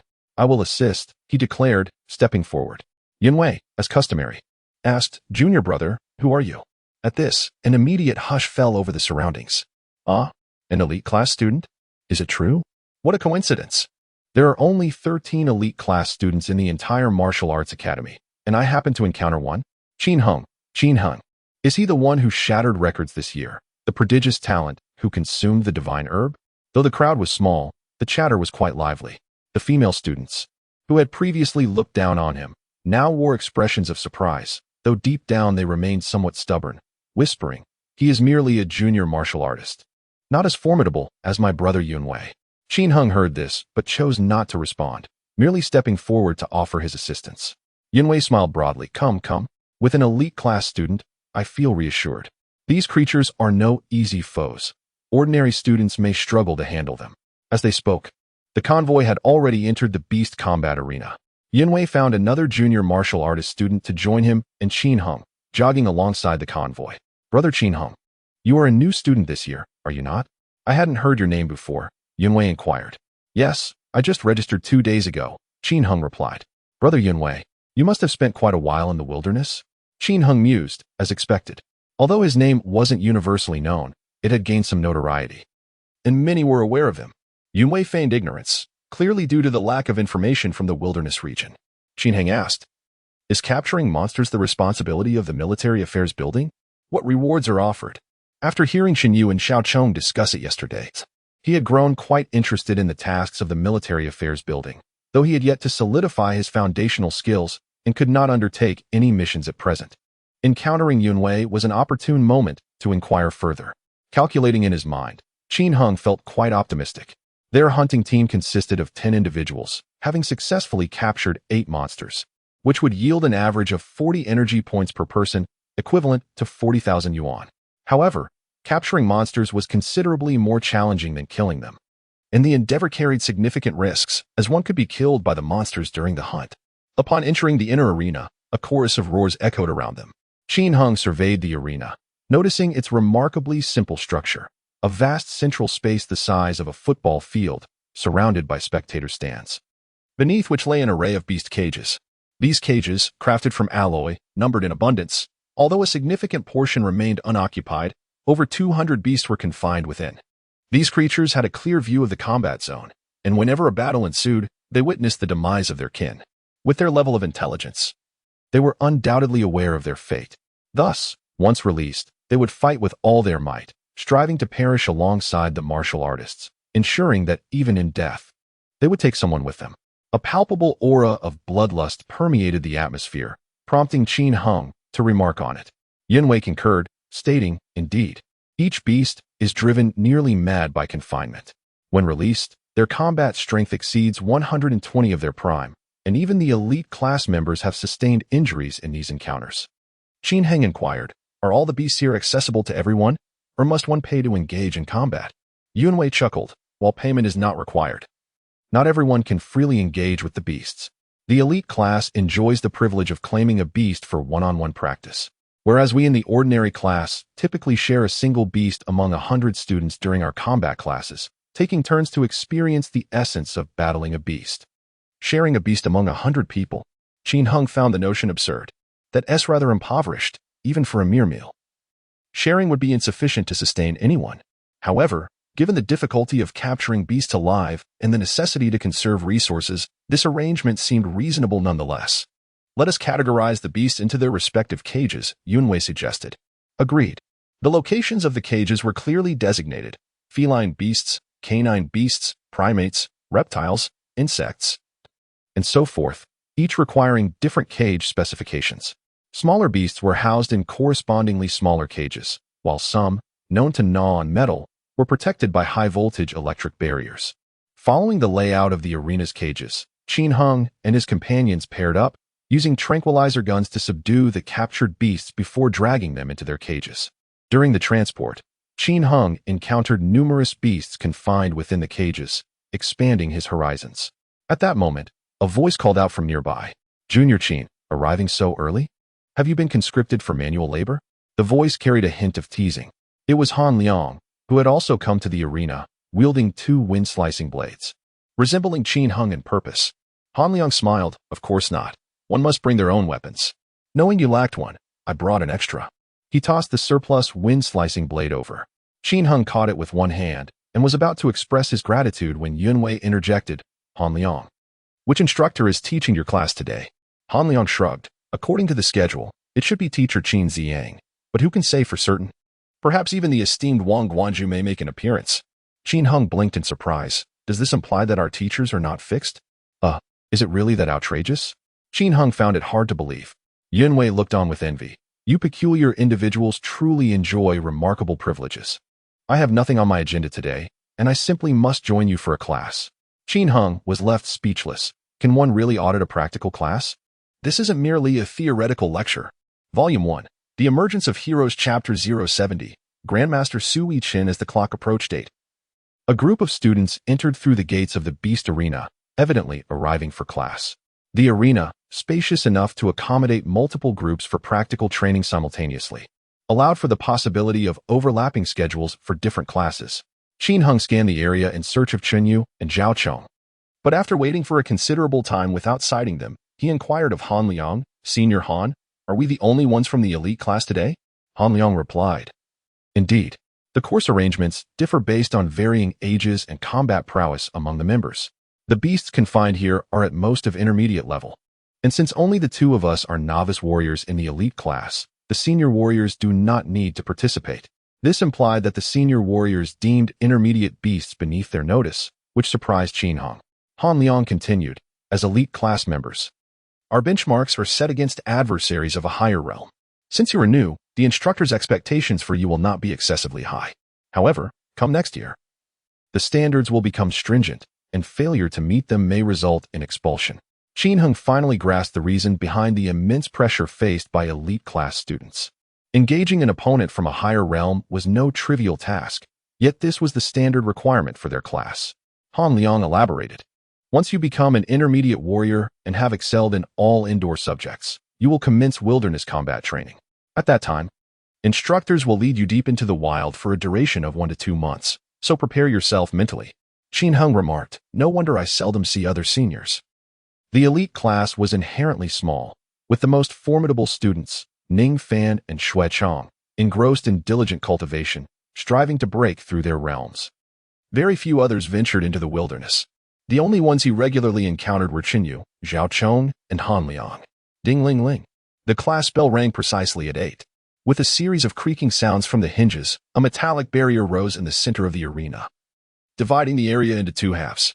On the southern side stood only Qin Heng, Yunwei, and Han Liang, while the northern side was occupied by 100 novice warriors along with their instructor. These novices appeared to be newcomers, just like Qin Heng. Attending their first class in this place, their expressions a mix of nervousness and excitement as they beheld the multitude of beasts surrounding them. "Where is your instructor?" Yunwei asked, glancing towards the entrance with a slight frown. At that moment, Han Liang lifted his head and remarked, "Arisen and Apos. He already here?" Qin Heng and Yunwei simultaneously turned their gaze upward. They beheld a young man dressed in a t-shirt, casual pants, black-framed glasses, and flip-flops, soaring gracefully through the air and descending into the arena. Is teacher Qin Xiang truly a grandmaster? Qin Heng was momentarily taken aback.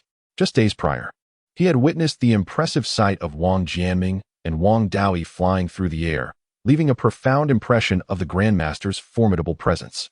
However, today's instructor exuded no such pressure. He appeared relaxed and at ease, akin to a homebody preparing to step out for breakfast. "This is not teacher Qin." Han Liang wore a knowing expression, as if he had anticipated this moment.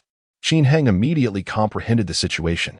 This esteemed grandmaster had seized the opportunity to attend a class originally meant for teacher Qin Xiang. The reclusive grandmaster descended before Qin Heng and the others, casting a cursory glance at them before raising an eyebrow, inquiring, "Why 3 individuals? Where did this lad come from?" This question was directed at Yunwei. It turned out he was the son of old Yun. "Very well, you may stay." The grandmaster, Sui Chen, nodded slightly. Qin Heng displayed a look of astonishment. It appeared that his senior brother Yunwei was quite distinguished. The fact that a grandmaster instructor addressed his father as old Yun indicated that the latter was at least a master himself. Han Liang inquired with a smile, "Master Su, has teacher Qin taken a leave today?"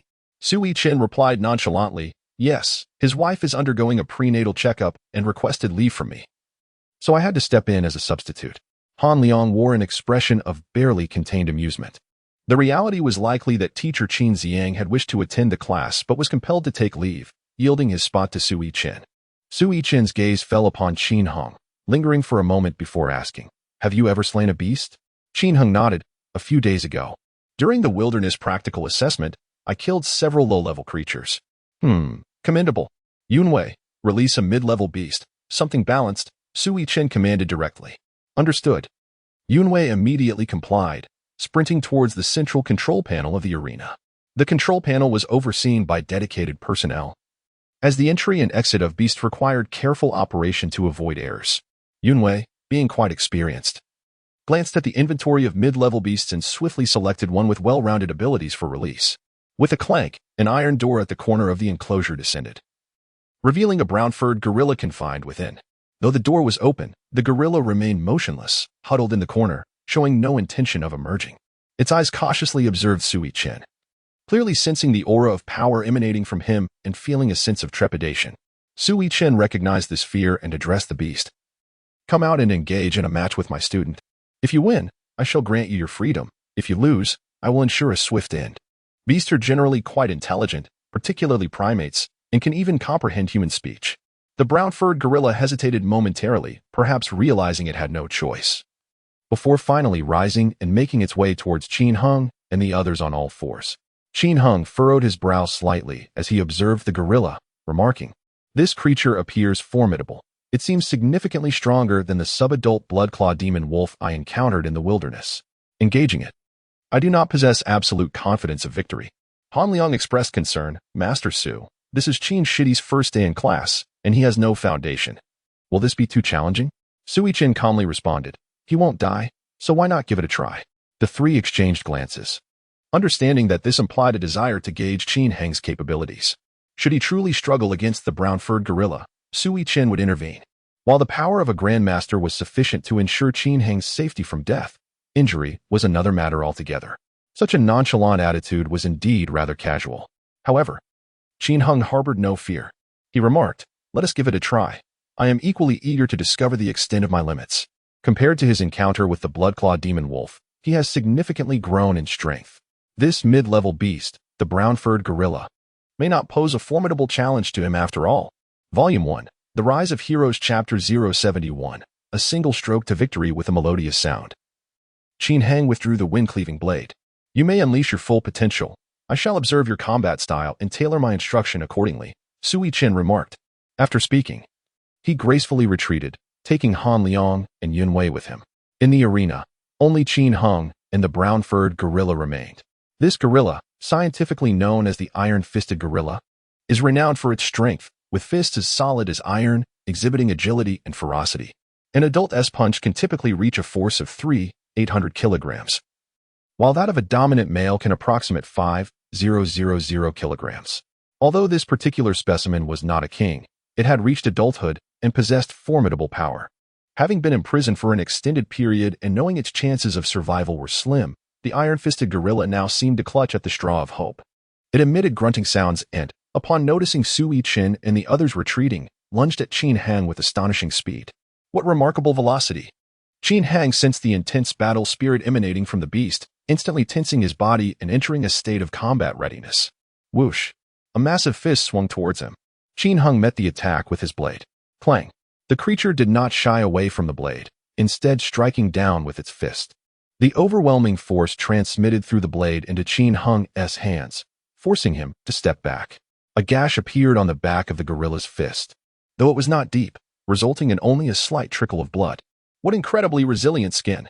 Qin Heng marveled internally. His previous strike had at least 2,000 kilograms of force, and with the sharpness of the A-grade metal, it had merely drawn blood without severing bone. The toughness of a mid-tier monster's flesh and bones was clearly evident. The iron-fisted gorilla seemed oblivious to the pain, focusing solely on defeating Qin Heng to secure its freedom. Launching a relentless barrage of attacks, Qin Heng could not afford to be careless, fully concentrating on parrying with his blade. The power and speed of this mid-tier beast surpassed his own, compelling him to fight defensively, utilizing his weapon to block. However, after several exchanges, he realized this approach was flawed. Prolonged defense would lead to vulnerability. I cannot afford to remain on the defensive. I must seize the oppo. The decisiveness of this technique and the sharpness of the strike may very well surpass my own. Sui Chen adjusted his glasses, offering a faint smile without uttering a word. The battle was far from over. The Iron Fist gorilla had merely shed some blood and would not succumb so swiftly. After sustaining its injury, it released a ferocious roar, pounding its chest with its fists and launching a furious assault towards Qin Heng. Qin Heng's response was peculiar. His movements were languid, bearing little resemblance to someone engaged in combat with a foe of superior strength. Instead, he appeared more akin to a seasoned hunter, intently fixated on his struggling prey. Roar! The iron-fisted gorilla lunged with a powerful strike, its fist swift as the wind. Qin Heng deftly sidestepped to the left and retreated to the right, maneuvering with his weapon drawn, his gaze unwaveringly fixed on the beast, not a single muscle twitching. The rubbery ground reverberated with the resounding impacts of the monster's heavy blows, cracking open fissures and sending debris scattering in all directions. As the iron-fisted gorilla unleashed its 12th punch, Qin Heng suddenly surged forward with a swift leap, advancing rather than retreating. Whoosh! With a swift thrust of his blade, Qin Heng appeared to merge with his weapon, transforming into a piercing beam of light that penetrated the chest of the iron-fisted gorilla. The massive fist grazed past his temple, severing several strands of hair in the process. Yet, simultaneously, the tip of his knife plunged deeply into the creature's heart. Goodness, this is exceedingly perilous. Yunwei was rendered speechless. Han Liang wiped the sweat from his brow. The iron fist gorilla's dual swinging punches should never be confronted head-on. Evading its ferocity is the prudent choice.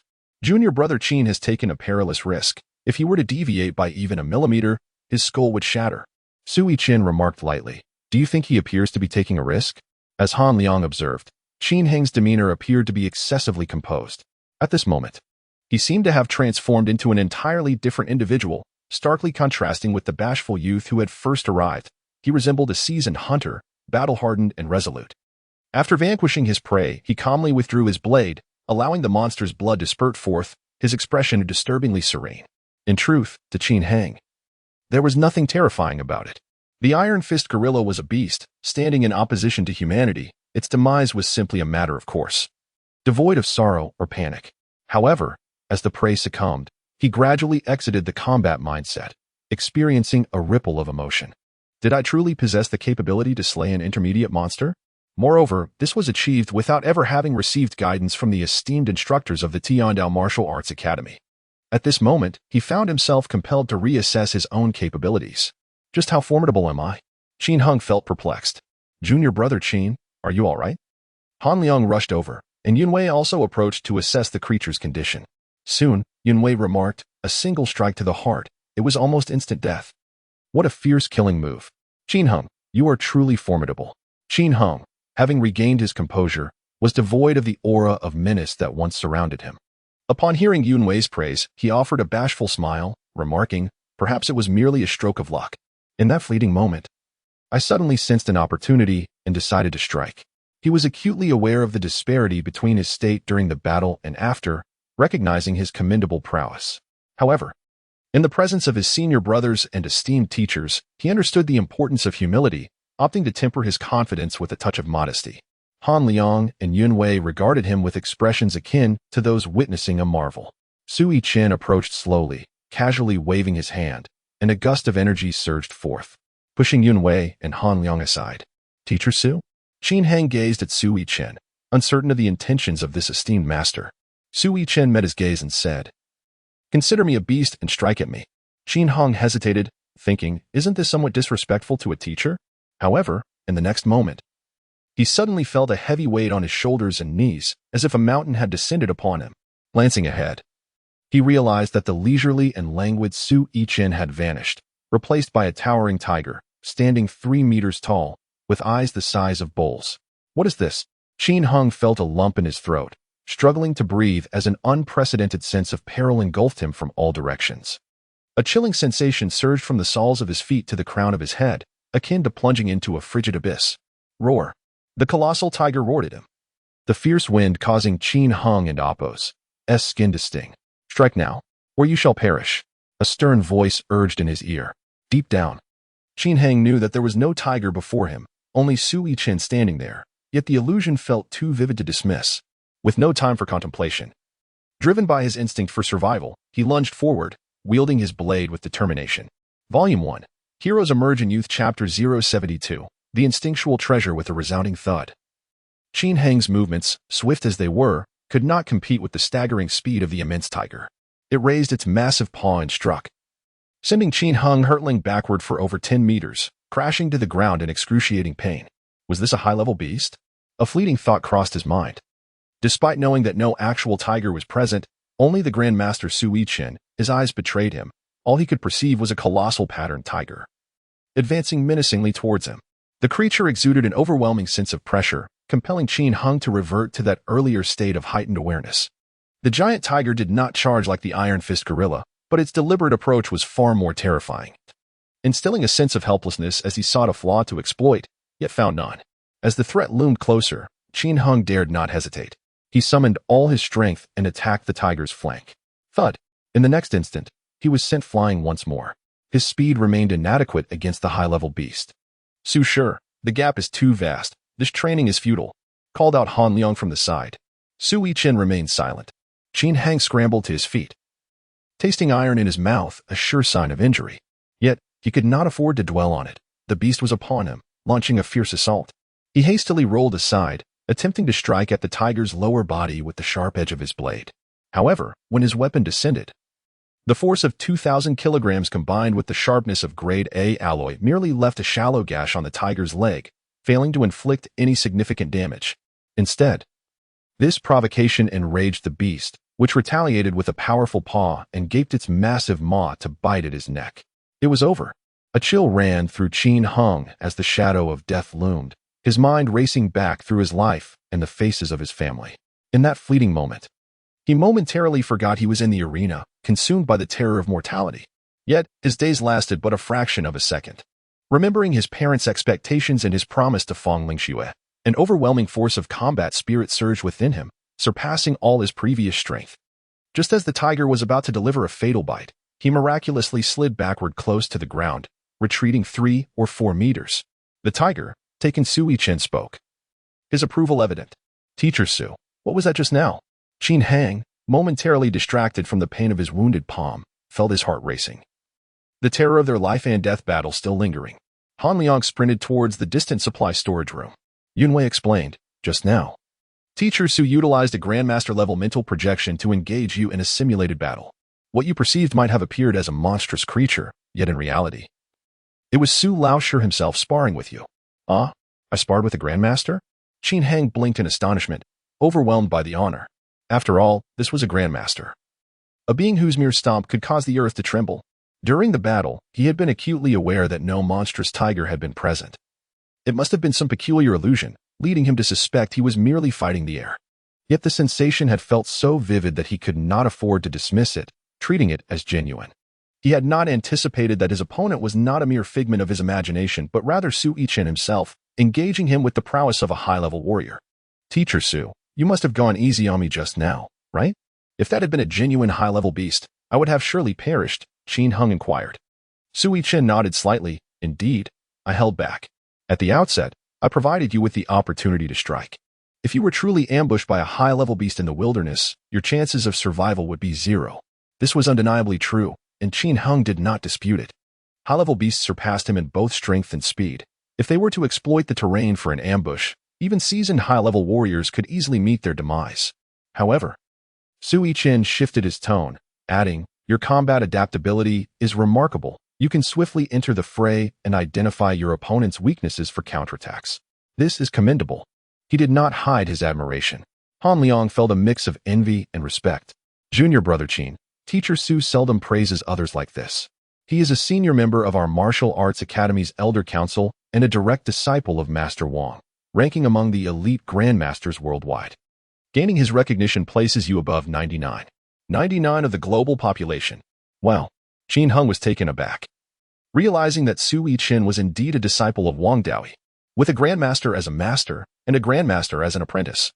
Even more formidable was Wang Daoyi's senior brother, Zhang Daoping, the head of the Tiandao Martial Arts Academy in the Central Plains, one of the 7 martial deities of the world. The strength of this lineage was truly awe-inspiring. Enough chatter. Su Yichen gently reprimanded Han Liang, then turned to Qin Hung, saying, Qin Hang, your instinct for combat is exceptional, akin to a treasure. However, to truly become powerful, relying solely on instinct is insufficient. This treasure must be thoroughly excavated to shine. I will work alongside the elders to formulate your training regimen, so prepare yourself mentally. Upon hearing this, both Han Liang and Yunwei were moved. Teacher Su, do you intend to provide long-term, personal training for junior brother Qin Hung? Han Liang asked, unable to conceal his envy. Qin Hung was new. The presence of a grandmaster today was not an uncommon occurrence, as Han Liang had also encountered several grandmasters last year. However, as time passes, the grandmasters gradually lose interest in them and return the classes to ordinary instructors. Those who are fortunate enough to receive long-term training from grandmasters are indeed few in the elite class. Han Liang, Yunwei. This implies that Su Yichen appears somewhat concerned about his ability to teach Qin Hang adequately, contemplating entrusting him to the most suitable mentor. It is akin to encountering a raw gem, fearing to mar its brilliance. Qin Heng, my junior brother, you truly are. Han Liang can hardly contain his envy. Qin Heng scratched his head, grasping the underlying meaning, and joyfully declared, Teacher Su, I am fully prepared, as long as I can continuously grow stronger. I fear not the fatigue or hardships. Well then, let us conclude for today. You and your senior brother may continue practicing here, while I seek out the curator to discuss matters, Su Yichen remarked, before stepping lightly into the air and gracefully departing the arena. Volume 1. The Heroic Youth Chapter 073. The Bloodclaw Demon Wolf King. Alas, is he leaving already? Both Han Liang and Yun Wei were taken aback. Su Yichen had attended class for less than 5 minutes, faster than a man shopping. With ample time remaining before the morning session concluded, they were left to self-study.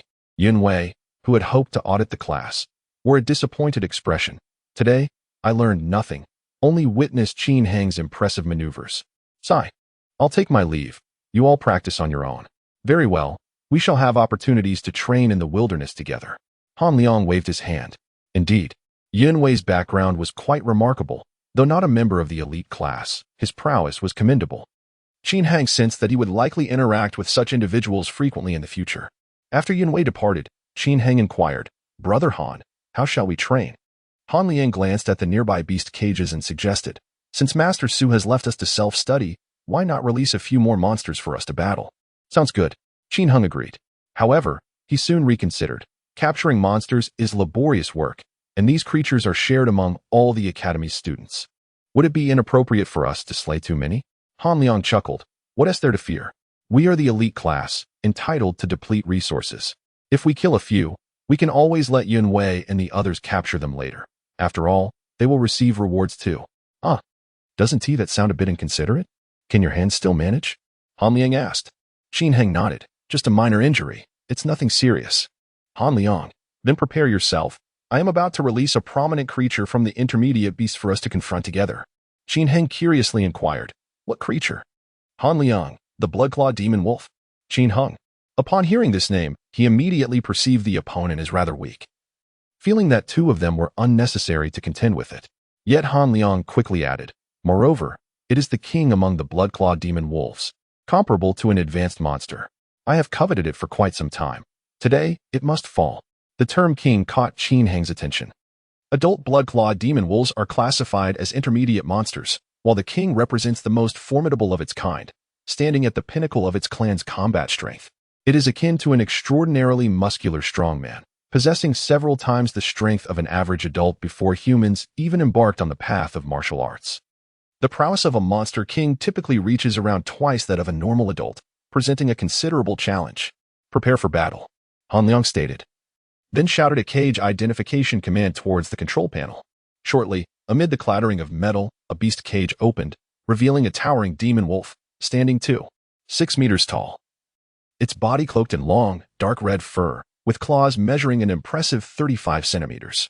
This Bloodclaw Demon Wolf King had been confined for a considerable time, resulting in its exceptionally irritable temperament and fierce disposition. As soon as it emerged from the cage, it roared and charged towards Qin Heng and Han Liang. Be cautious. Junior brother Qin. This time, there will be no teacher to safeguard us. We must rely solely on ourselves. Han Liang uttered a phrase before advancing with his blade. Upon hearing this, Qin Heng felt not a shred of panic. Instead, a sense of exhilaration coursed through him. Let us engage in battle. Combat is the most thrilling endeavor of all. The Bloodclaw Demon Wolf King had already approached the threshold of a high-level monster, making it an ideal adversary for an exhilarating clash. With a swift motion, Qin Heng followed Han Liang into the fray, the 2 of them uniting to confront the beast. On the other side of the iron bars, a number of students from the aspiring warrior class were engaged in observation. There, 100 students took turns battling a wounded low-level monster. Though challenging, it lacked the same intensity. In contrast, the spectacle of 2 elite class students facing off against the Bloodclaw Demon Wolf King was far more captivating. Wow, what a ferocious creature. What level is that? Those 2 brothers are incredibly fast. Goodness, that strike was magnificent. I want to know their names. The students exclaimed in excitement. Observing this, the instructor reprimanded them. Focus on your studies and refrain from wandering your gaze. The students responded with an of course, we understand. Yet their eyes continued to drift towards the other side of the barrier. Both Qin Heng and Han Liang were standout figures among the junior warriors. Despite facing a beast that greatly outmatched them in strength and possessed razor-sharp claws, they handled the situation with remarkable ease.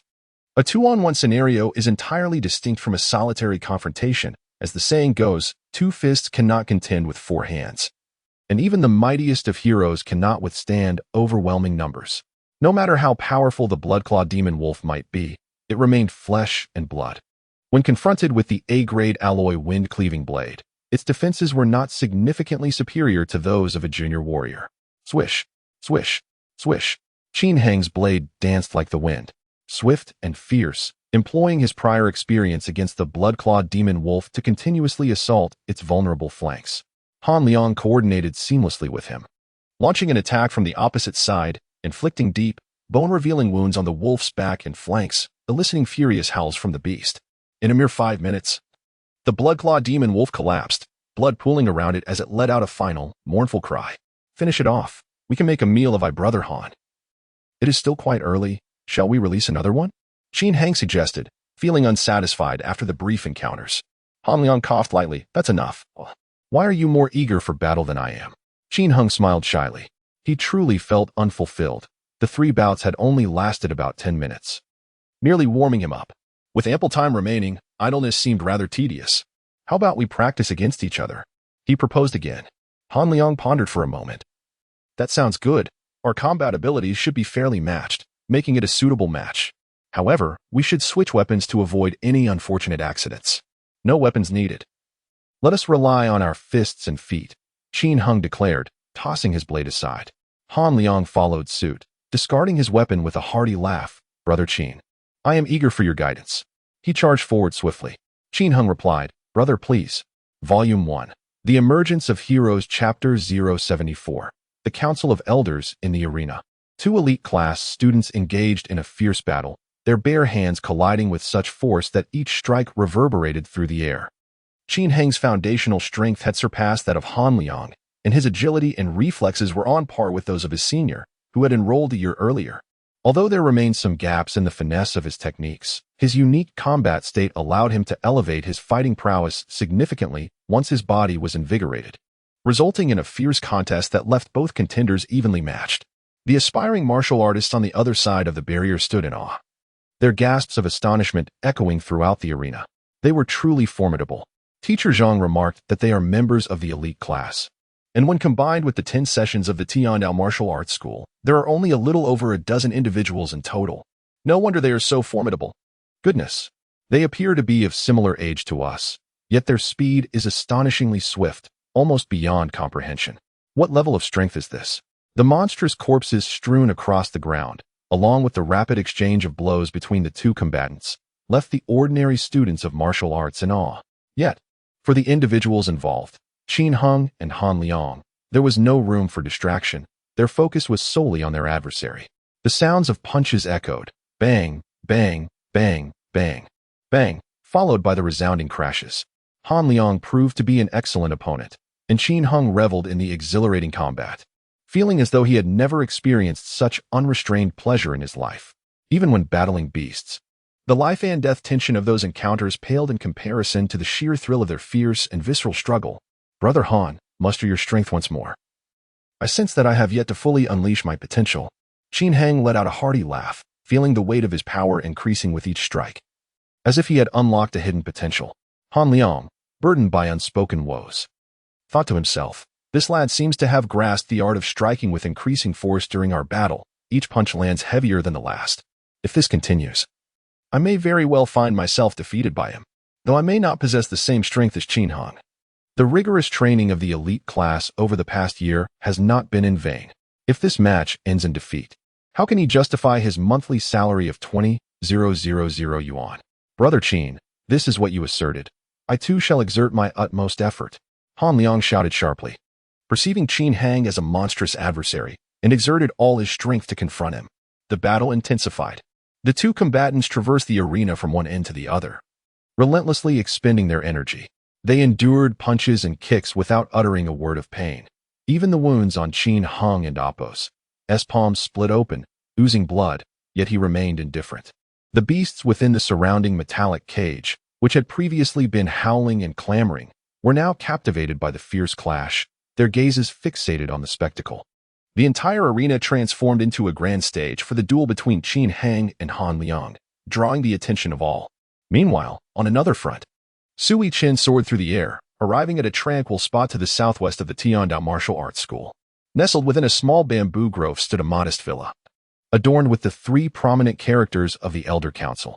Sui Qin descended to the ground and entered through the main gate. Inside, an elderly man wielding a broom was sweeping the fallen bamboo leaves. Qin, what brings you here?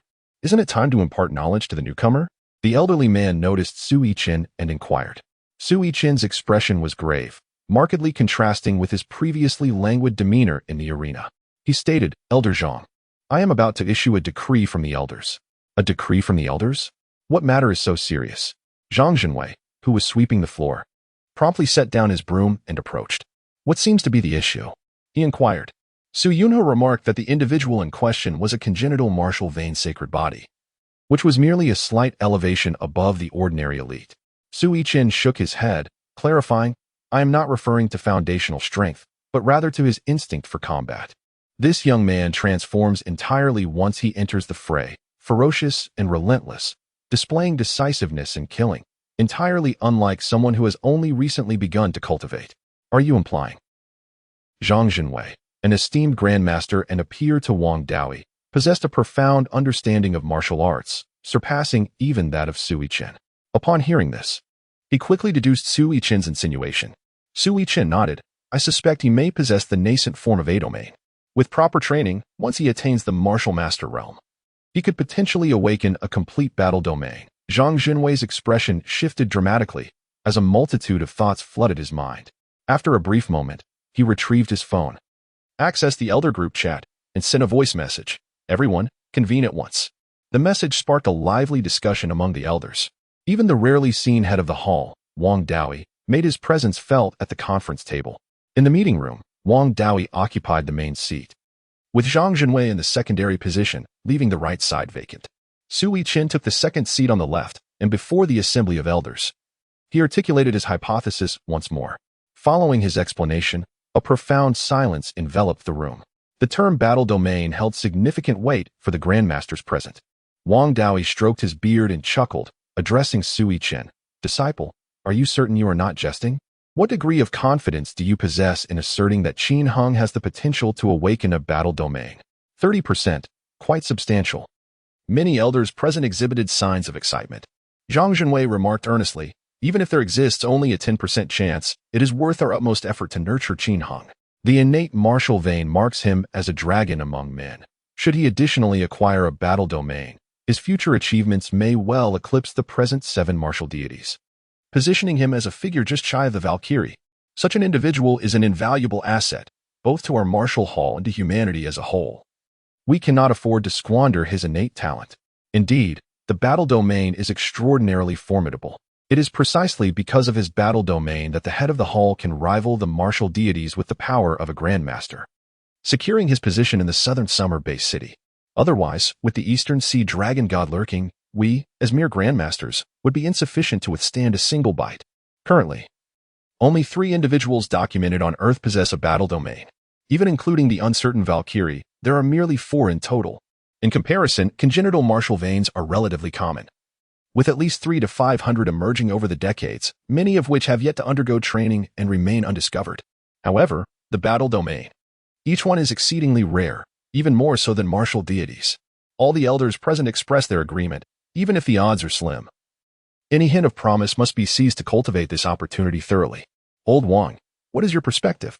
Zhang Zhenwei inquired of Wang Daoyi, for among those present, he held the most authoritative voice regarding the battle domain.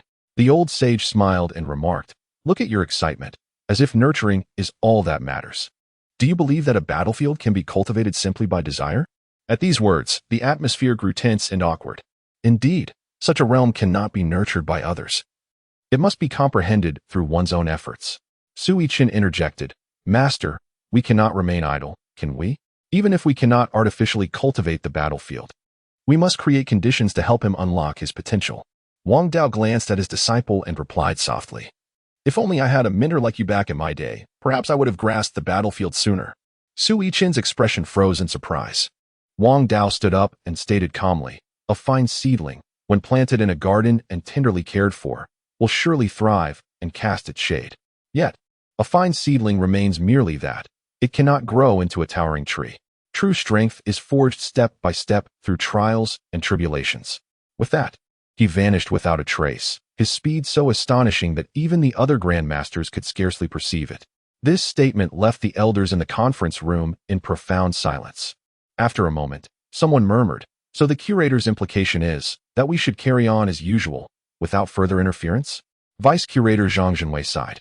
Old Wang believes everyone is like him. Those born in this era cannot possibly roam the world slaying monsters as we once did. Now, this is not a time of peace. He resigned, saying, "I will not intervene. You all decide. My only request is that Qin Heng must not be allowed to falter. Especially with Wang Jiaming's lineage from the god of war martial arts hall. Keep a close watch on them." With that, Zhang Zhenwei exited the conference room, returning to his duties. Volume 1. Heroes Emerge in Youth Chapter 075. The Mission of the Military Affairs Building at noon. Qin Heng and Han Liang sat in the dining hall number 1. The central air conditioning dispensed a refreshing breeze, while the table was adorned with freshly roasted demon wolf legs and several side dishes. This meal cost a staggering 120 yuan, too exorbitant, indeed. Qin Heng felt a pang of regret, believing that dining out was more painful than enduring hundreds of punches from Han Liang. Han Liang chuckled, "Just revel in your fortune. The monster was brought by us, so we received a half-price discount. Others would scarcely afford it, as they could only buy a piece the size of an egg." The two had been engaged in sparring all morning, taking breaks occasionally, yet most of their time was consumed by combat. By 11 o'clock, Qin Heng was so famished that he could hardly clench his fists. Finally, they ceased their training, each dragging a monster's carcass to the dining hall for processing. After an hour's wait, the chefs promptly prepared the portions they desired and presented them. As they savored the delectable feast, they exchanged insights on their morning skirmishes. After a while, Qin Heng recalled that he had a law and business class in the afternoon and inquired, "Senior Han, will we attend class together this afternoon?" Han Liang shook his head. "The law and business course is only for one academic year. I do not need to attend again this year. The afternoon is free time. I plan to visit the archive to explore some martial arts manuals." "Oh, very well." Qin Heng sighed, realizing he would have to attend class alone. The archive was indeed a splendid place, but his schedule was overly packed. Although he had free time in the evening, he would need to practice, leaving little opportunity to peruse those manuals in the near future. After consuming half a wolf leg, Qin Heng felt utterly stuffed, warmth radiating within him as if a fire were alight. The two ambled out of the dining hall, and Qin Heng, patting his belly, mused, "The energy in this monster meat is truly remarkable. I was weak and weary just moments ago, yet now I feel an abundance of strength." Han Liang replied with a smile, "Indeed, there is a reason for the cost. Consuming monster meat can greatly enhance one's strength. Children from affluent families often do not train much. Simply eating monster meat twice a week allows them to approach the foundation of a formidable warrior by their teenage years. When our circumstances improve, and we have families and children, we must ensure they have access to such nourishing sustenance." Children. Qin Heng chuckled softly. He was not even married yet. Thoughts of children were far too premature. Nevertheless, Han Liang's words resonated deeply with him. The wealthy possessed abundant resources, enabling them to lead prosperous lives and bestow fortunes upon their descendants, perpetuating wealth across generations. In contrast, children from impoverished neighborhoods were often constrained by connections, vision, and resources, unable to escape the confines of poverty. The two considered themselves successful individuals, having become warriors and provided their families with better lives. Yet, that was not sufficient. To ensure that future generations also enjoyed a good life, they needed to strive even harder. Money was secondary. The paramount goal was to eradicate monsters, granting humanity vast lands and abundant resources, liberating them from the confines of cramped quarters and the need for high border walls for protection. "I'm off to the archive. See you tomorrow." Han Liang waved goodbye as he departed. Qin Heng glanced at the time. There was still a bit of time before the afternoon classes commenced. With nothing much to do and feeling too full for any vigorous activity, he decided to take a leisurely stroll to aid digestion. As he wandered aimlessly, he recalled the acquaintances he had made during the wilderness assessment, particularly Zhao Dongxing and others, and thus decided to give them a call. Initially, he intended to engage in a brief conversation, but to his surprise, Zhao Dongxing and his companions were exceedingly enthusiastic and insisted on meeting in person. A few minutes later, under the blazing sun, Qin Heng found himself in the company of Zhao Dongxing, Liang Yukai, Wu Weijie, and Pang Jun. Qin Heng, you've become more handsome in just a few days. Zhao Dongxing's voice reached him before he did. Zhao Gu, Liang Gu, Pang Gu, Wu Gu. Qin Heng greeted each of them in turn. Hey, Qin Heng, what happened to your hand? Zhao Dongxing noticed the injury on Qin Heng's right hand and immediately inquired. It's nothing, Qin Heng replied nonchalantly. I just scraped it a little during the beast fighting practical class. It's not a big deal. Starting off with a beast fighting class on the first day, what luck you have. Have you eaten yet? Perhaps you should grab a bite first? I just had a meal. What about you all? Same here. Then let us take a stroll. We've been here for several years. We can serve as your guides. That sounds splendid. There are many places I have yet to explore. I could certainly use someone to show me around. Following the four of them, Qin Heng ambled through the martial arts training grounds under the scorching sun, engaging in light-hearted conversation. Zhao Dongxing and his companions had successfully progressed into the martial artist class after this assessment, with their salaries rising from 4,500 to 6,500.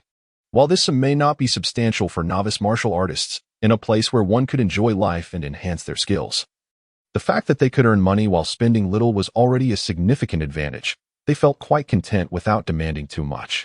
Qin Heng inquired of Zhao Dongxing, when do you plan to graduate? For those not in the elite class, as soon as they became novice martial artists, they could apply for graduation and leave the training facility at any moment. Of course, they could also continue their training until the 10-year mark or achieve the status of intermediate martial artists, graduating with excellent results and being assigned to well-paying positions. Well, then Pang Gu and Wu Gu should be cautious after joining the hunting team, Qin Heng remarked. Each person's circumstances are different. Even the best of brothers may part ways one day. The base city had always encouraged martial artists to become hunters, as this would help reduce the number of monsters and lower the chances of beast tides.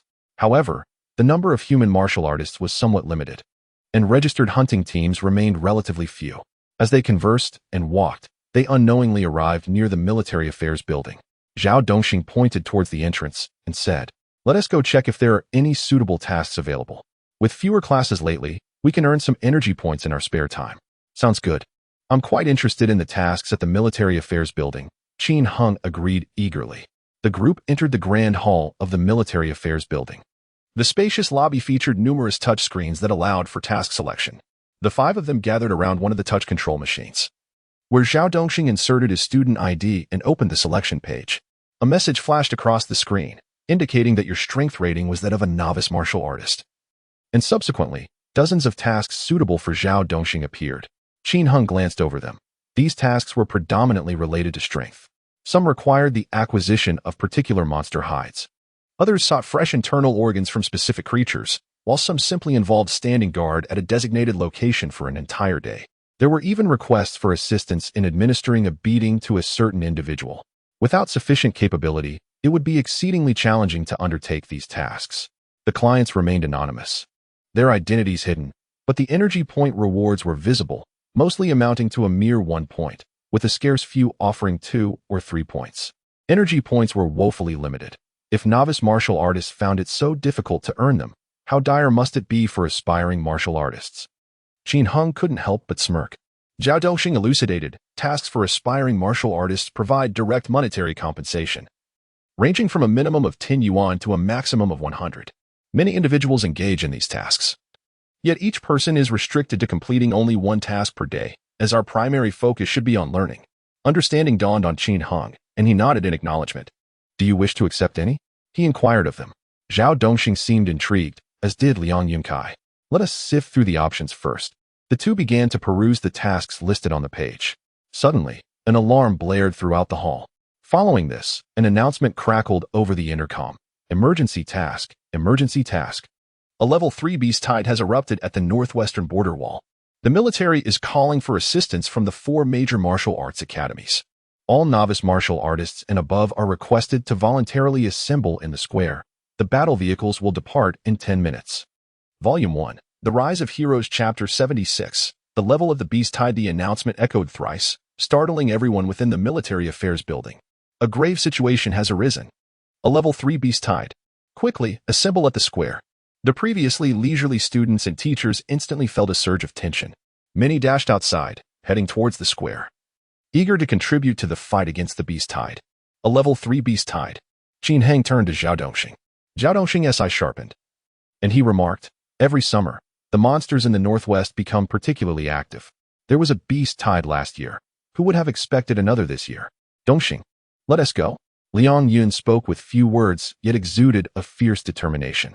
Indeed, we are now warriors. We can engage in battle. Wu Weijie and Pang Jun echoed his sentiment without hesitation. Just as Qin Heng attempted to interject, Zhao Dongxing interjected, Qin Heng, the situation is urgent. We must depart immediately. We can visit the martial arts hall another time. With that, he turned towards the military affairs building, leaving no time for Qin Heng to respond. Wait, I'm a warrior too. Qin Heng called after their retreating figures, hastily following them. After only a few steps, his phone suddenly rang. Upon checking, it was an unfamiliar number. Hello, who is this? Qin Heng answered. A languid voice responded from the other end. I am Sui Chen. I just received word that a level 3 beast tide has erupted at the nearest northwest border wall and requires warrior support. You must gather at the square immediately. I will excuse you from this afternoon's classes. Qin Heng felt a jolt of realization. The Grand Master himself had issued the order for him to engage in battle. Yes, Teacher Su. Without hesitation, Qin Heng quickened his pace to catch up with Zhao Dongxing and the others. Zhao Ge, wait for me. Let us go together. Qin Heng called out. Why are you here? Zhao Dongxing exclaimed, clearly flustered upon seeing him. Qin Heng, perplexed, replied, if you can go, why can't I? Zhao Dongxing retorted, you are a genius. A student in the elite class has limitless potential and is destined to become a formidable warrior, tasked with slaying even more powerful beasts. The beast tide is perilous, with a casualty rate exceeding 20 among warriors. Should anything happen to you, it would be a loss for all humanity.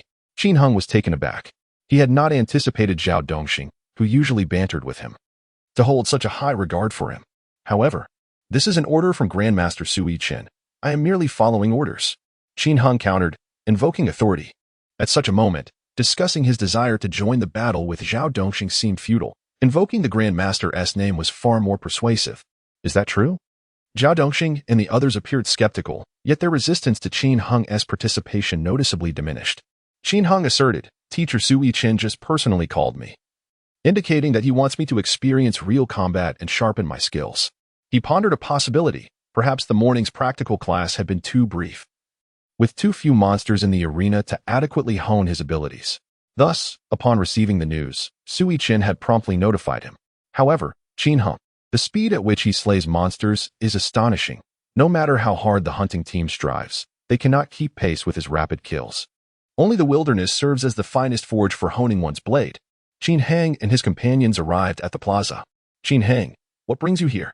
A familiar voice echoed as they just reached their destination. It was Chun Yu, who had just arrived, brandishing a precious sword, her high ponytail swaying in the air. Senior Sister Chun, are you joining the fray? Qin Heng inquired in surprise. Silently, Qin Heng produced his phone and opened the communication log for her to see. Teacher Su sent me here. What? Qin Yu's eyes widened in disbelief as she immediately pulled out her phone to call Sui Chen, exclaiming irritably, Su, what are you thinking? Qin Heng is still so young and has undergone no practical training at all. Sending him to the front lines is tantamount to sending him to his death. It's a beast tide. A level 3 beast tide. From the phone, Sui Chen's calm voice resonated. A delicate flower from a greenhouse, a strong warrior forged in battle.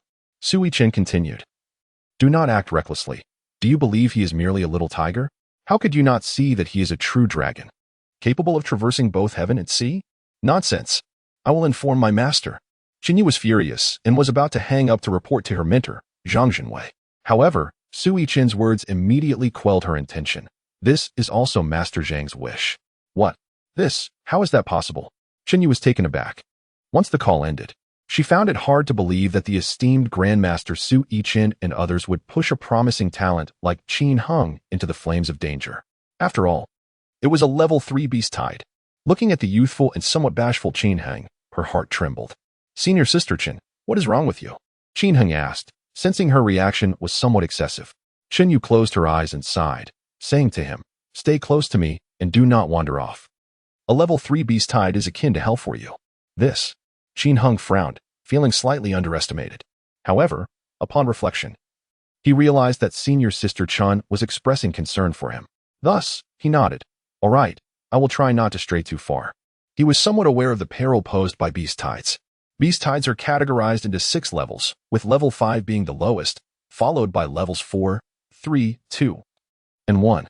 Beyond level 1, there exists the most terrifying disaster level. A level 5 beast tide is relatively small in scale, typically consisting of no more than 10,000 monsters, easily eradicated by the firepower deployed at the borders. A level 4 beast tide features over 50,000 monsters, including some fierce beasts that move swiftly, making it challenging to handle with conventional firearms alone. It necessitates the deployment of skilled martial artists for headhunting missions, resulting in arduous battles to resolve. In the case of a level 3 beast tide, the number of monsters exceeds at least 100,000, with no fewer than 1,000 fierce beasts. The border troops cannot eliminate them in a short time and must seek assistance from large martial arts organizations such as the Martial Artist Alliance, MS Group, and the 4 great martial arts schools, lest the monsters breach the border walls and invade human urban areas. The second level is even more terrifying, with a multitude of ferocious beasts launching organized and strategic assaults on cities under the leadership of their beast king. The efficacy of conventional firearms has diminished significantly, relying instead on sheer numbers to overwhelm the enemy, where even grandmasters face the peril of demise. At the first level of Beast Tide, the Beast King reigns supreme. And advanced Beast Kings may also emerge, with the possibility of Beast Gods appearing. The scale of devastation is no longer confined to a singular direction of the border wall. It engulfs the entire base city, with monsters incessantly emerging from land, air, and even underground, necessitating the mobilization of all available forces within the base city to confront this threat. Even if successful, the losses would be catastrophic. As for disaster levels, it has only occurred 3 times in history. This phenomenon is defined by a beast tide reaching the first level, with at least 3 beast gods present. The occurrence of such a level of beast tide signifies that the base city is in a crisis of survival, requiring immediate assistance from other base cities and martial deities, along with a contingency plan to preserve the embers of hope, ensuring the safe escort of the most gifted scholars and warriors to secure locations. Currently, the northwest border wall is besieged by a 3rd-level beast tide, undoubtedly accompanied by a significant number of ferocious beasts. Their combat prowess rivals that of human martial artists, possessing the ability to manipulate energy, rendering them far beyond the capabilities of ordinary warriors. It is worth noting that the beast tide, which resulted in the loss of 351 soldiers as mentioned by border guard Su Yue, was a 3rd-level event. Volume 1. The Emergence of Heroes Chapter 077. The Cost of Cultivating Strong Warriors. Come forth to collect your combat weapons. The staff from the military office shouted loudly as their truck arrived in the square. The vehicle was laden with an array of armaments, including both cold weapons like swords and knives, as well as powerful firearms such as sniper rifles, rocket launchers, and grenades. Time was of the essence, as the convoy was set to depart imminently. The crowd swiftly selected their desired weapons before boarding the vehicles destined for the front lines. Qinheng opted for a foam blade-style alloy combat knife, classified as A3, capable of slicing through hair with ease, its sharpness unrivaled. He shared the same transport with Qinyu, Zhao Dongxing, and others as the convoy soon set off. A glance around revealed a significant number of departing vehicles, 3 large buses accommodating dozens of people, and over 20 rugged all-terrain vehicles, collectively carrying at least 300 to 400 individuals. Additionally, 3 helicopters took off from a different direction behind the Martial Arts Hall, also heading to bolster the border defense. The Tiandao Martial Arts Hall was situated in close proximity to the northwestern border wall, less than 10 kilometers away, allowing for a swift journey of merely a few minutes at full speed. As the impending battle loomed, a heavy atmosphere enveloped the vehicle. This marked the 2nd beast tide of the year, and the frequency of such occurrences had evidently escalated in recent years. Alas, Zhao Dongxing sighed as he perused the records of beast tides in the Nanxia base city on his phone. Xinyu remarked, "Small-scale beast tides are essentially the result of various beast kings actively depleting lower-tier forces. This is not entirely detrimental for us. However, each battle incurs losses, which is emotionally difficult to accept. Beast kings actively deplete lower-tier forces? How so?" Qinheng was hearing the notion that beast tides were not entirely negative for the first time. Qinyu explained, Although the wilderness is more expansive and bountiful than our territory, resources remain finite. Monsters reproduce at an alarming rate, leading to periodic shortages of sustenance. To alleviate this pressure, Beast Kings dispatch mid to low-tier monsters to the vicinity of base cities, breaching our defenses. For the Beast Kings, this strategy allows them to cull weaker monsters while simultaneously wearing down our forces, truly a twofold advantage. For us, slaying numerous monsters can diminish the likelihood of large-scale beast tides while also providing a bounty of monster materials and flesh, yielding a modest profit. Oh, I see. Qin Heng understood this rationale, yet the brutal nature of the battles during beast tides was undeniable, with countless border soldiers and warriors sacrificing their lives each time, making it deeply distressing on an emotional level. It's preferable to face a small-scale tide than a large one. Should a massive beast tide occur, our kind of strength would merely lead to our demise. Liang Yin opened up for the first time, sharing his thoughts. Qin Heng pondered a question and inquired, "Will there be any grandmasters participating in this battle? If powerful beings are involved, it should be manageable, right? What's the matter?" Qin Heng asked in confusion. Qin Yu patted his shoulder, her expression filled with a myriad of emotions and a sense of helplessness. Even grandmasters age. What we require is not just individual strong warriors, but generations of them. If all battles are entrusted to formidable predecessors, the weaker youth will forever cower beneath the protective wings of the powerful. When these strong individuals grow old, what will become of us then? Upon hearing this, Qin Heng fell into contemplative silence. He comprehended that it was not the inability of the strong to manage the beast tide, but rather a conscious decision not to intervene. Although the scale of the level 3 beast tide was substantial, it could be effortlessly resolved by a Grand Master, thus preventing significant casualties. However, in the interest of training the younger generation, the formidable warriors refrained from intervening, allowing the youth to face this life-and-death ordeal. The present era, after all, was far safer than the past. Ironically, due to the heightened security within the base city, despite the diligent cultivation of warriors by the 4 major martial arts academies and numerous trial venues, the emergence of top-tier warriors had not been as prolific as in former years. The crucial element lacking was the brutal combat between life and death. In essence, those who perished during the beast tide were the sacrifices made by humanity for the ascendance of the strong. Yet, the burden of these sacrifices fell upon individual families. As Qin Heng pondered deeply, his heart grew heavier. "Junior brother Qin," Qin Yu cautioned, "Teacher Su has commanded your participation in the battle to help you grasp the cruelty of war between humanity and beasts. However, you must understand that your potential is invaluable. Your life is a significant asset to our entire base city, so do not take unnecessary risks unless absolutely essential, understood?" She expressed her concern that in the heat of battle, Qin Heng might act impulsively, potentially placing himself in peril. After all, she was merely a martial artist and could not guarantee his safety amidst the level 3 beast tide. A weighty thought crossed Qin Heng's mind as he inquired, "Sister Qin, have you already come to such a realization?" Qin Yu nodded. "Life is a gift from our parents, and the environment in which we thrive, along with everything we enjoy, is provided by our community. We must honor our parents with wealth and repay our community with glorious achievements, lest we squander this existence." Liang Yukai appeared enlightened. No wonder Sister Qin participates in every beast tide. Everyone recognized that her involvement was not due to a natural inclination for combat, but rather a profound sense of responsibility. Qin Heng could not help but feel a sense of admiration for Qin Yu. Despite her youth, she had already engaged in numerous battles, vanquishing countless beasts and achieving remarkable feats. The wealth and abundant energy points she possessed were earned through her own efforts. This senior sister was truly impressive. Boom! The sound of cannon fire and machine gun fire echoed ominously, and they were less than 3 minutes from the border wall. Simultaneously, 2 helicopters approached swiftly from the sky, also heading towards the conflict zone for support. They were helicopters from the War God Martial Academy. Qin Yu recognized the incoming reinforcements. Among the 4 major martial arts academies, only the Tianda Martial Academy was closest to the northwestern border wall. While the others were positioned in different directions, the Dragon God Martial Academy in the southeast, the War God Martial Academy in the southwest, and the Hero Martial Academy in the northeast, each guarding their respective corners.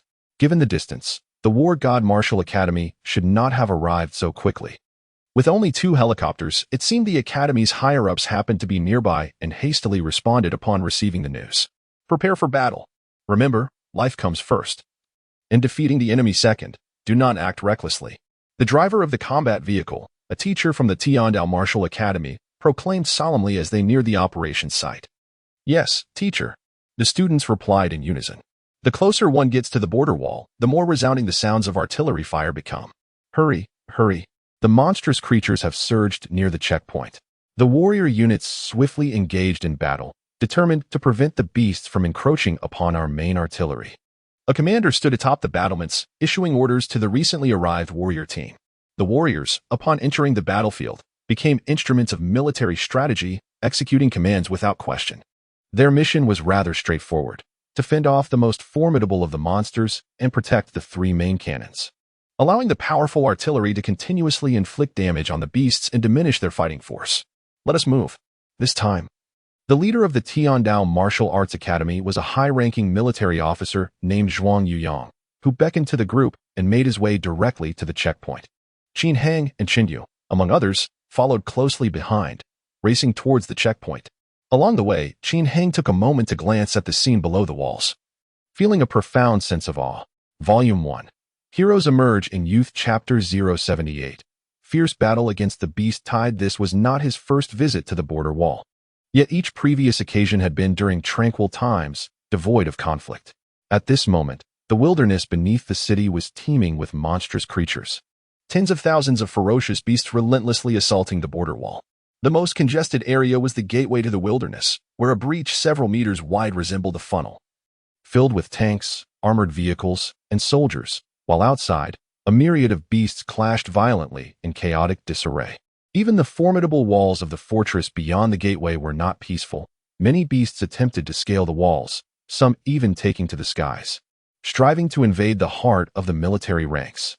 Soldiers wielding firearms and grenades unleashed a fierce barrage upon those beasts attempting to breach the towering walls, while gunners stationed at elevated positions unleashed a hail of metal projectiles upon the advancing monstrosities. Tens of thousands of soldiers stood resolutely upon the border wall, a rain of bullets serving as a barrier against the encroaching beasts. In that moment, the atmosphere of the battlefield ignited everyone's spirits, their blood surging with fervor. This was the essence of frontline warfare. Qin Hung and his companions instinctively clenched their fists, a fire igniting within them, their battle intent stronger than ever. The time to defend their homeland had arrived. Report. I excel in firearms. I request immediate engagement in combat. An eager recruit declared, shouldering a large sniper rifle he had brought from the training hall, addressing the commanding officer ahead. Approved. The commander replied succinctly. Not every martial artist relished close-quarters combat. Many were adept with firearms. Compared to ordinary soldiers, martial artists boasted exceptional physical prowess, enabling them to maximize the performance of firearms, targeting and eliminating prey with unparalleled precision, ignoring the recoil of standard weapons, and throwing grenades further than their counterparts. Naturally, those who had attained the rank of martial master or above generally eschewed firearms. For once they cultivated their battle energy, they possessed innate ranged lethality, rendering external weapons unnecessary. The recruit armed with firearms immediately engaged in the fray, setting up a machine gun and sniper rifle atop the fortress walls, launching a vigorous assault on the horde of beasts below. Qin Hung and his companions continued to follow the commander, swiftly reaching the gateway. The defense of the gateway was paramount.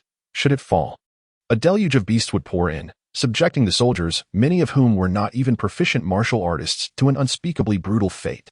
The frequency of beastly assaults at the gateway was alarmingly high, with several capable of enduring artillery fire. Mere firepower alone could not suffice to repel them.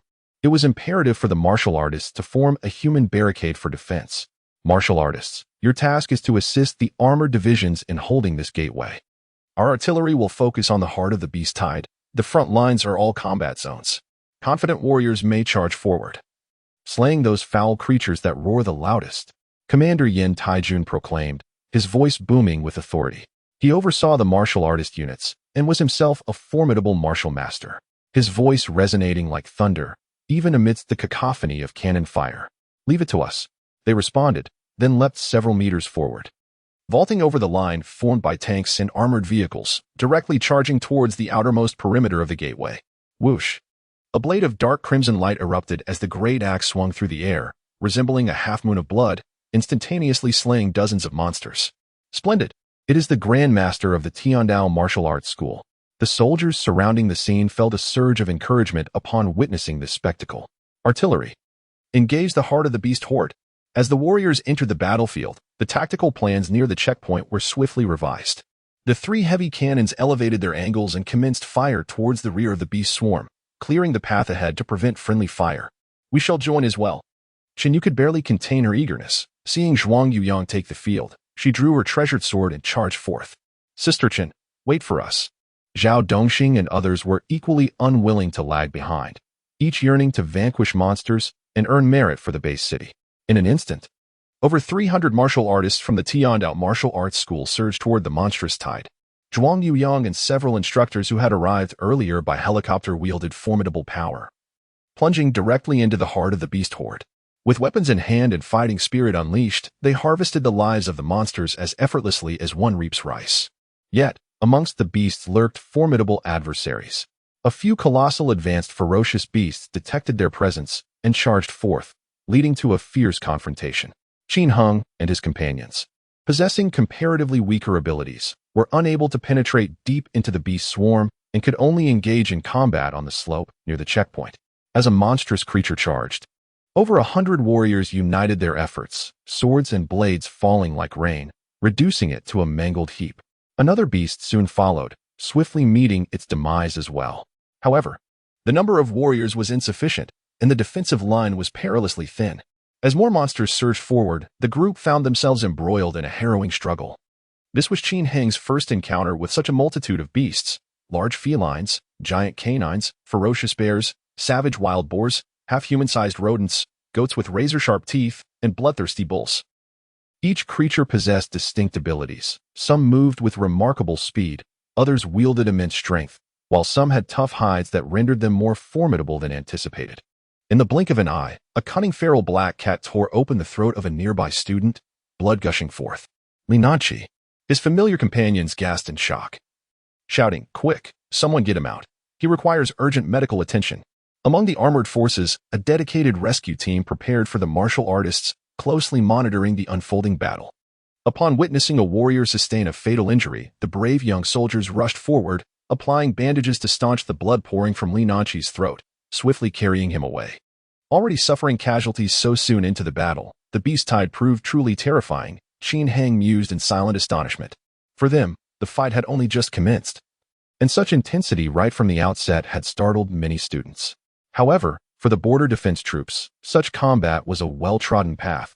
They were rigorously trained, executing their roles in offense, defense, or rescue with impeccable order. Be cautious, Brother Zhao.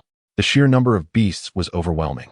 Zhao Dongxing, standing not far from Qin Heng, had just repelled another monster with a swift strike when he found himself targeted by a mid-level beast, a leopard, which pounced and knocked him to the ground. He raised his battle blade to thwart a fatal bite, and Qin Heng timely came to his aid, unleashing his full strength to cleave through the air, instantly severing the leopard's head. The battlefield was chaotic, where the distinction between intermediate and beginner monsters, as well as between intermediate and beginner warriors, was minimal. All were mere flesh and blood, exceedingly vulnerable. "Thank you, Qin Heng," Zhao Dongxing said, still trembling with fear as he rose to his feet. However, he could not afford to linger on gratitude, for more beasts were charging forth, and he once again plunged himself into the fierce fray. Volume 1. The Rise of Heroes, Chapter 79. Beasts and Battle. Qin Heng was quite earnest, his eyes keenly observing all directions while his ears attuned to every sound. His spirit intensely focused. The scene at the front lines of the beast tide was utterly terrifying. This is unlike indoor training or combat arena practices. Here lies the most brutal hell of blood and fire, where every beast has the potential to obliterate him in an instant. Yet, Qin Heng felt no fear. Rather, he was filled with exhilaration. The more intense and arduous the battle became, the greater his desire grew.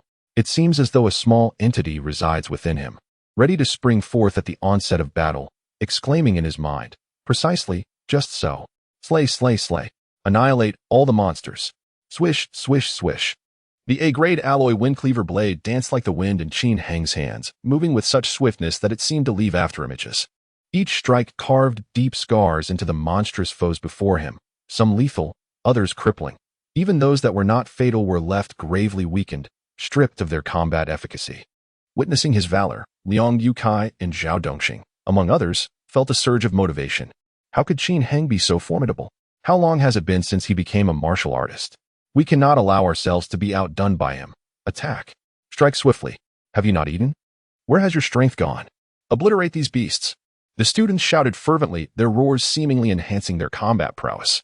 As they fought, they managed to withstand the frontal assault of at least 600 to 700 monstrous creatures with their meager force of 300. Meanwhile, in front of them, the battle raged even more fiercely among the formidable martial artists and grandmasters. Zhuang Yuyang wielded his battle aura with fervor, each strike accompanied by a fleeting crimson glow. The monsters he struck were left in tatters, their flesh torn apart, blood spraying forth, leaving them either dead or grievously injured. This was the fierce blood battle aura, possessing the extraordinary ability to ignite the very essence of life within blood, showcasing unparalleled prowess in combat. Meanwhile, another middle-aged martial master radiated a blue luminescence. Brandishing a classical spear, he engaged two colossal ferocious beasts single-handedly, each thrust of his spear reminiscent of surging rivers, forcing the beasts to retreat repeatedly. This was the flowing battle aura, seemingly gentle and elegant, yet concealing formidable hidden strength. Chen Yu's performance was equally remarkable. Though merely a martial artist, she was far from ordinary. She was a distinguished student of an elite class. At this moment, her sword gleamed like a constellation of stars, and wherever it landed, a monstrous creature bore piercing wounds upon its hide, blood gushing forth profusely. This was the meteorite battle aura, characterized by its immense heat and penetrating power, rendering it nearly impossible to defend against.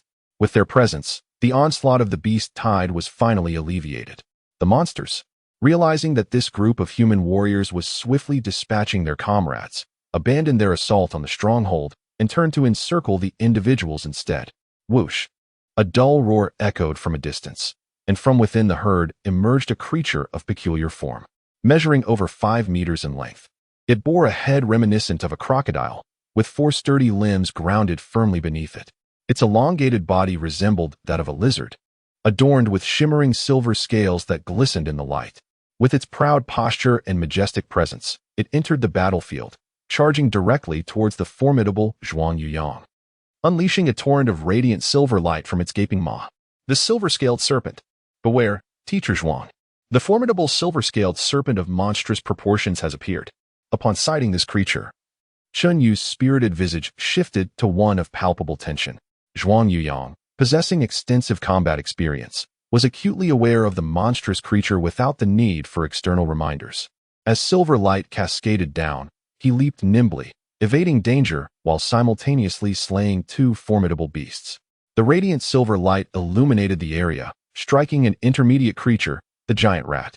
Instantly, the giant rat became rigid, its body undergoing a metallic transformation, only to be subsequently knocked to the ground by its companions. What could that possibly be? Qin Heng, witnessing this scene, was taken aback by the sheer power of the silver light. Having never attended a wilderness survival course, his understanding of monster classifications was considerably limited, and his knowledge of martial energy was even scarcer. Beside him, Liang Yukai took a breath and elucidated. That is an exceedingly rare and ferocious beast known as the silver-scaled serpent, marked by high intelligence and strength. The silver light it emits is termed silver transformation ray, capable of instantaneously annihilating flesh and blood cells, solidifying them into a metallic-like state. Even martial masters of the same realm must exercise utmost caution when confronting it, lest they meet their demise. Given the scale of this beast tide, it is likely one of the leaders of the entire horde. Though Liang Yukai was typically reticent, his breadth of knowledge was remarkable. Qin Heng responded, "If we can take down this silver-scaled serpent, the morale of the beast horde will surely plummet. Look, our instructors are joining forces."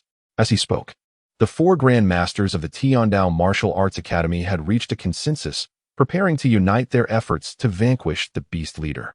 The 4 Grand Masters swiftly eliminated the surrounding lower-tier monsters, encircling the silver-scaled serpent from all directions.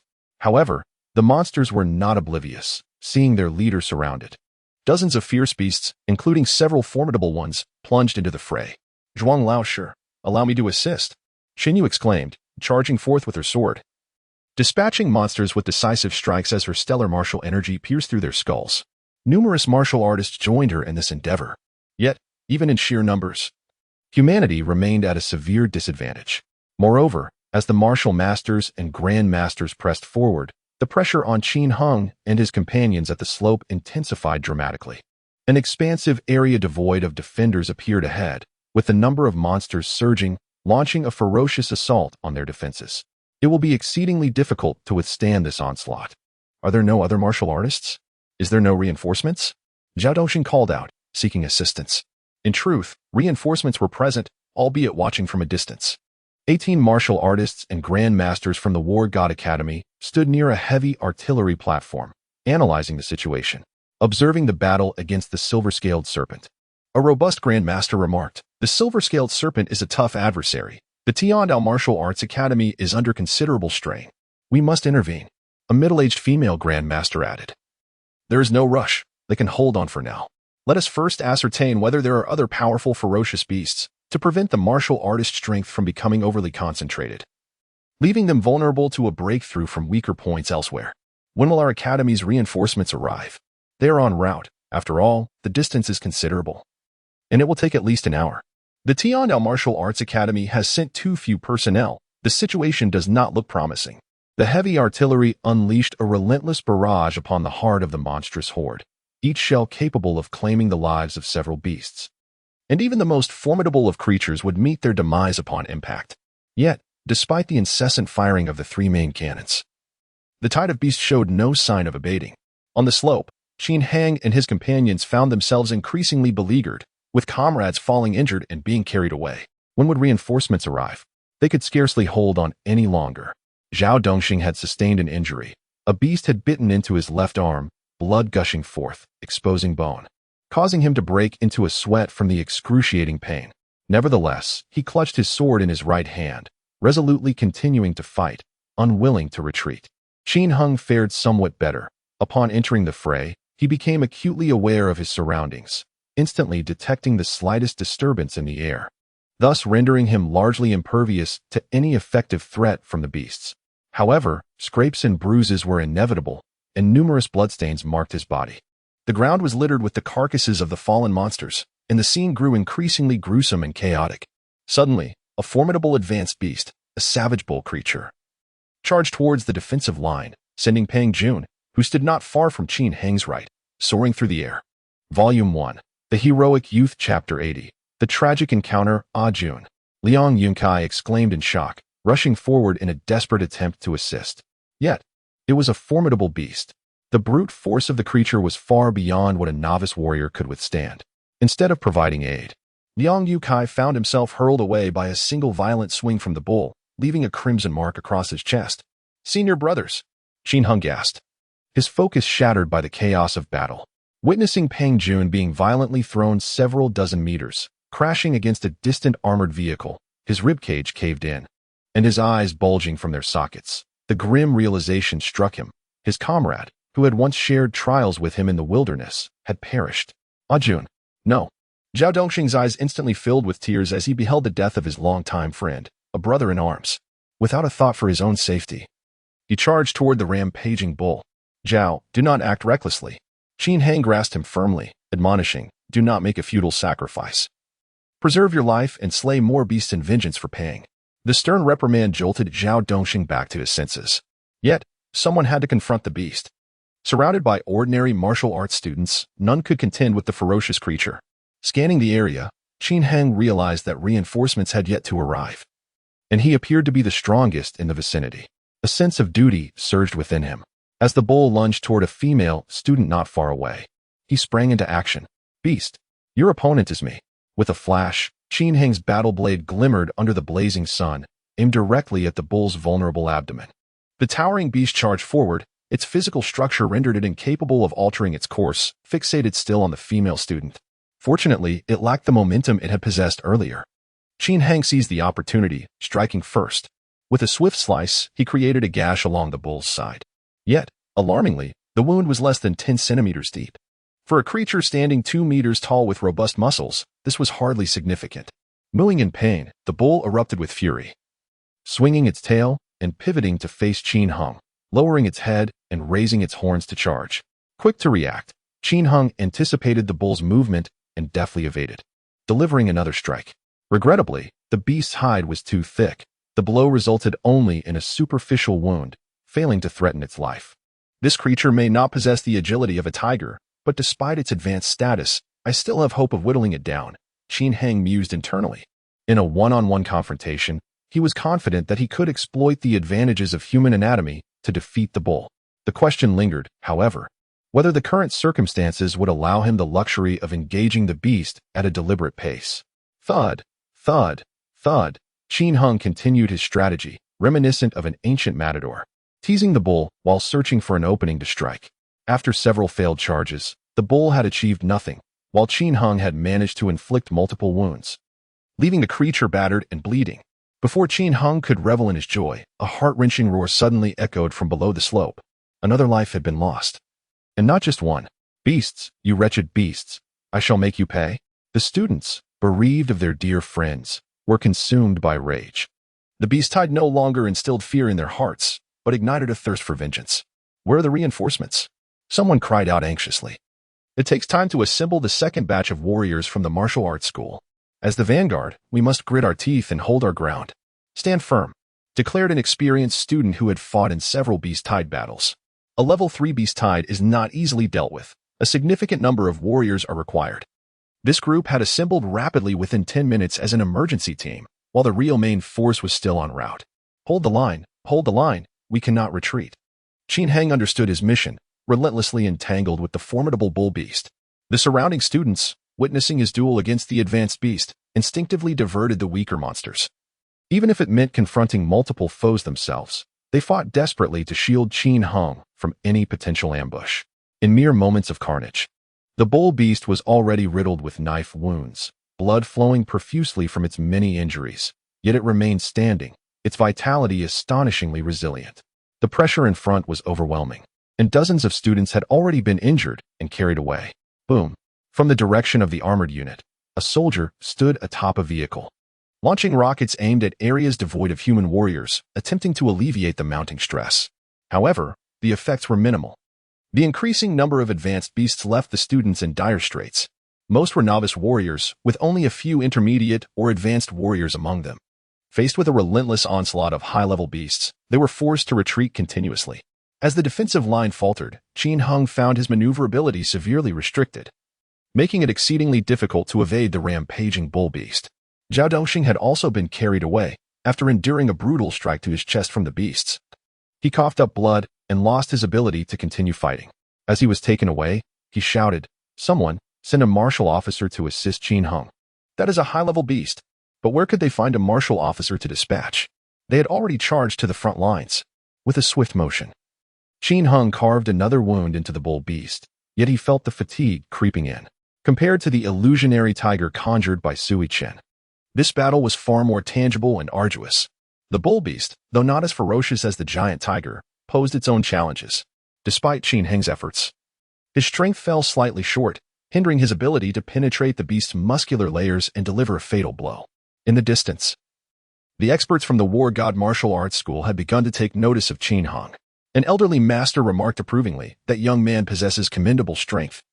Judging by his speed and power, he appears to be merely a novice, yet he has managed to hold his own against the advanced beast for quite some time, establishing an advantage. In a different combat scenario, he would likely emerge victorious. Alas, there are too many beasts here, and the front line is on the verge of collapse. Once a horde of them surges forth, it will be a struggle for him to survive," another elder commented. "Gentlemen, it is time for us to take action," a young martial artist interjected. "Indeed, the time has come to act." Many concur. However, at that moment, a burly man spoke in a deep voice. "Let us wait a bit longer, until that young man has perished." Volume 1. The Heroic Youth Chapter 081. Intrigue, what do you mean by that, Huang Shixiang? The young martial artist Gu Fengshuan furrowed his brow. What? As soon as these words left his lips, the surrounding crowd changed in countenance. At that moment, a voice rang out. "All experts from the War God Martial Arts School, please provide immediate support at the defense line." In an instant, the masters from the War God Martial Arts School exchanged glances, uncertain of how to proceed. Wang Lao's enemy. Wang Lao has granted me a new lease on life. I must eliminate that youth. A middle-aged martial artist's face contorted with rage. Just moments ago, he had held Qin Heng in high regard. but now his demeanor had completely shifted. They all knew that the person responsible for Wang Peng's death was Qin Heng, and they yearned to avenge Wang Jiaming.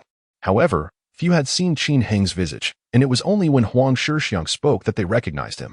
Brother Zhou Yang, do not act impulsively. We are on the front lines. Huang Shixiang restrained the middle-aged martial artist, advising, I too wish to avenge Wang Lao, but to slay our own on the front line will land us in a military court. We need only to bide our time. Once the beast tide breaches the defense, Qin Heng will surely perish amidst the onslaught. Zhou Yang, the middle-aged martial artist, snorted disdainfully that would merely benefit that wretch, allowing him to die a martyr. Over a dozen individuals observed as the tide of beasts advanced step by step, pressing against the slope of the defense, seemingly deaf to the commander's earlier call. Look, the defense has crumbled.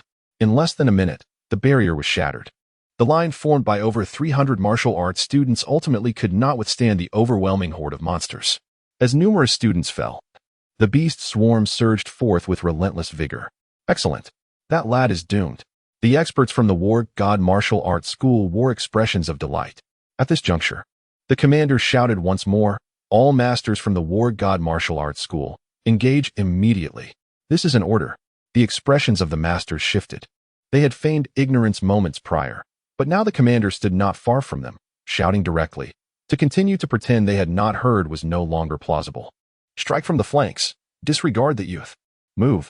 The others, mimicking his resolve, surged from the sides, some to the left, some to the right, yet none ventured into the center to assist Qin Heng.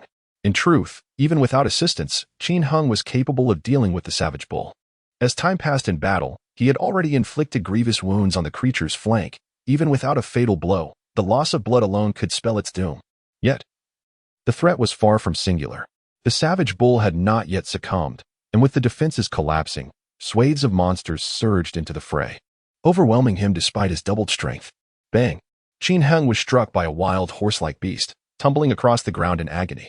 Following this, several smaller beasts charged at him, their sharp fangs and claws aimed directly at his vitals. I cannot fall here. Qin Heng's survival instinct surged fiercely. With a sudden leap, he sprang to his feet, swinging his blade in a wide arc swish. With a single stroke, the beast lunging at him was cleaved in two, meeting its demise on the spot.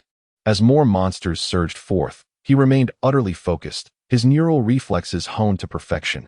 Every movement was purposeful. The sounds of impact echoed. Thud, crash, boom. His battle blade, legs, and shoulders transformed into weapons, simultaneously confronting multiple beasts. The difference now lay in the sheer number of attackers, far surpassing the mechanical arms he had faced in training. Were it not for his significantly enhanced strength, he would have surely succumbed long ago. Ah, senior brother, save me. A pain cry pierced the air. The female student he had just rescued from the iron hooves of a rampaging bull was flung away by a monster, spewing a torrent of hot blood midair. Damn it! Qin Heng yearned to assist her, yet he struggled to secure his own safety, utterly devoid of the capability to help. Junior brother Qin. A cold voice sliced through the chaos. With a rustle, the meteor-like battle energy transformed into flecks of starlight, swiftly piercing through the surrounding horde of beasts. Chun Yu leapt from a distance, her sword sweeping as she landed, unleashing another burst of starlight that annihilated all monsters within a 10-meter radius. Sister Chun. Qin Heng felt the weight of pressure lift, exhaling a sigh of relief. Observing his pale countenance, indicative of prolonged combat fatigue, Chun Yu grasped his hand firmly and urged, "Hold on to me, and do not stray." With that, her sword thrust forward, piercing the skull of a beast that charged towards a fallen student several meters away. Sister, you are formidable. Qin Heng marveled at the powerful aura that radiated from her every motion. Each strike effortlessly dispatched at least one beast, filling him with admiration. The tide of monsters continued to surge, ensuring that the battle would not conclude anytime soon. Qinyu, holding Qin Heng with her right hand and wielding her sword with her left, dispatched the approaching foes. Qin Heng waved his blade, only to find that not a single monster lay within his attack radius. Unable to contain himself, he exclaimed, "Sister, let go. I can still fight." Fight? Nonsense. Either stay put and behave, or retreat to the back. Chun Yu retorted, her temper noticeably more volatile amidst the battle, her speech more ferocious than usual. Qin Heng attempted to free himself from her grasp, but the strength of a martial master was overwhelming. He felt akin to a rabbit ensnared by a tiger, utterly devoid of the strength to escape. As a beast charged nearby, Qin Heng raised his blade. With a flash, a streak of starlight outpaced him, piercing the monster's skull first. Qin Yu was truly formidable. Faced with a multitude of beasts, she single-handedly maintained a defensive perimeter nearly 10 meters wide, preventing any creature from crossing that threshold. The corpses of the fallen monsters piled high, creating a chaotic scene akin to a rocky shore. However, the width of the slope far exceeded 10 meters, and numerous beasts continued to ascend, encroaching upon the armored forces. What were these fellows doing? Intentionally leaving the center unguarded? Qin Yu observed a cluster of martial masters surrounding the slope, where the great masters were engaged in battle, yet none ventured to assist in the middle. If a dozen great masters united their strength, these monsters would never breach their defenses in such a short period. The armored units faced the onslaught of the beast horde, and many soldiers had already laid down their lives. Volume 1, Heroes Arise in Youth Chapter 082, Slay. Annihilate all beasts. Fortunately, the chaos did not persist for long. The reinforcements finally arrived. The main force of warriors from the Tiandao martial arts school rushed forth, and upon witnessing the blood-soaked ground near the gate, along with numerous students being carried away for medical treatment, their fury ignited. These brutes. The leader of the main warrior force was none other than Zhong Wanshan. Seeing so many students injured, even slain, he bellowed, "Kill! Kill!" Thousands of martial artist students and dozens of martial masters surged forth in righteous wrath. In an instant, the martial army charged down the slope, colliding with the tide of beasts. Boom, boom, boom, swish, swish. One by one, the monsters were hurled away by the master's might, cleaved in two by their sharpened blades, meeting their demise on the spot. The beasts that had breached the armored units were annihilated in less than half a minute, swiftly followed by a counterattack from humanity. Qin Heng. Boom. A towering figure leapt across several meters to land beside Qin Heng, a broad hand clasping his shoulder as he inquired, "Are you injured?" Zhong Wanshan and Appo's expression was filled with concern. Qin Heng and Appo's countenance darkened. "I am unharmed. But many of my seniors." He had just witnessed the harrowing scenes of numerous students wounded and slain, even those with whom he shared a close bond, such as Zhao Dongxing and Liang Yunkai, had been grievously injured and carried away, while Peng Jun had been killed outright by a brutal beast. The mighty beast had been dispatched by Qin Yu, yet Qin Heng felt no sense of vindication. Only sorrow lingered in his heart. Zhong Wanshan, having experienced similar turmoil, understood Qin Heng's feelings all too well. He patted Qin Heng's shoulder, offering solace. To fight for one's kin is an honor. Teacher Zhong, at that moment, Qin Yu interjected. Her brow furrowed. Look at those individuals flanking the slope. I suspect they are deliberately neglecting the battle. The dozen or so martial masters appeared to be exerting themselves against the beasts, yet none stood in the central area of the gate, where the monsters were most numerous and dangerous. Despite the peril, it was unfathomable that all of them would cower from entering. Qin Yu recognized nearly all the teachers from the Tiandao martial arts school and could ascertain that these individuals were not from their ranks. Zhong Wanshan, upon hearing her words, cast a glance over the low wall formed by the pile of beast corpses and recognized several familiar faces. They are from the War God Martial Arts School, he stated. The War God Martial Arts School? Qin Heng's brow furrowed, suddenly comprehending the situation. Those individuals had arrived long ago and refrained from engaging, merely waiting to witness his demise at the hands of the monsters, seeking to avenge Wang Jianming by any means necessary. Even when compelled by military orders to act, they deliberately distanced themselves from him, avoiding the central area of the slope. Reflecting on this, Qin Heng simmered with indignation. He bore no anger towards those who chose not to assist him, for he understood the enmity between them. He had no right to demand aid from his adversaries. What infuriated him was their lack of a broader perspective. In pursuit of their personal vendettas, they abandoned the central region of the gate slope, allowing the beasts to breach the defenses and wreak havoc near the armored units, leading to the tragic deaths of countless soldiers. How outrageous! Qin Yu had discerned the intentions of the elite team from the War God Martial Arts Institute, and with gritted teeth, she declared, "I shall report them." At that moment, she finally released Qin Heng's hand. With the situation improving, the collective strength of the martial artists and the military had surpassed that of the monstrous beasts. As long as they could eliminate the ferocious creatures, Qin Heng's prowess should keep him from facing peril again. The martial forces charged towards the tide of beasts, with Zhong Wanshan and Qin Yu as seasoned warriors leading the charge. Qin Heng, not one to be outdone, followed closely behind them into the fray. The battlefield was a cacophony of artillery fire, and the rain of bullets showed no sign of ceasing. Despite the fierce combat among the martial artists, the slope at the pass was drenched in blood. Yet, the majority of the slaughter was attributed to the military. While an individual soldier's efficiency in killing may not rival that of a martial artist, the formidable power of an army, numbering in the hundreds of thousands, unleashed a relentless barrage upon the densely packed horde of beasts, achieving a level of devastation that even the martial artists could not match. On the slope, the bodies of 1,000 or 2,000 beasts littered the ground. In the vast wilderness, the number of beasts felled by gunfire exceeded 30,000. The artillery continued to fire, and with each shell that struck the ground, a fiery blossom several meters wide erupted, incinerating any beast within dozens of meters in a conflagration of heat and shock waves. Yet, despite this, the tide of beasts remained relentless and undeterred. Qin Heng fought alongside the martial army, his spirit ignited once more. Perhaps it was fury. At that moment, his blood surged with vigor, compelling him to annihilate every beast his eyes fell upon. Before this day, he viewed the monsters merely as uncivilized, colossal predators. But now, they had transformed in his eyes into foes that threatened his friends and posed a constant danger to the sanctity of human cities. To show leniency towards the enemy was to be cruel to one's own kin. Thus, he resolved to slay, with every ounce of strength. He aimed to eradicate these wretched creatures. With swift, gleaming strikes, Qin Heng's blade cleaved through the monsters. Though unrefined in technique and with a rudimentary grasp of power, his raw strength, combined with remarkable combat instincts, rendered him formidable, even surpassing some intermediate martial artist trainees. The lesser beasts fell before him with no resistance, a single stroke ending their lives.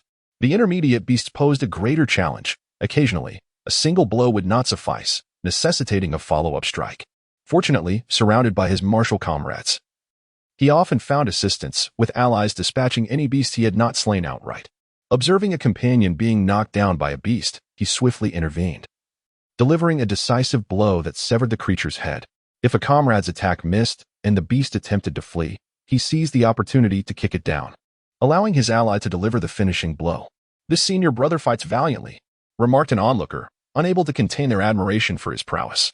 Qin Heng longed to clarify that he was not a senior brother, yet it seemed the elite class was universally regarded as such by the ordinary class. Thus, he continued his relentless battle, drenched in the blood of beasts, amidst the pervasive stench of carnage.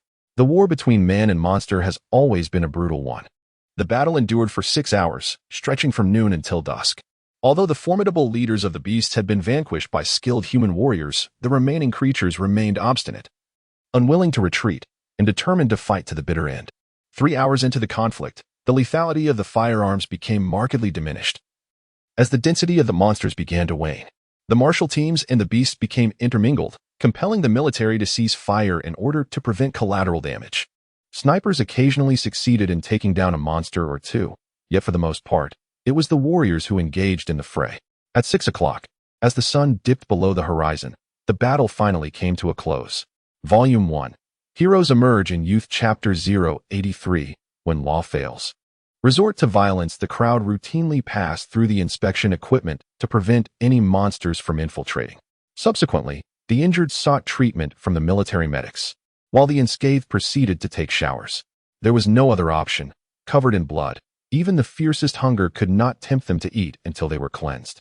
Qin Heng, feeling sticky all over, found his once pristine white t-shirt now tattered and stained a dark purplish hue from the beast's blood. The army provided clean clothing, and he washed for an extended period until the stench was completely gone before drying himself and changing into fresh attire. Upon arriving at the cafeteria, all the cadets appeared utterly exhausted, with only the more powerful instructors exhibiting a semblance of vitality. Qin Heng, over here, called out Zhong Wanshan, waving him over. "Teacher Zhong, I am grateful for your timely arrival. Otherwise, we would have suffered devastating losses," Qin Heng said, his emotions a turbulent mix as he approached.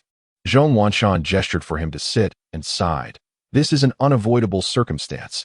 Each beast tide is a catastrophe, and casualties are inevitable. Those of us who have survived should not wallow in sorrow, but rather muster our strength, grow stronger, and shoulder the responsibility for those who sacrificed their lives, resolutely safeguarding our city." Qin Heng remained silent, harboring a tinge of resentment towards the Grandmaster for not intervening, believing that fewer lives would have been lost had he done so. Yet, he understood that the Grandmaster operated on a different battlefield.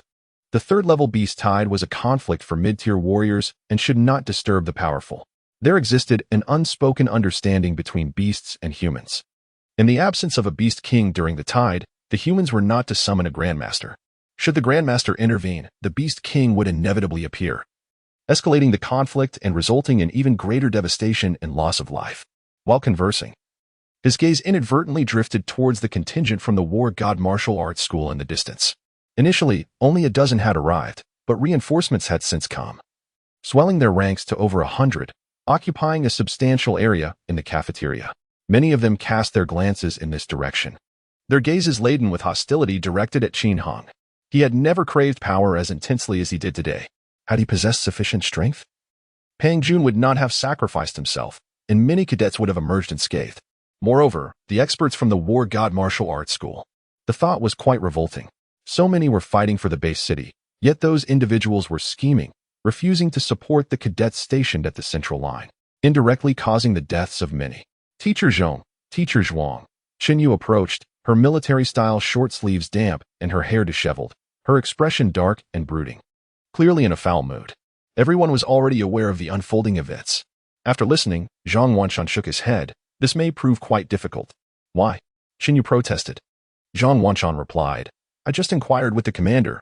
His orders were to provide support, but he did not specify the operational area. Those individuals can easily argue that they were solely focused on the monsters before them, oblivious to the manpower shortage in the central region. At that moment, with a multitude of monsters surrounding them and numerous corpses obstructing their view, their fate seemed sealed should they choose to deny their demise. How infuriating! Chen Yu struck the table with her fist, creating a gaping hole in the surface. The resounding noise drew the attention of many, their curious gazes turning towards her. Was this to be accepted without resistance? Chen Yu clenched her teeth. She had witnessed her familiar peers fall victim to the monsters, some of whom had shared meals with her and shared a close bond. These individuals could have survived. It was the machinations of those from the war god martial arts school that conspired against Qin Hong, deliberately withholding their assistance, which led to the students being devoured by the beast tide. Had it not been for Qin Hong's considerable strength, he too might have perished, becoming a cold corpse instead of sitting here. With this thought, Chen Yu's resentment subsided somewhat, and she remarked, Please let me know once you are finished. If legal avenues prove futile, I will engage private channels, and I will enlist my master's aid. Well, Zhang Wanshan replied, nodding helplessly. Regardless of the circumstances, the martial arts school must take responsibility for its students. These students should never have been sacrificed, now that they were deceased. If the Heavenly Path Martial Arts School remained indifferent, it would surely dishearten many. Given the multitude of people present, it was prudent to resume their meal. Zhuang Yuyang suggested, thus halting the conversation. The group rose to retrieve their meals from the window, seeking to satiate their gnawing hunger. Qin Hang gathered an ample amount of food, though his mind was filled with the gruesome imagery of battling monsters, inducing a sense of nausea. The pangs of hunger allowed him to momentarily forget everything. The day's battle had depleted his physical stamina immensely, leaving him feeling as though he had exhausted his energy reserves for the next 3 days. As he collected his meal, his hands trembled from hunger, and after consuming a generous plate of braised meat, 2 dishes of vegetables, and 2 large bowls of rice, he finally began to regain some strength. Teacher Zhong, may I visit the military medic to check on my friends? Qin Hong inquired.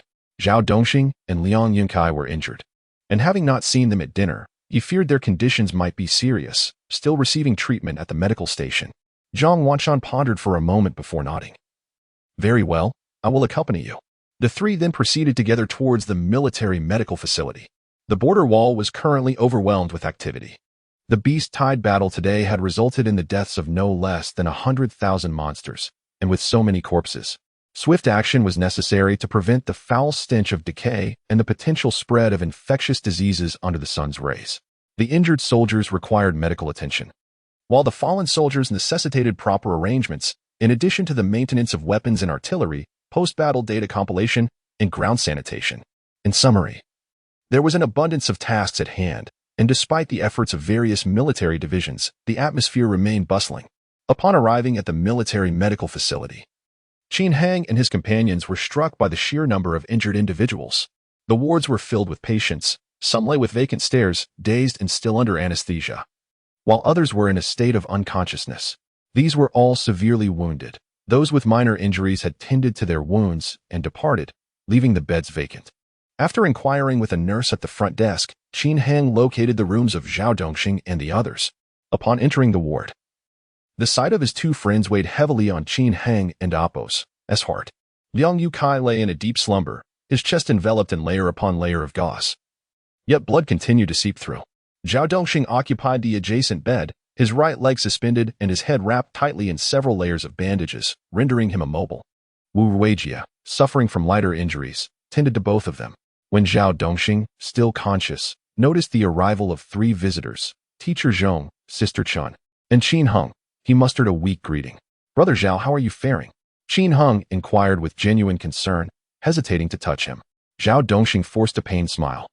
"I am managing. Just some strained muscles and bones. A fortnight of rest should suffice." Yukai, however, was pierced by a bull and Apos' horn. And the nurse informed me he requires at least 2 months of recuperation. And Ajun. His voice faltered, tears welling in his eyes. Qin Heng found himself at a loss for words, desiring to offer comfort, but unsure how to do so. Zhong Wanshan, having endured similar experiences on numerous occasions, felt the familiar pang of sorrow. He sighed and declared, "Pang Jun was a hero. I shall ensure his deeds are recorded in the martial arts school's annals. As for his family, we will provide them with proper support, rest assured." Teacher Zhong, just the day before yesterday, we visited Ajun's family. They were overjoyed to learn he had become a martial artist. His father even opened a long-preserved bottle of wine, insisting that Ajun share a drink with each of us. Who would have imagined that merely 2 days later? Zhao Dongxing's voice broke, tears streaming down his face, while Wu Ruijie silently wiped his own tears. Qin Hang, witnessing their grief, was also deeply saddened, fully understanding the weight of such loss. Just moments ago, they had shared laughter and joy, and in the blink of an eye, it was all gone. No one could bear such a reality lightly. Zhong Wanshan spoke again. "Enough of such thoughts. You are injured and must focus on your recovery. Heal well, so that you can slay more beasts and fulfill the legacy of Pang Jun." "Indeed, I shall recover swiftly." Zhao Dongxing dried his tears, determination igniting within him amidst the sorrow. The injured required peace and rest, reassured that their lives were no longer in danger, and with a professional medical team present, there was no need for their presence to hinder the healing process. Volume 1. The Heroic Youth Chapter 084. Surpassing the Valkyrie, as Qin Heng walked along the lengthy border wall, he cast a glance outward. Where the air was permeated with a metallic scent of blood, indistinguishable was the proportion of beast's blood to that of human. When would such warfare ever come to an end?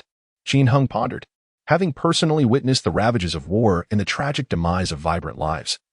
It is only natural for anyone to feel a profound sense of sorrow and yearn for peace. "I do not know," Zhong Wanshan replied, shaking his head. "No one possesses the answer to that question. Even the mightiest of martial gods would not dare to proclaim a permanent truce between humanity and the monstrous entities." Chen Yu halted her steps, standing shoulder to shoulder with Qin Heng as they gazed at the silhouette of the mountains shrouded in the twilight. "If we could attain a strength surpassing that of the Valkyrie, perhaps we could instill fear in the hearts of the beasts and bring a definitive end to this chaotic era." At her words, Qin Heng sighed. The pursuit of equaling the Valkyrie seemed an unattainable dream, let alone surpassing her. He remarked, "Perhaps time will yield the answers." Historical texts have chronicled the evolution of human civilization through various epochs, from primitive societies to feudal dynasties, and onward to an era of technological advancement. Growth has never ceased. The age of monsters represents a calamity of unprecedented scale, dwarfing any natural disaster recorded in history. Yet, with humanity's indomitable spirit and unwavering resolve, there shall come a day when a solution to this disaster is discovered. If not today, then tomorrow. If not tomorrow, then the day after. That day will inevitably arrive. Qin Yu nodded in agreement. "I too believe there will be answers. What the Valkyrie has yet to accomplish, we shall strive to achieve." Zhong Wanshan, upon hearing this, smiled with satisfaction. "With your words, my confidence in the future is greatly renewed. A nation thrives with its youth, with young heroes like you. The world ahead is bound to be splendid." "Indeed. Absolutely." Qin Hang and Qin Yu gazed towards the distant wilderness, their eyes ablaze with fervor. Behind them lay the sanctuary upon which humanity relied for existence, while the vast expanse of wilderness ahead beckoned as the battleground of the future. As time pressed on, they recalled the lessons of the day. Having skipped an entire afternoon of classes, they resolved not to be negligent that night. At that moment, another group arrived at the parking area. It was the warriors from the War God Martial Arts School. Leading the entourage was Huang Shixiang, who approached with bold strides. "Zhong, it's been a while." Upon seeing him, Zhang Wanshan's expression soured. "You, Huang, have the audacity to appear before me?" Huang Shixiang shrugged nonchalantly. "What have I done wrong to warrant such disdain? Does your conduct today befit the stature of a Grand Master?" Zhang Wanshan stepped forward, his Grand Master aura surging forth. His beard resembling steel needles, fury boiling within. With an innocent demeanor, Huang Shixiang replied, "My colleagues and I were on our day off, enjoying some karaoke nearby. Upon receiving urgent reports from the border, we immediately set aside our drinks and microphones to rush here in support, achieving notable merits. The military praised our timely arrival." "What is the cause of your ire?" Seeing his brazen expression, Zhang Wanshan realized that this fellow would never admit to a deliberate oversight of the defenses. Given this, engaging in verbal disputes seemed futile. Huang Shixiang chuckled, his gaze fixed on Qin Hong. "I find myself less adept than your esteemed student," who faced the Grand Master's inquiry, yet clung stubbornly to denial. He then feigned a look of realization, adding, "Ah, I nearly forgot, your Grand Masters are numerous. With such a multitude, we humble folk dare not provoke them. Even the second-ranked figure on the city's merit list, old Wang, must silently endure the grief of losing a loved one." Yet, having only spoken halfway, Huang Shixiang exclaimed, "Alas, I have yet to settle the KTV bill. I must take my leave, Brother Zhong." With that, he turned abruptly with his companions, heading towards the helicopter parked nearby. "Damn it, these ruffians!" Zhang Wanshan fumed, his anger palpable. The helicopter and Oppo's rotor blades began to spin, swiftly lifting off the ground. Amidst the cacophony of the rotors, Qin Hong believed he heard Huang Shixiang utter something else, though the words were lost in the din. Zhang Wanshan, however, caught the words clearly and couldn't help but curse at the departing helicopter. "If you dare lay a finger on my student, I shall rip your crown off and use it as a dog bowl." Students and teachers gathered near the parking lot exchanged bewildered glances, uncertain of the nature of the conversation, both curious and hesitant to inquire. "Teacher Zhang, what did he say?" Qin Heng asked. Zhang Wanshan spat disdainfully. "That wretched being suggested you pray that someone always protects you." I laughed. "After all, you are an elite student of the Tiandao Martial Arts Academy, naturally under constant guardianship. We fear not the God of War Academy. Our Grand Master surpasses theirs in prowess, and our great martial masters are more formidable. Our elite students outshine theirs, and even our total assets exceed theirs by a factor of 2. In this southern Xiaobei city, Tiandao Martial Arts Academy reigns supreme. They can achieve nothing but resort to underhanded schemes, a band of incompetent fools." "Ah." Qin Hong was taken aback. He had known Zhang Wanshan to possess a rather fiery temperament, yet he had not anticipated such an explosive display. Qin, initially quite irked, couldn't he help but chuckle at his words. "Teacher Zhang, you are now the foreign affairs teacher of the administration, representing the Tiandao Martial Arts Academy. Please be mindful of your language." Zhang Wanshan huffed lightly. "I have already exercised considerable restraint. Had it been in the past, let us not dwell on that." Qin Heng stifled a laugh, appreciating Zhang Wanshan's candid nature. After all, his outburst stemmed from concern for Qin Heng's well-being. "Let us get in the car." Zhang Wanshan waved his hand, wishing to steer clear of such discussions. The three of them entered the vehicle, and Qin Hong intended to sit in the front, leaving the back seat for Qin Shiji. However, Zhang Wanshan refused to open the front passenger door, insisting that Qin Hong sit in the back. On the road, Qin remarked to Qin Heng, "Junior Qin, your combat performance today was commendable. You should be eligible for a third-class personal merit award. Shortly, the military merit rewards will be transferred to your account through the Academy's public funds." Military merit rewards? What are those? Qin Hong was encountering this concept for the first time. Qin elucidated, "It is quite literal. Generally, it involves the distribution of tradable energy points. If your contributions are significant, you may also receive monetary compensation. During my last participation in the conflict, I was honored with the second-class merit of a warrior, which granted me 200 energy points and a cash reward of 50,000. This time, I anticipate a similar outcome. Energy points." Upon hearing this, Qin Hong was overjoyed. As for the monetary aspect, he was not in an immediate rush for it. However, energy points are invaluable. They are crucial for the acceleration of his strength enhancement, making them exceedingly important to him. "How many energy points might one receive for a third-class personal merit?" he inquired. Qin replied, "It could range from 30 to 50 points, and in addition to the individual merit, There should also be a collective third-class merit, which would ensure at least 50 points. Such a substantial amount. Qin Heng was elated. The cost of purchasing energy points directly is exorbitant, with each point priced at 1,000 yuan. This wave of rewards is worth at least 50,000 yuan. Although at ISNT liquid cash and cannot be spent, it is an unexpected delight for him. Observing his exuberance, Qin could not resist reminding him, "Just don't forget to repay me my share once you've earned those energy points." Qin Heng's expression turned awkward, and he murmured, "Is it possible to settle it later? I still have a significant need for energy points in the short term." Qin Yu's lips curled into a smile. "I never said it had to be now." Qin Heng breathed a sigh of relief. "That's a relief." Volume 1. The Heroic Youth Chapter 085. The voice of jealousy. After a while, the gates of the Tiandao Martial Arts School appeared ahead. The distance from the front line to the school was merely a few minutes, and they arrived in the blink of an eye. Zhong Wanshan parked the vehicle beside the playground and said to the two, "You may alight. I will speak with Deputy Director Lung regarding the compensation for the injured students." "All right, Teacher Zhang, farewell." Qin Heng and Qin Yu got out of the car and walked towards the elite student dormitory. It was already 7:30 in the evening.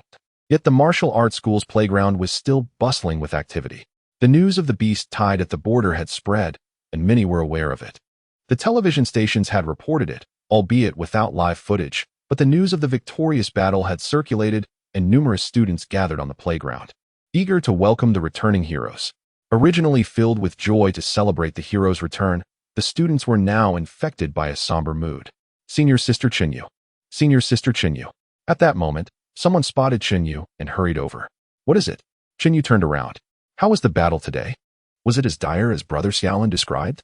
"Well," Qin Yu hesitated for a moment before nodding. "War is always like this." The words of elite class students carried more weight than those of the ordinary martial arts class.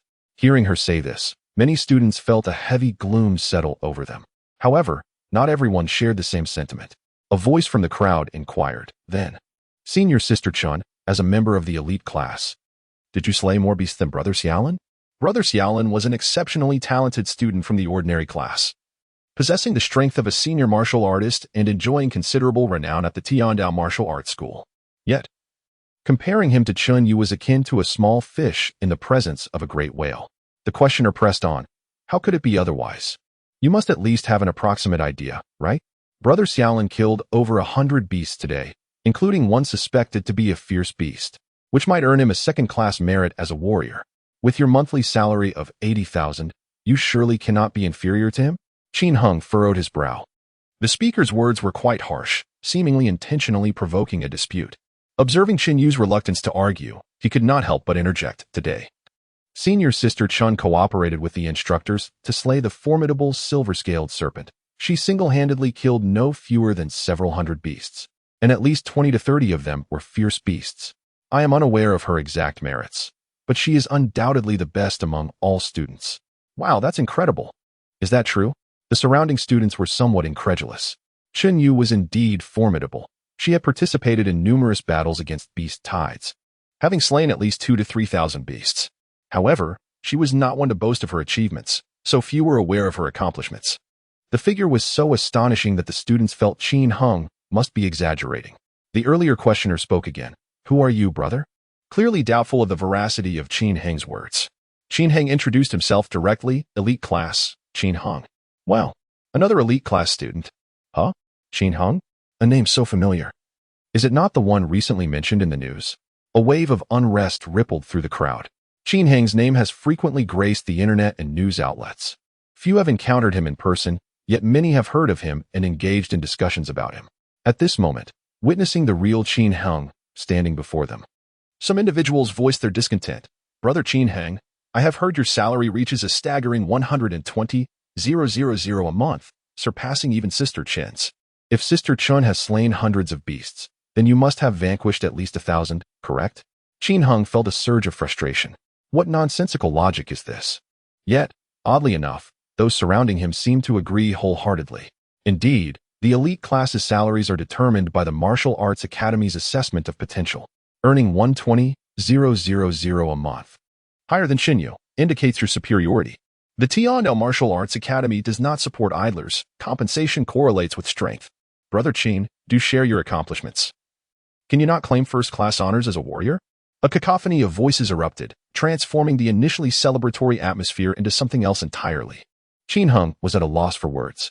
It became apparent to him that these individuals were merely envious, resentful of the elite class's income, and seeking to belittle them under the guise of the beast-tide battle.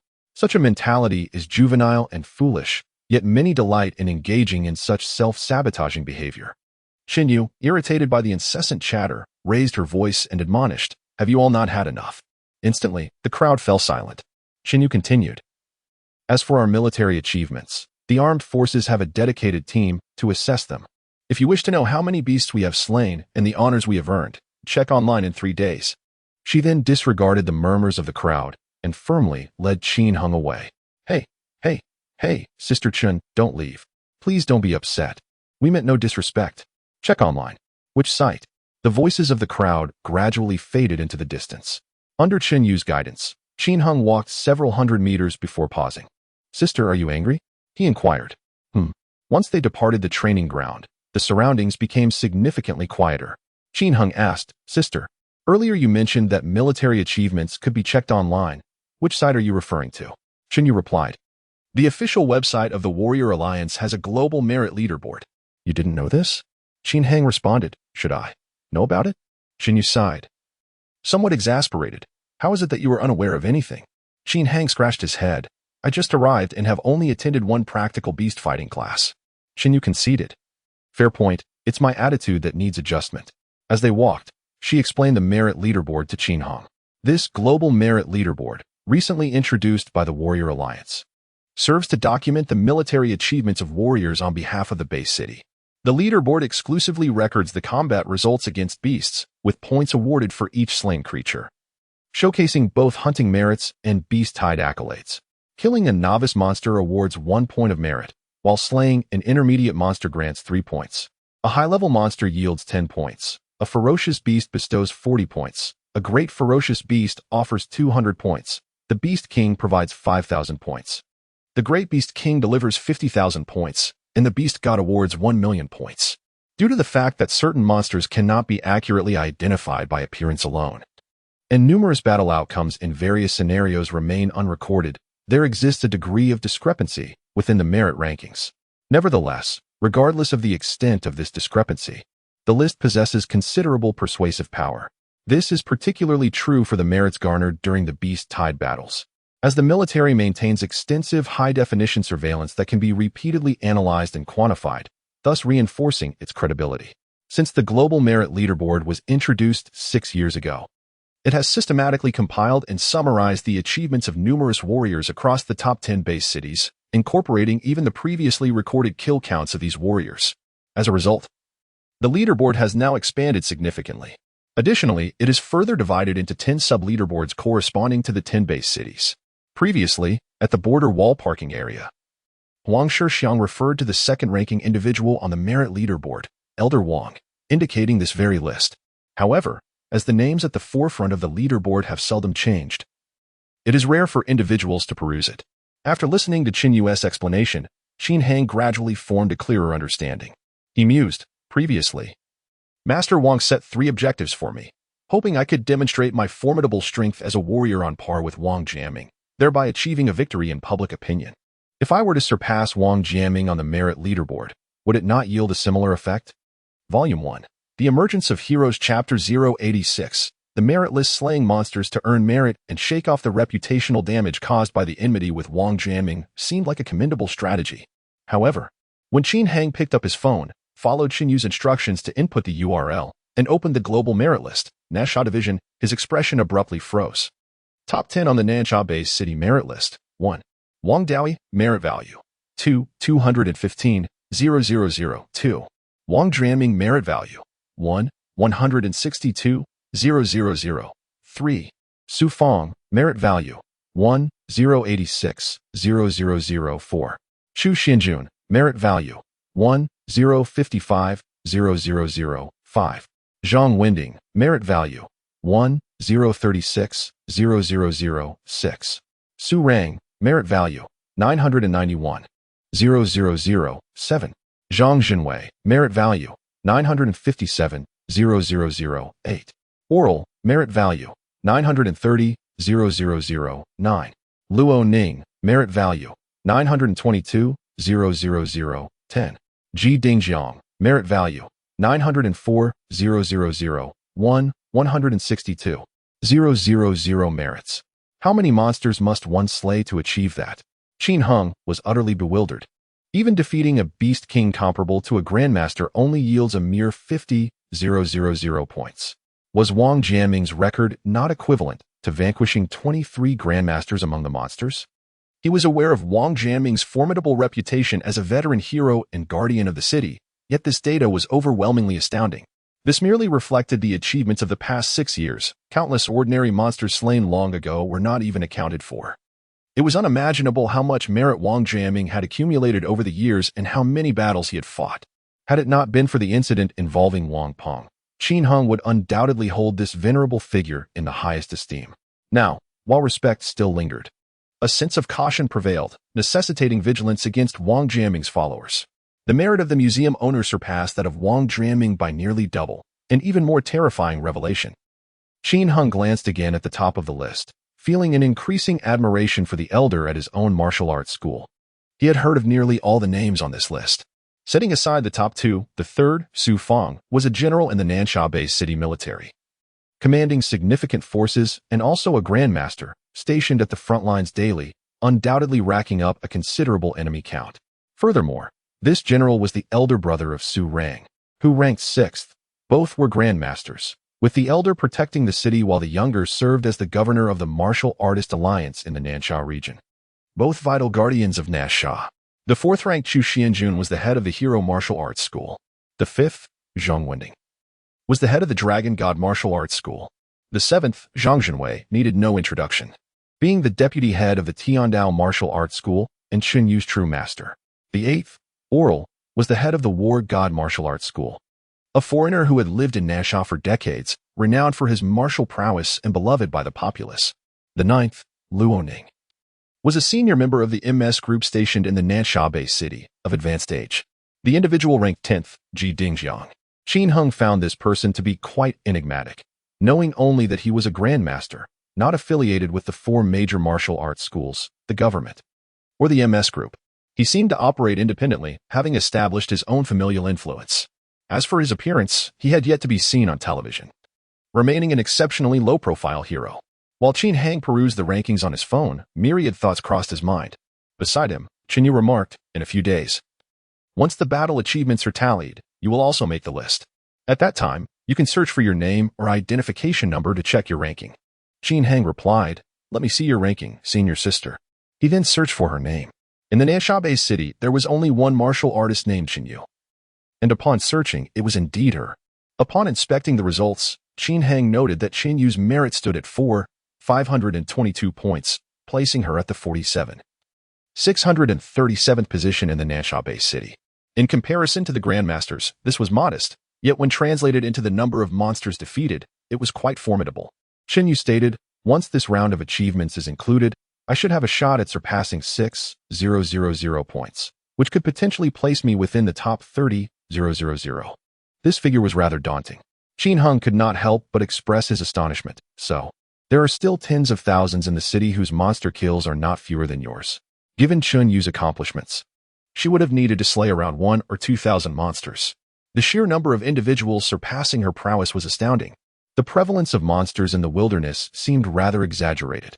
Nodding, senior sister responded, indeed, I am still young. My actual combat experience spans merely the last 3 years, so I cannot be compared to the veterans. However, if given time, I should still have hope of breaking into the top 500 in the city. Qin Heng pondered. How many monsters would that require? He hesitated before calculating. 7 billion monsters. No wonder the Beast Kings launch monster tides annually, sending mid-tier monsters to their deaths under the barrage of fire. Even in this age of abundant cosmic energy and rampant plant growth, such a number remains astonishing, capable of devastating the surface ecology if unchecked. And this is merely the land monsters outside of Africa. The African continent fell victim to chaos shortly after the onset of the tumultuous era, becoming the most terrifying place on Earth, with its monster population surpassing the total of all other continents combined. Moreover, the ocean presents an even graver threat. Its expanse far exceeds that of the land, and the depth of its waters can accommodate an even greater volume of life forms, resulting in an extraordinary quantity of marine creatures. If one were to account for all the monsters across the globe, the total might well exceed 20 billion. Suddenly feeling overwhelmed, Qin Heng muttered softly. Chen Yu chuckled lightly. It's still not too late to work hard. My goal is to slay 900,000 monsters, a feat of 1 against 1,000. Your salary is higher than mine. You ought to aim for 5 million. Qin Heng replied. To even consider 5 million monsters, even if 5 million ants stood still for him to kill, he would still require quite some time. Patience is key. There are still many days ahead, although this figure seems exaggerated. Perhaps there will come a day in this lifetime when it can be achieved. Qin Yu reassured him. I'm fine. It's just a minor injury for you. Junior brother Qin Heng. I'm fine, just a minor issue that doesn't affect me. Those scratches are nothing compared to the cut on my palm from the knife. They hardly matter at all. Upon hearing this, old Lin did not press further, merely stating, if you need any medication, feel free to reach out to me. I have some excellent supplies from Su Yunhe. Understood, Teacher Lin. The two did not linger, taking the elevator up to the 7th floor. After being away for so long and enduring a fierce battle, Qin Heng now felt utterly exhausted and was eager to call his family. As soon as he entered the room, he picked up his phone and dialed his father's number. As soon as the call connected, his parents' concerned voices came through. Son, have you gone to the front lines? Are you hurt? Where are you now? Qin Heng was taken aback. How did they know? Volume 1. The Hero Emerges Chapter 087. Uncle Yi and Ji Dingzhong. The news regarding the beast tide has spread, which is hardly surprising. However, the list of personnel deployed to the front lines has not been disclosed. Dad, where did you hear that I was on the front lines? Qin Heng inquired. His father, Qin Ziming, replied. It was Xiao Shui who mentioned it. She has a martial artist uncle who saw the list of combatants from the Martial Artist Alliance. Qin Heng furrowed his brow. That Uncle Yi is indeed quite resourceful, managing to uncover such information and relay it to Fong Lingxue. While it is not particularly shocking to see the list, Qin Heng felt an unsettling sensation, as though he were being watched. That's good. Have you had dinner? His parents began to engage him in light conversation over the phone. I ate at the military camp. The food was quite good, enough to fill me up. Oh, is the front line very perilous? It's manageable. Our military's firepower is formidable, and I haven't sustained any injuries. But the news reports indicate that many have sacrificed their lives. Well, that's an inevitable consequence of warfare. People do die in battle. I'm quite clever. So you needn't worry. Alas, if you can avoid going to the front, please do so. After all, you're still young and not yet married. Well, Qin Heng conversed with his family for a while. The mention of sacrifices involuntarily reminded him of Peng Jun. If he were among those who fell today, he couldn't fathom how heartbroken his parents would be. They might be consumed by sorrow for a long time, unable to eat or sleep, perhaps even turning gray overnight. Such tragedies have already befallen many families today. Some have lost children, some have lost husbands, and others have lost fathers. Naturally, there are also female martial artists and soldiers. They might be wives, daughters, or mothers, yet they have permanently departed from their closest family members. By the way, where's Lingxue? After chatting for a while, Qin Heng inquired about his beloved. I'm here. The voice of the girl came forth. She had been present all along. Merely silent. Upon hearing Qin Heng's call, Fong Lingxue immediately chided. Qin Heng, you silly pig. You dare go to the front without any training? Don't you know how worried we are for you? When Uncle Yi mentioned you were at the front this afternoon, my uncle and aunt and I were all incredibly anxious. Unable to do anything but stare at the news channel waiting for updates. Qin Heng hurriedly replied, of course I know you care about me. It's just that the Grand Master issued the order. Otherwise, I wouldn't want to go. He shifted the blame onto Sui Chen. Fong Lingxue snorted lightly, you deceiver. The Grand Master would never force an unmarried young person to participate in battle. This is the truth, and look, I'm fine, aren't I? Qin Heng's tone diminished slightly. All right. Qin Heng promptly ended the call, redialed her number, and initiated a video call. When the call connected, Fong Lingxue's delicate features came into view. Her eyes bore a hint of redness, and her lips were pursed in a pouting expression, conveying a sense of grievance. One might mistakenly believe that she had been bullied by someone if they were unaware. Seeing her like this, Qin Heng's heart softened immediately. Lingxue, I was wrong. Next time I go to the front lines, I promise to call you and my parents first. Fong Lingxue, through the video. noticed the bruises on Qin Heng's face and pouted. You still say you're fine. Your face is swollen. Why haven't you applied any medicine? Qin Heng touched the injured area nonchalantly and replied, It's just a minor injury. It will heal by tomorrow. Fang Lingshui retorted, Humph. You don't cherish yourself at all. If you end up with scars on your face and become ugly, I won't want you anymore. Qin Heng chuckled. That won't happen. I guarantee I'll always be handsome. He then swiftly changed the subject and asked, By the way, have you found out about your schooling? Can you get enrolled? Qin Heng's face lit up with joy. That's wonderful.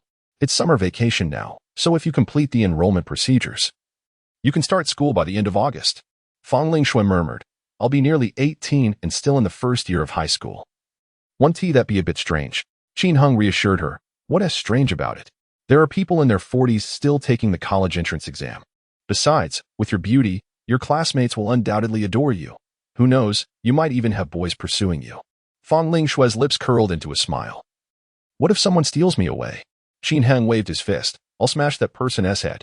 Though his response was overly aggressive, Fang Lingshui feigned disdain while her face lit up with joy. As they chatted leisurely, their conversation grew more relaxed, with their parents listening in, sharing laughter. Half an hour later, the call ended. Qin Heng's expression slowly shifted from delight to confusion. Who exactly was Uncle Yi, Lingshui's relative? The Beast Tide War was an unexpected event, and information regarding the identities of participating warriors was typically verified and organized only after the battle. Today, the scale of the participating warriors was not very large, and the Warrior Alliance might have compiled a portion of the participant list in advance using information from the Tiandao Martial Arts School. However, this incomplete list would not be made public. Uncle Yi had apparently seen the list during the battle, indicating that his status was quite significant. A grand martial artist wielding such power felt rather unsettling.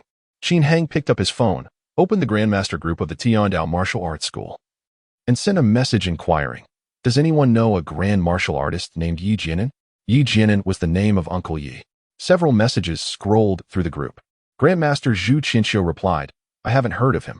Active student Zhao Chong added, Qin, does this person have a grudge against you? Graduated student Hu Jianan joked, Oh, his name is the same as mine, and so is his strength. Did you perhaps mix up the surname? Qin Heng clarified, I didn't mix it up. His surname is Yi. He is not my enemy. He is a friend of a friend, and I'm just curious about his background, hence my inquiry. Soon after, he saw a few more trivial messages in the group. After a while, a new message popped up. Grandmaster Chu Qingshan stated, Ji Dingjiang has a confidant named Yi Jianan, who happens to be at the level of a grand martial artist.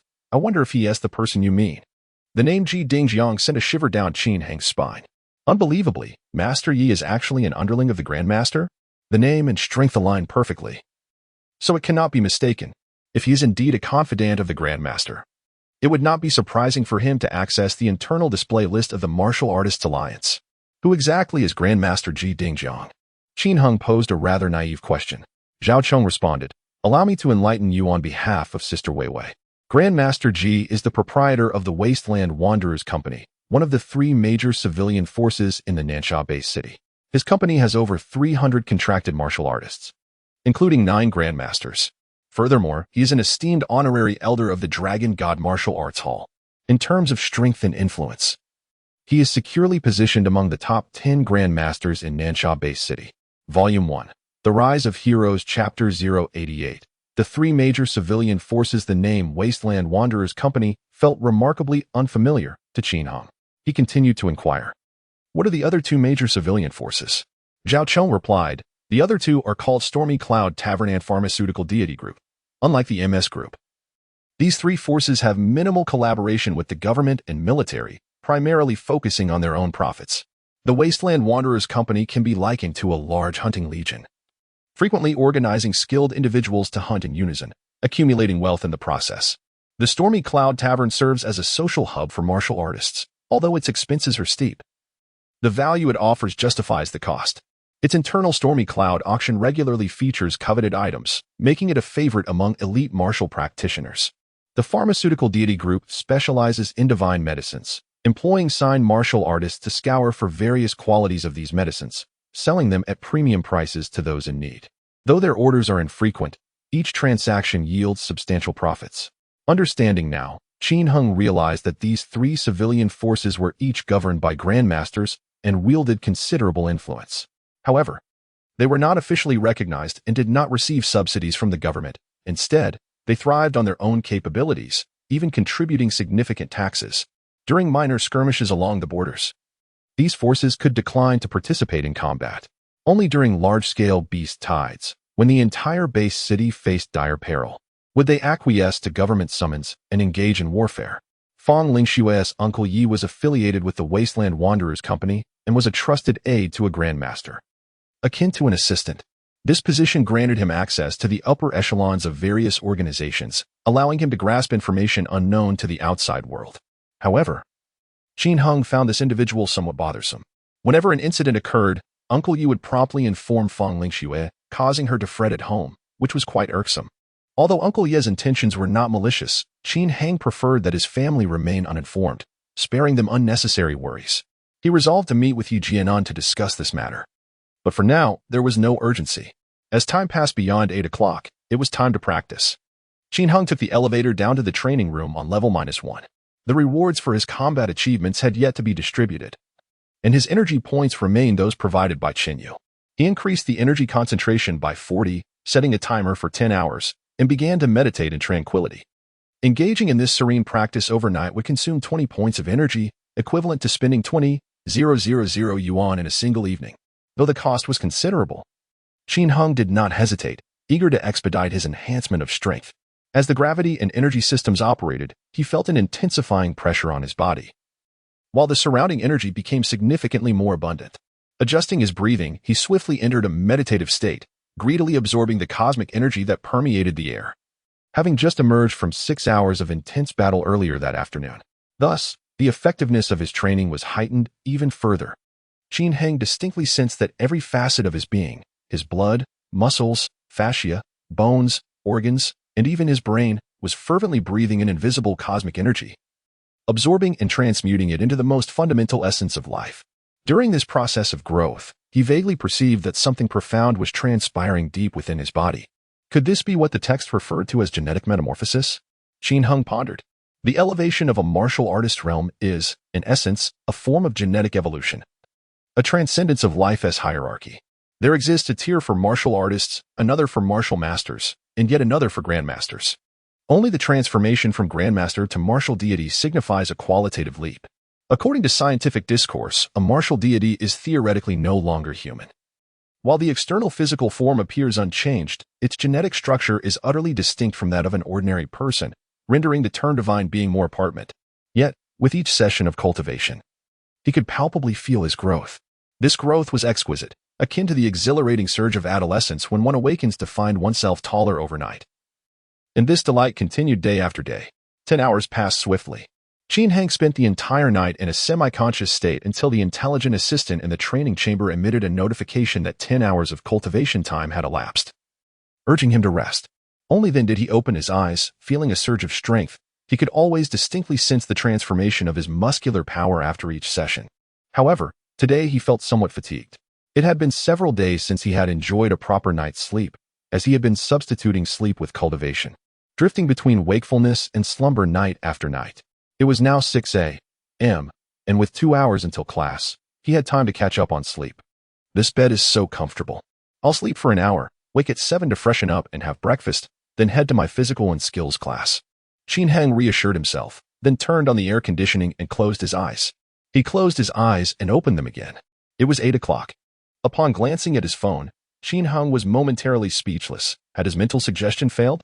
It seemed that his brain was indeed exhausted, leading him to oversleep. In the past, merely giving himself a mental cue would ensure he awoke at the designated time. The class had already commenced, and Qin Heng hastily rose, completing his morning routine in a minute before swiftly departing his room, making a call as he rushed towards the training ground. Hello, is this teacher Zhu Qianxiu? I am Qin Heng. I apologize profusely for oversleeping. Please don't be angry. I will arrive in 3 minutes. Physical and skills training constituted the most significant portion of his curriculum this academic year, with classes held all day on Tuesdays, Thursdays, and Saturdays. Teacher Zhu Qianxiu would be the individual he interacted with most over the next year. He anticipated being late on his very first day of class, leaving a poor impression on Teacher Zhu. With no other choice, he decided to forego breakfast, and quickened his pace towards the training ground. Before long, Qin Heng arrived at the outdoor training area of the Tiandao Martial Arts School. The outdoor training ground is situated in the easternmost part of the entire martial arts academy, covering an area comparable to that of a large playground. It is equipped with a standard running track, an obstacle course, an artificial cliff, and various other facilities, primarily designated for physical training. At this moment, a class of aspiring martial artists is already in session on the training field. Qin Heng observes from a distance as a group of youthful individuals sprints at full speed along the regular track, while their instructor, wielding a willow branch, chases after them, delivering a swift tap to the rear of any who fall behind. The students shout and laugh as they run, creating a rather amusing scene. Beyond this lively group, on a 10-meter-high artificial cliff, a man in his 30s sits leisurely, exuding an air of calm. That individual is none other than the master-level expert, teacher Zhu Qianqiu. To Qin Heng's eyes, the figure appears as if carved from stone, steadfast and unyielding. Volume 1. The hero emerges in Youth Chapter 089. This teacher is slightly unhinged. Teacher Zhu, I have arrived. Qin Heng stood at the base of the artificial cliff. Zhu Qianqiu looked down at him, refraining from chastising him for his tardiness, and calmly instructed, come up. How do I ascend? Qin Heng gazed upward, observing that the man-made cliff soared 10 meters high, nearly vertical, devoid of any slope. Though he was a novice martial artist with significantly enhanced jumping ability, he could only leap 2 or 3 meters at most. This height was indeed quite daunting. Zhu Qianqiu remarked, figure it out yourself. Very well. Qin Heng surveyed the cliff face and noticed some small indentations and protrusions that could serve as footholds. He quickly mapped out a climbing route, retreated a few meters, and, with a burst of speed, dashed towards the rock face, leaping 3 to 4 meters up. He then grasped a protrusion 6 meters high and leveraged it to ascend another 2 meters. Finally, using another foothold at 7.2 meters, he executed a nimble jump, effortlessly reaching the summit. Zhu Qianqiu commented, your body coordination is quite commendable, though your technique is rather mediocre.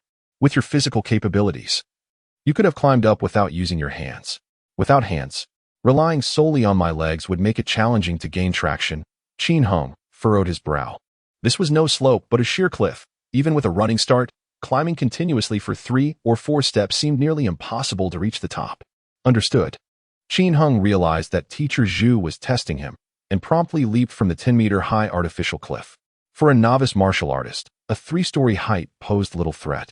The descent required no effort to absorb the impact. Once more, Qin Heng took a running start, relying solely on the strength of his legs to ascend. However, it became evident that his inexperience hindered him from reaching the summit in one go. After 4 consecutive steps on the cliff face, he could no longer resist the pull of gravity and fell. Zhu Qianqiu, positioned above, guided him. Pay attention to the direction and intensity of your force. Use the balls of your feet for support. 2 powerful pushes should suffice. 2 pushes? Just how much jumping power is required? Qin Heng muttered to himself. He persevered in his attempts. With a firm step, he repeated the action with his other foot on a protruding rock.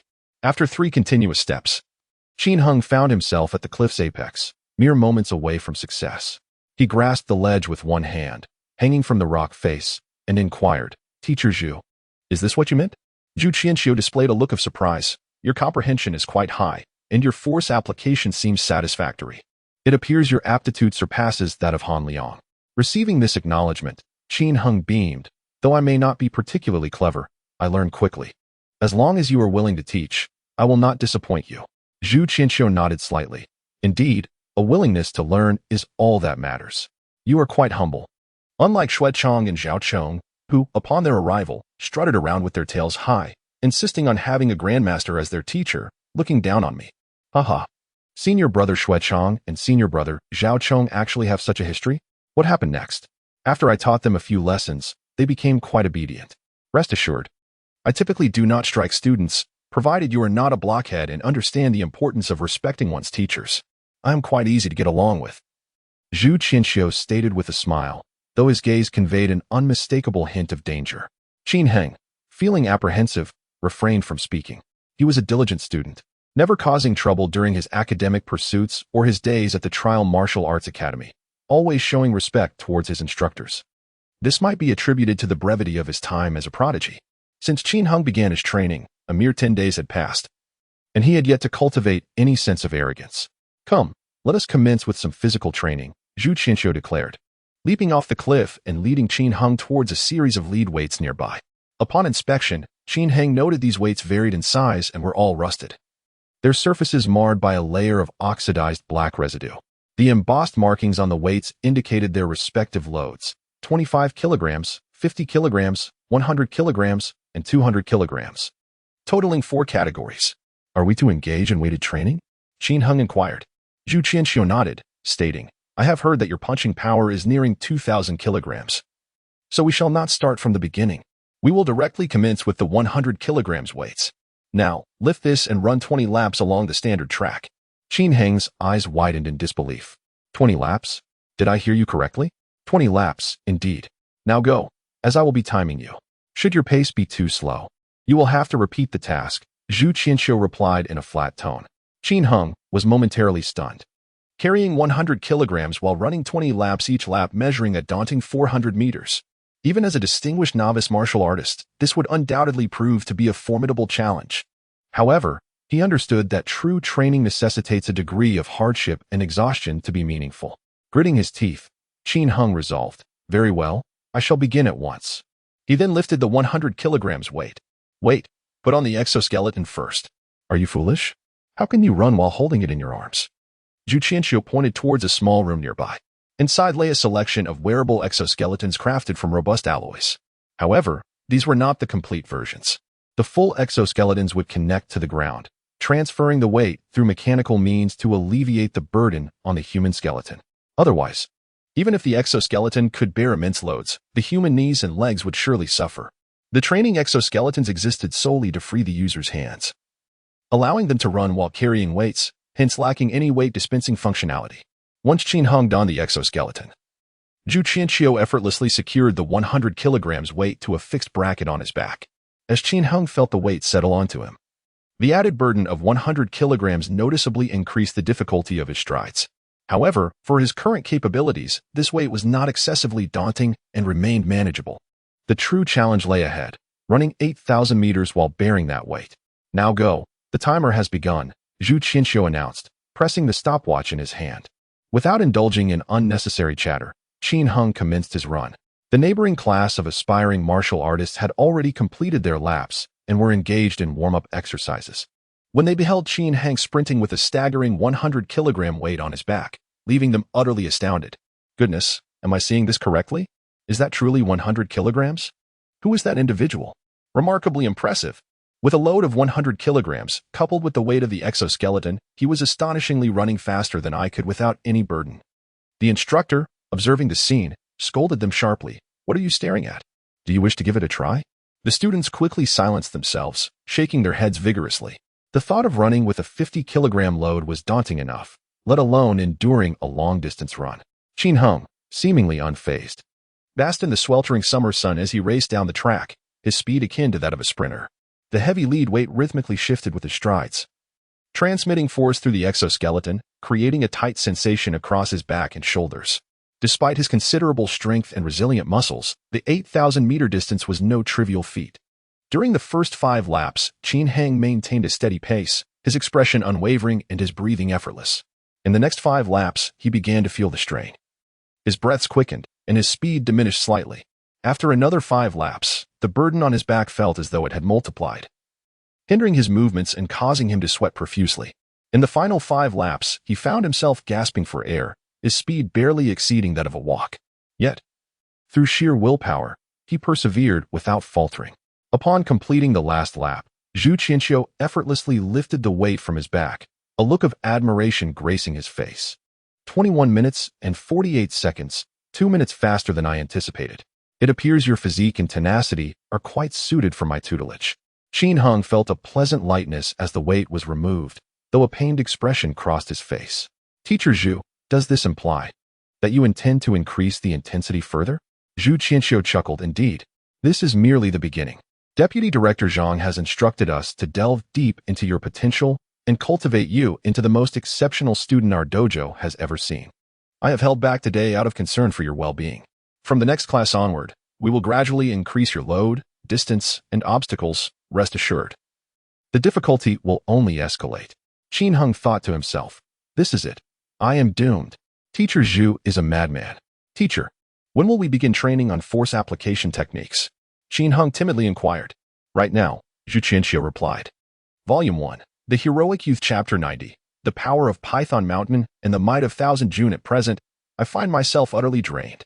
Qin Heng felt as though he were on the verge of collapse, utterly devoid of energy to continue his training.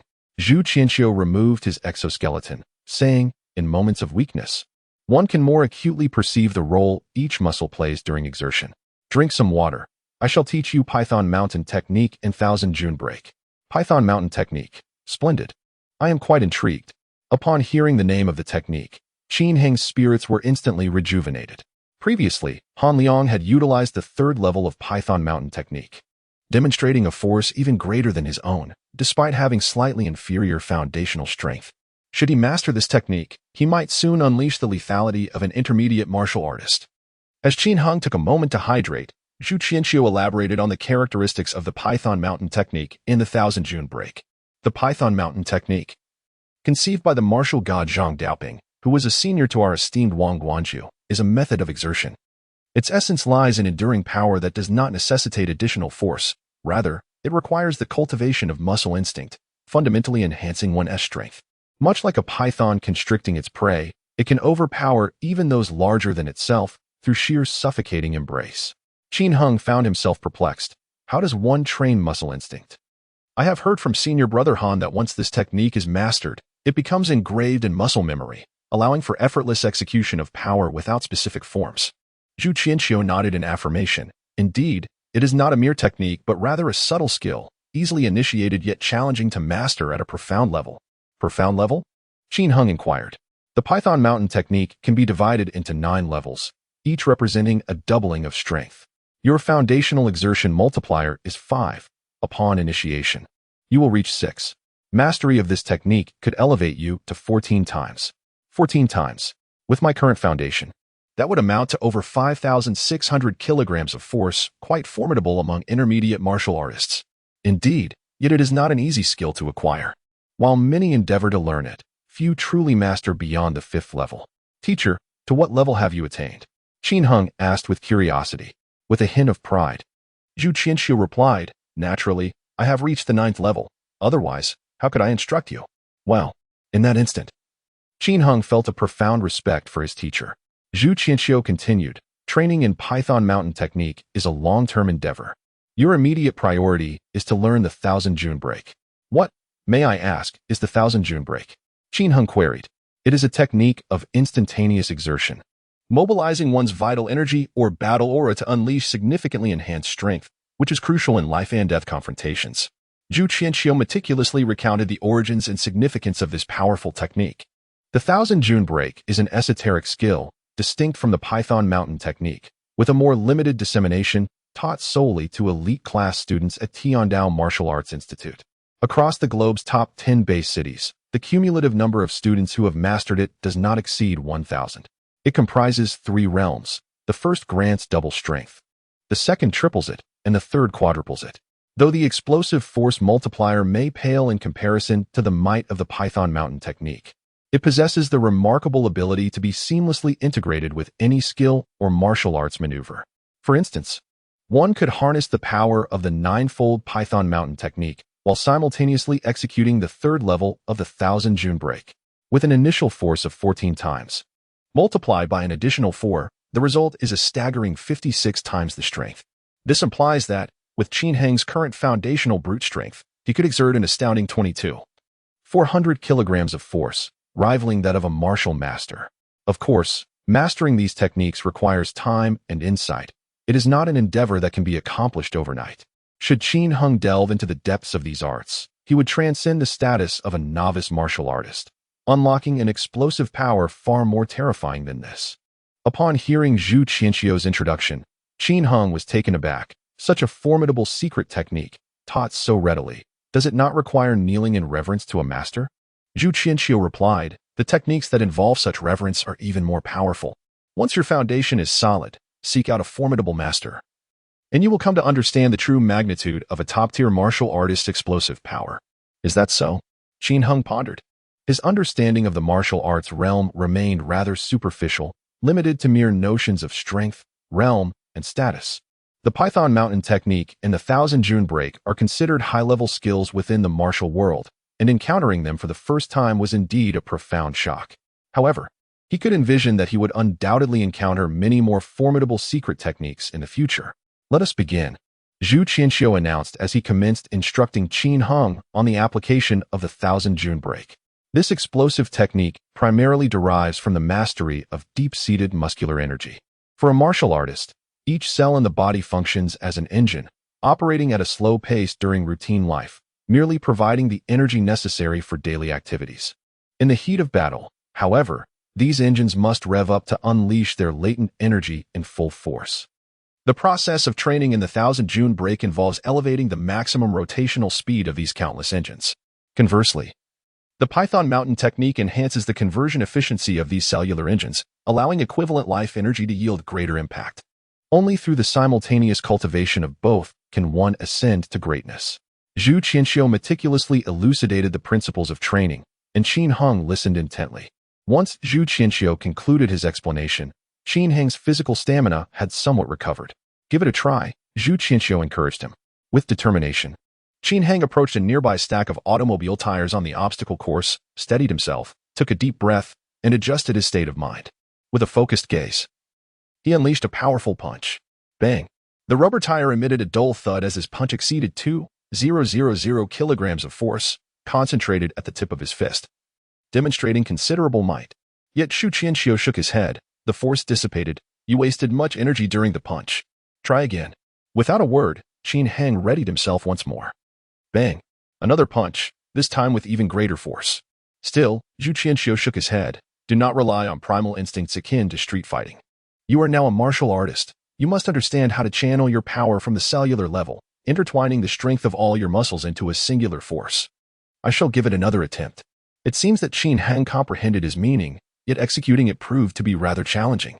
He persisted in his efforts, delivering punch after punch, albeit at a leisurely pace, taking a moment to reflect on the underlying issues after each strike.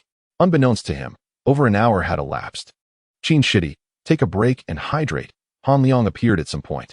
Senior Han, Qin Heng, feeling parched, decided to pause. Han Liang inquired of Zhu Qianxiu, "Master Zhu, how does Qin Heng measure up? Is he significantly superior to me?" Zhu Qianxiu replied, "He's doing well. Indeed, he surpasses you, considering you are the least proficient student I have ever mentored." Han Liang. Qin Heng couldn't help but chuckle. Master Zhu certainly knows how to deliver a blow to one's confidence. He then turned to Han Liang. "Senior Han, are you no longer attending physical conditioning and technique classes? Why have you only just arrived?" Zhu Qianxiu added, "The first academic year is devoted to building a solid foundation. There is an abundance of knowledge for you to absorb. By the second year, only practical combat classes will remain, granting you ample free time to seek a master and delve into the profound arts of martial skill." Qin Heng nodded. "No wonder my schedule is so packed, while Senior Chun and Senior Zhao seem to enjoy a more leisurely existence." Volume 1. The Emergence of Heroes Chapter 91. Talents of different strata this year is crucial. The solidity of one's foundation determines the heights one can attain in the future. I continued my practice. After sufficient rest, Qin Heng resumed his training on the rubber tire, honing his power techniques. Han Liang sat beside Zhu Qianxiu, observing him labor under the scorching sun, reminiscent of his own struggles from the previous year. "Teacher Zhu, how long do you think it will take Qin Heng to master the first profound principle of the 1000 June Break?" Han Liang inquired. Zhu Qianxiu replied, "Who can say? Perhaps 3 to 5 days, or maybe 3 to 5 months. The first level isn't particularly difficult. With time, he will surely grasp it." Han Liang responded, "I took 18 days to learn it, and you praised me for it. I remember it quite clearly. TSK, how is it that merely a year has passed, and I have become the weakest?" Zhu Qianxiu remarked, "It is commendable to learn it. Stating that you are lacking is merely the truth. Do not deny it. You are indeed the least capable in the elite class." Han Liang sighed. "All right, I suppose I've brought this upon myself." He then excused himself to engage in 2 sets of physical training. Han Liang departed in a hurried manner, donning an exoskeleton and strapping on a 100-kilogram lead weight, commencing the weighted long-distance run that Qin Heng had previously undertaken. Though his foundational strength was inferior to Qin Heng's, he appeared more at ease during the same burdened run.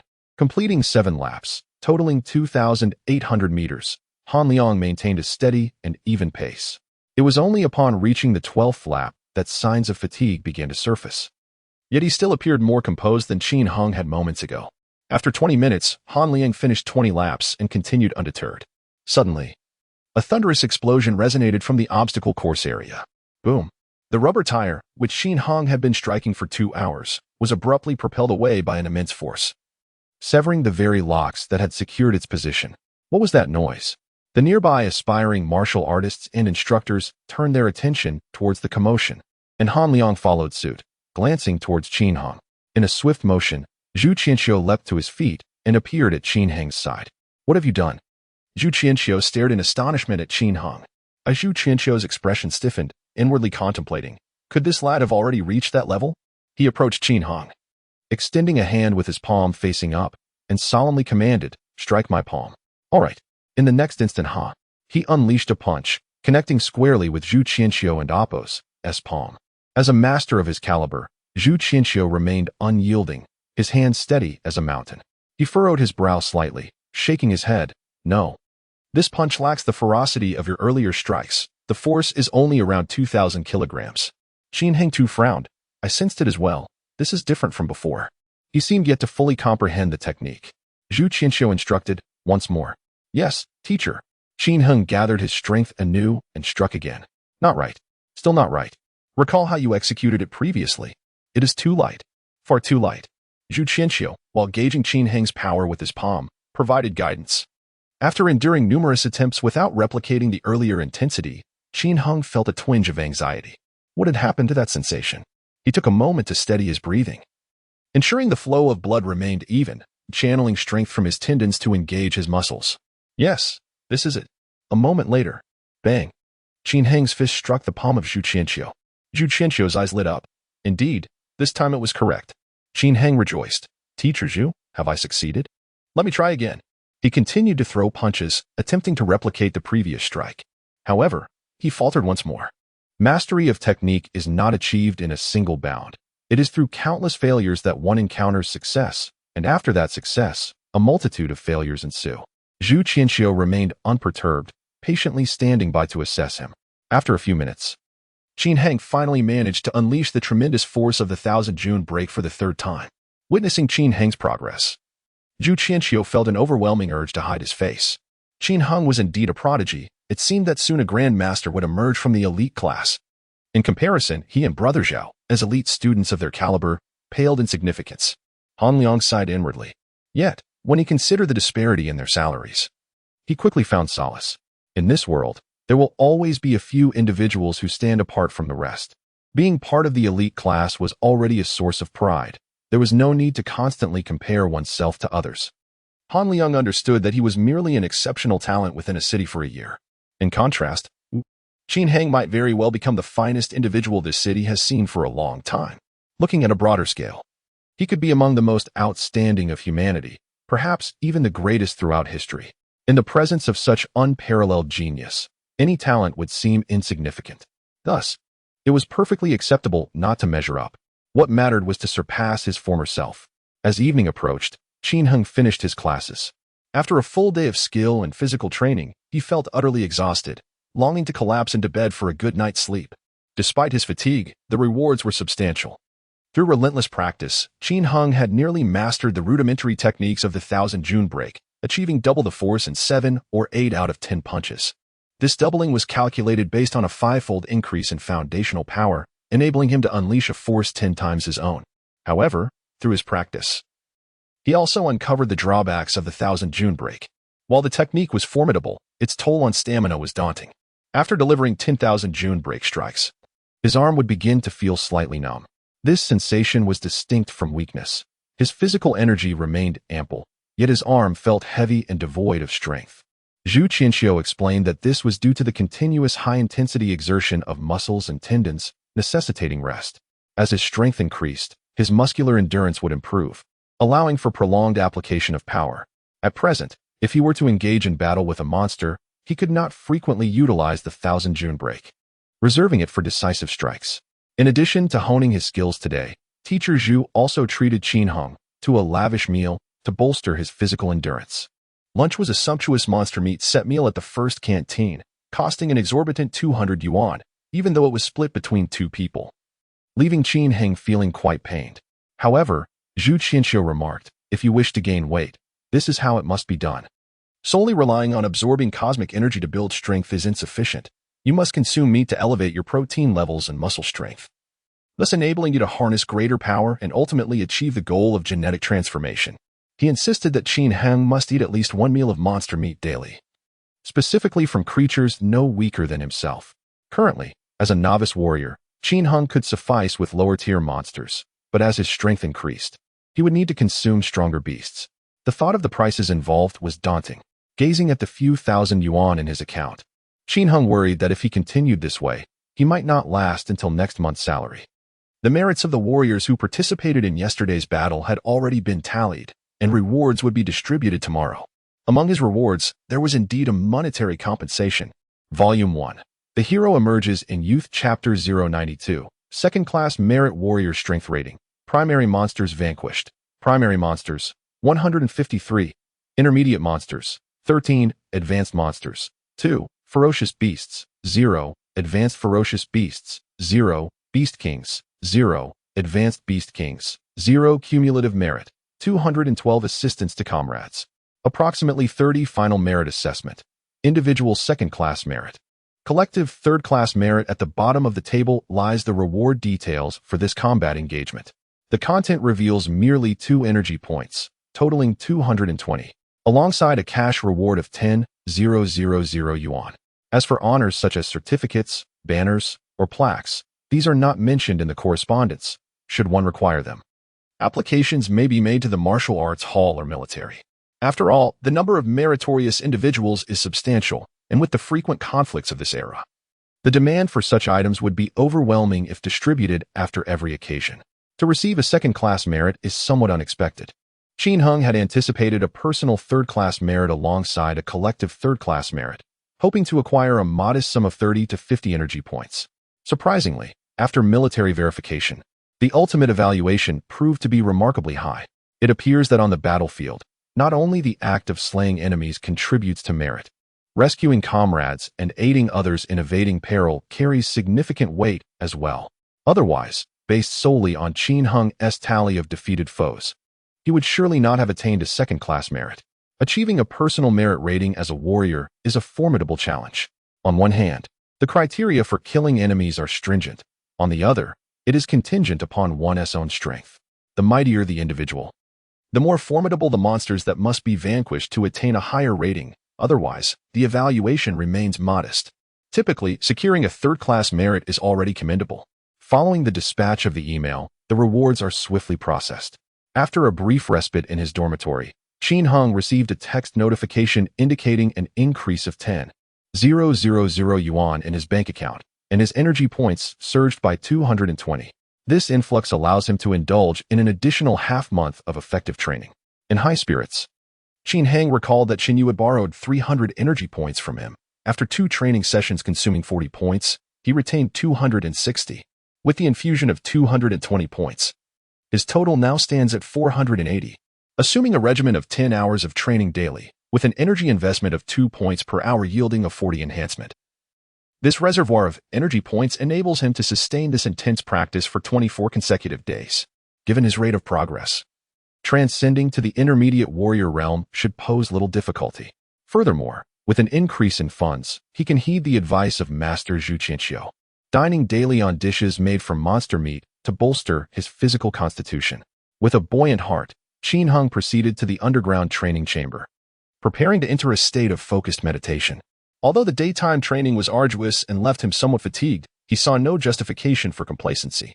Unlike others, who might shy away from meditation due to its inherent discomfort, Qin Heng found solace in it. The meditative process provided his body with exceptional nurturing. Cosmic energy coursing through him not only enhanced his physical strength but also mitigated the muscular strain incurred during the day's training. Thus, rather than resting idly in his room, he chose diligence, striving to elevate himself further. Having arranged the training environment to his satisfaction, he commenced his devoted practice of the innate fetal breathing technique. A night passed. In the morning, Qin Heng emerged from the training room and glanced at the schedule. Today was the day for combat practice, providing an opportunity to engage with the masters of the martial arts academy and broaden his horizons. Every weekend morning featured a grand combat class, where participants were not divided by class, but rather by skill level, allowing many to engage in practical sparring. Senior students in the elite class were exempt from participation due to their overwhelming strength, leaving those like Qin Heng and Han Liang, who were not particularly formidable, obliged to attend and face challenges from other students. Earning a substantial salary, losing to opponents from the ordinary class would be quite humiliating, though there were no formal penalties. It would be a blow to their pride. After finishing breakfast around 7 o'clock, Qin Heng received a call from Han Liang. Qin Heng, today you will be the main attraction. I suspect everyone will want to challenge you, so be mentally prepared, Han Liang remarked. Qin Heng responded calmly. I have rested adequately and am full of energy. I could spar all morning without issue. Look at you, so confident. Just don't complain of exhaustion later. Han Liang chuckled. Despite the class lasting only until noon, with the afternoon free for personal arrangements, Han Liang felt that a prolonged bout of combat could be taxing on the body. However, Qin Heng remained unconcerned. After all, he had endured an entire afternoon during the Beast Tide battle 2 days prior, so he reasoned that sparring could hardly be more exhausting than that life-and-death struggle. Ending the call, Qin Heng made his way to the grand playground. The combat practice was divided into 2 segments, one for aspiring martial artists and another for those already recognized as martial artists. However, both groups shared the same venue, with the martial artists occupying 1/3 of the playground and the aspiring martial artists the remaining 2/3. The periphery of the playground served as spectator seating, allowing non-participants to comfortably watch from a distance, resulting in a spacious overall arrangement. Upon his arrival, Qin Heng noticed that the class had yet to commence. Yet the playground was already bustling with activity. Hey, Qin Heng! A familiar voice called from nearby. Turning to the sound, he saw Chen Yuan and Su Kuang waving at him. Su Kuang, Chen Yuan, he greeted as he approached. How have the past 2 days of classes been for you? Chen Yuan smiled and replied, quite well. The instruction here encompasses much more than what we learned from Coach Yang, including various training exercises and significant theoretical knowledge.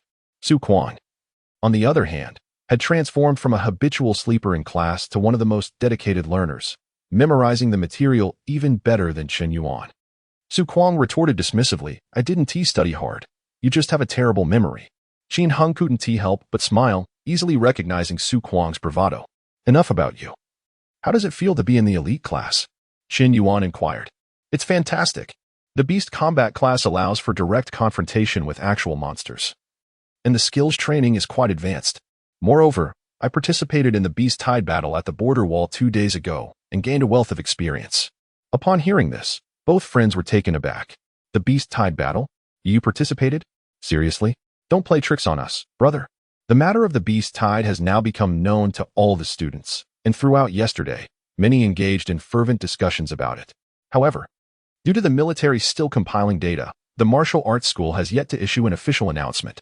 Consequently, the students remain unaware of those who participated in the battle and those who have made the ultimate sacrifice. Allow me to show you this. Qin Heng smiled as he took out his phone to display an email he received last night. In an instant, the expressions of the two changed. They widened their eyes in unison, their faces reflecting disbelief. Volume 1, The Rise of Heroes Chapter 93, Senior Brother Qin Heng is impressive. Wow, my goodness. Is that truly you? You have slain so many beasts. The voices of Su Kuang and Rose and Octave, even resorting to expletives. Other students nearby were drawn to the commotion, eager to understand the excitement. What is happening? Who has slain beasts? How many? Which esteemed senior brother is on a beast-slaying spree? Can I join you? I'm excellent at clinging to powerful allies. Qin Heng, noticing the gathering crowd, hastily tucked away his phone and waved his hands dismissively, stating, It's nothing at all. Everyone, let us prepare for class. I prefer not to be the center of attention. However, someone recognized him. Isn't this senior brother Qin Heng from the elite class? A male student approached with a few companions, teasingly remarking, with all this noise, it seems someone has been boasting about slaying a multitude of beasts. The male student smirked. You didn't say it was forbidden, but I wonder, how many beasts has the illustrious senior brother Qin, who earns a monthly salary of 120,000, truly vanquished?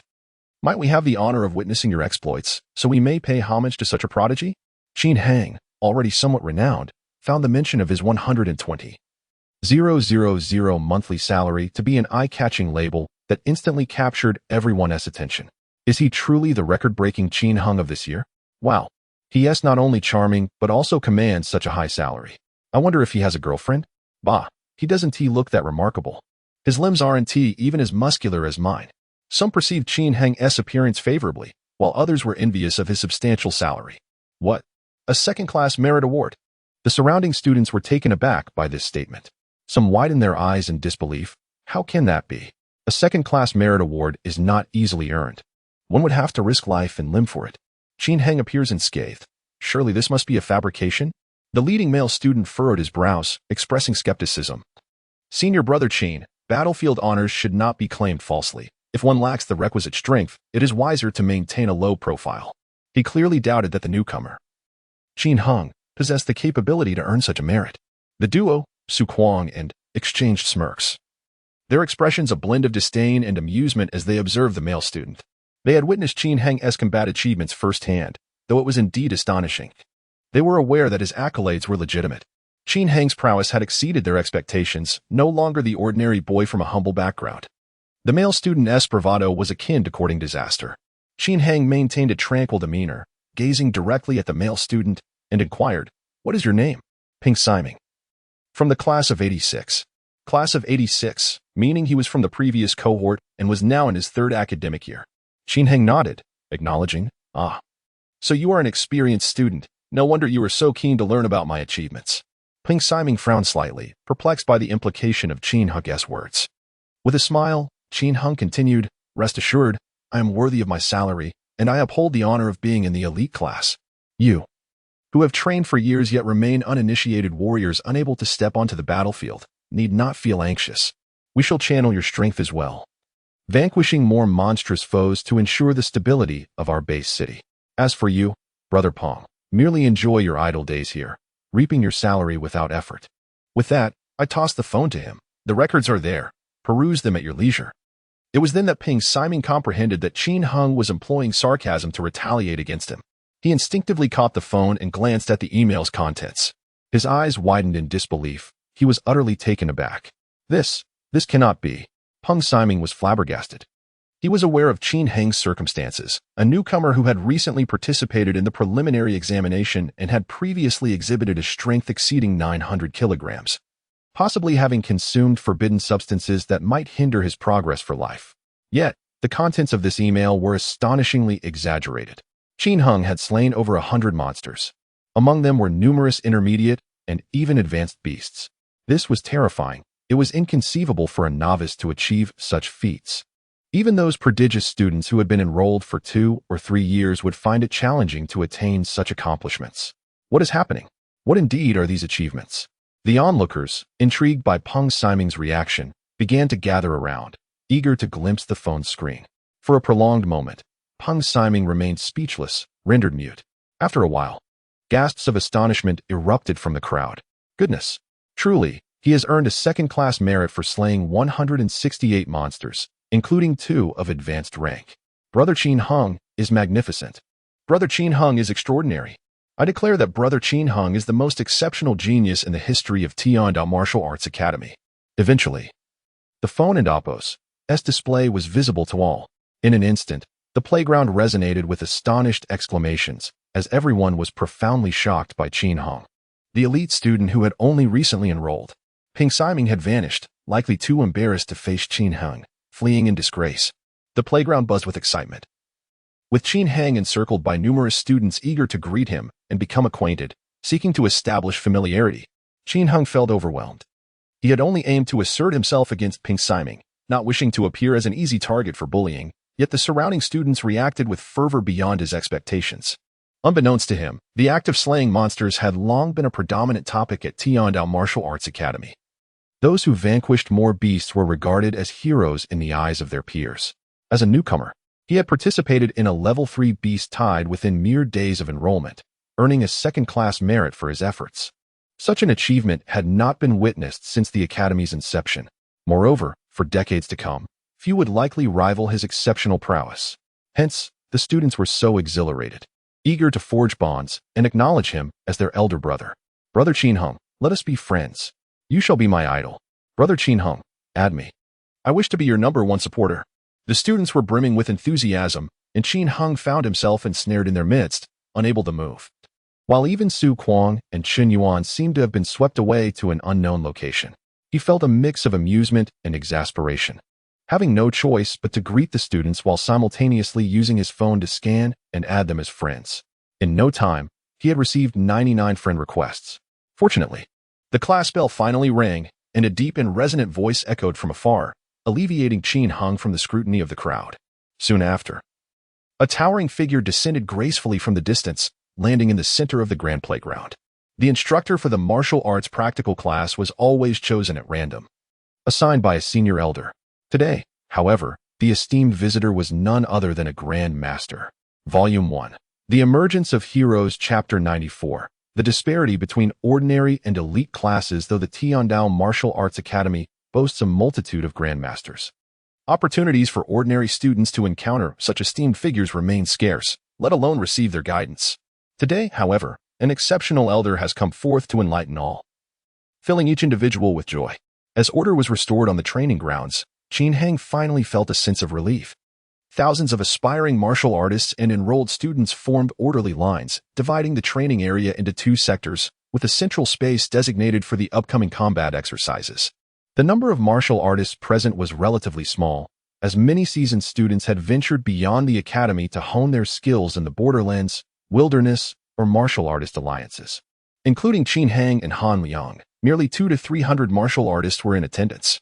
Conversely, the ranks of aspiring martial artists swelled, with over 2,000 new recruits this year alone, and a total exceeding 6,000 present for today's lessons, rendering the expansive training ground somewhat congested. The instructor for today, Elder Li Iliang, a Grandmaster of the Tiandao Martial Arts Academy, took his position at the podium on the edge of the training ground and spoke in a resonant voice. Dear students, I trust you are aware of the recent Beast Tide incident at the northwest border wall. The Grandmaster's words resonated throughout the grounds without the need for amplification. Elder Li continued, the military has tallied the losses from this battle. 982 soldiers sacrificed, 202 wounded. From our academy, we mourn the loss of 138 martial artists, with 34 injured, among whom were 2 of your instructors. His voice turned somber, casting a pall over the students as they fell into silence. The list of martyrs will be released this afternoon. I encourage you to peruse it and see if any names are familiar. They may have been your friends or perhaps individuals with whom you had conflicts. Regardless of past relationships, they are no longer with us. They were all young, vibrant, much like yourselves, akin to the rising sun. Alas, Elder Li sighed, then shifted his tone. However, all those present should grasp a fundamental truth.